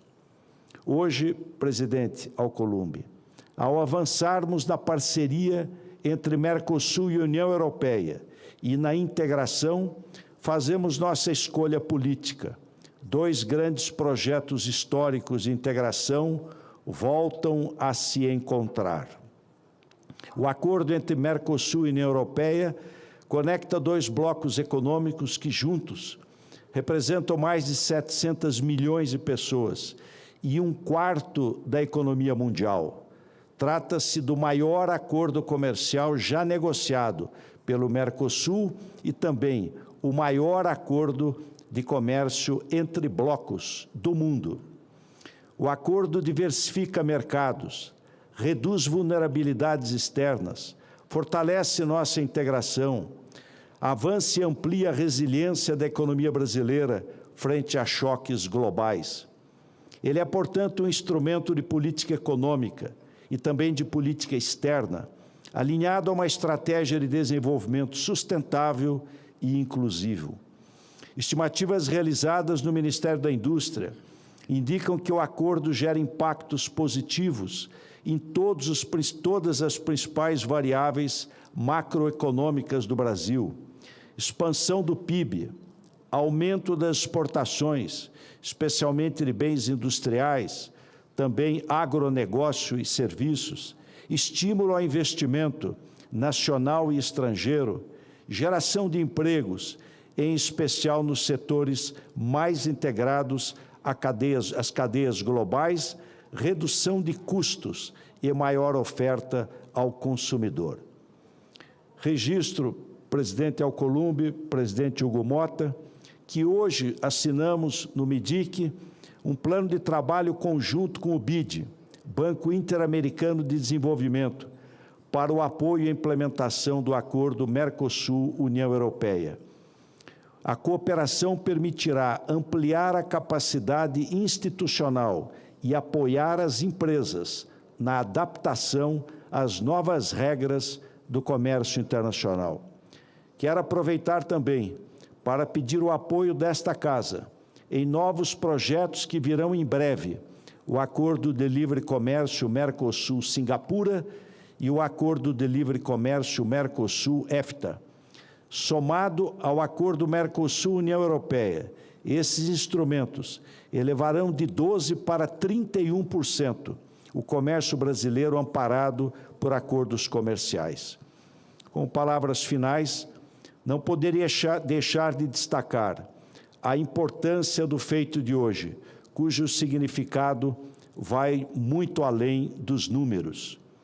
Em um momento em que o comércio internacional enfrenta tensões, em que o multilateralismo é frequentemente questionado, a parceria entre Mercosul e União Europeia representa uma escolha clara pela cooperação, pelo diálogo, pelo fortalecimento do multilateralismo e por um sistema internacional baseado em regras. Ela aproxima os dois continentes em uma parceria madura, entre regiões que compartilham valores democráticos, compromisso com instituições e visão de desenvolvimento sustentável.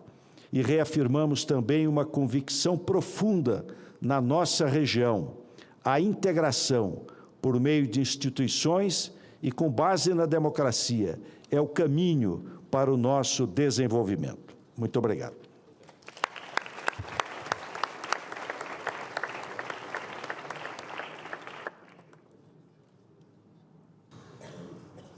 Convido para fazer uso da palavra o excelentíssimo senhor presidente da Câmara dos Deputados, deputado federal Hugo Motta.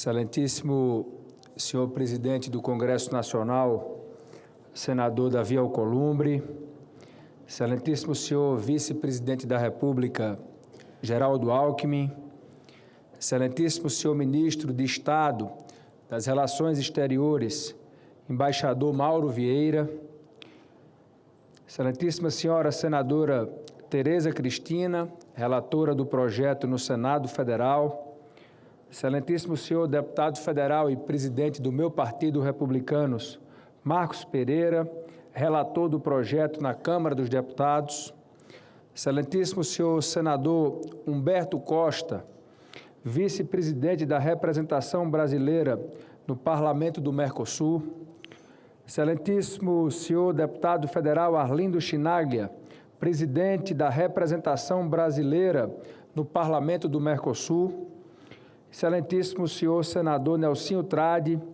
presidente da Comissão de Relações Exteriores do Senado Federal, em nome de quem cumprimento as senhoras senadoras e os senhores senadores aqui presentes. Senhor presidente do Congresso Nacional, senhoras e senhores parlamentares, diplomatas, demais autoridades brasileiras e brasileiros. Ao assumirmos cargos de alta responsabilidade nacional, vislumbramos inicialmente com mais confiança do que certeza as possibilidades de que páginas de grande significado sejam escritas para o nosso país. Hoje, ao concluirmos no Congresso Nacional essa etapa memorável da caminhada que aproxima o Mercosul e a União Europeia, a confiança cede passagem à certeza. Certeza inequívoca de que ajudamos o Brasil a ocupar, com altivez, o lugar que lhe cabe no mundo. Iniciadas em 1999, as negociações que hoje o Poder Legislativo brasileiro chancela ultrapassam largamente os limites de um gesto burocrático. O Congresso Nacional tem a honra de avalizar o maior acordo comercial já firmado pelo Mercosul, reunindo mais de 700 milhões de pessoas e um produto interno bruto combinado de 22 trilhões de dólares. É preciso iniciar parabenizando cada diplomata, cada representante do Brasil, cada servidor público que, ao longo desses quase 30 anos, esteve nas mesas de negociações, defendendo com firmeza, inteligência e serenidade os interesses do Mercosul e, sobretudo, da nossa nação. Foram décadas de um trabalho silencioso e eloquente, persistente e invisível, decisivo, enfim, para que chegássemos até aqui. A esses homens e mulheres do Estado brasileiro, o Parlamento rende hoje o seu reconhecimento e a sua homenagem. Esta solenidade também consagra o senso de prioridade com que o Poder Legislativo brasileiro tratou este tema. No início do ano, anunciamos que o acordo seria analisado com celeridade. Respondemos positivamente ao texto em poucas semanas, não apenas em reverência aos 26 anos de árduas tratativas, mas porque compreendemos que era incabível qualquer adiamento do interesse nacional. Em um mundo marcado pelo protecionismo, pelo unilateralismo e pela incerteza, este acordo tem também um valor político e civilizatório. Ele aproxima duas regiões que compartilham valores fundamentais: a defesa da democracia, do multilateralismo, dos direitos humanos e do desenvolvimento sustentável. A este momento ímpar, o Brasil se apresenta com credenciais sólidas, com autoridade para mostrar que é possível conciliar produção, responsabilidade ambiental e visão de futuro. E para mostrar ao mundo, senhoras e senhores, que a cooperação internacional continua sendo o melhor caminho, pois o saldo da intriga e da guerra jamais foi e jamais será o engrandecimento humano. Antes de ser patrono da diplomacia brasileira, o Barão do Rio Branco foi parlamentar. Nada mais apropriado, portanto, neste momento, do que tomar suas palavras como lição. Abre aspas. Não venho servir a um partido político, venho servir ao nosso Brasil, que todos desejamos ver unido, íntegro, forte e respeitado. Fecha aspas. Hoje, o Congresso honra esse chamado histórico, o de colocar o interesse nacional acima das divergências e o de abrir, com responsabilidade, novos caminhos para o desenvolvimento do Brasil, do Mercosul e dos parceiros europeus. Unidos e íntegros, seremos mais fortes e respeitados. A etapa legislativa brasileira não encerra o trâmite nacional e, menos ainda, o dever de vigilância.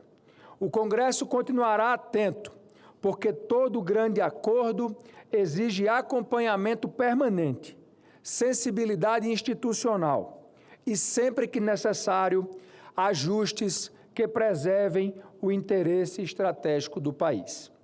Do lado de cá do Atlântico, faço um voto sincero e confiante que o Parlamento Europeu e o Tribunal de Justiça do Bloco mostrem que estão à altura deste momento distinto e exerçam com prontidão a missão célebre que lhes cabe. O Brasil esperou muito por este dia e hoje celebra, com seus vizinhos e parceiros, a capacidade de transformar perseverança em resultado, diálogo em conquista e esperança em horizonte. Parabéns a todos e muito obrigado.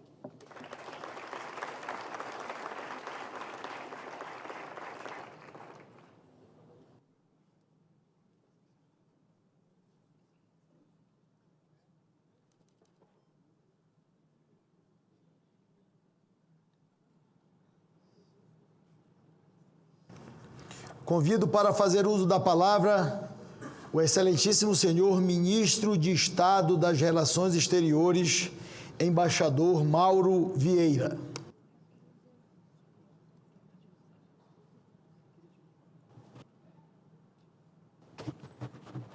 Excelentíssimo senhor presidente do Senado Federal e do Congresso Nacional, senador Davi Alcolumbre, excelentíssimo senhor vice-presidente da República, Geraldo Alckmin, excelentíssimo senhor presidente da Câmara dos Deputados, deputado federal Hugo Mota, senhora relatora do decreto legislativo referente ao acordo provisório de comércio entre o Mercosul e a União Europeia no Senado Federal, senadora Tereza Cristina, senhor relator do referido projeto na Câmara dos Deputados, deputado federal Marcos Pereira, senhor presidente da Comissão de Relações Exteriores do Senado Federal, senador Nelsinho Trade, senhor presidente da representação brasileira no Parlamento do Mercosul, deputado federal Arlindo Chinaglia, senhor vice-presidente da representação brasileira no Parlamento do Mercosul, senador Humberto Costa, senhoras e senhores, membros do Congresso Nacional, senhoras e senhores, antes de mais nada, queria agradecer esse honroso convite para hoje ser testemunha desta grande cerimônia de promulgação. Gostaria também, antes de mais nada, congratular-me com os representantes do Congresso Nacional pela agilidade sem precedentes na ratificação do acordo Mercosul-União Europeia. Esse fato demonstra o quanto o Legislativo Nacional está comprometido com as necessidades reais do país e o fortalecimento das relações comerciais, políticas e de cooperação entre as duas regiões.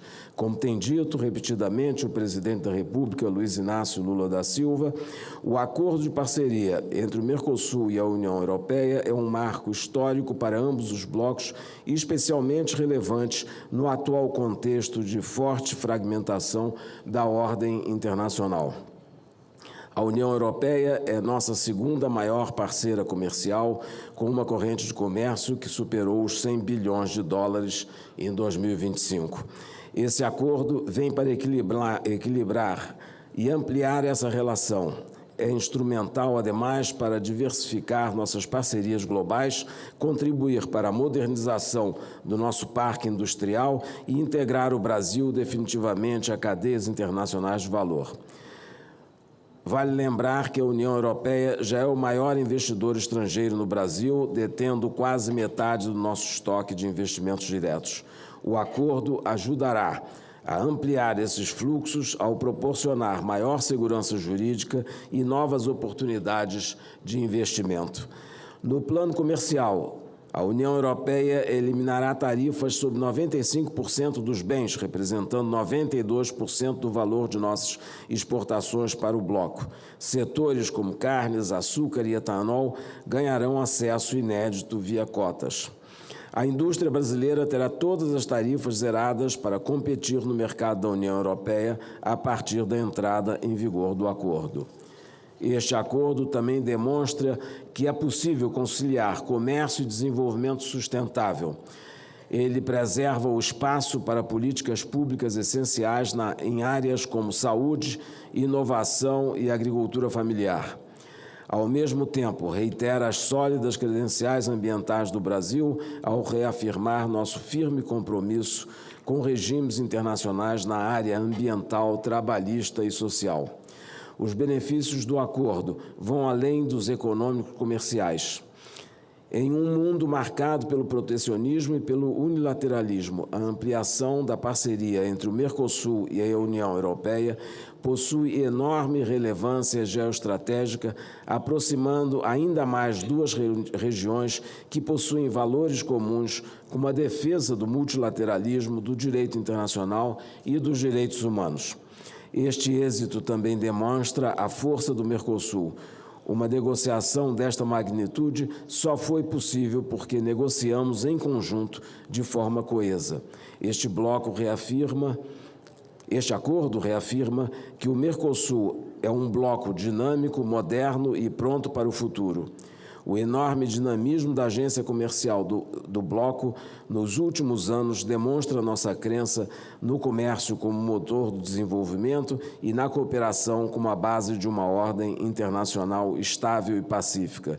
Tenho segurança de que esse acordo trará muito em breve benefícios nas mais diversas áreas econômicas e comerciais e progresso geral para o Brasil. Muito obrigado. Muito obrigado.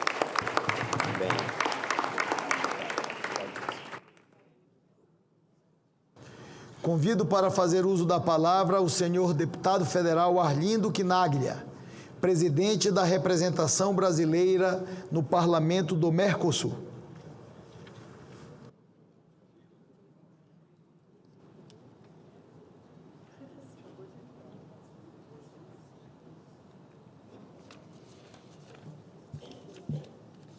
Excelentíssimo senhor presidente do Congresso Nacional, senador Davi Alcolumbre, excelentíssimo senhor vice-presidente da República, Geraldo Alckmin, excelentíssimo senhor presidente da Câmara dos Deputados, deputado federal Hugo Mota, excelentíssimo senhor ministro de Estado das Relações Exteriores, embaixador Mauro Vieira, senhora senadora Tereza Cristina, relatora do projeto no Senado Federal, senhor deputado federal Marcos Pereira, relator do projeto na Câmara dos Deputados, senhor senador Nelsinho Trade, presidente da Comissão de Relações Exteriores do Senado Federal, senhor senador Humberto Costa, vice-presidente no Parlamento do Mercosul, senhoras e senhores parlamentares, representantes do corpo diplomático, demais autoridades, senhoras e senhores. Hoje o Congresso Nacional escreve uma página relevante da história econômica e política do Brasil. A promulgação desse decreto legislativo consolida a aprovação do Acordo Provisório de Comércio entre o Mercosul e a União Europeia, uma das decisões mais estratégicas para a inserção internacional do país nas últimas décadas. Esse momento é resultado de um longo trabalho técnico e altamente qualificado, conduzido especialmente pelo Ministério das Relações Exteriores e pelo Ministério da Indústria e Comércio Exterior, em estreita coordenação com diversos órgãos do governo brasileiro, além do diálogo permanente com o setor produtivo e a sociedade. Aproveito para registrar o trabalho célere e eficaz da representação brasileira no Parlasul.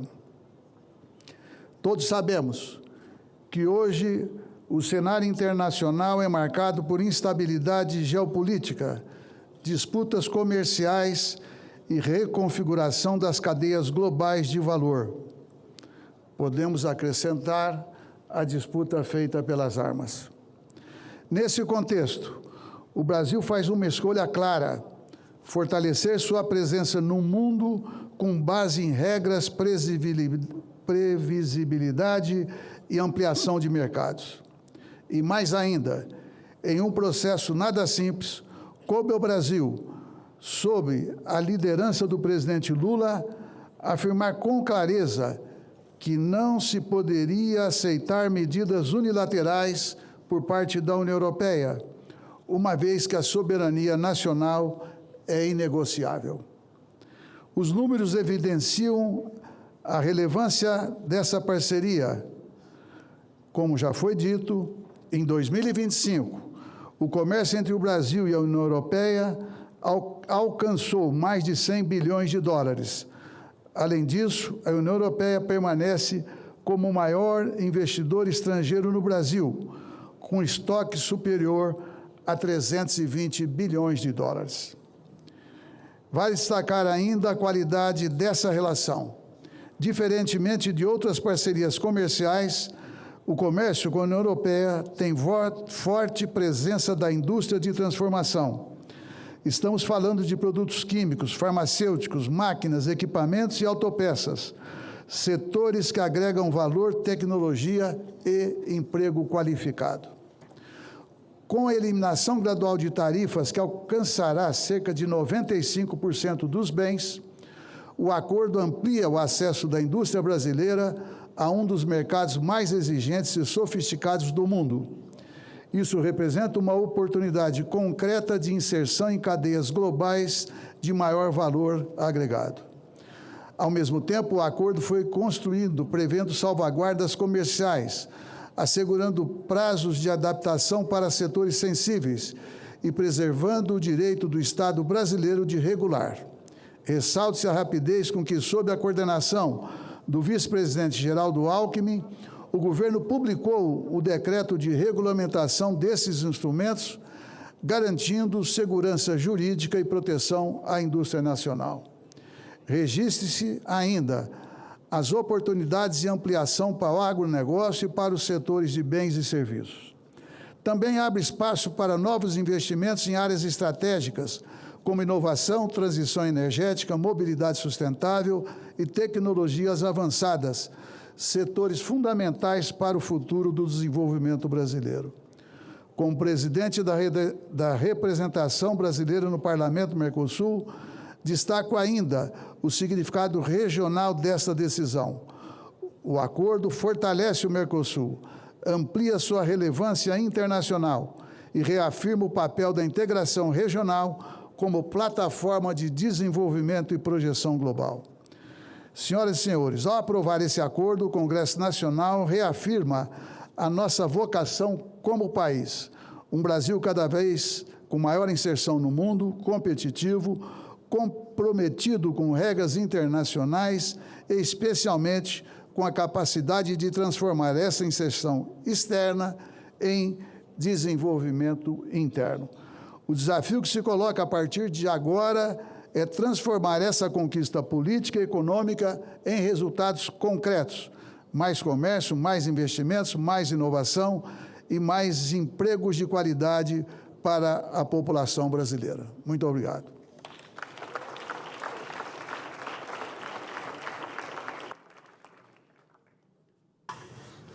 Convido para fazer uso da palavra o senhor senador Humberto Costa, vice-presidente do Senado Federal e também vice-presidente no Parlamento do Mercosul.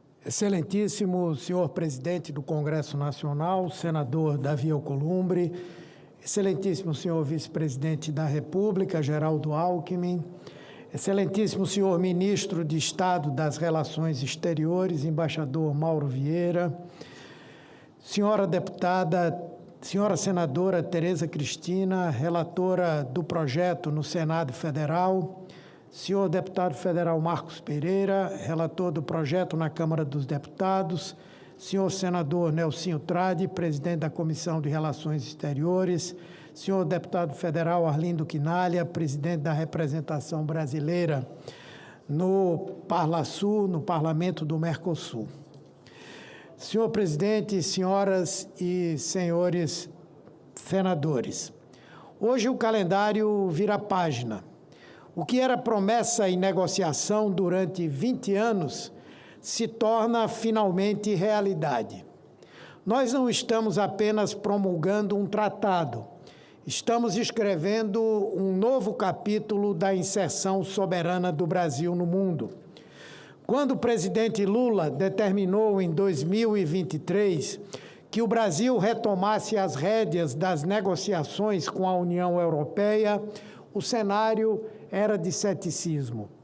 Diziam que o acordo estava enterrado, que as divergências ambientais e comerciais eram intransponíveis. Mas, com diálogo firme, defesa intransigente da democracia e a credibilidade recuperada do nosso país, não apenas reabrimos a mesa de negociações, como a conduzimos até este momento solene de promulgação. Este é um acordo que olha nos olhos do futuro. Juntos, Mercosul e União Europeia, representamos um mercado de 700 milhões de pessoas e cerca de 20% do PIB mundial. Mas os números, por mais expressivos que sejam, não contam a história completa. O que este Congresso Nacional entrega hoje ao povo brasileiro é um instrumento de desenvolvimento, pensado para reduzir desigualdades e gerar oportunidades. E quero ser muito claro com os setores produtivos e com a sociedade.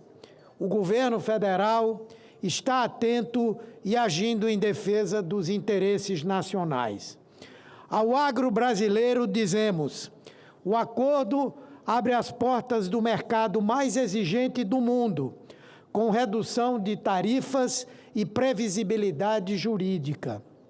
Mas também recebemos com seriedade as preocupações do setor.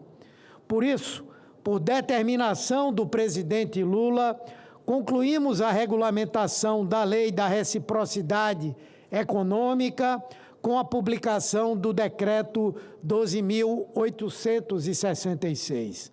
Se houver abuso nas salvaguardas europeias, se tentarem impor barreiras desleais aos nossos produtos, o Brasil terá mecanismos ágeis, proporcionais para reagir. Não renunciaremos à competitividade dos nossos produtores rurais. A indústria nacional, afirmamos, este acordo é um vetor de modernização.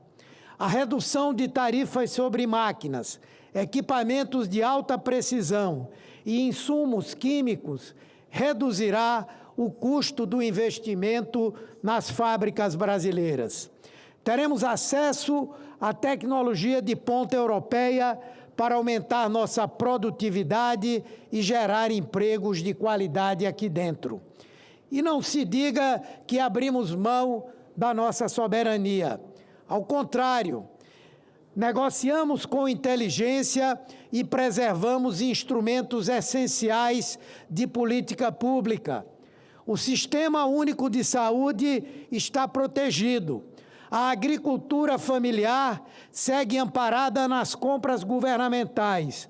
As micro e pequenas empresas mantêm suas reservas de mercado.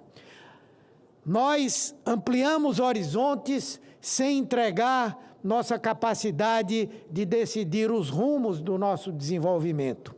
Os números que o governo apresentou são promissores. Crescimento projetado de 26,6% nas exportações da indústria de transformação, 14,8% nos serviços e 6,7% na agricultura. Mas, mais do que números, o que buscamos é a integração qualificada do Brasil às cadeias produtivas europeias. Queremos exportar mais, sim, mas queremos exportar com mais valor agregado, com mais tecnologia e com respeito ao meio ambiente. A implementação desse acordo não será um salto no escuro, será uma caminhada cuidadosa, com cronogramas que respeitam as assimetrias entre as economias. O Mercosul terá até 15 anos para se adaptar, enquanto a União Europeia abrirá seu mercado mais rapidamente. Essa é a lógica da justiça: proteger quem está em desenvolvimento para permitir uma competição mais equilibrada. Por fim, quero saudar a visão do senador Nelsinho Trade, presidente da Comissão de Relações Exteriores, ao criar o grupo de trabalho que acompanhará cada passo da implementação. Este parlamento não largará a mão do povo brasileiro agora. Estaremos vigilantes, monitorando os impactos econômicos e regulatórios, garantindo que os interesses nacionais sejam plenamente resguardados. Senhor presidente, senhoras senadoras, senhores senadores, promulgar esse acordo é afirmar com clareza que o Brasil voltou a ocupar o seu lugar no mundo, com responsabilidade, com diálogo e com visão de futuro. Voltamos a negociar com grandeza e a construir pontes que geram oportunidades concretas para o nosso povo. Muito obrigado, senhor presidente.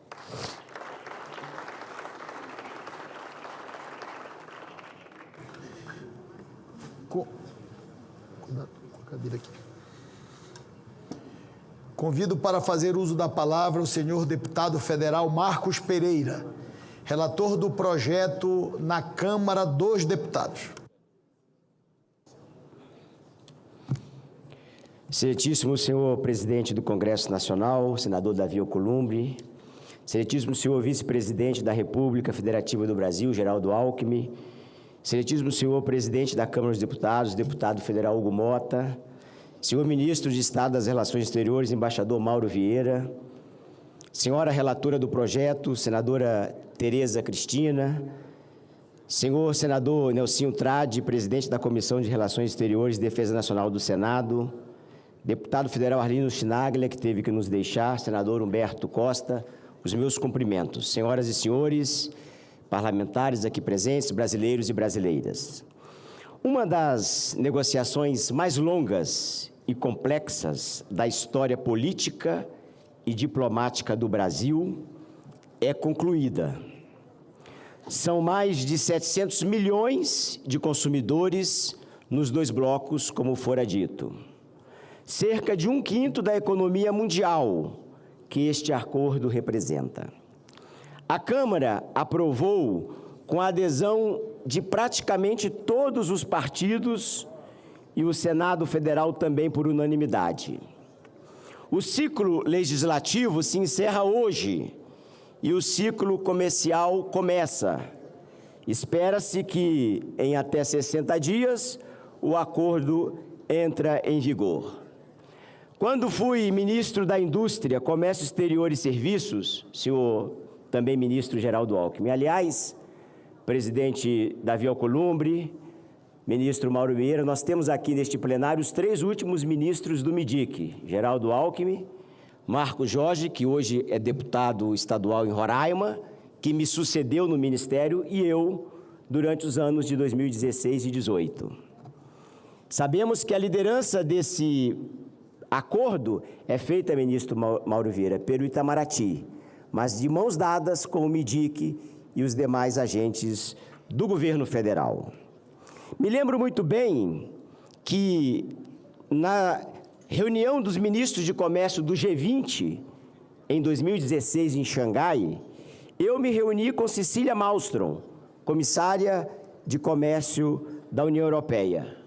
Havia anos que o Brasil não participava deste fórum em nível político e, naquele momento, voltávamos a exercer protagonismo.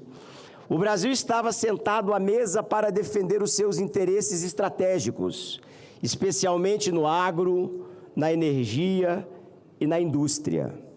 E isso foi respeitado nas rodadas de negociações.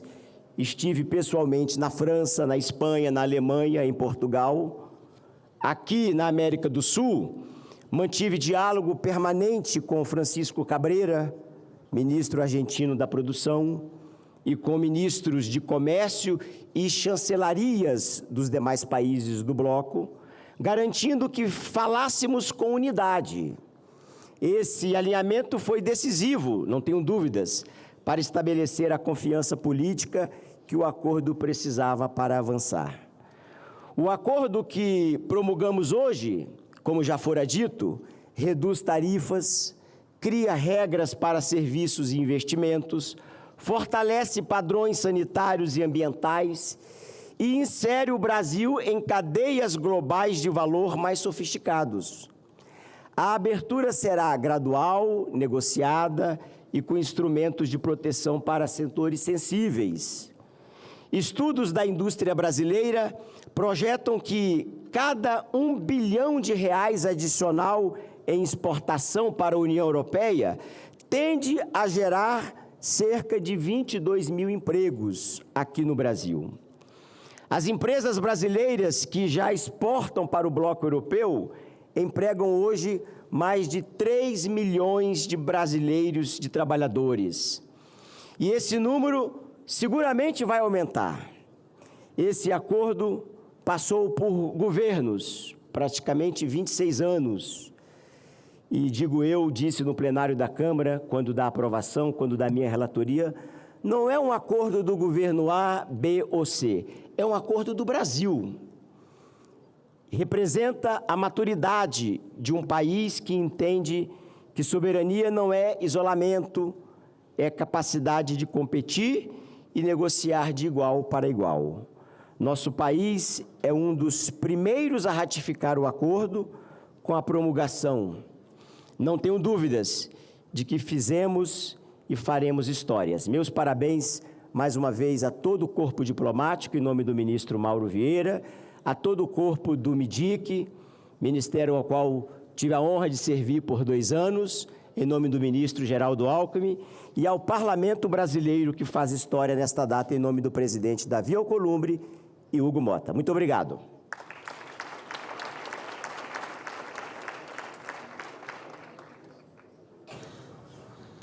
Convido para fazer uso da palavra a senadora Tereza Cristina, relatora do projeto no Senado Federal.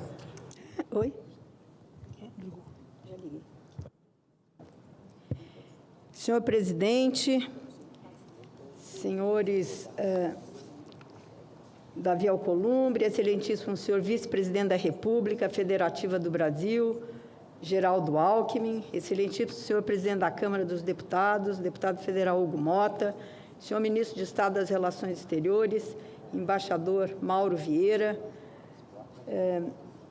senhor deputado federal Marcos Pereira, relator do projeto de decreto legislativo número 41 na Câmara dos Deputados, senador Nelsinho Trade, presidente da Comissão de Relações Exteriores e Defesa Nacional do Senado Federal, Senhor presidente da Comissão de Representação Brasileira no Parlamento do Mercosul, deputado federal Arlindo Quinaglia, senhor vice-presidente do Parlamento do Mercosul, Parlasul, senador Humberto Costa, senhoras e senhores embaixadores aqui presentes, o corpo diplomático brasileiro, a quem eu cumprimento com grande alegria e digo que vocês foram muito persistentes, por isso esse acordo saiu. Quero cumprimentar as senhoras senadoras e senadores, deputados e deputadas federais, brasileiros e brasileiras. Senhor presidente, a promulgação do Acordo Provisório de Comércio entre Mercosul e União Europeia representa uma notícia alentadora em meio a um cenário complexo. Sem dúvida, é motivo de celebração.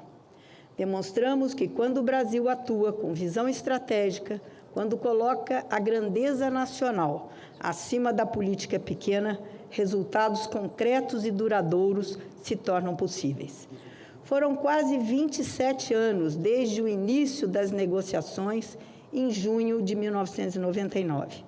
Um percurso longo, marcado por dificuldades, momentos de ceticismo e inúmeras interrupções. Ainda assim, perseveramos. Essa persistência hoje finalmente produz resultados. Mas nossa responsabilidade não se encerra com a promulgação. Não nos cabe apenas autorizar, cabe-nos acompanhar, fiscalizar, aperfeiçoar e cobrar. O verdadeiro sucesso deste acordo será medido por sua capacidade de gerar prosperidade concreta. Isso se verificará no médio e no longo prazo e dependerá, sobretudo, da nossa capacidade de adaptação, ampliando a competitividade e o acesso dos nossos diversos setores. O século XXI apresenta desafios inéditos, mas o Brasil tem todas as condições para ocupar um papel relevante nesse cenário. Se o mundo se torna mais turbulento, maior deve ser a nossa determinação.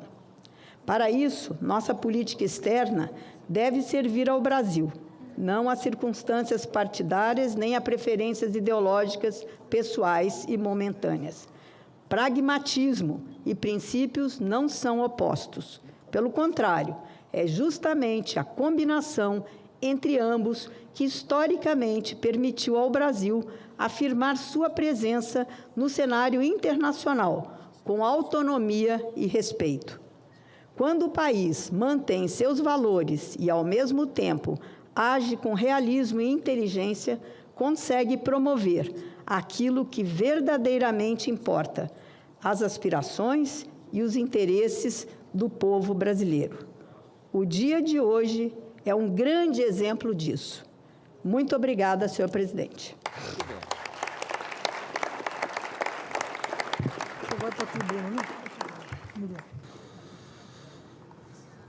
Como último orador inscrito, convido para fazer uso da palavra o senhor senador Nelcínio Trade, presidente da Comissão de Relações Exteriores do Senado da República.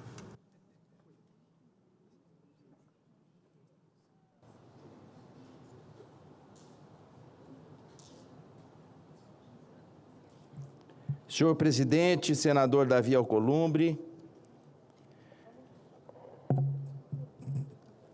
venho aqui agradecer Vossa Excelência, primeiro por me confiar a presidência da Comissão de Relações Exteriores pela segunda vez, segundo, por concordar em fazer essa sessão solene da promulgação do Decreto Legislativo 14 de 2026 como um grande ato de celebração em função de tudo que se passou para que a gente pudesse chegar até aqui.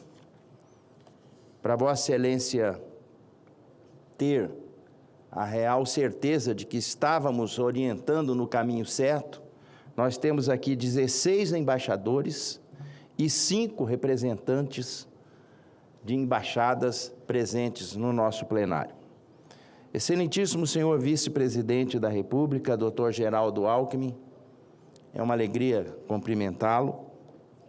Cumprimento também o excelentíssimo senhor Ministro de Estado das Relações Exteriores, embaixador Mauro Vieira. Cumprimento o presidente da Câmara dos Deputados, deputado federal Hugo Mota. Faço aqui um registro que, em todo o acompanhamento dessa tramitação, sempre em contato que estive com o deputado Hugo Mota, nunca me faltou uma palavra de ânimo, de fazer com que essa tramitação fosse a mais célere possível, tanto na Câmara quanto no Senado. Leve o nosso abraço.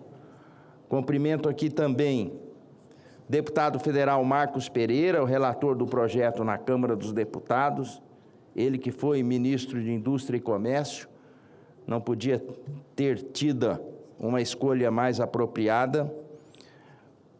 Também o deputado federal Arlindo Chinaglia, presidente da representação brasileira do Mercosul, senador Humberto Costa, nosso companheiro nas lides do Pala Sul, bem como com muito carinho o cumprimento à senadora Tereza Cristina, do Mato Grosso do Sul. Está aqui a prefeita de Coronel Sapucaia, prefeita Niágara, vizinha de Capitambado do Paraguai, que ao saber dessa sessão, fez questão de vir aqui acompanhar, tamanha a importância que isso tem para todos nós. Dizer que hoje a gente se reúne para assinalar mais um momento decisivo para o Brasil. Com essa promulgação, o Congresso conclui uma etapa fundamental de um processo que mobilizou governos, instituições e gerações de negociadores ao longo de mais de 2 décadas, quase 3. No último dia 4 de março, o Senado aprovou, e um relatório da senadora Tereza Cristina não se limitou a recomendar a ratificação do tratado. Seu parecer é muito rico, apresentou orientações importantes para a fase de implementação, demonstrando que o Parlamento brasileiro está atento não apenas à celebração do acordo, mas também aos seus desdobramentos concretos para a economia e para a sociedade. Na mesma data foi publicado no Diário Oficial o decreto que regulamenta as salvaguardas bilaterais, avisado que fomos pela doutora Tatiana Prazeres, que muito de forma competente também nos auxiliou em todo esse processo, nos recebeu para que a gente pudesse alertar da importância da publicação desse decreto de salvaguarda, e assim o fez antes mesmo da gente aprovar aqui no plenário. No mesmo dia, horas antes da aprovação, ela veio e falou: acabou de sair em edição extra a publicação conforme prometido pelo vice-presidente Geraldo Alckmin. Essa medida representa um passo essencial para garantir que a abertura comercial caminhe lado a lado com mecanismos legítimos de proteção a nossos produtores, trabalhadores e empreendedores, para que nenhum brasileiro ou brasileira seja prejudicado.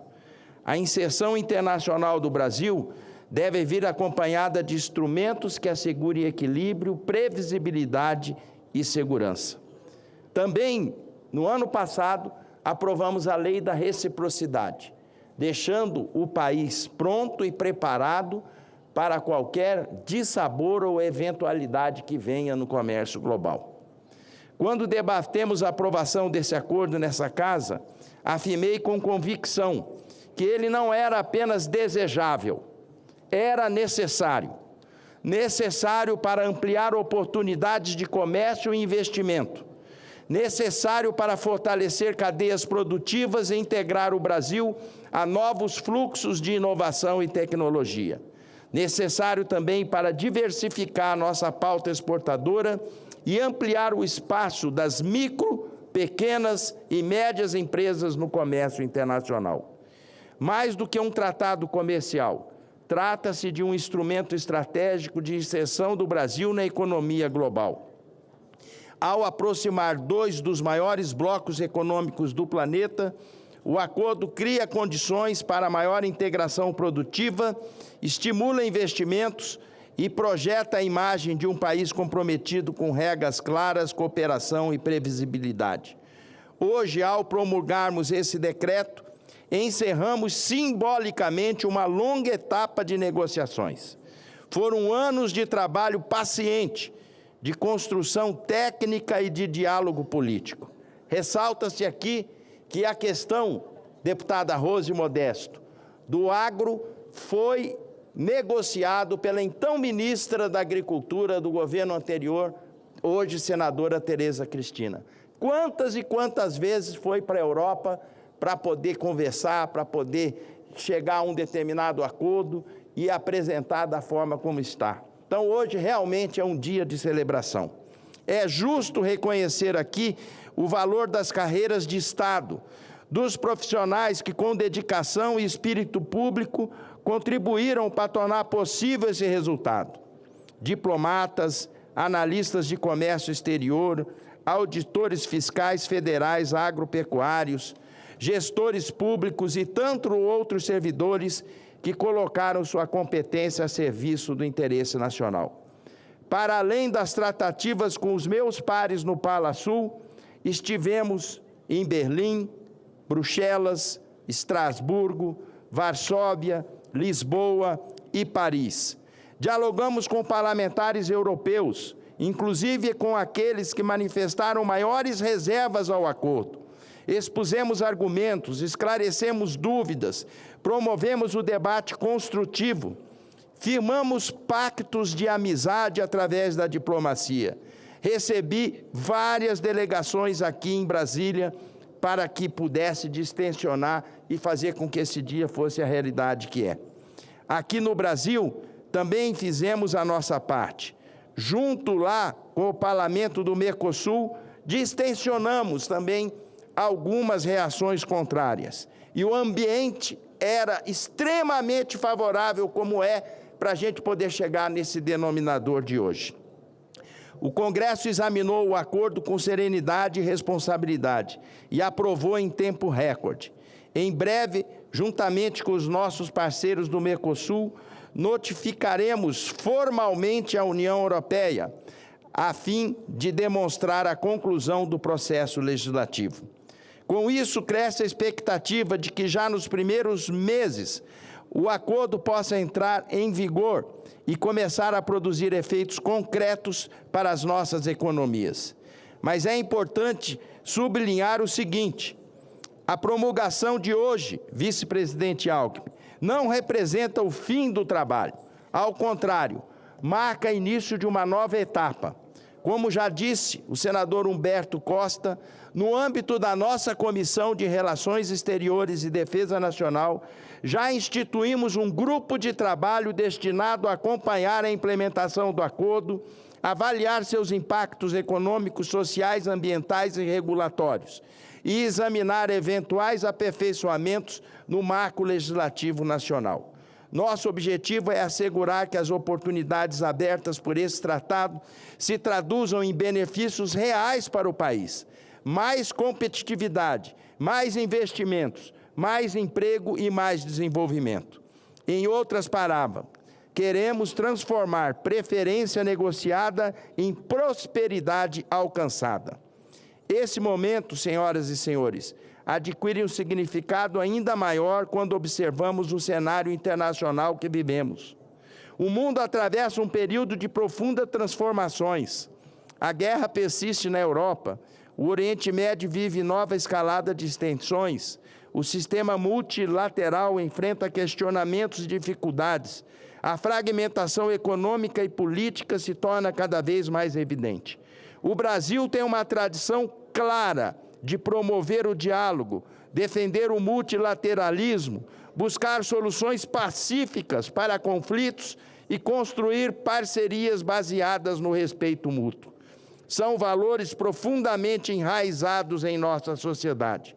Assim, ao consolidar esse acordo, não tenho outra palavra a não ser a celebração de uma etapa, de um ciclo que foi, de uma maneira muito árdua, superado. Parabéns a todos, viva o Acordo de Livre Comércio Mercosul-União Europeia. Viva o Brasil!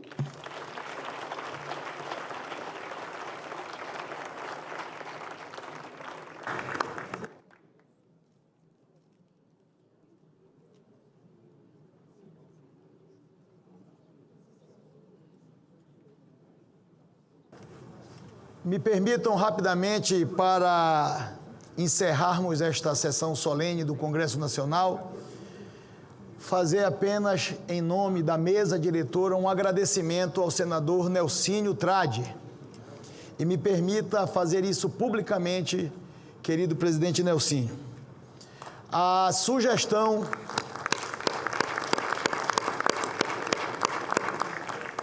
sugestão acatada de pronto pela presidência do presidente da Comissão de Relações Exteriores, senador Nelsinho Trade, e foi dele a iniciativa e a ideia para que nós fizéssemos no plenário do Senado Federal a sessão de promulgação deste decreto legislativo no dia de hoje. Queria, Nelsinho, fazer esse registro, não poderia deixar de fazer, e quero agradecer a você esta bela iniciativa.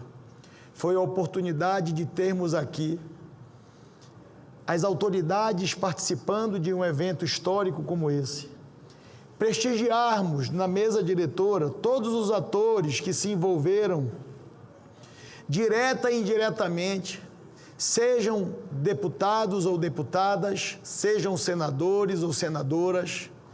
Também nesta mesa, a presença do Poder Executivo, representadas pelas figuras do Ministro de Relações Exteriores, mas, sobretudo, pelo Vice-Presidente da República Federativa do Brasil.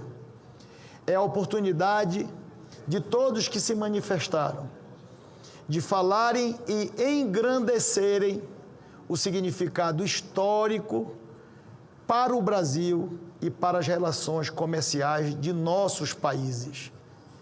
Efetivamente, o dia de hoje, presidente Alckmin, presidente Hugo Motta, ficará registrado na história nacional como o dia que, em vez de agressões, ataques e ofensas, o Brasil e os países lideraram a conciliação, a integração e, sobretudo, a paz. Cumprida a finalidade desta sessão solene, agradeço a todos que nos honraram com as suas presenças. Declaro encerrada a presente sessão.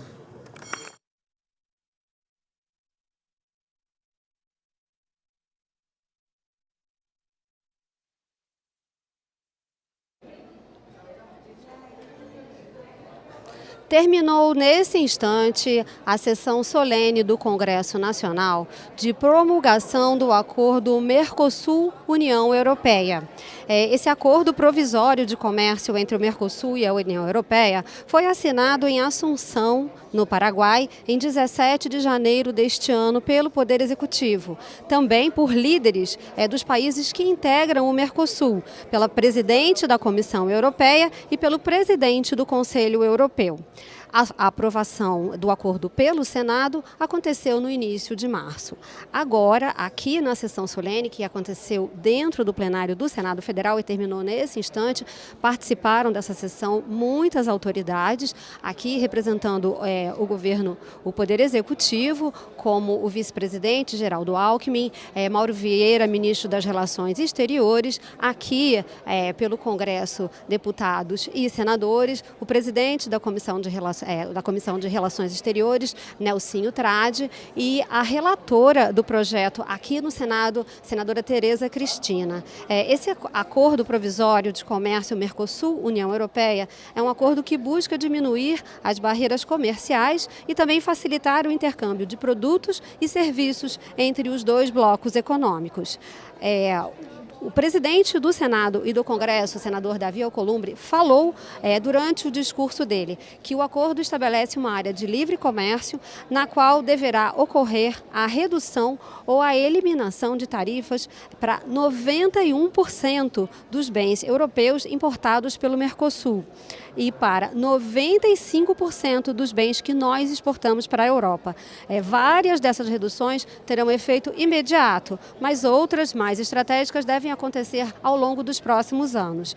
Produtos de indústrias de peso no Mercosul, como máquinas e equipamentos, produtos químicos, automobilística e aeronáutica, contarão com tarifa zero nos mercados europeus. E o setor de serviços também será beneficiado. Haverá também redução de barreiras e de tratamento desigual a investidores estrangeiros em setores estratégicos, como telecomunicações, transportes e serviços financeiros. Empresas do Mercosul poderão disputar licitações na Europa e pequenos e médios exportadores enfrentarão menos barreiras e menos burocracia. O acordo também prevê um controle sanitário rigoroso e estabelece que produtos beneficiados não podem ter origem em desmatamento ilegal, sinalizando a preocupação dos estados com o meio ambiente. Finalmente, segundo o discurso do senador Davi Alcolumbre, o acordo contém salvaguardas para ambas as partes. Tanto europeus quanto sul-americanos contarão com instrumentos de defesa comercial, caso se deparem com sanções que considerem injustificadas. Ele falou também, o senador Davi Alcolumbre, que o comércio é a chave da paz mundial. Países que negociam entre si têm mais a perder com a guerra do que a ganhar com ela. E o comércio cria nações amigas e nações parceiras. Durante o discurso do vice-presidente Geraldo Alckmin, Geraldo Alckmin falou que esse é o maior acordo comercial já negociado pelo Mercosul e também o maior acordo comercial entre os blocos.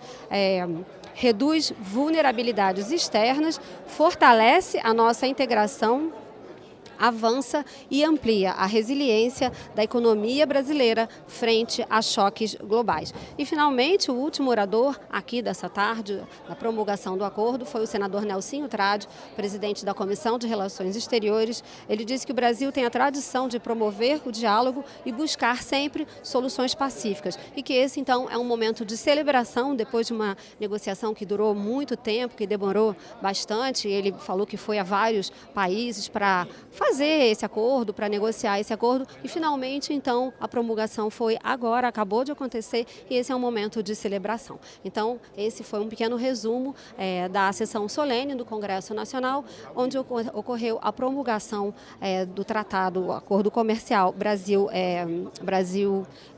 Mercosul, União Europeia. E daqui a pouquinho vai acontecer a sessão deliberativa no plenário do Senado aqui, nesta terça-feira, a chamada ordem do dia. Daqui a pouquinho deve começar a ordem do dia. Entre os projetos que devem ser votados hoje está o projeto de lei que criminaliza a misoginia, que é o ódio ou aversão às mulheres, e insere a misoginia entre os crimes de preconceito ou de discriminação contidos na lei do racismo. Isso abrange também injúrias e incitação ao ódio contra mulheres. Outro projeto na pauta de hoje dispensa novas provas para a fixação de indenização moral por dano moral contra condenados por crimes do Código Penal. A proposta altera, então, o Código Penal e estabelece regras para a fixação de um valor mínimo de indenização para a vítima, de forma a reparar os danos causados pela infração. A medida busca facilitar e acelerar a reparação das vítimas, evitando que elas precisem entrar com uma nova ação na Justiça só para obter uma indenização. Então, esses são dois projetos que estão na pauta do plenário desta terça-feira, que devem ser votados em instantes assim que iniciar a sessão plenária de hoje, com a ordem do dia, que é a parte deliberativa. A TV Senado transmite essa sessão ao vivo, você pode acompanhar. Outras notícias, outras informações você tem a todo instante na nossa internet e mais tarde, às 19h30, o resumo do dia no nosso jornal Senado Notícias. Até já!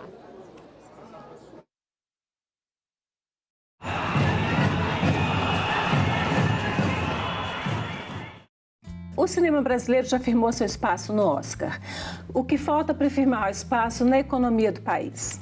O audiovisual é responsável por mais de 600 mil empregos por ano, contribui ao PIB com 24 bilhões por ano e isso dobra, vai para 50 bilhões por ano se considerarmos a contribuição indireta. Ou seja, o audiovisual é uma potência econômica inegável. Agenda Econômica. Hoje, 8 horas da noite, aqui na TV Senado. Um caso sórdido ocupou as manchetes e acelerou a mudança nas leis de proteção às mulheres. Aquele homem, né, que um dia fez você acreditar que te amava. Esse homem, um dia, você estava dormindo e deu um tiro nas suas costas. Toda essa agressão era considerada um crime de menor potencial ofensivo, isto é, podia ser criminalizado o agressor com uma pena leve, como um trabalho comunitário, uma cesta básica. Não existia nem delegacia da mulher do país. E o que ele achou que era bom para nós dois era me eliminar. Ela precisa ir a organismos internacionais para fazer com que o Estado brasileiro reconheça a violência que ela sofreu. E a Corte Interamericana determinou que o Brasil editasse uma legislação protetiva das mulheres. A Lei Maria da Penha foi uma lei que é considerada a terceira melhor lei do mundo. Você sabe o que é uma emenda parlamentar? O Orçamento da União define quais ações serão realizadas a cada ano com os impostos arrecadados. Parte desses recursos é destinada pelos parlamentares para que serviços públicos cheguem diretamente ao cidadão. Deputados e senadores identificam obras e serviços para direcionar recursos e atender às cidades de sua região. Metade vai para a saúde. As emendas parlamentares podem ser de dois tipos: individuais, apresentadas por um parlamentar, e coletivas, propostas por uma comissão, como a de Educação ou de Segurança Pública, ou por uma bancada, grupo de parlamentares de um estado. Você pode acompanhar cada emenda, da criação à entrega. O Siga Brasil é uma ferramenta desenvolvida pelo Senado para dar transparência ao orçamento. Assim você pode saber quem enviou os recursos, quem recebeu e o que vai ser feito com ele. Você também pode fiscalizar as emendas no site do Congresso, no portal da Transparência do Governo Federal e na plataforma TransfereGov. Acompanhe e fiscalize. Em caso de denúncias, procure o Ministério Público ou os órgãos de controle. Para saber mais, acesse o QR Code. Agora é lei. A reforma tributária prevê dois impostos, a Contribuição sobre Bens e Serviços, CBS, que é federal, e o Imposto sobre Bens e Serviços, IBS. De competência dos estados e municípios, a CBS vai substituir 3 impostos atuais, PIS, COFINS e IPI, enquanto o IBS será cobrado no lugar do ICMS e ISS. A nova lei detalha ainda as reduções e isenções dos impostos. O Senado votou, agora é lei. É um Brasil que precisa cada vez mais voltar a se reconhecer como nação, como força, como chão, como base, como umbigo. Nós temos que nos ouvir para saber quem somos. Que Brasil é este? Nesta quarta, 8 horas da noite, aqui na TV Senado.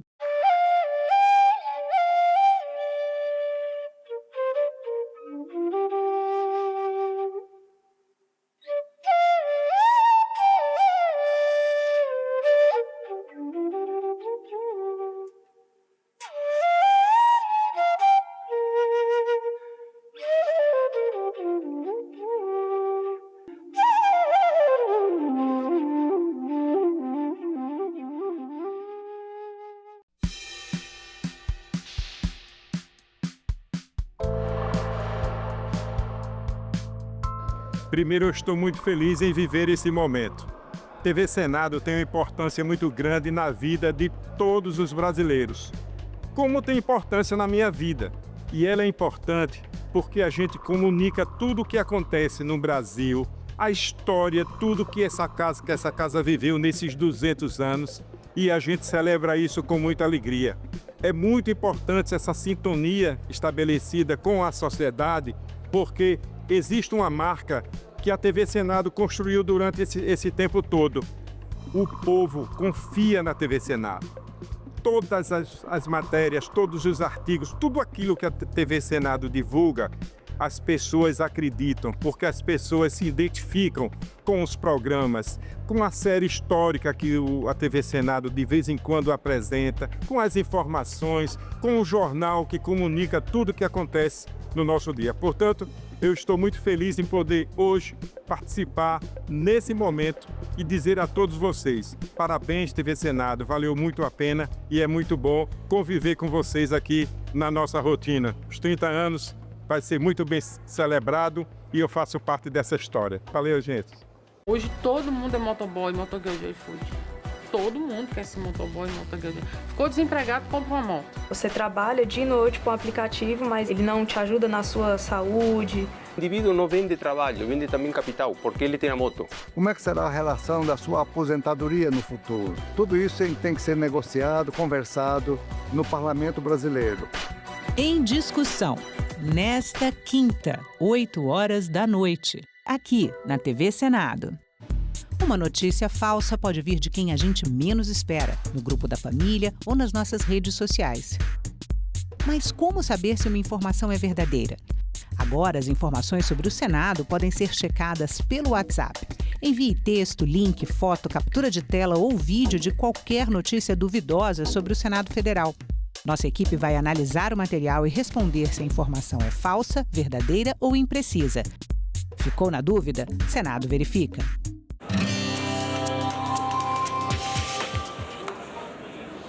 Olá, eu sou a Carla Benevides e este é o programa Argumento.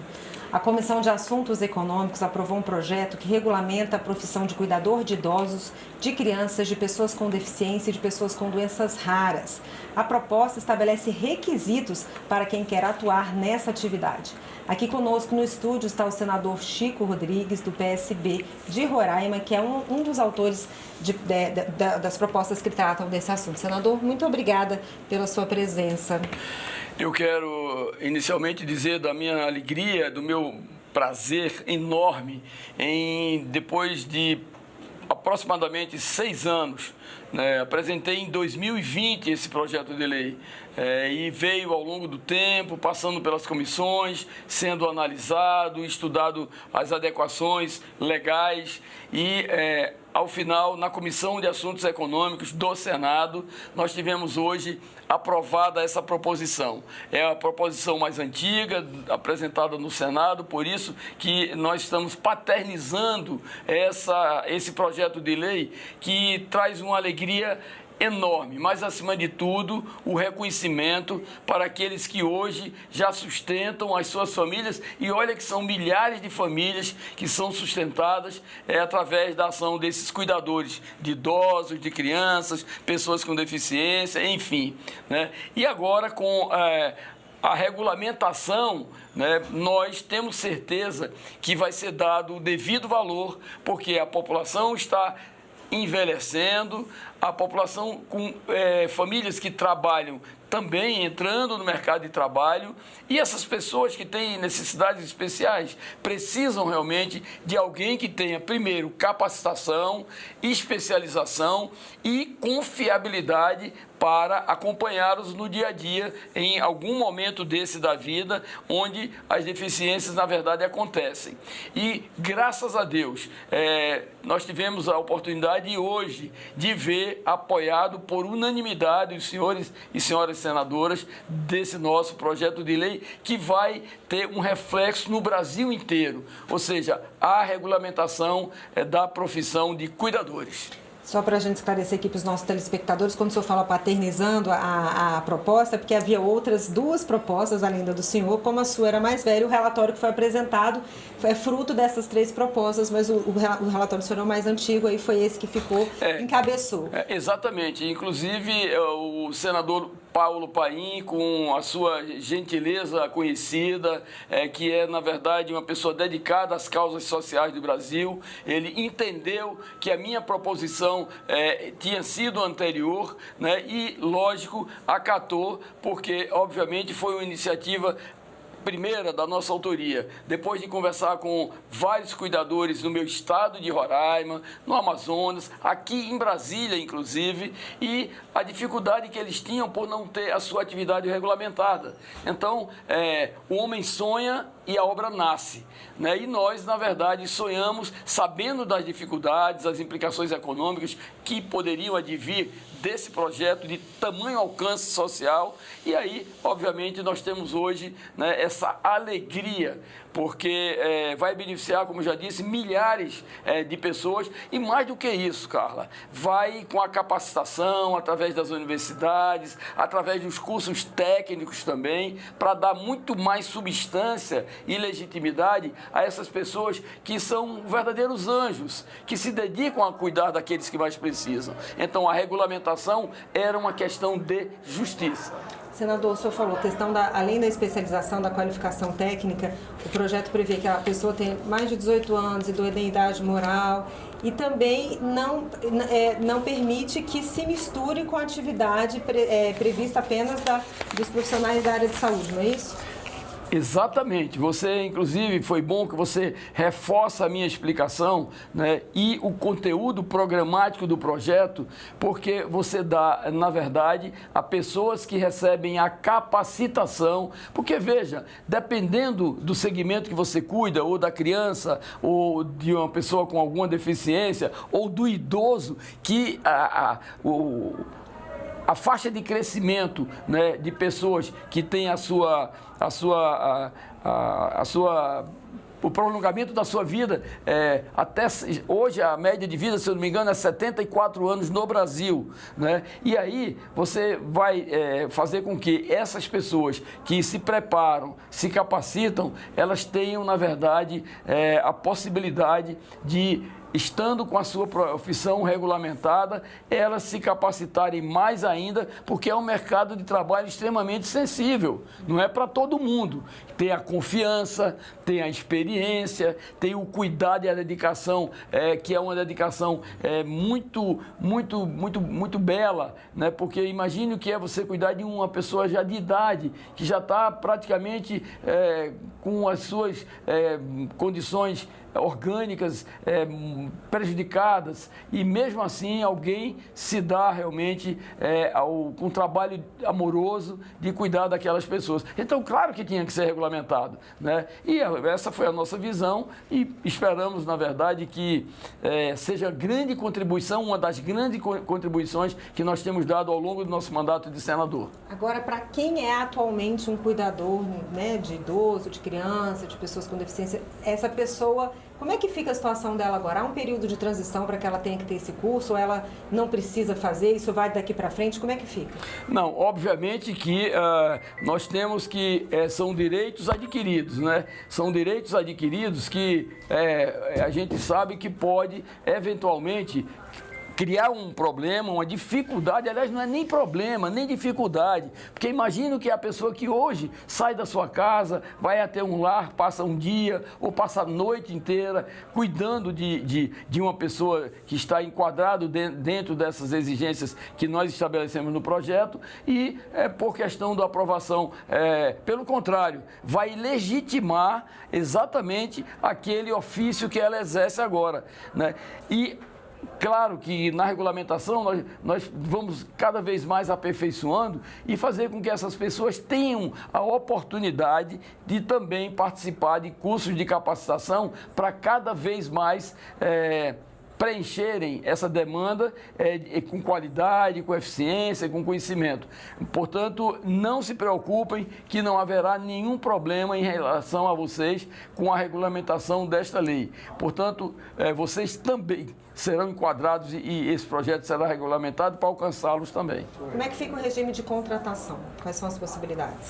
Olha, o regime de contratação, hoje as pessoas já recebem quase que de forma informal, né? Alguns exercem alguma função, seja em uma empresa, são colocados à disposição, seja a contratação da família, muitas vezes com um salário irrisório, insignificante, não tem piso.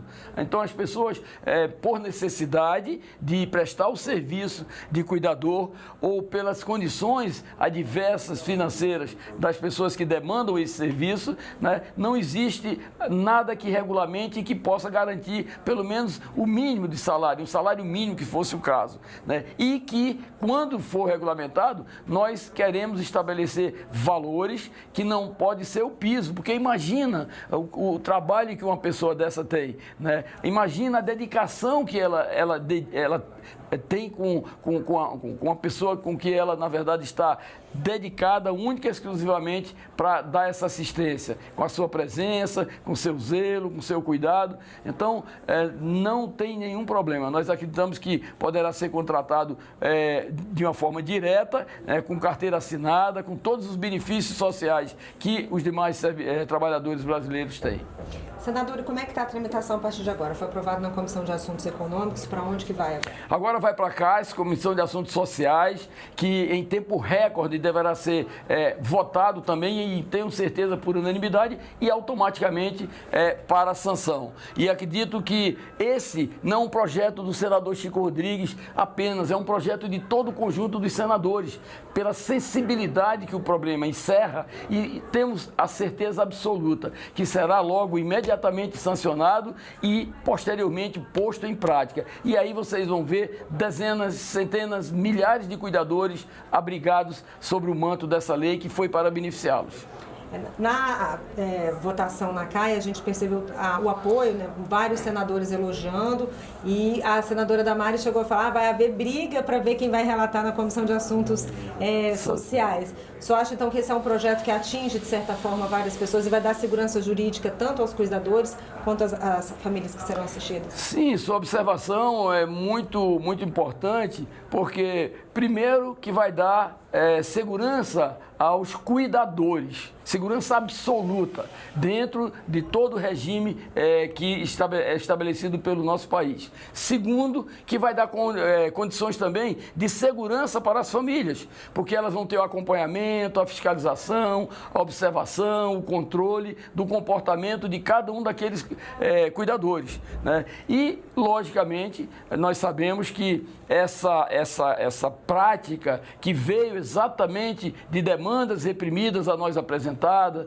da nossa observação no cotidiano, né, ela realmente chegou num momento mágico, onde, como você disse, praticamente 5 dos senadores que estavam presentes se manifestaram favoravelmente, acompanhando, elogiando e apoiando irrestritamente esse nosso projeto de lei para que nós possamos ter o regime de cuidadores estabelecido por lei e eles, obviamente, com toda a segurança jurídica legal. Tá certo, senador. Obrigada pelos seus esclarecimentos. Eu que agradeço e peço a Deus que ande o mais rápido possível para a gente dar aos que dedicam o seu tempo, a sua saúde, muitas vezes dedica também até o seu amor por aqueles que eles cuidam, lhes dê o mais rápido possível a oportunidade de vê-los já todos recebendo os benefícios que o Estado brasileiro pode lhe conceder. Obrigada, senador. E eu agradeço a você também que nos assistiu. Se você quiser rever essa entrevista, é só acessar o nosso site senado.leg.br/tv ou o nosso canal no YouTube. Obrigada pela sua companhia e até o próximo argumento.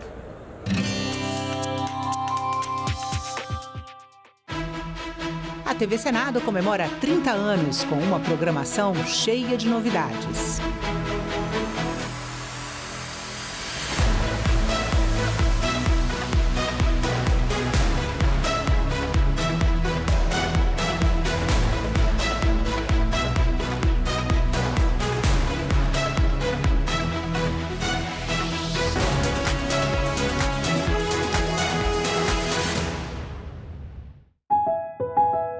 Eu sou Lorena Maria e eu estou à frente da equipe do acervo e distribuição da TV. A gente cuida da programação, então, né, você recebeu o conteúdo que está sendo produzido ou que está sendo adquirido fora da TV. A gente distribui, porque a gente tem a TV Senado Agência, que é onde você pode passar para veículos, para pesquisadores, para produtoras. E a gente faz também a curadoria dos documentários, né, que vem de fora. Isso traz uma diversidade, isso traz pluralidade para a programação, essa diversidade étnica, cultural, de regiões do Brasil, né? E se você pensar que o Senado é a casa dos estados, né? Isso é tão bom, né? A gente poder mostrar paisagens diferentes, né? E olhares diferentes. Então, assim, realmente tem um outro tom, você dá mais cor, né, para a TV.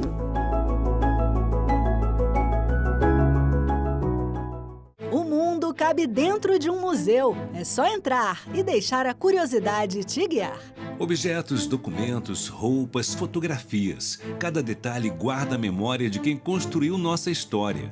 Cada detalhe conta sobre quem fomos, quem somos e para onde vamos. No museu, o passado ganha voz, ganha vida, ganha sentido. Museus, onde o passado encontra o presente e inspira o futuro. Visite, descubra, valorize.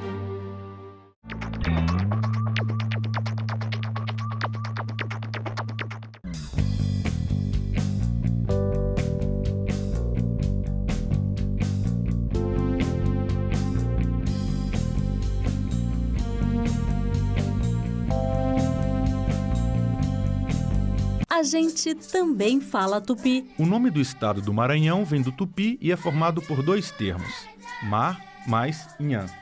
Mar é uma variação de embará, bará, que vem de Pará e significa mar ou Rio Grande. A outra parte da palavra é inhã, que quer dizer correnteza. Então Maranhão virou Maranhão, que tem na origem o significado de mar grande ou mar que corre. A gente também fala tupi.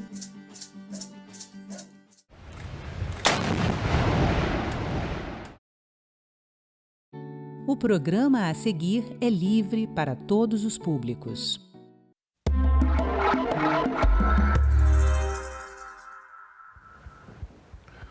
O abandono afetivo dos pais a crianças e adolescentes gera graves danos psicológicos, cognitivos e até físicos. Baixa autoestima, depressão, medos excessivos, agressividade, baixo rendimento escolar e até adoecimentos. Esses efeitos podem levar à falta de reconhecimento de limites e até à delinquência na vida adulta. Para evitar essas consequências, o Senado aprovou a Lei contra o Abandono Afetivo. A Lei 15.240 foi sancionada em 2025 e caracteriza o abandono afetivo como um ilícito, que pode ser punido pela Justiça. Vamos entender o que diz essa lei.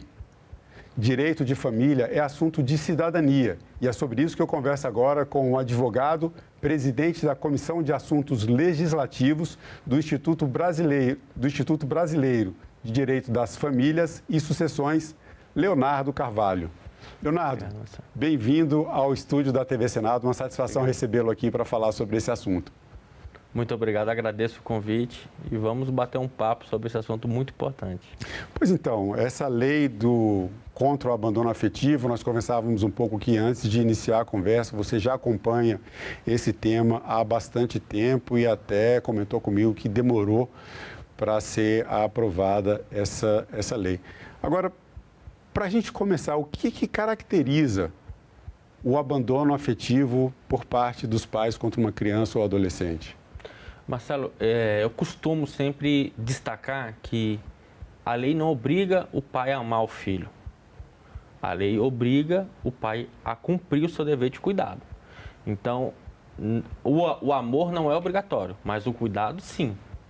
Então, a lei ela vem para poder ratificar e fortalecer já um entendimento jurisprudencial que já vem desde 2010, 2012, sendo pacificado no sentido da obrigação do pai de cuidar do seu filho. Esse cuidado pode ser o cuidado material, o cuidado assistencial, educacional. A lei até inclui no artigo 4º do Estatuto da Criança e do Adolescente, de uma forma bem clara, o que seria esses cuidados. para deixar de uma forma bem didática, de uma fácil leitura, você compreender quais são os cuidados que o pai deve ter com o seu filho. Não pode se omitir, nem deixar de executar, nem deixar de fazer o seu dever de parentalidade, de cuidar do seu filho, senão pode ter as consequências de um abandono afetivo e sim ser penalizado por uma indenização, que é o ato ilícito que foi configurado pela lei. Então, no caso, por exemplo, a questão da educação da criança, a proteção, algum tipo de convívio, de presença, isso tudo entraria nesse entendimento da lei? Entraria. O próprio suporte emocional, né? Você dá o ombro para o seu filho naquele momento de dor, naquele momento que ele precisa de um auxílio, naquele momento que ele te pede, pai ou mãe, eu preciso de um colo. Então, esses elementos, juntando, a gente consegue configurar que o pai abandonou o filho. Lógico que é necessário ter a comprovação de um psicólogo, de uma equipe técnica, demonstrando que a consequência na vida daquela criança, daquele adolescente, o abandono, a falta de cuidado gerou isso, gerou aquilo. Então, é possível comprovar que um pai ou uma mãe, mas infelizmente na maior parte dos casos são os pais que abandonam, é possível comprovar que houve esse abandono afetivo e é preciso comprovar também para que isso possa gerar algum tipo de indenização. É preciso. O próprio judiciário, quando vai analisar demandas dessa natureza, ele busca a comprovação do dano efetivo, né? Então, qual é o dano efetivo? Olha, em decorrência do abandono que eu sofri do meu pai, hoje eu tenho ansiedade, está aqui o laudo. Hoje eu não consigo me relacionar com outra pessoa porque eu sofri um abandono do meu pai e isso me deu uma consequência muito grave. No meu ciclo de convivência, na escola, na sociedade, eu era cobrado para ter uma presença paterna e eu não tinha, e isso me causou um dano. Então, tudo isso com um estudo psicológico, com equipe técnica, consegue identificar qual é efetivamente o dano daquela pessoa. Agora, normalmente, esse tipo de situação em que a gente tem o abandono afetivo na maior parte das vezes, por parte do pai, acontece quando os casais se separam. Não que não possa haver, você pode até comentar sobre isso para a gente, né? Com a gente, se existe também esse tipo de caracterização, mesmo quando a família não se desfaz. Mas, nos casos de separação, há um elemento que nós precisamos trazer para essa conversa, que é quando a separação gera uma situação de conflito ou de desentendimento entre pai e mãe e, normalmente, a guarda das crianças fica com a mãe e, muitas vezes, a partir dessa separação, começa a haver uma dificuldade de o pai ter o convívio com as crianças, de se comunicar, uma tentativa de afastamento, às vezes até como uma forma de punição. Como é que fica essa situação com essa nova lei do abandono afetivo? Como é que essas coisas se equilibram? A lei ela veio para deixar mais claro o que é o abandono, em que momento ele vai ser configurado. Só que eu sempre falo nas palestras, nas aulas, que é preciso tomar muito cuidado. Por quê? Quando a gente vai se deparar com esse tipo de situação, a gente tem que analisar se será que é um abandono ou aquele pai ou aquela mãe foi vítima de uma alienação parental e por isso ele não conviveu com o seu filho ou a sua filha. Então é preciso ter esse cuidado, essa sensibilidade antes de juizar uma ação, antes de demandar. Então a gente precisa conhecer todo o histórico familiar, daquele núcleo familiar, e entender se de fato a ausência paterna ou materna naquela criança ou adolescente foi em decorrência de uma alienação parental ou se de fato foi um abandono afetivo. O pai entendia que o fato dele pagar uma pensão alimentícia, ele já estava suprindo a necessidade, ele não precisaria cumprir o seu dever parental de cuidar do seu filho. Bom, esse é um ponto importante, né? Pensão alimentícia hoje já não é mais suficiente para você considerar que cumpriu o seu papel enquanto pai. Não, você cumpriu uma pequena parcela, que é aquela questão material, né? Mas as demais, não. A questão emocional, a questão do próprio convívio com seu filho, a gente fala muito da questão de conviver, é diferente de visitar. Quando você visita um parente, visita um amigo. O filho não, você convive com o filho. Então você vai participar dos momentos felizes do seu filho, momento de escola, momento na adolescência, começa de repente até um namoro. Então conviver é você estar com o seu filho de fato e viver e crescer junto com ele. E aí, uma coisa que pode ser simples, mas já demonstra a importância da afetividade na relação parental. De repente, você tem uma filha, sua filha termina com o namorado e está frustrada, está chorando, está triste. O fato de você, pai, estar ali cuidando dela, não, filha, é assim, a vida segue. Isso já demonstra o carinho, o cuidado que você tem pelo seu filho. Não é só pagar uma pensão alimentícia, mas é cuidar de fato. O nome é da palavra mesmo, cuidado. Né? Agora você trouxe um elemento interessante, porque quando a gente fala em abandono afetivo, alienação parental, cuidado com os filhos, é comum as pessoas pensarem muito na infância, pensar muito nas crianças. Mas o abandono afetivo, ele pode acontecer justamente na adolescência. E isso também é protegido pela lei, no caso. Pode acontecer na adolescência. O mais comum que a gente tem visto hoje é o adolescente ali com 16, 17 anos busca o judiciário uma reparação, porque é o momento quando ele consegue identificar mais a sequela daquele abandono. Geralmente começa é assim. Começa a ter um entendimento de mundo diferente. Começa a ter um entendimento, a cobrança da sociedade. Sim. Não é comum você se deparar com ações discutindo a questão do abandono afetivo quando é muito pequeno. Né? Até porque ainda tem aquele período ali, de repente, de um término de relacionamento. Então, não é muito comum. Agora, a questão da maioridade não afasta o meu direito de discutir, de pleitear uma indenização, ou até, de repente, se for o caso, judicializar para fazer uma desfiliação, né? Para retirar o nome do seu pai biológico, da sua certidão de nascimento, em decorrência de um abandono afetivo. Agora, num caso como esse, por exemplo, a pessoa chegou ali à adolescência, começou a entender o abandono afetivo, começou a perceber com mais maturidade as consequências prejudiciais que isso tem na própria vida, passa a adolescência, às vezes ainda não teve essa decisão de entrar com um processo, de pedir uma indenização e entra na maioridade, às vezes ali na vida adulta, com seus 25 anos, terminou a universidade, olha para trás, para toda a sua biografia, percebe todos os danos causados por um abandono afetivo. Nesse momento, ela ainda pode processar esse pai ou mãe que abandonou?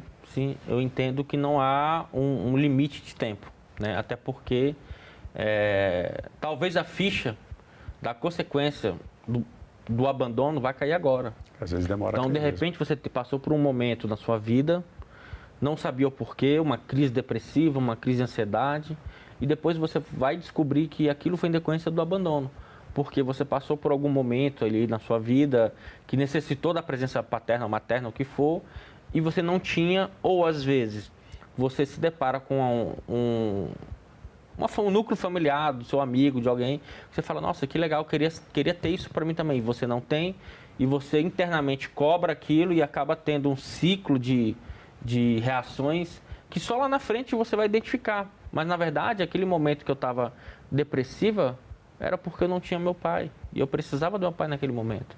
Então, pode ser que isso aconteça. E aí vai depender muito do assistente técnico, né? Do laudo técnico dizendo, relatando tudo aquilo. Agora, vamos falar um pouco das consequências para quem abandona, né? As consequências, enfim, para a vida da pessoa, a gente poderia falar aqui de muitas outras coisas, esses danos que já foram comentados aqui, uma depressão, a pessoa tem dificuldade de relacionamento quando cresce, agressividade, isolamento social, as consequências são muito graves. Acho que o pai deve pensar muito bem antes de abandonar uma criança, um adolescente e pensar um pouco nas consequências da vida adulta dessa pessoa. Mas do ponto de vista legal, quais são as consequências, uma vez que num processo judicial fica caracterizado que um pai ou mãe, a maioria do caso pais, abandonou afetivamente seu filho ou sua filha? Hoje é muito comum buscar o judiciário para uma reparação indenizatória, reparação civil. E aí agora com a lei ficou mais fácil, que deixou claro que o abandono é um ato ilícito. Antes você tinha que preencher todos os requisitos de um ato ilícito para demonstrar que aquilo era um ato ilícito. Hoje não, a lei já diz, é um ato ilícito. Em decorrência disso, pode ser condenado a pessoa que abandonou o filho a pagar uma indenização, né? E tem também a possibilidade daquele filho dizer, olha, eu não quero uma indenização, eu quero de fato tirar da minha vida, da minha história, aquele pai que me abandonou. Sai o nome da certidão de nascimento. E aí ele entra, ajuiza uma ação de desfiliação, né, é o nome mais comum. Mas nada mais é do que eu dizer para o judiciário que eu, em decorrência daquele abandono afetivo comprovado, eu quero retirar dos meus registros biológicos o nome do meu pai. E aí, em decorrência disso, vai ter as consequências patrimoniais, a obrigação da questão da solidariedade. Então, esse é um ponto importante, porque para muita gente, quando chega a esse ponto, a pessoa entra com um processo, é reconhecido o abandono afetivo e faz a desfiliação. Aquele pai que abandonou, às vezes vai falar assim, que bom que eu abandonei mesmo, agora não está nem no papel, não sou mais pai, e acaba concretizando esse abandono. Não seria um prêmio para esse mau pai? Há colegas e doutrinadores que entendem que sim, que você está premiando, você está dando um prêmio para a pessoa que abandonou, né? Abandonou um filho, abandonou uma filha. Só que se você fizer um olhar do outro lado, entre aspas, da vítima, da pessoa que sofreu o abandono, ela também vai ser premiada. Em que sentido? No princípio da solidariedade, se o pai tiver necessidade de um auxílio, o filho é obrigado a auxiliar. Então, se o pai precisa de um auxílio médico, financeiro, o filho é obrigado a cuidar do seu pai, tá? Pelo estatuto da pessoa idosa. E aí, se eu fui abandonado pelo meu pai, estou sendo obrigado a cuidar do meu pai agora que ele está com uma pessoa idosa, uma pessoa que me abandonou, não faz sentido.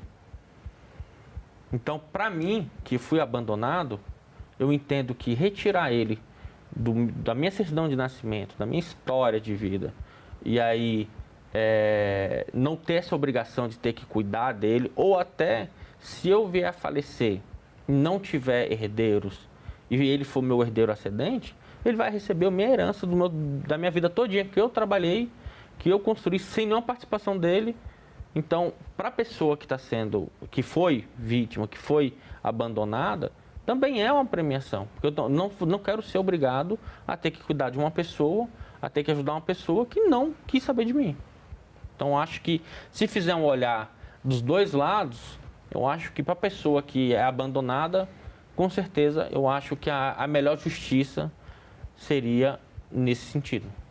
Agora, a lei traz essa possibilidade de indenização, de reconhecer o abandono afetivo, é uma condenação de alguma forma, né? Não é uma condenação penal, mas, enfim, caracteriza aquela pessoa como pessoa que abandonou afetivamente o filho ou a filha, ou os filhos ou as filhas, enfim. Mas essa reparação indenizatória, ela não é capaz de suprir os danos morais, os danos psicológicos, os danos cognitivos, questões de relacionamento, que é tudo que a pessoa carrega como traumas por esse abandono. Qual é o sentido da lei nesse aspecto? Existe um papel educativo? Você entende que com essa lei a obrigação ou o entendimento dos pais de que são, né, de que devem cumprir sua obrigação paterna vai ganhar mais impulso? Eu entendo que sim, até porque o brasileiro, quando a gente fala de dinheiro, de pegar no bolso, ele presta mais atenção. Então, a lei, quando ela possibilitou e facilitou a indenização em decorrência do abandono afetivo, eu acho que puxou a orelha de muitos pais e mães que estão abandonando seus filhos. E aí tem um ponto muito importante nisso tudo, é que infelizmente não é um ilícito criminal, né? É um ilícito civil. E aí as consequências pode ser uma consequência branda, entre aspas, vou pagar uma indenização e ficou tudo bem, ok. Só que não vai suprir todo aquele dano que você causou para aquela pessoa abandonada. E aí tem uma outra vertente que independente disso tudo, você vai entrar com uma ação, vai ganhar a ação, vai ser fixado. Agora mesmo saiu, transitou em julgado um processo de um colega, de um adolescente, que ele advoga para um adolescente. O pai foi condenado a pagar 200 mil. O pai não tem condições de pagar esse dinheiro. Ele não vai receber esse dinheiro. Sim. Então, assim, vai com aquele processo, tentando buscar o dinheiro. Mas, para ele, aquela decisão foi algo que acalentou ele. Ele conseguiu entender que aquilo foi algo que supriu a necessidade dele, né? Tem outros, como eu já advoguei, que preferem entrar com uma ação de desfiliação, que pode também você pedir a indenização lá. Pode pedir as duas coisas. Pode pedir, só que ela optou, não quero indenização, eu só quero tirar ele da minha certidão de nascimento, porque ele nunca foi meu pai e eu não quero ter obrigação alguma com ele. Então ela deixou claro na própria ação que não tem interesse de nenhuma reparação indenizatória, nada disso. Só queria aquela retirada do nome dele da certidão de nascimento. Então, se há possibilidade de você buscar o judiciário para pedir uma reparação e pedir também a exclusão, nada impede que você peça os dois. Vai depender muito do que você quer, você entende como justiça para aquela situação. Renato, você já está há muito tempo no direito de família, você está trazendo aqui alguns casos que você vem acompanhando, que colegas seus também do direito de família, outros advogados acompanham, lidando com essas pessoas que passaram por esse problema.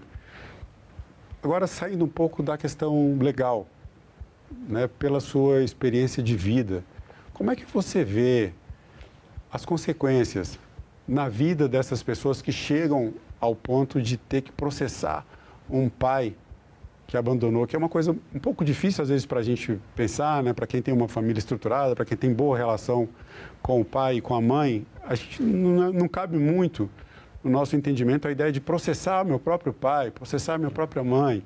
Como é que essas pessoas, como é que você sente as consequências na vida pessoal, íntima dessas pessoas?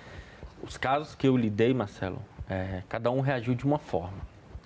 Tem aquele cliente que consegue lidar muito bem, ele criou uma armadura e conseguiu lidar, ou às vezes conseguiu lidar porque tinha uma outra pessoa, um pai sócio-afetivo, uma mãe sócio-afetiva, alguém que supriu aquela necessidade e ele conseguiu, ou então até um núcleo familiar muito fortalecido e ele não teve esse impacto.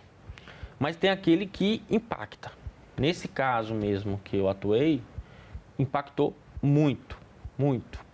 Então, assim, ó, uma adolescente passar na UNB em medicina com 16 anos e todo mundo comemorando, os pais comemorando e o pai indiferente. Não tinha. Quando o pai soube, indiferente. Então, isso para ela marcou muito. Os momentos de relacionamento, eu tive 5 namorados, nenhum conhece meu pai. Então, assim, tem pessoas que momentos marcam muito. E aí tem as consequências. Então, ela tinha crise de ansiedade, ela se cobrava, ela queria entender o porquê o pai não queria ela, já que o pai tinha uma outra família, ele tinha irmãs, e as irmãs ele cuidava e dela não cuidava, não queria saber dela. Se sentiu culpada. E aí, a depender do nível, a gente se depara com situações mais graves, de tentar contra a própria vida, de a pessoa de fato ficar debilitada mesmo, né? Então, assim, uma depressão muito grave. Já vi vários casos, então as possibilidades de reação vai depender muito da pessoa que passa por aquilo, né? E do núcleo familiar. Acho que o núcleo familiar, ele ajuda muito para poder fortalecer ou piorar a situação. Tem alguns casos que são citados também, a gente buscando um pouco de literatura sobre esse assunto, que acontece muito na adolescência de algumas pessoas, daí a gente vai falar um pouco aqui para comunidade LGBTQIA+, né? Agora a sigla vai crescendo, abarcando uma diversidade cada vez maior, mas de pessoas, né, meninos ou meninas que quando entram na adolescência e assumem a homossexualidade, são nesse momento, são abandonados. São abandonados. Esses casos chegam também ao seu escritório? Tem algum tipo de agravante? Como é que se lida com essa situação e como é que essas pessoas reagem? Aí é muito comum, tá, Marcelo? Infelizmente é muito comum a reação daquele pai ou da mãe que não aceita abandonar. Infelizmente é isso. E aquela pessoa não tem só o abandono do pai e da mãe, ou da mãe. Ele tem o abandono da sociedade. A sociedade não aceita ele, não é só o pai e a mãe, a sociedade não aceita. Então, para esses clientes, essas pessoas que eu me deparei, criança, adolescente, a gente percebe que é muito mais difícil, porque é um abandono de um pai, dentro de uma sociedade também que não aceita, e ela já sofre aquele preconceito, aquela dificuldade, e ela ainda tem que lutar contra uma rejeição interna, vamos colocar assim. Uma rejeição dentro do seu núcleo familiar. Então, em alguns casos, são reações e consequências mais graves pelo somatório, né? Pela questão do contexto mesmo que está inserido aquela pessoa. Então, isso acaba agravando um pouco as consequências. Leonardo, você tem a experiência do direito de família já há muitos anos, palestra, dá aula, faz parte do Instituto Brasileiro de Direito das Famílias e Sucessões e é pai de um menino biológico e pai também afetivo, Miguel, pai, né, do Miguel. Eu queria que agora você fizesse uma fala para os pais falando sobre essa questão do abandono. Pode puxar a orelha. Obrigado, Marcelo. Pode puxar a orelha. De fato, os meus filhos, Miguel e Caetano, assim, são tudo assim para mim. Eu, de fato, meu filho, o Caetano, tem 1 ano e 3 meses, então eu sou aquele pai que participa mesmo. Então, aquele cara que acorda de madrugada sou eu, tô lá, nutricionista, tudo, eu vou com meu filho, faço questão de ir. E você que é pai, você que é mãe, não deixe de exercer essa paternidade. Ser pai, ser mãe, não é algo para você que vai te penalizar, mas é algo muito importante, principalmente para aquela criança. E amar não é obrigado, mas cuidar você é obrigado a cuidar. E eu costumo dizer o seguinte, às vezes um relacionamento não dá certo, você pode não ser o melhor marido, mas você é obrigado a ser o melhor pai. Você é obrigado a ser a melhor mãe. Às vezes o meu relacionamento não deu certo, não é por isso que eu vou descontar no meu filho. Então, você é obrigado a ser o melhor pai, você é obrigado a ser a melhor mãe. Então, cuide dos seus filhos, dê o seu melhor para os seus filhos. E eu tenho certeza que você não vai se arrepender, você vai ter lá na frente, vai colher os frutos. E a melhor sensação é a gente ver o nosso filho, assim, chegando nos seus objetivos, né? Hoje o Miguel entrou na faculdade, está fazendo Direito. Então, eu fico muito feliz de ver o Miguel fazendo Direito na faculdade, que é a área que eu gosto. Fico empolgado. E aí, qual foi sua aula hoje? E é isso, né, Marcelo? A gente está ali crescendo, ajudando, batalhando, para que o nosso filho chegue lá, né? Amanhã a gente não vai estar aqui, mas a vida dele vai seguir e a gente vai tentar ser o melhor pai possível enquanto a gente puder. Eu acho que é isso. Isso é muito gratificante e para o nosso próprio crescimento. A gente trabalha pelo crescimento dos filhos, cuida pelo crescimento dos filhos e isso traz crescimento para a gente também. Leonardo, eu quero agradecer a sua participação em nosso programa. Mais uma vez, obrigado pelo seu tempo e pela entrevista. Muito obrigado, Marcelo, estou à disposição. E eu agradeço também a você que acompanha a programação da TV Senado. Assine o canal da TV Senado no YouTube, ative as notificações e acompanhe toda a produção do Poder Legislativo diretamente da fonte. Na TV Senado, democracia é todo dia.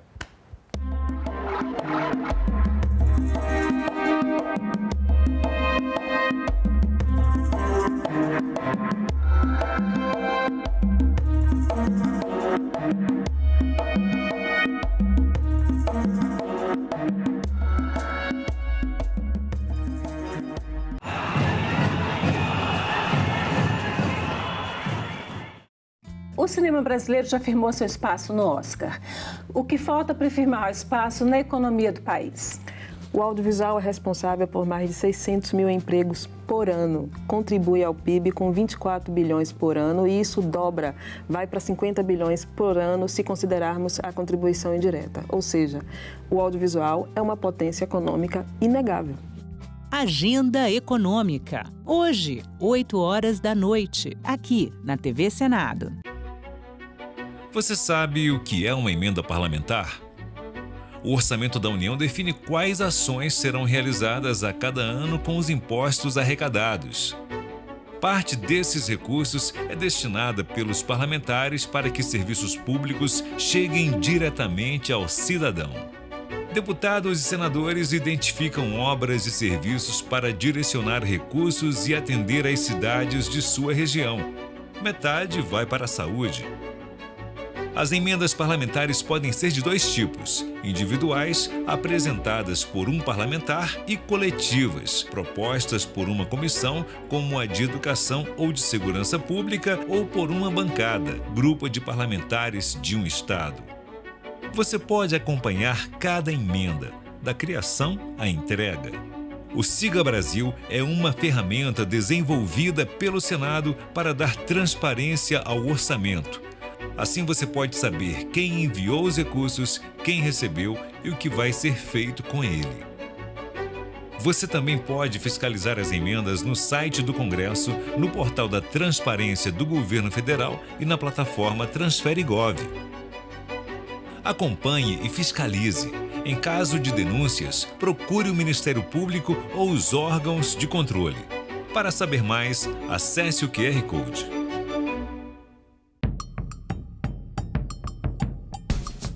É um Brasil que precisa cada vez mais voltar a se reconhecer como nação, como força, como chão, como base, como umbigo. Nós temos que nos ouvir para saber quem somos. Que Brasil é este? Nesta quarta, 8 horas da noite, aqui na TV Senado.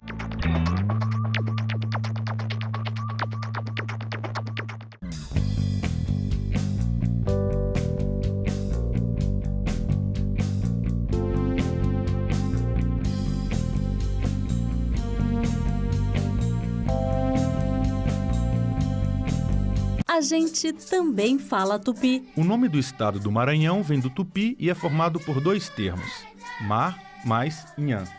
Mar é uma variação de embará, bará, que vem de Pará e significa mar ou Rio Grande. A outra parte da palavra é inhã, que quer dizer correnteza. Então Maranhão virou Maranhão, que tem na origem o significado de mar grande ou mar que corre. A gente também fala tupi.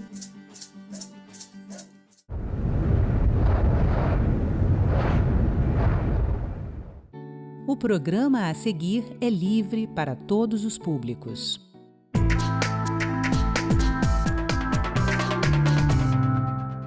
Em 2026, a TV Senado está de parabéns. Estamos fazendo 30 anos. 30 anos que passaram voando, com muitos desafios vencidos, muito empenho, mas também com muitas comemorações, porque por aqui a gente é bem festeiro, viu?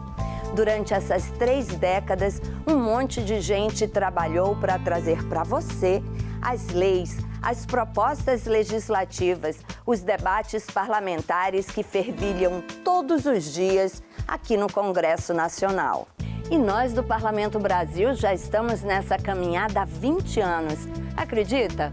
Um programa plural feito em parceria com as TVs legislativas de todo o país. Nós nos tornamos uma grande rede nacional de televisão e trazemos notícias que importam para a sua vida.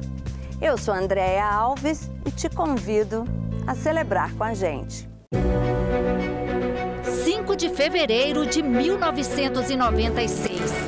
Este serviço hoje inaugurado aqui não é um serviço para o Senado, é um serviço para o povo brasileiro. A aprovação da lei da TV a cabo e o desejo de aproximar o trabalho dos senadores da sociedade fizeram surgir a primeira TV legislativa de alcance nacional do país. Um começo desafiador.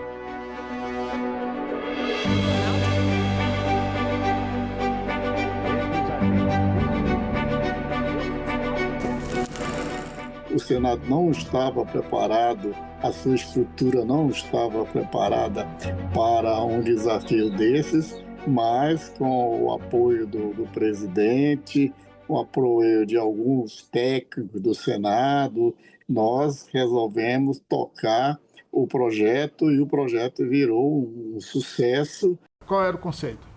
Interligar Senado e Câmara de fibra, para a gente pegar Congresso, e ligar o plenário nosso, que era o mais importante. Foi um ano de horror, né? Assim, toda hora caía, toda hora, até a hora que a gente conseguiu. E aí nós começamos a transmitir 24 horas. A novidade que trouxe transparência ao trabalho legislativo influenciou o dia a dia dos senadores. A TV começou a mudar mesmo quando o senador Arthur datava que as câmeras ficavam lá em cima e ele dizia que as câmeras lá em cima pegava quem a careca pegava mais a careca. Aí ele mandou descer as câmeras.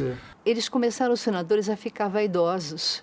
Eles começaram a melhorar o visual, a fazer consultoria de roupa para se vestir melhor, porque iam aparecer na TV todo dia.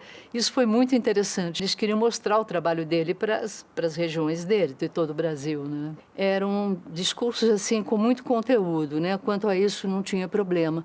Mas a questão estética da aparência, eles ficaram muito preocupados. O Senado tinha uma tradição de quarta-feira todo mundo, quinta-feira todo mundo ia embora, só voltava na terça.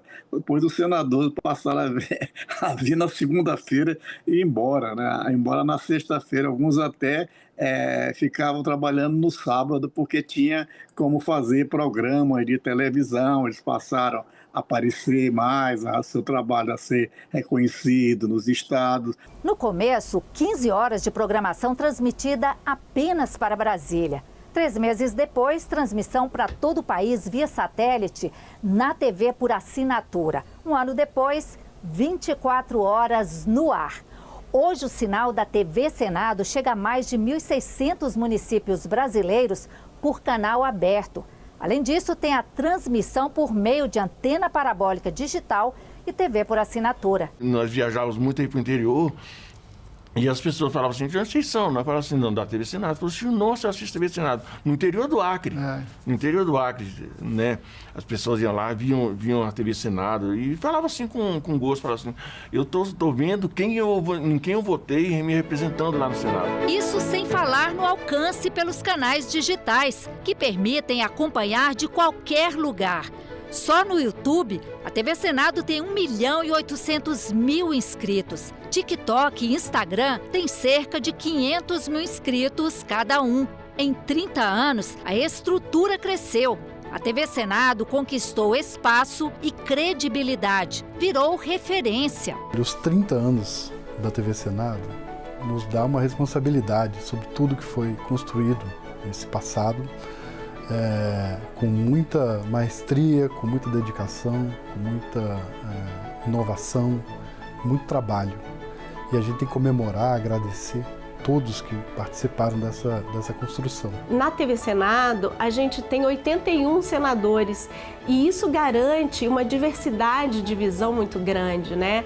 O que um senador faz e fala, o outro cobra, né? Debates nas comissões, votações em plenário, CPIs, sabatinas, grandes eventos como as posses presidenciais, eleições, abertura dos trabalhos legislativos, as transmissões ao vivo, sem cortes, do que acontece no Senado, aumentaram a transparência e reforçaram a democracia. Você com transparência, quer dizer, não dava para falar, eu não falei isso, eu não disse isso, eu não votei assim, porque está tudo lá gravado, né? Tanto nas comissões como no plenário. Então, eu acho que isso foi um fortalecimento enorme da democracia, sabe? Esse é um serviço de utilidade pública que é impagável. Eu acho, assim, fundamental para a consolidação democrática, né? Para que a democracia realmente se consolide, né, no nosso país. Além do trabalho legislativo, programas que valorizam a cultura, a história e a cidadania. A qualidade do que é produzido gera reconhecimento e prêmios. Já são 3 décadas no ar.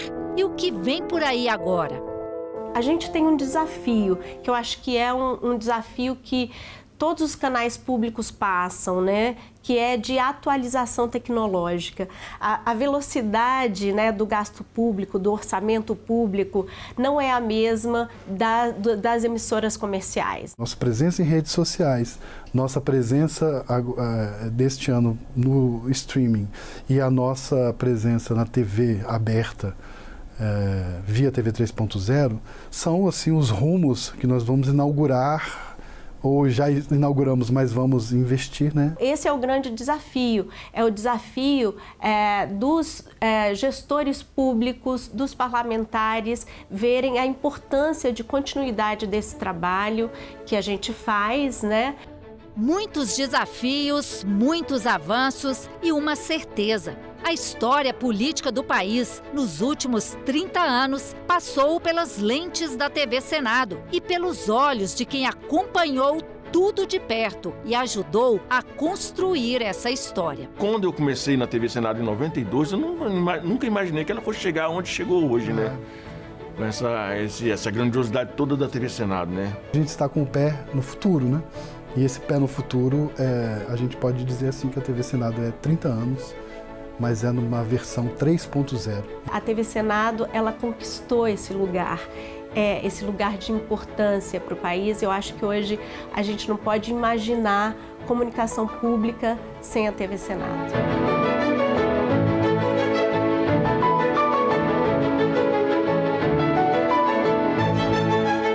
Agora são 10 para as 10, o princípio de confusão aqui. Gás de pimenta. Depois de algumas tentativas de subir a rampa do Congresso, contidas pela polícia, os manifestantes conseguiram subir no prédio do Congresso.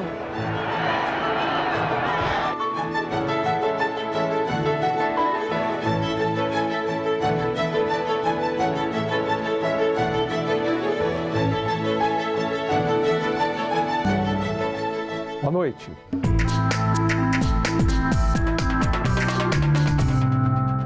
Foi em abril de 2006 que estreou o Parlamento Brasil. A ideia era e ainda é dar visibilidade às ações parlamentares que acontecem fora de Brasília, nas assembleias estaduais e nas câmaras municipais. A primeira matéria do primeiro programa foi da TV Alesp, da Assembleia Legislativa de São Paulo. A apresentação é da nossa colega Érica Seolim e o assunto não poderia ser mais atual. O dilema preservação ambiental e desenvolvimento ganhou espaço na Assembleia Legislativa de São Paulo. Essa semana, os deputados discutiram o uso do dinheiro do orçamento para conservar e melhorar a infraestrutura do belo litoral norte paulista.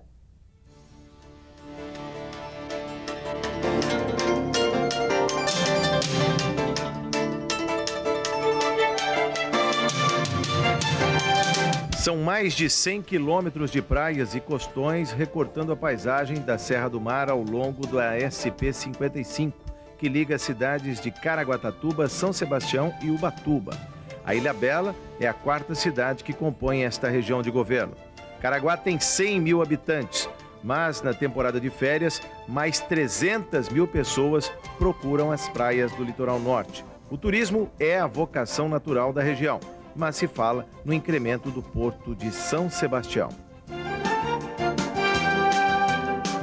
Da audiência pública em Caraguá participaram os deputados José Caldini Crespo, do PFL, presidente da Comissão de Finanças e Orçamento, e os deputados Carlinhos Almeida, do PT, e Padre Afonso Lobato, do PV, além do relator do orçamento, deputado Edmir Chedi, líder do PFL.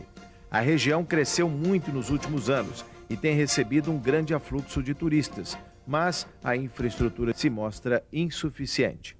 Nós vamos ter essa base de gás aqui da Petrobras, essa cidade vai explodir, todo o litoral vai explodir. Se a gente não tiver essa consciência de fiscalização e de conter esse crescimento desordenado que nós, enquanto litoral norte, já nos permitimos, né, com relação à destruição de natureza, ocupação dos leitos dos nossos rios, nós não podemos mais nos permitir.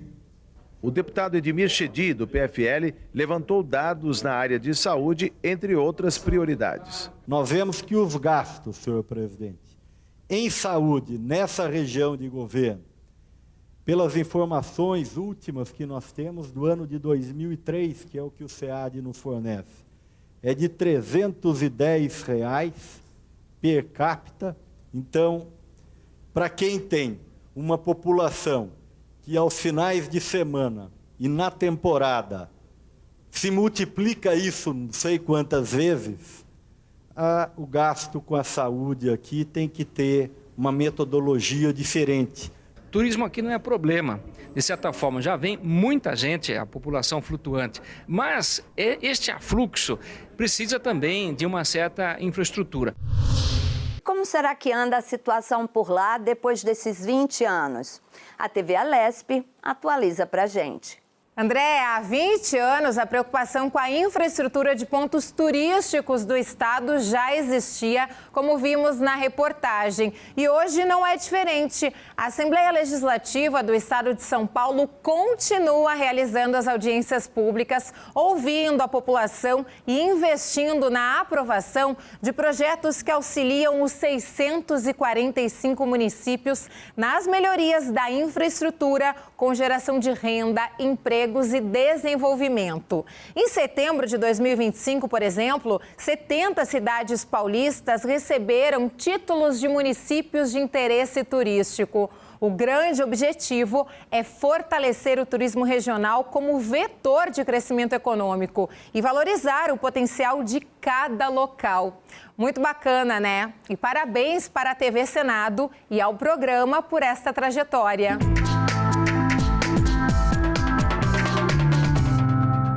O Parlamento Brasil tem sido uma vitrine de ideias legislativas importantes para o cidadão. Você vai ver agora uma lei recente de Minas Gerais que facilita o dia a dia de quem se dedica a cuidar de pessoas atípicas, como, por exemplo, as que têm síndrome de Down e transtorno do espectro autista. Um trabalho que ninguém vê e que não tem hora para acabar. É assim que Daniela define a rotina de quem tem um filho atípico. Ela é mãe de 2 meninas. Uma delas, Manu, tem transtorno do espectro autista. A mãe atípica, ela sempre perpassa por muita demanda, né? Porque a criança, geralmente, ela já demanda por si só atenção.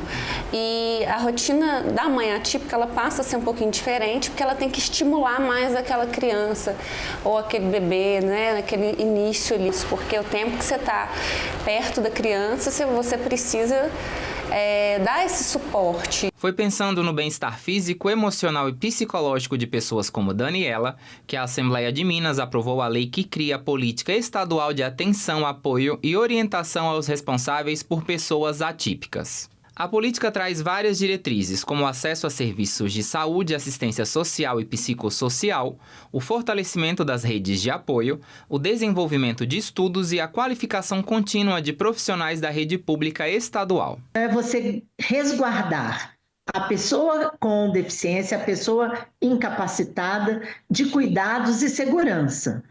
E nada mais justo e correto de que você se preocupar com o cuidador, que tem por si só, além muitas das vezes, o desgaste físico, mas o mais importante, o desgaste emocional, é cuidar de quem cuida. Uma novidade trazida pela lei é o atendimento prioritário aos responsáveis por pessoas atípicas em estabelecimentos públicos e privados. A criança hoje tem leis que as protegem, de inclusão, de prioridade, né, no atendimento, na saúde, no banco, no comércio. Mas e a mãe? A mãe não tem. Quem cuida? E essa criança precisa 100%, 24 horas por dia, do auxílio do cuidador, da mãe, do avô, seja lá quem está cuidando. E esse cuidador não tem proteção nenhuma da lei. É uma lei que é pioneira no Brasil. A lei prevê ainda a criação de uma carteira de identificação aos responsáveis por pessoas atípicas, iniciativa que depende de regulamentação pelo governo do estado. A ideia é facilitar o atendimento prioritário das mães e pais atípicos e o acesso a outros direitos. A vida continua, né? Eu tenho um filho atípico que demanda cuidado 24 horas, mas eu tenho conta para pagar, eu preciso ir ao médico, eu preciso de uma série de serviços que demandam de fila, de atendimento, de espera, e que muitas vezes a pessoa não pode esperar. Não é porque ela acha que ela é mais do que o outro, não. É porque ela tem alguém que depende dela. E quando a criança ou a pessoa que tem a prioridade não está junto do pai, o pai, o cuidador, não tem essa prioridade. Então essa carteira vem para legitimar isso. Para Daniela, a mãe atípica do início da reportagem, a novidade é bem-vinda. Ela defende regras claras para que o direito chegue realmente a quem tem direito. A criação da carteirinha é interessante, mas a gente precisa pensar como que ela vai ser regularizada, né, na frente, porque precisa de um laudo, que tipo de laudo, pode ser do neto, pode ser do filho, qual o grau de parentesco. Isso tudo é interessante, porque para que a gente realmente tenha carteirinhas para as pessoas que realmente precisam. Nós temos uma vivência muito grande nesse segmento, com famílias. Então, por isso que a gente pretende sim fazer um trabalho junto com a CEDESV, de levar subsídios, levar dados, levar informações e tentar acelerar o máximo essa regulamentação para que a lei possa dar frutos, né? Que ela possa ser efetiva.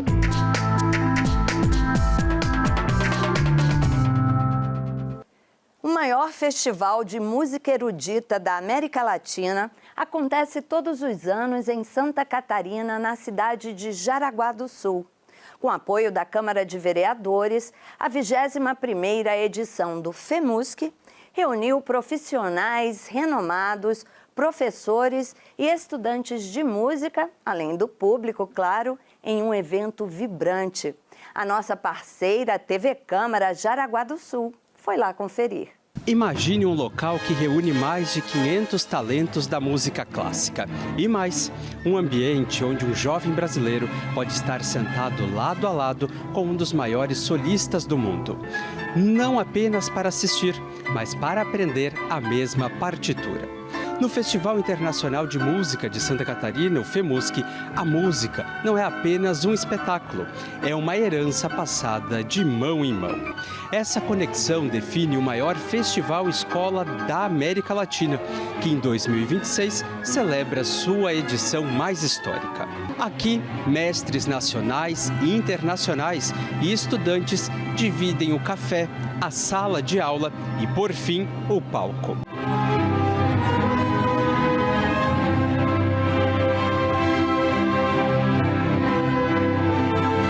Excelência, diálogo e respeito. Nós temos várias culturas representadas aqui, muito mais do que o número de países, porque sabe, só o Brasil tem umas 6, 7 culturas bem diferentes. E é muito fácil haver mal-entendidos quando as pessoas tentam se comunicar. Então, o que eu percebo com os alunos e professores é um grande respeito pelo outro e dialogar para se entender. E assim a gente cria um mundo melhor. O que o público vê no palco é o resultado disso, é a harmonia. A gente tem alunos de todos os lugares, são 21 países, 18 estados brasileiros. Nós estamos muito felizes com a quantidade, com a diversidade realmente que nós temos alcançado. E é maravilhoso ver que a linguagem universal da música, ela acontece aqui de uma forma muito harmônica, muito inclusiva, de muito acolhimento a todos os participantes do festival. Então, estamos muito felizes com todo esse resultado. Mas o brilho do FEMUSC está no olhar de quem vem de perto ou de longe, em busca de uma oportunidade. São trajetórias que às vezes cruzam oceanos e fronteiras estaduais para convergir aqui no Festival Escola. When my teacher, he invited me to come here, it was a wonderful opportunity to come perform and meet two people. So at this point I already have musical connections on 3 continents. So that's wonderful for me. Com tantos nomes importantes que colocados, reunidos num único lugar, como é o que acontece com o FEMUSC, seria uma experiência muito importante assim para a formação musical e como pessoa, assim, de poder conviver tão proximamente assim com tantos professores. Eu espero absorver do festival muito conhecimento É bastante trabalhoso, é desafiador vir para cá. A gente sendo no Nordeste, onde a música não é tão conhecida, a música clássica. Então a gente vir para cá é um grande desafio, mas também uma grande oportunidade para nós. E eu acho que o mais importante de tudo é as amizades que a gente faz, né, no caminho. Já fazem 11 anos, eu venho todo ano prestigiar, né? Me chamou muita atenção, assim, esses talentos novos, das novas gerações também que estão iniciando na música, né?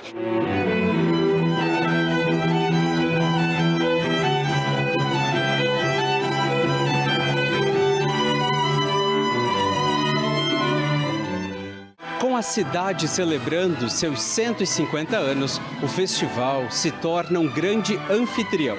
Jaraguá do Sul se projeta nacionalmente e internacionalmente, atraindo milhares de pessoas e consolidando a cidade como um polo de cultura. A Jaraguá do Sul está de portas abertas sempre para esse povo que estão há mais de 20 anos já vindo para Jaraguá. Agora, a cidade se modifica durante esses eventos do FEMUSC. Então, receber todo esse povo de todo o Brasil e do mundo é uma alegria muito grande para nós.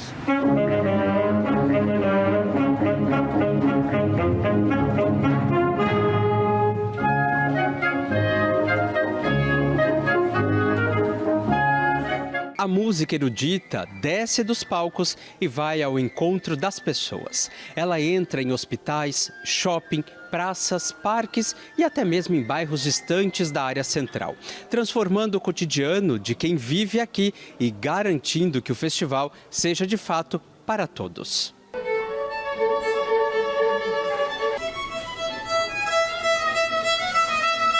O hospital é um ambiente que emocionalmente ele abala as pessoas, né? Ninguém gosta de vir para o hospital.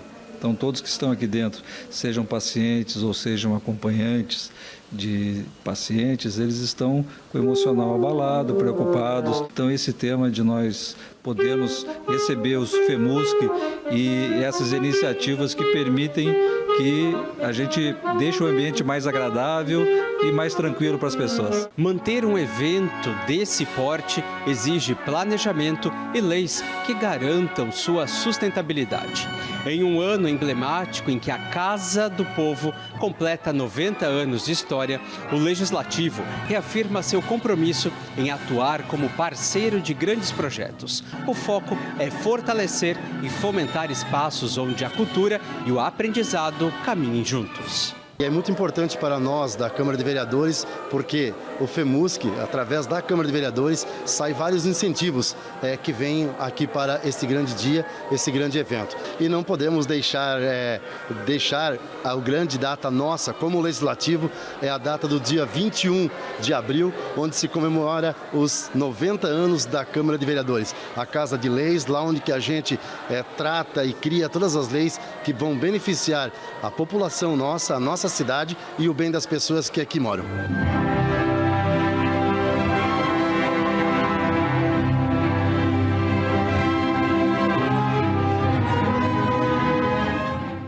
Que projeto bacana, hein? Olha que o FEMUSC 2027 vem aí, viu? Já dá para ir planejando aparecer por lá. Bom, a gente fica por aqui. 2026 promete mais celebrações, mais matérias históricas e vai ser muito legal contar com você por aqui. Até semana que vem, pessoal. Tchau!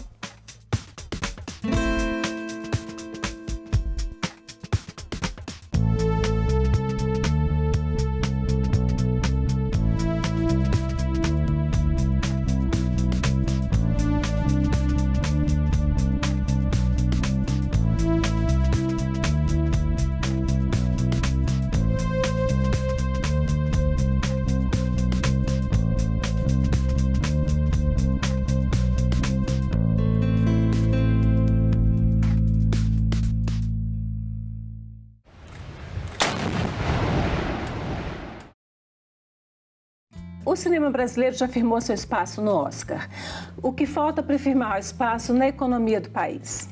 O audiovisual é responsável por mais de 600 mil empregos por ano, contribui ao PIB com 24 bilhões por ano e isso dobra, vai para 50 bilhões por ano se considerarmos a contribuição indireta. Ou seja, o audiovisual é uma potência econômica inegável.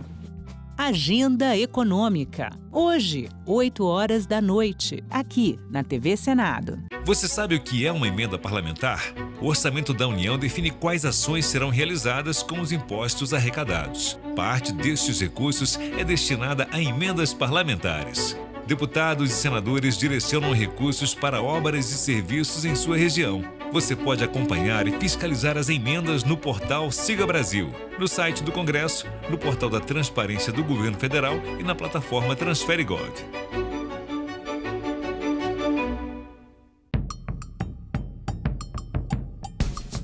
É um Brasil que precisa cada vez mais voltar a se reconhecer como nação, como força, como chão, como base, como umbigo.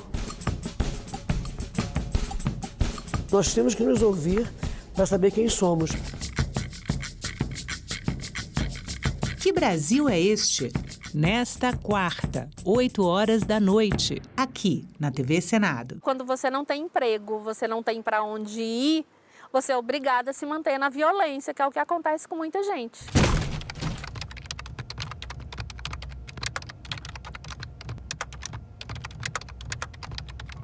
Eu fiquei casada por 22 anos.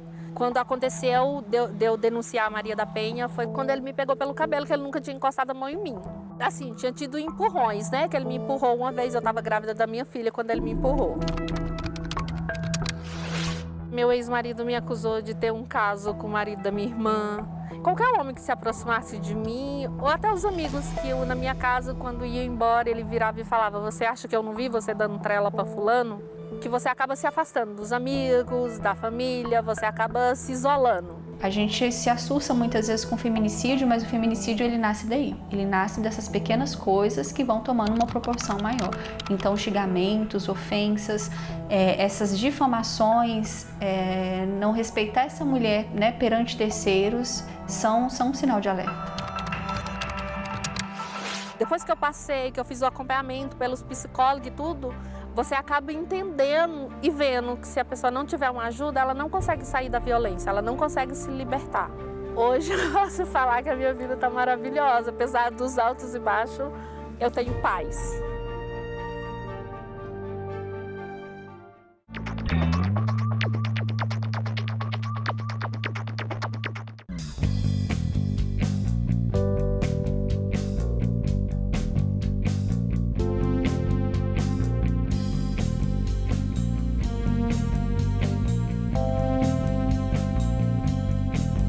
A gente também fala tupi. Pernambuco é uma palavra de origem tupi, formada por Paranã, que quer dizer mar, mais umbuca ou puca, que significa furo. Logo, Pernambuco seria mar furado, ou buraco que o mar fez, isto é, uma pedra furada por onde o mar entra. Era um termo comum usado em toda a costa do Nordeste, para lugares onde havia recifes, como o local onde hoje está a cidade do Recife. A gente também fala tupi.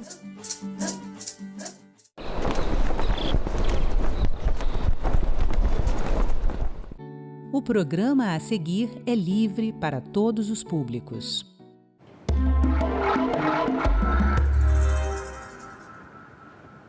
A ocupação dos espaços de poder por mulheres é fundamental para a democracia. Mas como garantir uma disputa justa e a proteção das candidatas em meio a tantos casos de violência política? Este Cidadania é produzido em parceria com o Senado Verifica, o serviço oficial de combate à desinformação do Senado. E a gente recebe aqui hoje a senadora Augusta Brito, que é procuradora especial da mulher do Senado Federal.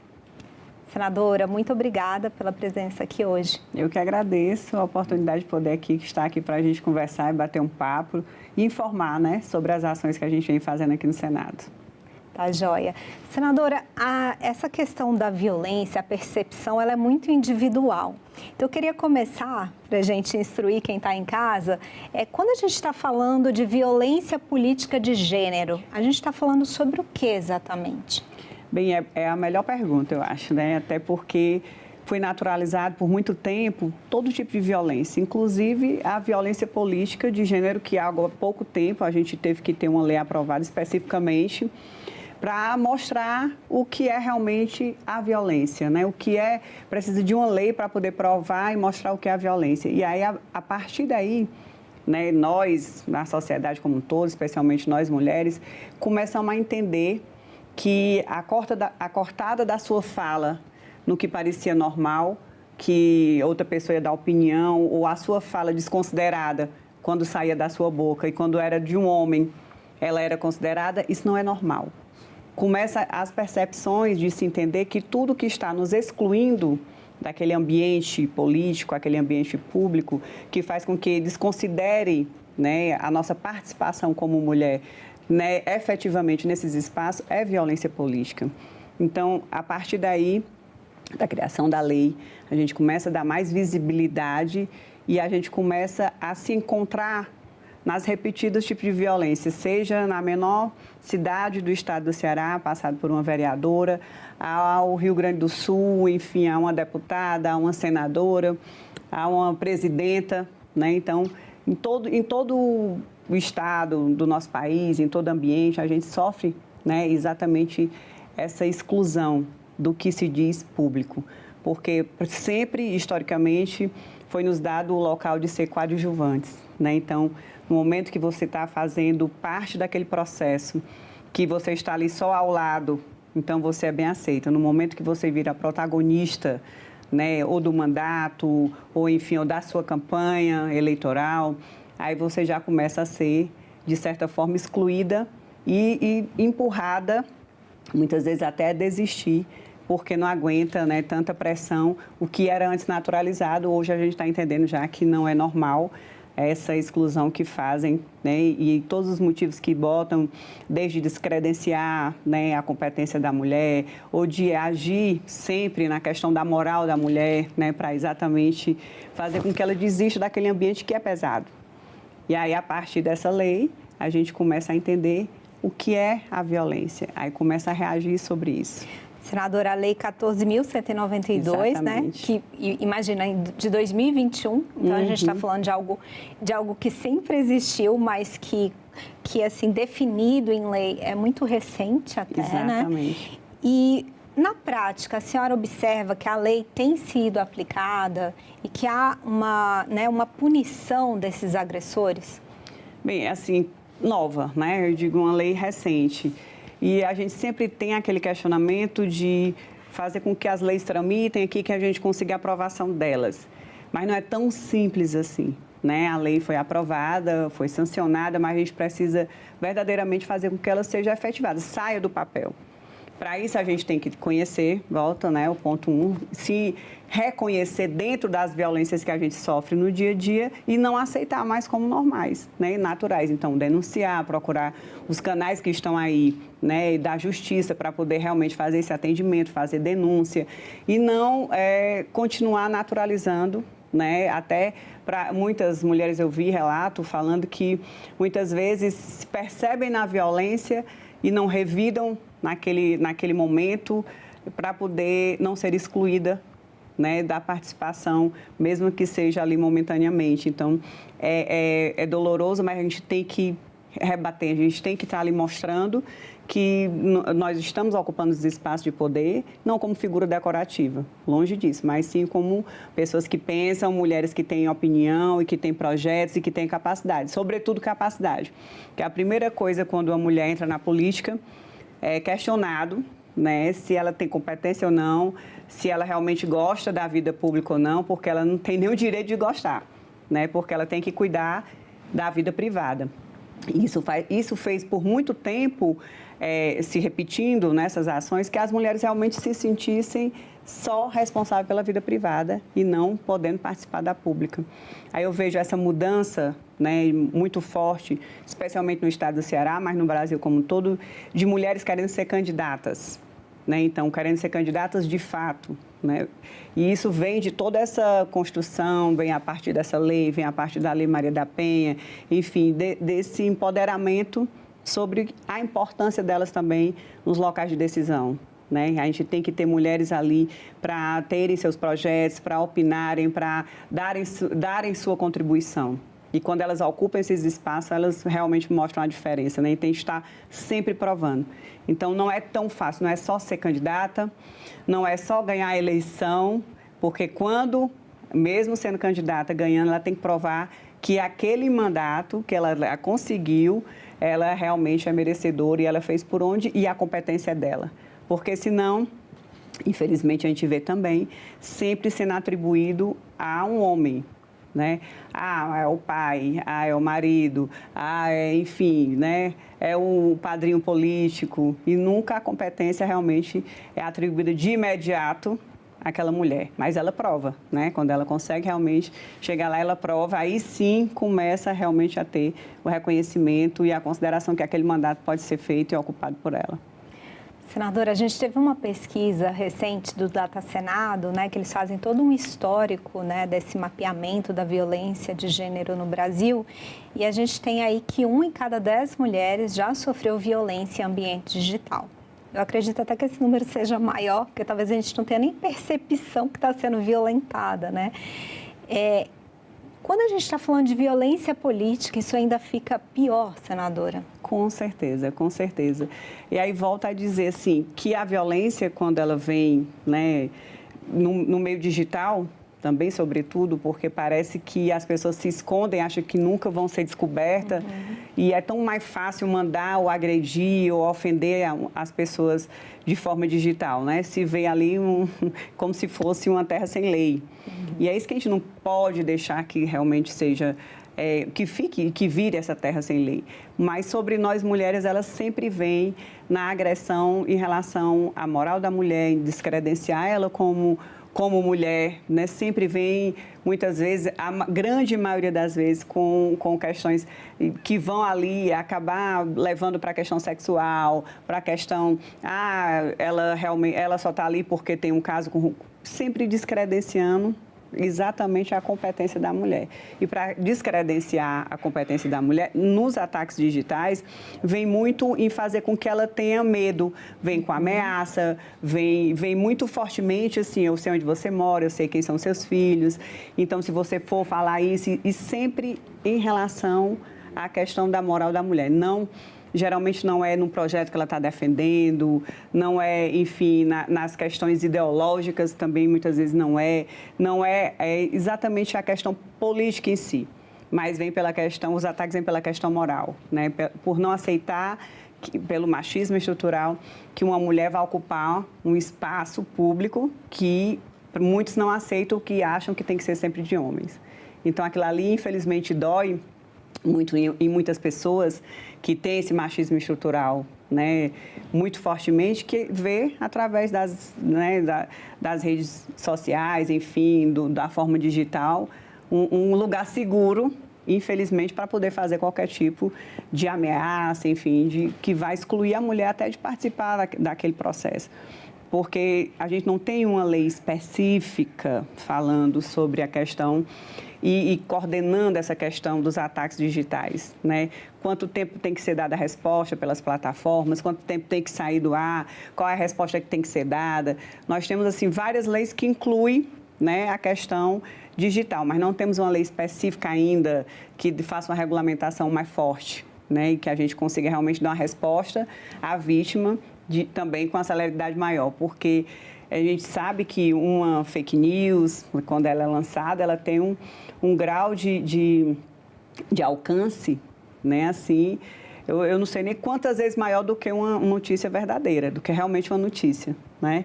E ela, para ser desfeita, aí, então, é quase um dano irreversível, né? E se for numa campanha de uma mulher, porque geralmente agora, nesse período eleitoral, a gente sabe que as mulheres sofrem muito isso, né? De fake news, e infelizmente até de criar, de botar foto da mulher, enfim, de criar junto, né? Com a IA, coisas inverídicas, né? Mas que aí até serem desconstruídas, passou a campanha, passou a eleição, ela já perdeu, ela já está adoecida mentalmente, ela já tem toda uma estrutura familiar que muitas vezes não tem também um suporte, que se desfaz por conta de ataques, né, que são feitos, que não tem uma resposta tão, eu diria assim, eficiente, né, no combate, e para que a gente possa estar mostrando a verdade. Então, ainda falta, assim, algo mais para que a gente possa dar essa segurança realmente, né, como tem que ser feito, para que a gente possa fazer justiça, né? Senadora, a senhora falou aí muito de fake news, né? E tem uma coisa muito importante para quem está em casa entender que desinformação, gente, não é informação errada, fora do contexto que está ali sendo compartilhada. Ela tem uma intencionalidade, ela tem uma intenção de manipular, de prejudicar, né? De confundir as pessoas. Então, diante, senadora, desse fenômeno da desinformação, você falou também sobre o uso de IA, as deepfakes, né? A gente está em ano eleitoral e a gente sabe que esse vai ser um grande desafio para a justiça eleitoral e também para as mulheres candidatas, né? Como é que vocês estão pensando em como lidar com isso em ano eleitoral, como conscientizar a mulher candidata, como também fazer com que a justiça consiga estabelecer um ambiente justo, uma disputa mais justa? Bem, pensando exatamente nesse ano, né, de eleição, um ano mais difícil, mais complicado, que aparece todo tipo de ataque, né, e todos os tipos de ataque que acontecem na política em si, para nós mulheres ele vem com peso dobrado, né, como sempre, infelizmente. Então, a gente lançou na Procuradoria Especial da Mulher o Zap Delas, que é um canal exatamente para que a gente possa estar orientando, acolhendo, fazendo atendimento virtual, presencial também, sobre quais as condutas que têm que ser feitas a partir ou de uma violência que seja cometida, seja ela virtualmente, ou seja ela física, psicológica, qualquer uma delas.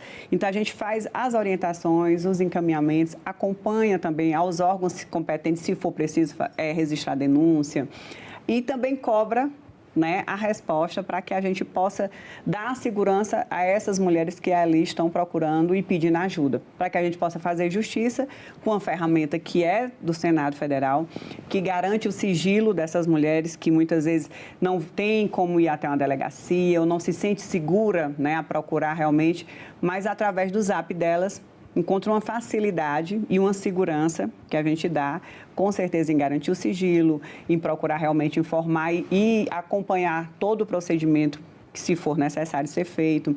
Ou então, a gente também está fazendo, né, e agindo com ações educativas, né, então, estamos fazendo várias palestras em faculdades, em escolas, em ambientes eleitorais, junto aos partidos também, para que a gente possa estar intensificando ainda mais o que é a violência, o que a gente tem que fazer, se assim se perceber dentro dela, como prevenir também, né, que aconteça e denunciar. Né, que eu acho que se a gente denunciar, a gente com certeza vai evitar que outras mulheres que venham depois de nós tenham que passar, né, por algum tipo de violência que a gente já vem passando diariamente. Eu digo muito que a violência política, ela não é esporádica, né, ela é todo dia, toda hora, a todo momento. Então, a gente tem que ficar alerta sempre para que a gente não se permita passar por elas sem que seja registrado ou combatido ou rebatido da forma que tem que ser feito, né? Para que outras não sofram e para que fique mais leve para quem vem, né? Eu acredito que nós já estamos aqui porque nós tivemos tantas outras que foram abrindo as portas e que as mulheres que todo o Brasil que possam perceber que elas podem estar na vida pública sem se cobrar, porque não estão na vida privada, porque talvez tenha que deixar o filho numa creche ou tenha que deixar o filho aos cuidados do pai, né? Então, que isso não seja uma cobrança nem um peso, mas que isso seja uma união, né? E realmente uma igualdade de oportunidades, e ela se perceba que pode participar de qualquer momento, pode ser uma senadora, pode ser uma governadora, enfim, pode ser uma deputada, sem culpa de estar ocupando esses espaços públicos. Primeiro porque eles podem ser ocupados por nós mulheres, ninguém está tomando de ninguém, né? Não existe essa competição, não existe essa briga homem, mulher, briga de sexo, muito pelo contrário. E seria tão simples se a gente só se respeitasse, né? Seria tão simples. Eu digo muito que essa palavra era para ser tão, diga assim, tão fácil no nosso dia a dia. Acho que seria fácil para todo mundo, até para os homens, né? mas infelizmente a gente anda buscando aí por ela sempre, né? Sempre, desde do credencial de você estar no mandato porque tem competência, que você pode estar naquele espaço, desde as candidaturas, enfim, até a gente ter esse verdadeiro reconhecimento, né? Que não é dado à mulher, né? Ele é realmente sempre conquistado, com muita luta, provado, né, para que todos possam reconhecer realmente a validade da mulher participando não só da política, né, todos os espaços que tem aí decisão de poder também. Senadora, esse ano vai ser um ano muito desafiador, assim, né? Acho que a gente ainda também não tem muita certeza de como vai ser essa parceria entre a Justiça Eleitoral, as plataformas, e agora ainda mais com a inteligência artificial também, né? Que na hora que você vai lá, gente, você busca algo, né? Você vê que a IA está te respondendo. Então, dependendo de como a IA for direcionada também, porque afinal a IA alucina, a IA ela dá informação, né? Não é uma informação neutra também, né? Então a gente tem esse desafio. E recentemente eu fui a um evento com ministros do Tribunal Superior Eleitoral e eles frisaram muito sobre a questão do silenciamento da candidatura da mulher, que a maior preocupação hoje deles é esse silenciamento. Senadora, quando a gente fala de silenciar, assim, o que a gente está falando? Assim, é de você nem deixar a mulher participar. Eu digo muito que isso é a pior violência. Ela não é visível, né? Então ela é a que mais acontece, porque muitas vezes a gente deixa levar, exatamente porque silencia, porque ela é silenciosa, ela nem deixa você participar da decisão, você já é excluída, né? Então, ela já acontece desde o momento que ele exclui de participar de alguma reunião ou de ser chamada para o jantar onde se decide, não está participando dos bastidores, porque nós sabemos que na política tudo se resolve e se decide nos bastidores, e aí ela não é chamada para aquele momento dos bastidores porque é mulher. E muitas vezes a gente, vai só uma mulher e tanto homem, né? Então, ela, de certa forma, ali é a violência silenciosa, né? Ela nem sabe que não foi chamada, né? Ela não está nem cotada a ser chamada. Por quê? Porque ela é mulher e só vai ter homem. Então, aquele momento onde se decide, que são os bastidores, muitas vezes ele é totalmente excludente, né? Ele não tem a participação da mulher, porque para fora é bem fácil botar, né, como eu digo, aquela figura decorativa. Estamos cumprindo aqui a cota, enfim, mas de fato, para decidir, aonde se decide, ainda é muito excludente. Essa violência silenciosa, ela é a pior na violência política, porque quando ela vem, infelizmente, né, chega até a física, ela tem uma visibilidade, né? Então você pode rebater, você pode denunciar, você pode falar sobre, né, vamos até dizer assim. E quando ela é a silenciosa, ela vai só lhe matando sem você nem perceber, né? Você não sabe nem que está sendo excluída do processo. Então, ela para mim, eu considero a pior. É a pior de todas. Nem é a psicológica, que a gente também sofre muito, nem é realmente a que a gente nem pode participar, né? É a silenciosa. Senadora, e pegando uma mulher hoje negra que está na periferia, que é LGBTQIA+, o que a senhora falaria hoje para essa mulher que tem vontade de ser candidata, que quer mudar ali a realidade dela? Como é que ela pode se fortalecer para enfrentar e participar? Eu diria assim, é possível, né? É possível. Nada é fácil, né? Sobretudo para a mulher negra, né? Para a mulher LGBTQIA+, enfim, não é fácil, né? E se não tiver num parâmetro que foi, né, tido como um parâmetro regular, vou dizer nem normal, né? Um parâmetro regular de sociedade, então já tem um outro grau maior ainda, né, de ser excluído, enfim, de não ser nem de ser silenciado. Então, não é fácil, mas é possível, né? Existem várias ferramentas que podem ajudar. E a coragem da mulher, né? Eu acredito muito que várias mulheres que estão se botando o seu nome para ser candidata, elas botam muito, não por vaidade própria, sabe? Elas botam muito para que outras mulheres, ajudar outras mulheres a se perceberem pertencentes àquele espaço. muitas vezes é muito doloroso para aquela mulher que está botando seu nome, mas ela diz assim, não é por mim. Seria tão mais fácil eu ficar realmente na minha zona de conforto, mas não é por mim, né? Então, são por outras que talvez não estão tendo a mesma oportunidade que eu de participar desse processo, são para que elas percebam que podem participar também. Eu digo muito, são por outras mães, né? São por outras mulheres que não se percebem ainda pertencentes à vida pública. Aí faz com que a gente aguente um pouco mais ali e fazer valer o mandato, fazer valer as oportunidades para que outras se reconheçam naquele mandato, né? E não só se reconheçam como se empoderem e digam, eu também posso ser, né? Eu também posso ser candidata, eu também posso ser uma senadora. Enfim, se essa mulher lá do interior do estado do Ceará conseguiu, por que eu não consigo, né? Então, não é fácil. Sobretudo a mulher negra é muito mais difícil, né? Eu não posso falar, eu não posso tomar o lugar de fala porque eu não sou. Mas se eu já sinto dor sendo mulher, né, branca, enfim, tendo privilégios, imagine uma mulher negra que tudo foi negado historicamente sempre, né? Então, com certeza o peso é bem maior. Senadora, inclusive lá no guia, né, da candidata, vocês colocam uma frase da Michelle Bachelet que fala assim: quando várias mulheres entram na política, muda a política, né? Qual que é o recado para quem então quer começar essa mudança agora em 2026? Primeiro vamos lá seguir o guia.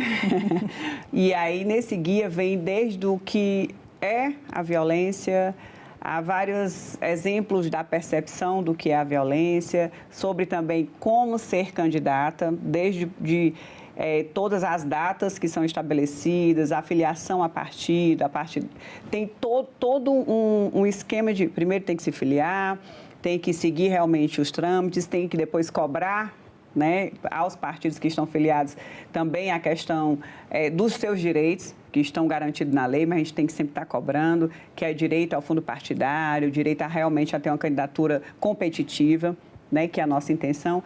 Então, seguir o nosso guia, né, procurar se informar da melhor forma que for, procurar um partido, se filiar e enfrentar a campanha, né? Nós vamos ter uma equipe que vai estar, né, totalmente disponível, tanto para informar, como para auxiliar, como até mesmo para acompanhar durante as eleições aí as nossas candidatas que tiverem necessidade de algum auxílio de informação, de questão jurídica também. Então, a gente vai estar tentando dar esse braço aí, esse suporte para que elas passem por uma campanha com, eu diria assim, menos prejuízo, né, com mais justiça, com mais dignidade e tendo certeza que vão ser candidatas competitivas, né, e que podem aí sim depois representar muito bem, né, a nossa categoria, né, pode representar muito bem a nós mulheres.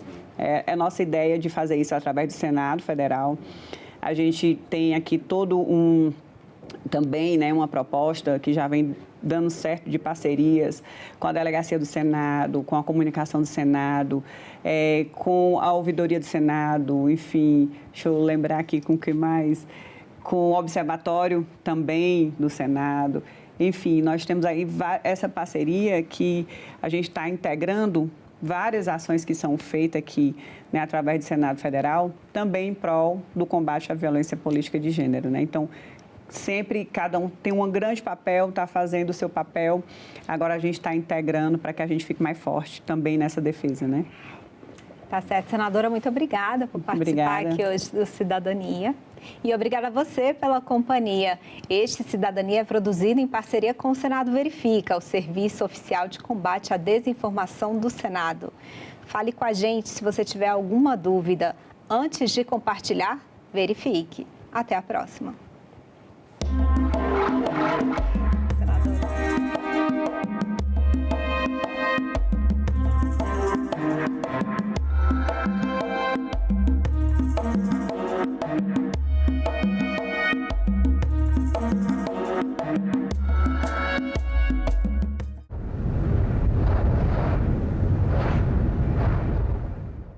O cinema brasileiro já firmou seu espaço no Oscar.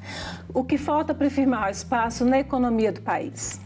O audiovisual é responsável por mais de 600 mil empregos por ano, contribui ao PIB com 24 bilhões por ano e isso dobra, vai para 50 bilhões por ano se considerarmos a contribuição indireta. Ou seja, o audiovisual é uma potência econômica inegável. Agenda Econômica. Hoje, 8h, aqui na TV Senado. Tudo que eu aprendi sobre negritude na escola era escravização. Não se falava sobre esse conceito de representatividade. Existia um livro chamado Luana, a menina que descobriu o Brasil. Era uma menina que jogava capoeira e ela tocava berimbau, e através do berimbau ela conseguia voltar no tempo. Conhecia a história do Brasil através do olhar de pessoas negras. Eu lembro de ter ganhado esse livro e falar, cara, essa menina sou eu. E sendo uma menina que nasceu dentro de um terreiro, eu também comecei a pensar em negritude através da história dos orixás. Uma coisa muito interessante, aí vou falar em específico sobre a carreira da minha avó, sempre fez personagens muito maternais, que traziam essa força e ancestralidade, religiosidade também. Ela fez muitas ialorixás, né, em muitas novelas e etc. Tudo que eu aprendi sobre negritude, eu aprendi dentro de casa. Se você me perguntasse o que eu gostaria no mundo, é que não houvesse violência.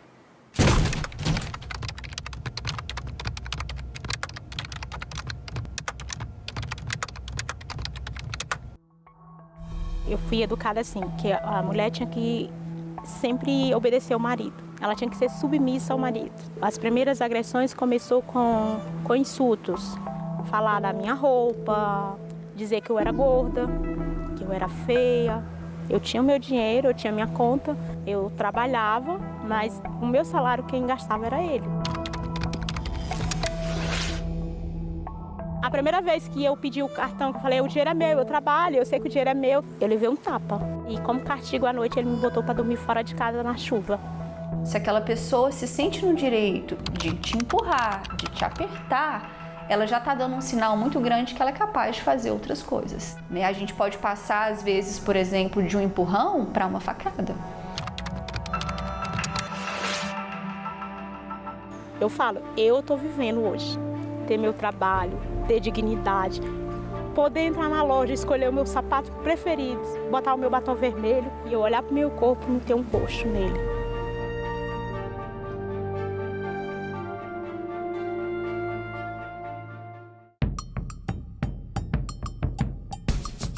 É um Brasil que precisa cada vez mais voltar a se reconhecer como nação, como força, como chão, como base, como umbigo.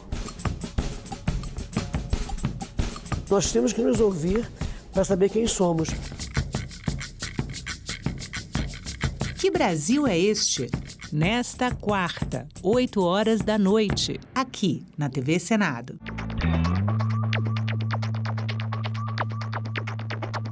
A gente também fala tupi. O nome do estado do Maranhão vem do tupi e é formado por dois termos, mar mais nhan. Mar é uma variação de embará, bará, que vem de Pará e significa mar ou Rio Grande. A outra parte da palavra é nhan, que quer dizer correnteza. Então Maranhão virou Maranhão, que tem na origem o significado de mar grande ou mar que corre. A gente também fala tupi.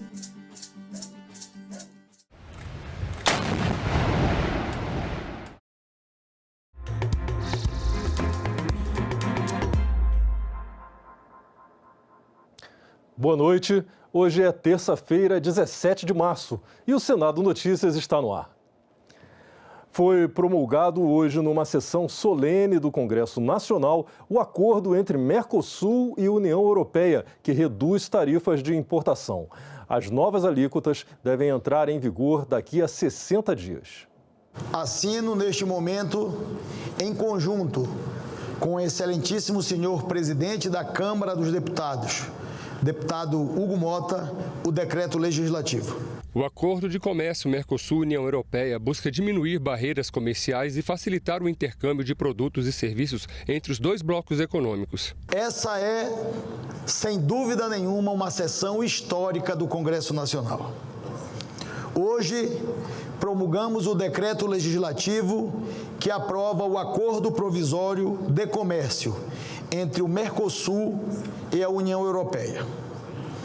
A partir de hoje, a União Europeia, o maior bloco econômico do mundo, se alia ao Mercosul para criar um dos maiores acordos comerciais da história recente.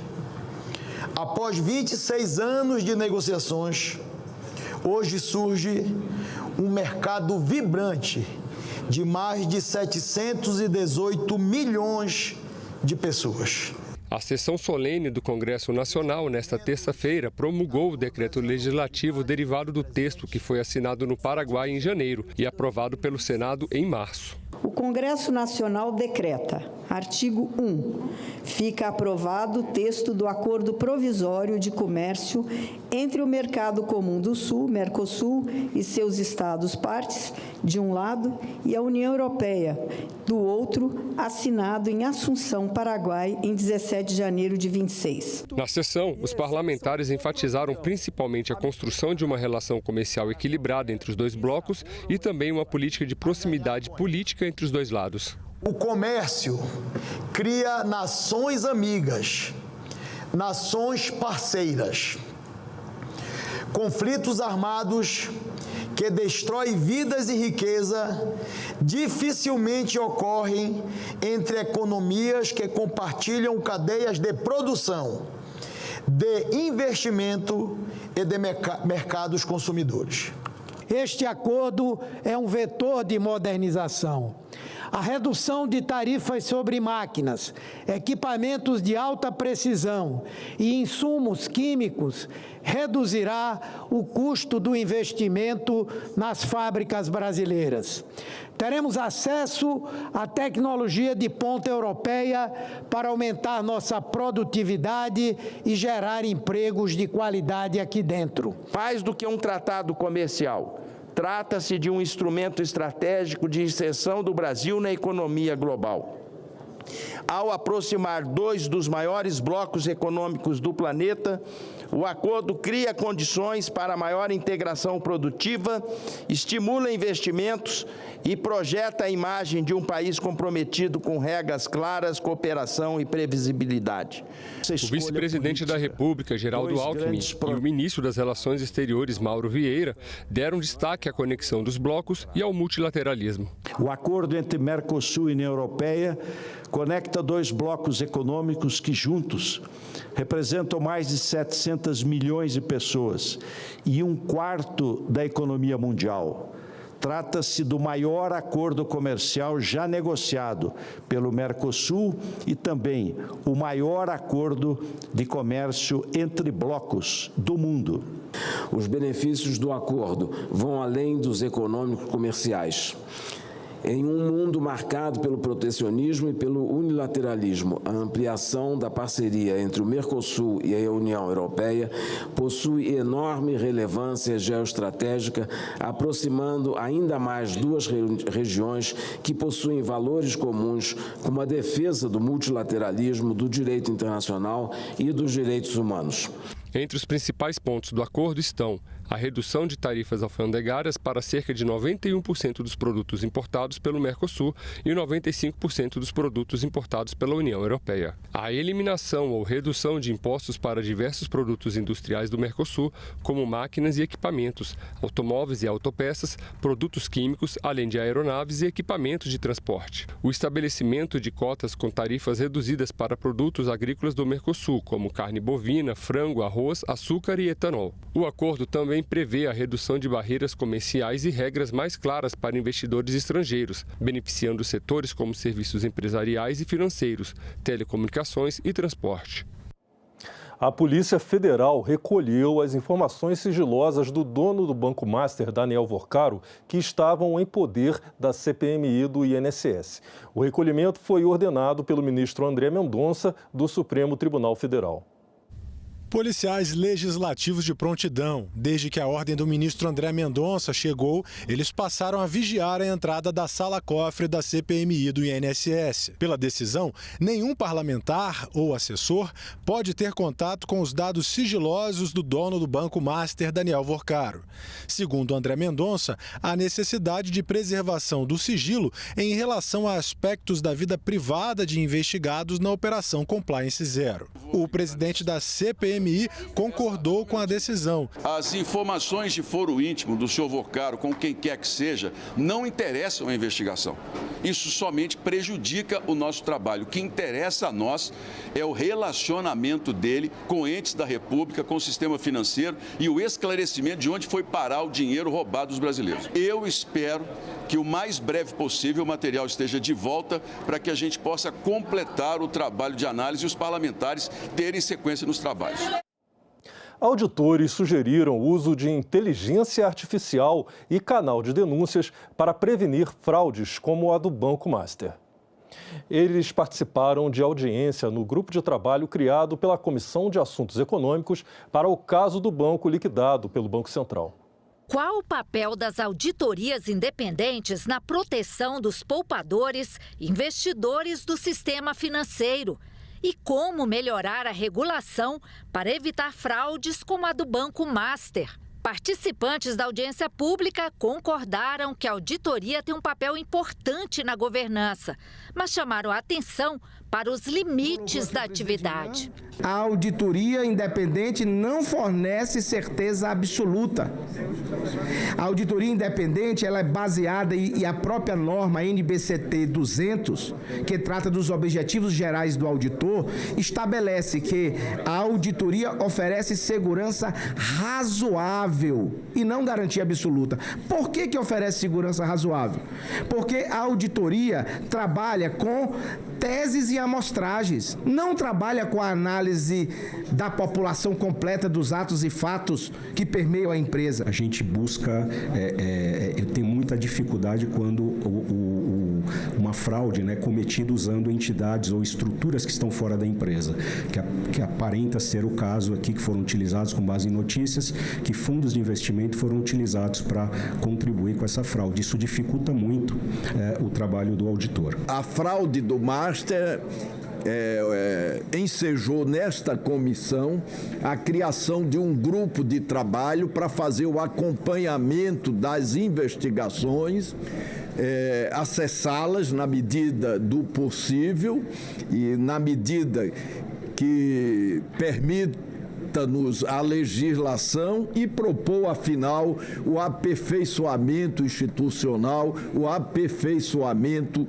das legislações. Entre as sugestões para melhorar a segurança das auditorias, o representante da CVM, Comissão de Valores Mobiliários, citou o uso de inteligência artificial. A utilização de novas tecnologias, como por exemplo a inteligência artificial, para reduzir os riscos nos procedimentos de auditoria. Esses riscos muitas vezes são associados à amostragem, é natural, inferência estatística, mas hoje se consegue superar bastante esse tipo de problema com o uso de inteligência artificial. Um projeto de lei que foi aprovado nessa comissão e também aprovado na Casa, no Senado, que é o projeto de lei 2581, cria a figura do denunciante de boa-fé.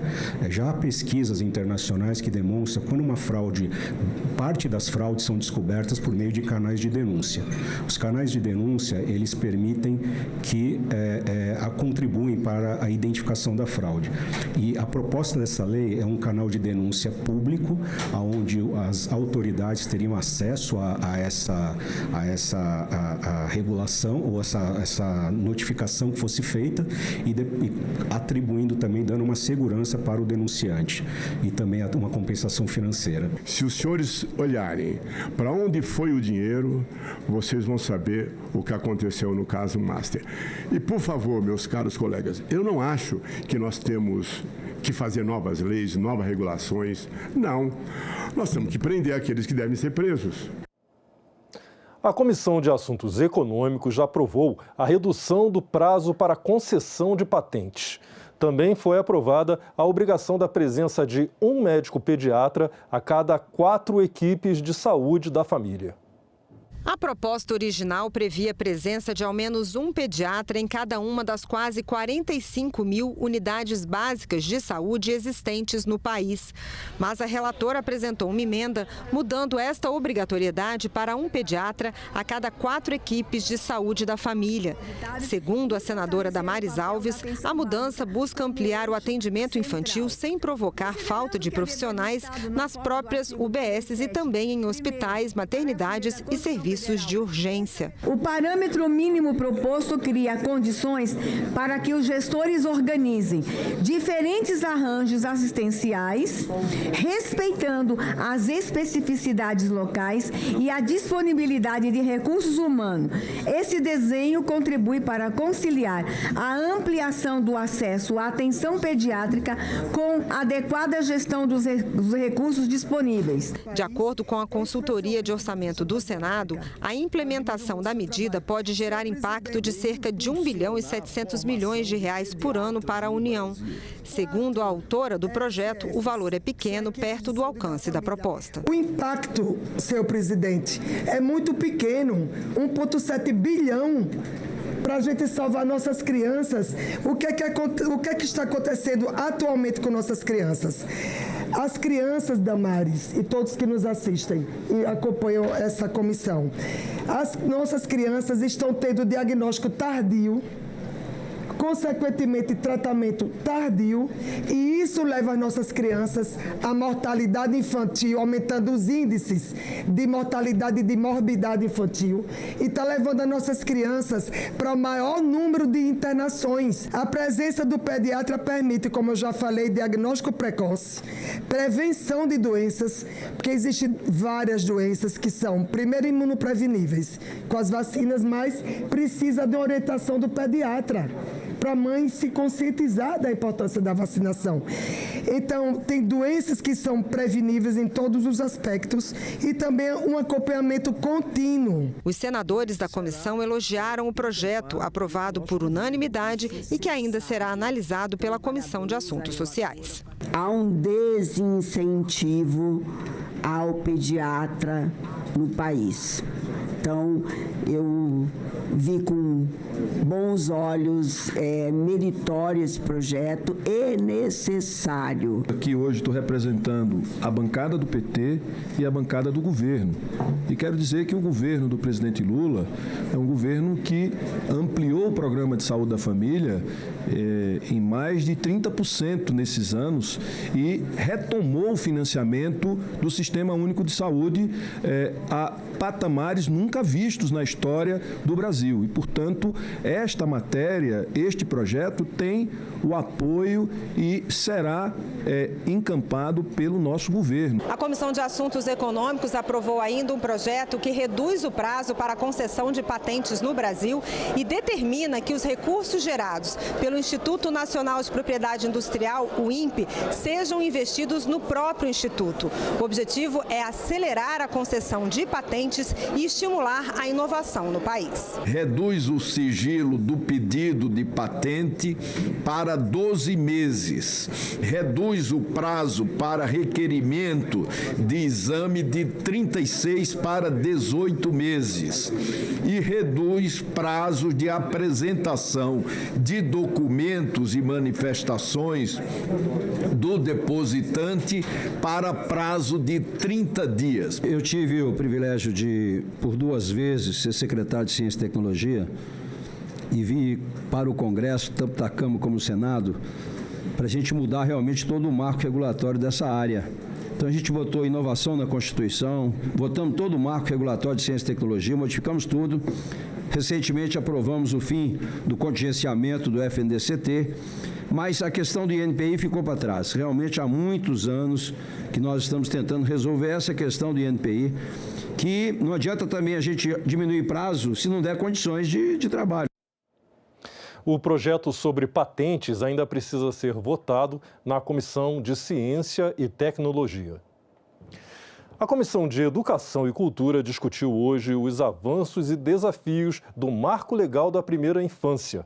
A lei, que completou 10 anos, cria políticas públicas voltadas a crianças de 0 a 6 anos, incluindo saúde e educação.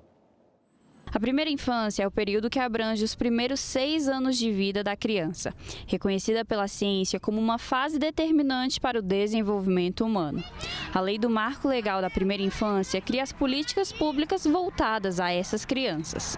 Em audiência pública, a Comissão de Educação, em comemoração aos 10 anos da lei, debateu os impactos e discutiu propostas para fortalecer as políticas públicas voltadas a crianças de 0 a 6 anos. Desde a promulgação da lei, nós tivemos o fortalecimento do direito de brincar, mais de 1.400 planos municipais da primeira infância, criação do programa Criança Feliz, criação da Política Nacional Integrada da Primeira Infância, ampliação da licença paternidade, aprovada agora em março, no plenário do Senado. Outro importante avanço é o ECA Digital, que entra em vigor exatamente hoje. Os convidados destacaram as novas perspectivas e os desafios para a promoção e a proteção dos direitos das crianças. O reconhecimento e a valorização da diversidade das infâncias brasileiras. O marco legal marca essa diversidade que deve ser respeitada, mas é preciso que a gente avance no entendimento de cada infância. No acesso e na qualidade, quem mais precisa tem menos direito. Crianças que vivem em áreas rurais, em áreas ribeirinhas, na floresta, em áreas que estão mais afastadas dos centros urbanos, acabam tendo menos acesso à creche. Muita coisa ainda por fazer, mas é para isso que existe a esperança.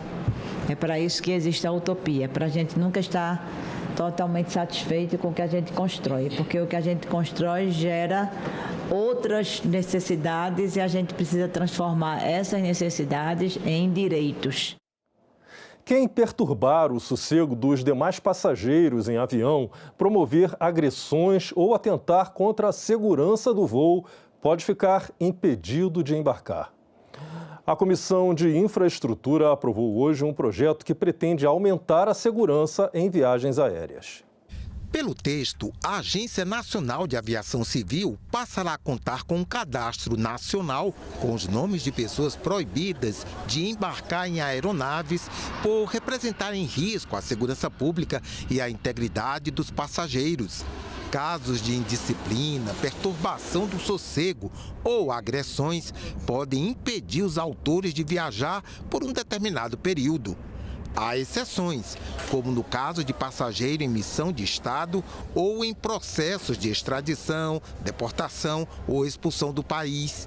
Esse tipo de restrição já é adotado por outros países. É um cadastro negativo de pessoas que possam exorbitar em protestos ou coisas equivalentes. É estabelecida uma diretriz clara para que a regulação torne a proibição efetiva, no sentido de coibir tais comportamentos, o que inclui a aplicação também ao embarque em voos internacionais e uma melhor avaliação das condutas listadas. A CI também aprovou o projeto que cria o Dia Nacional de Mobilização em memória das vítimas de trânsito. A ideia é incentivar poder público e sociedade civil a realizar iniciativas de conscientização e para a prevenção de acidentes. O projeto também prevê que os organismos que integram o Sistema Nacional de Trânsito aloquem em seus orçamentos recursos para a realização dessas iniciativas. Se virar lei, o Dia de Mobilização em memória das vítimas de trânsito deve ser comemorado todo ano no terceiro domingo de novembro. Pessoas que respondem em processo por morte violenta intencional não poderão ser beneficiadas com liberdade provisória. Foi o que decidiu a Comissão de Segurança Pública. O texto vai agora para a análise da Comissão de Constituição e Justiça. Entra em vigor hoje o Estatuto da Criança e Adolescente Digital. É uma lei com regras para proteção na internet, que foi aprovada pelo Senado no fim do ano passado. O repórter Tiago Tibúrcio tem mais detalhes para nós. Hoje entra em vigor o chamado ECA Digital, Estatuto da Criança e do Adolescente Digital. Isso porque, digamos assim, o ECA original, que é do ano de 1990, ele foi concebido em um momento em que a internet ainda não era altamente dispersada como existe hoje, não haviam smartphones, tablets e muito menos as crianças e adolescentes tinham acesso a esse tipo de problema.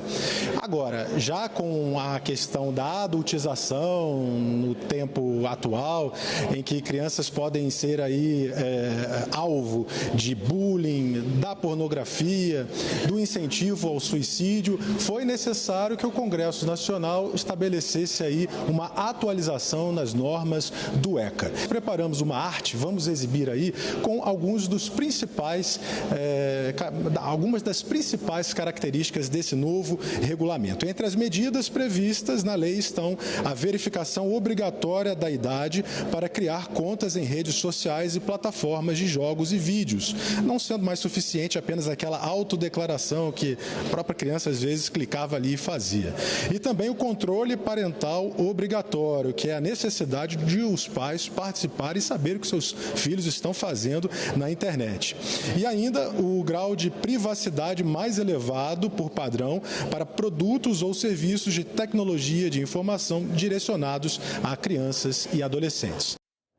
Uma sessão especial no plenário hoje marcou o lançamento do Guia da Candidata, produzido pela Procuradoria Especial da Mulher do Senado Federal.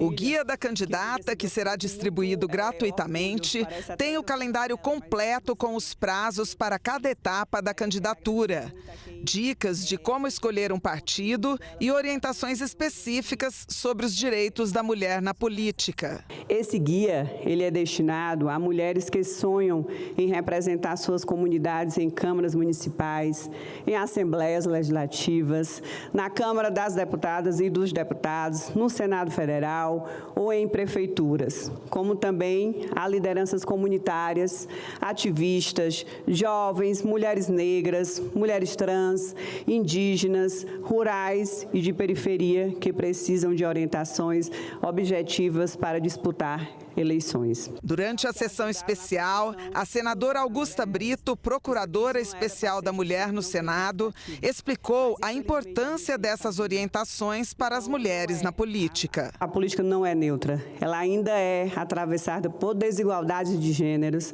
raça e classe que impõem obstáculos concretos à participação feminina. Então, mulheres enfrentam dificuldades maiores de acesso a financiamentos, às redes de apoio, à visibilidade, bem como são alvos mais frequentes de ataques, de desinformação e de violência política. O guia alerta as mulheres sobre os critérios de inelegibilidade, como a lei da ficha limpa, e sobre a necessidade de desincompatibilização para os casos de ocupar cargo público, exercer função em sindicatos ou atuar em entidades que recebem recursos públicos. Mas, além disso, o guia trata de assuntos mais delicados, como a violência política e os preconceitos sofridos pelas mulheres em todos os níveis do poder. E nós, mulheres do Senado Federal, sofremos de forma cotidiana violência de gênero. Esta é uma realidade. Hoje, se não gritarmos, se não lançarmos um guia da candidata, não existe guia de candidato, Augusta. Por que não existe? Porque todas as portas estão escancaradas para eles. Nós temos que criar zaps para nós temos que criar guias, nós temos que falar todo dia na televisão que a gente é candidata, ainda correndo o risco de ser suplantada pelos partidos ou pelas lideranças políticas. Esta é uma verdade. Não é fácil ser mulher. Não é fácil ser a bola da pancada, né? Toda hora alguém bate na gente. Toda hora alguém quer ocupar o nosso lugar. Querem ocupar nossas cotas, querem ocupar os nossos recursos financeiros para as campanhas, querem ocupar as nossas vagas para tudo. Eu vim de uma carreira militar onde eu via os homens brigando para que uma mulher não saísse coronel e eles ocupassem aquela vaga. Eu vim para a política e vejo toda hora os homens querendo ocupar as vagas das mulheres em vários cargos. É importante destacar que este guia reconhece que as mulheres não vivem os mesmos desafios da mesma maneira. Ele reconhece a pluralidade das experiências femininas no Brasil e fala também para mulheres indígenas, negras, quilombolas, periféricas, trans, do campo, das águas e de povos e comunidades tradicionais. Isso é essencial, porque a democracia só será verdadeira quando acolher de fato a diversidade das mulheres brasileiras. E nós ficamos por aqui. Você pode rever as reportagens desta edição na nossa página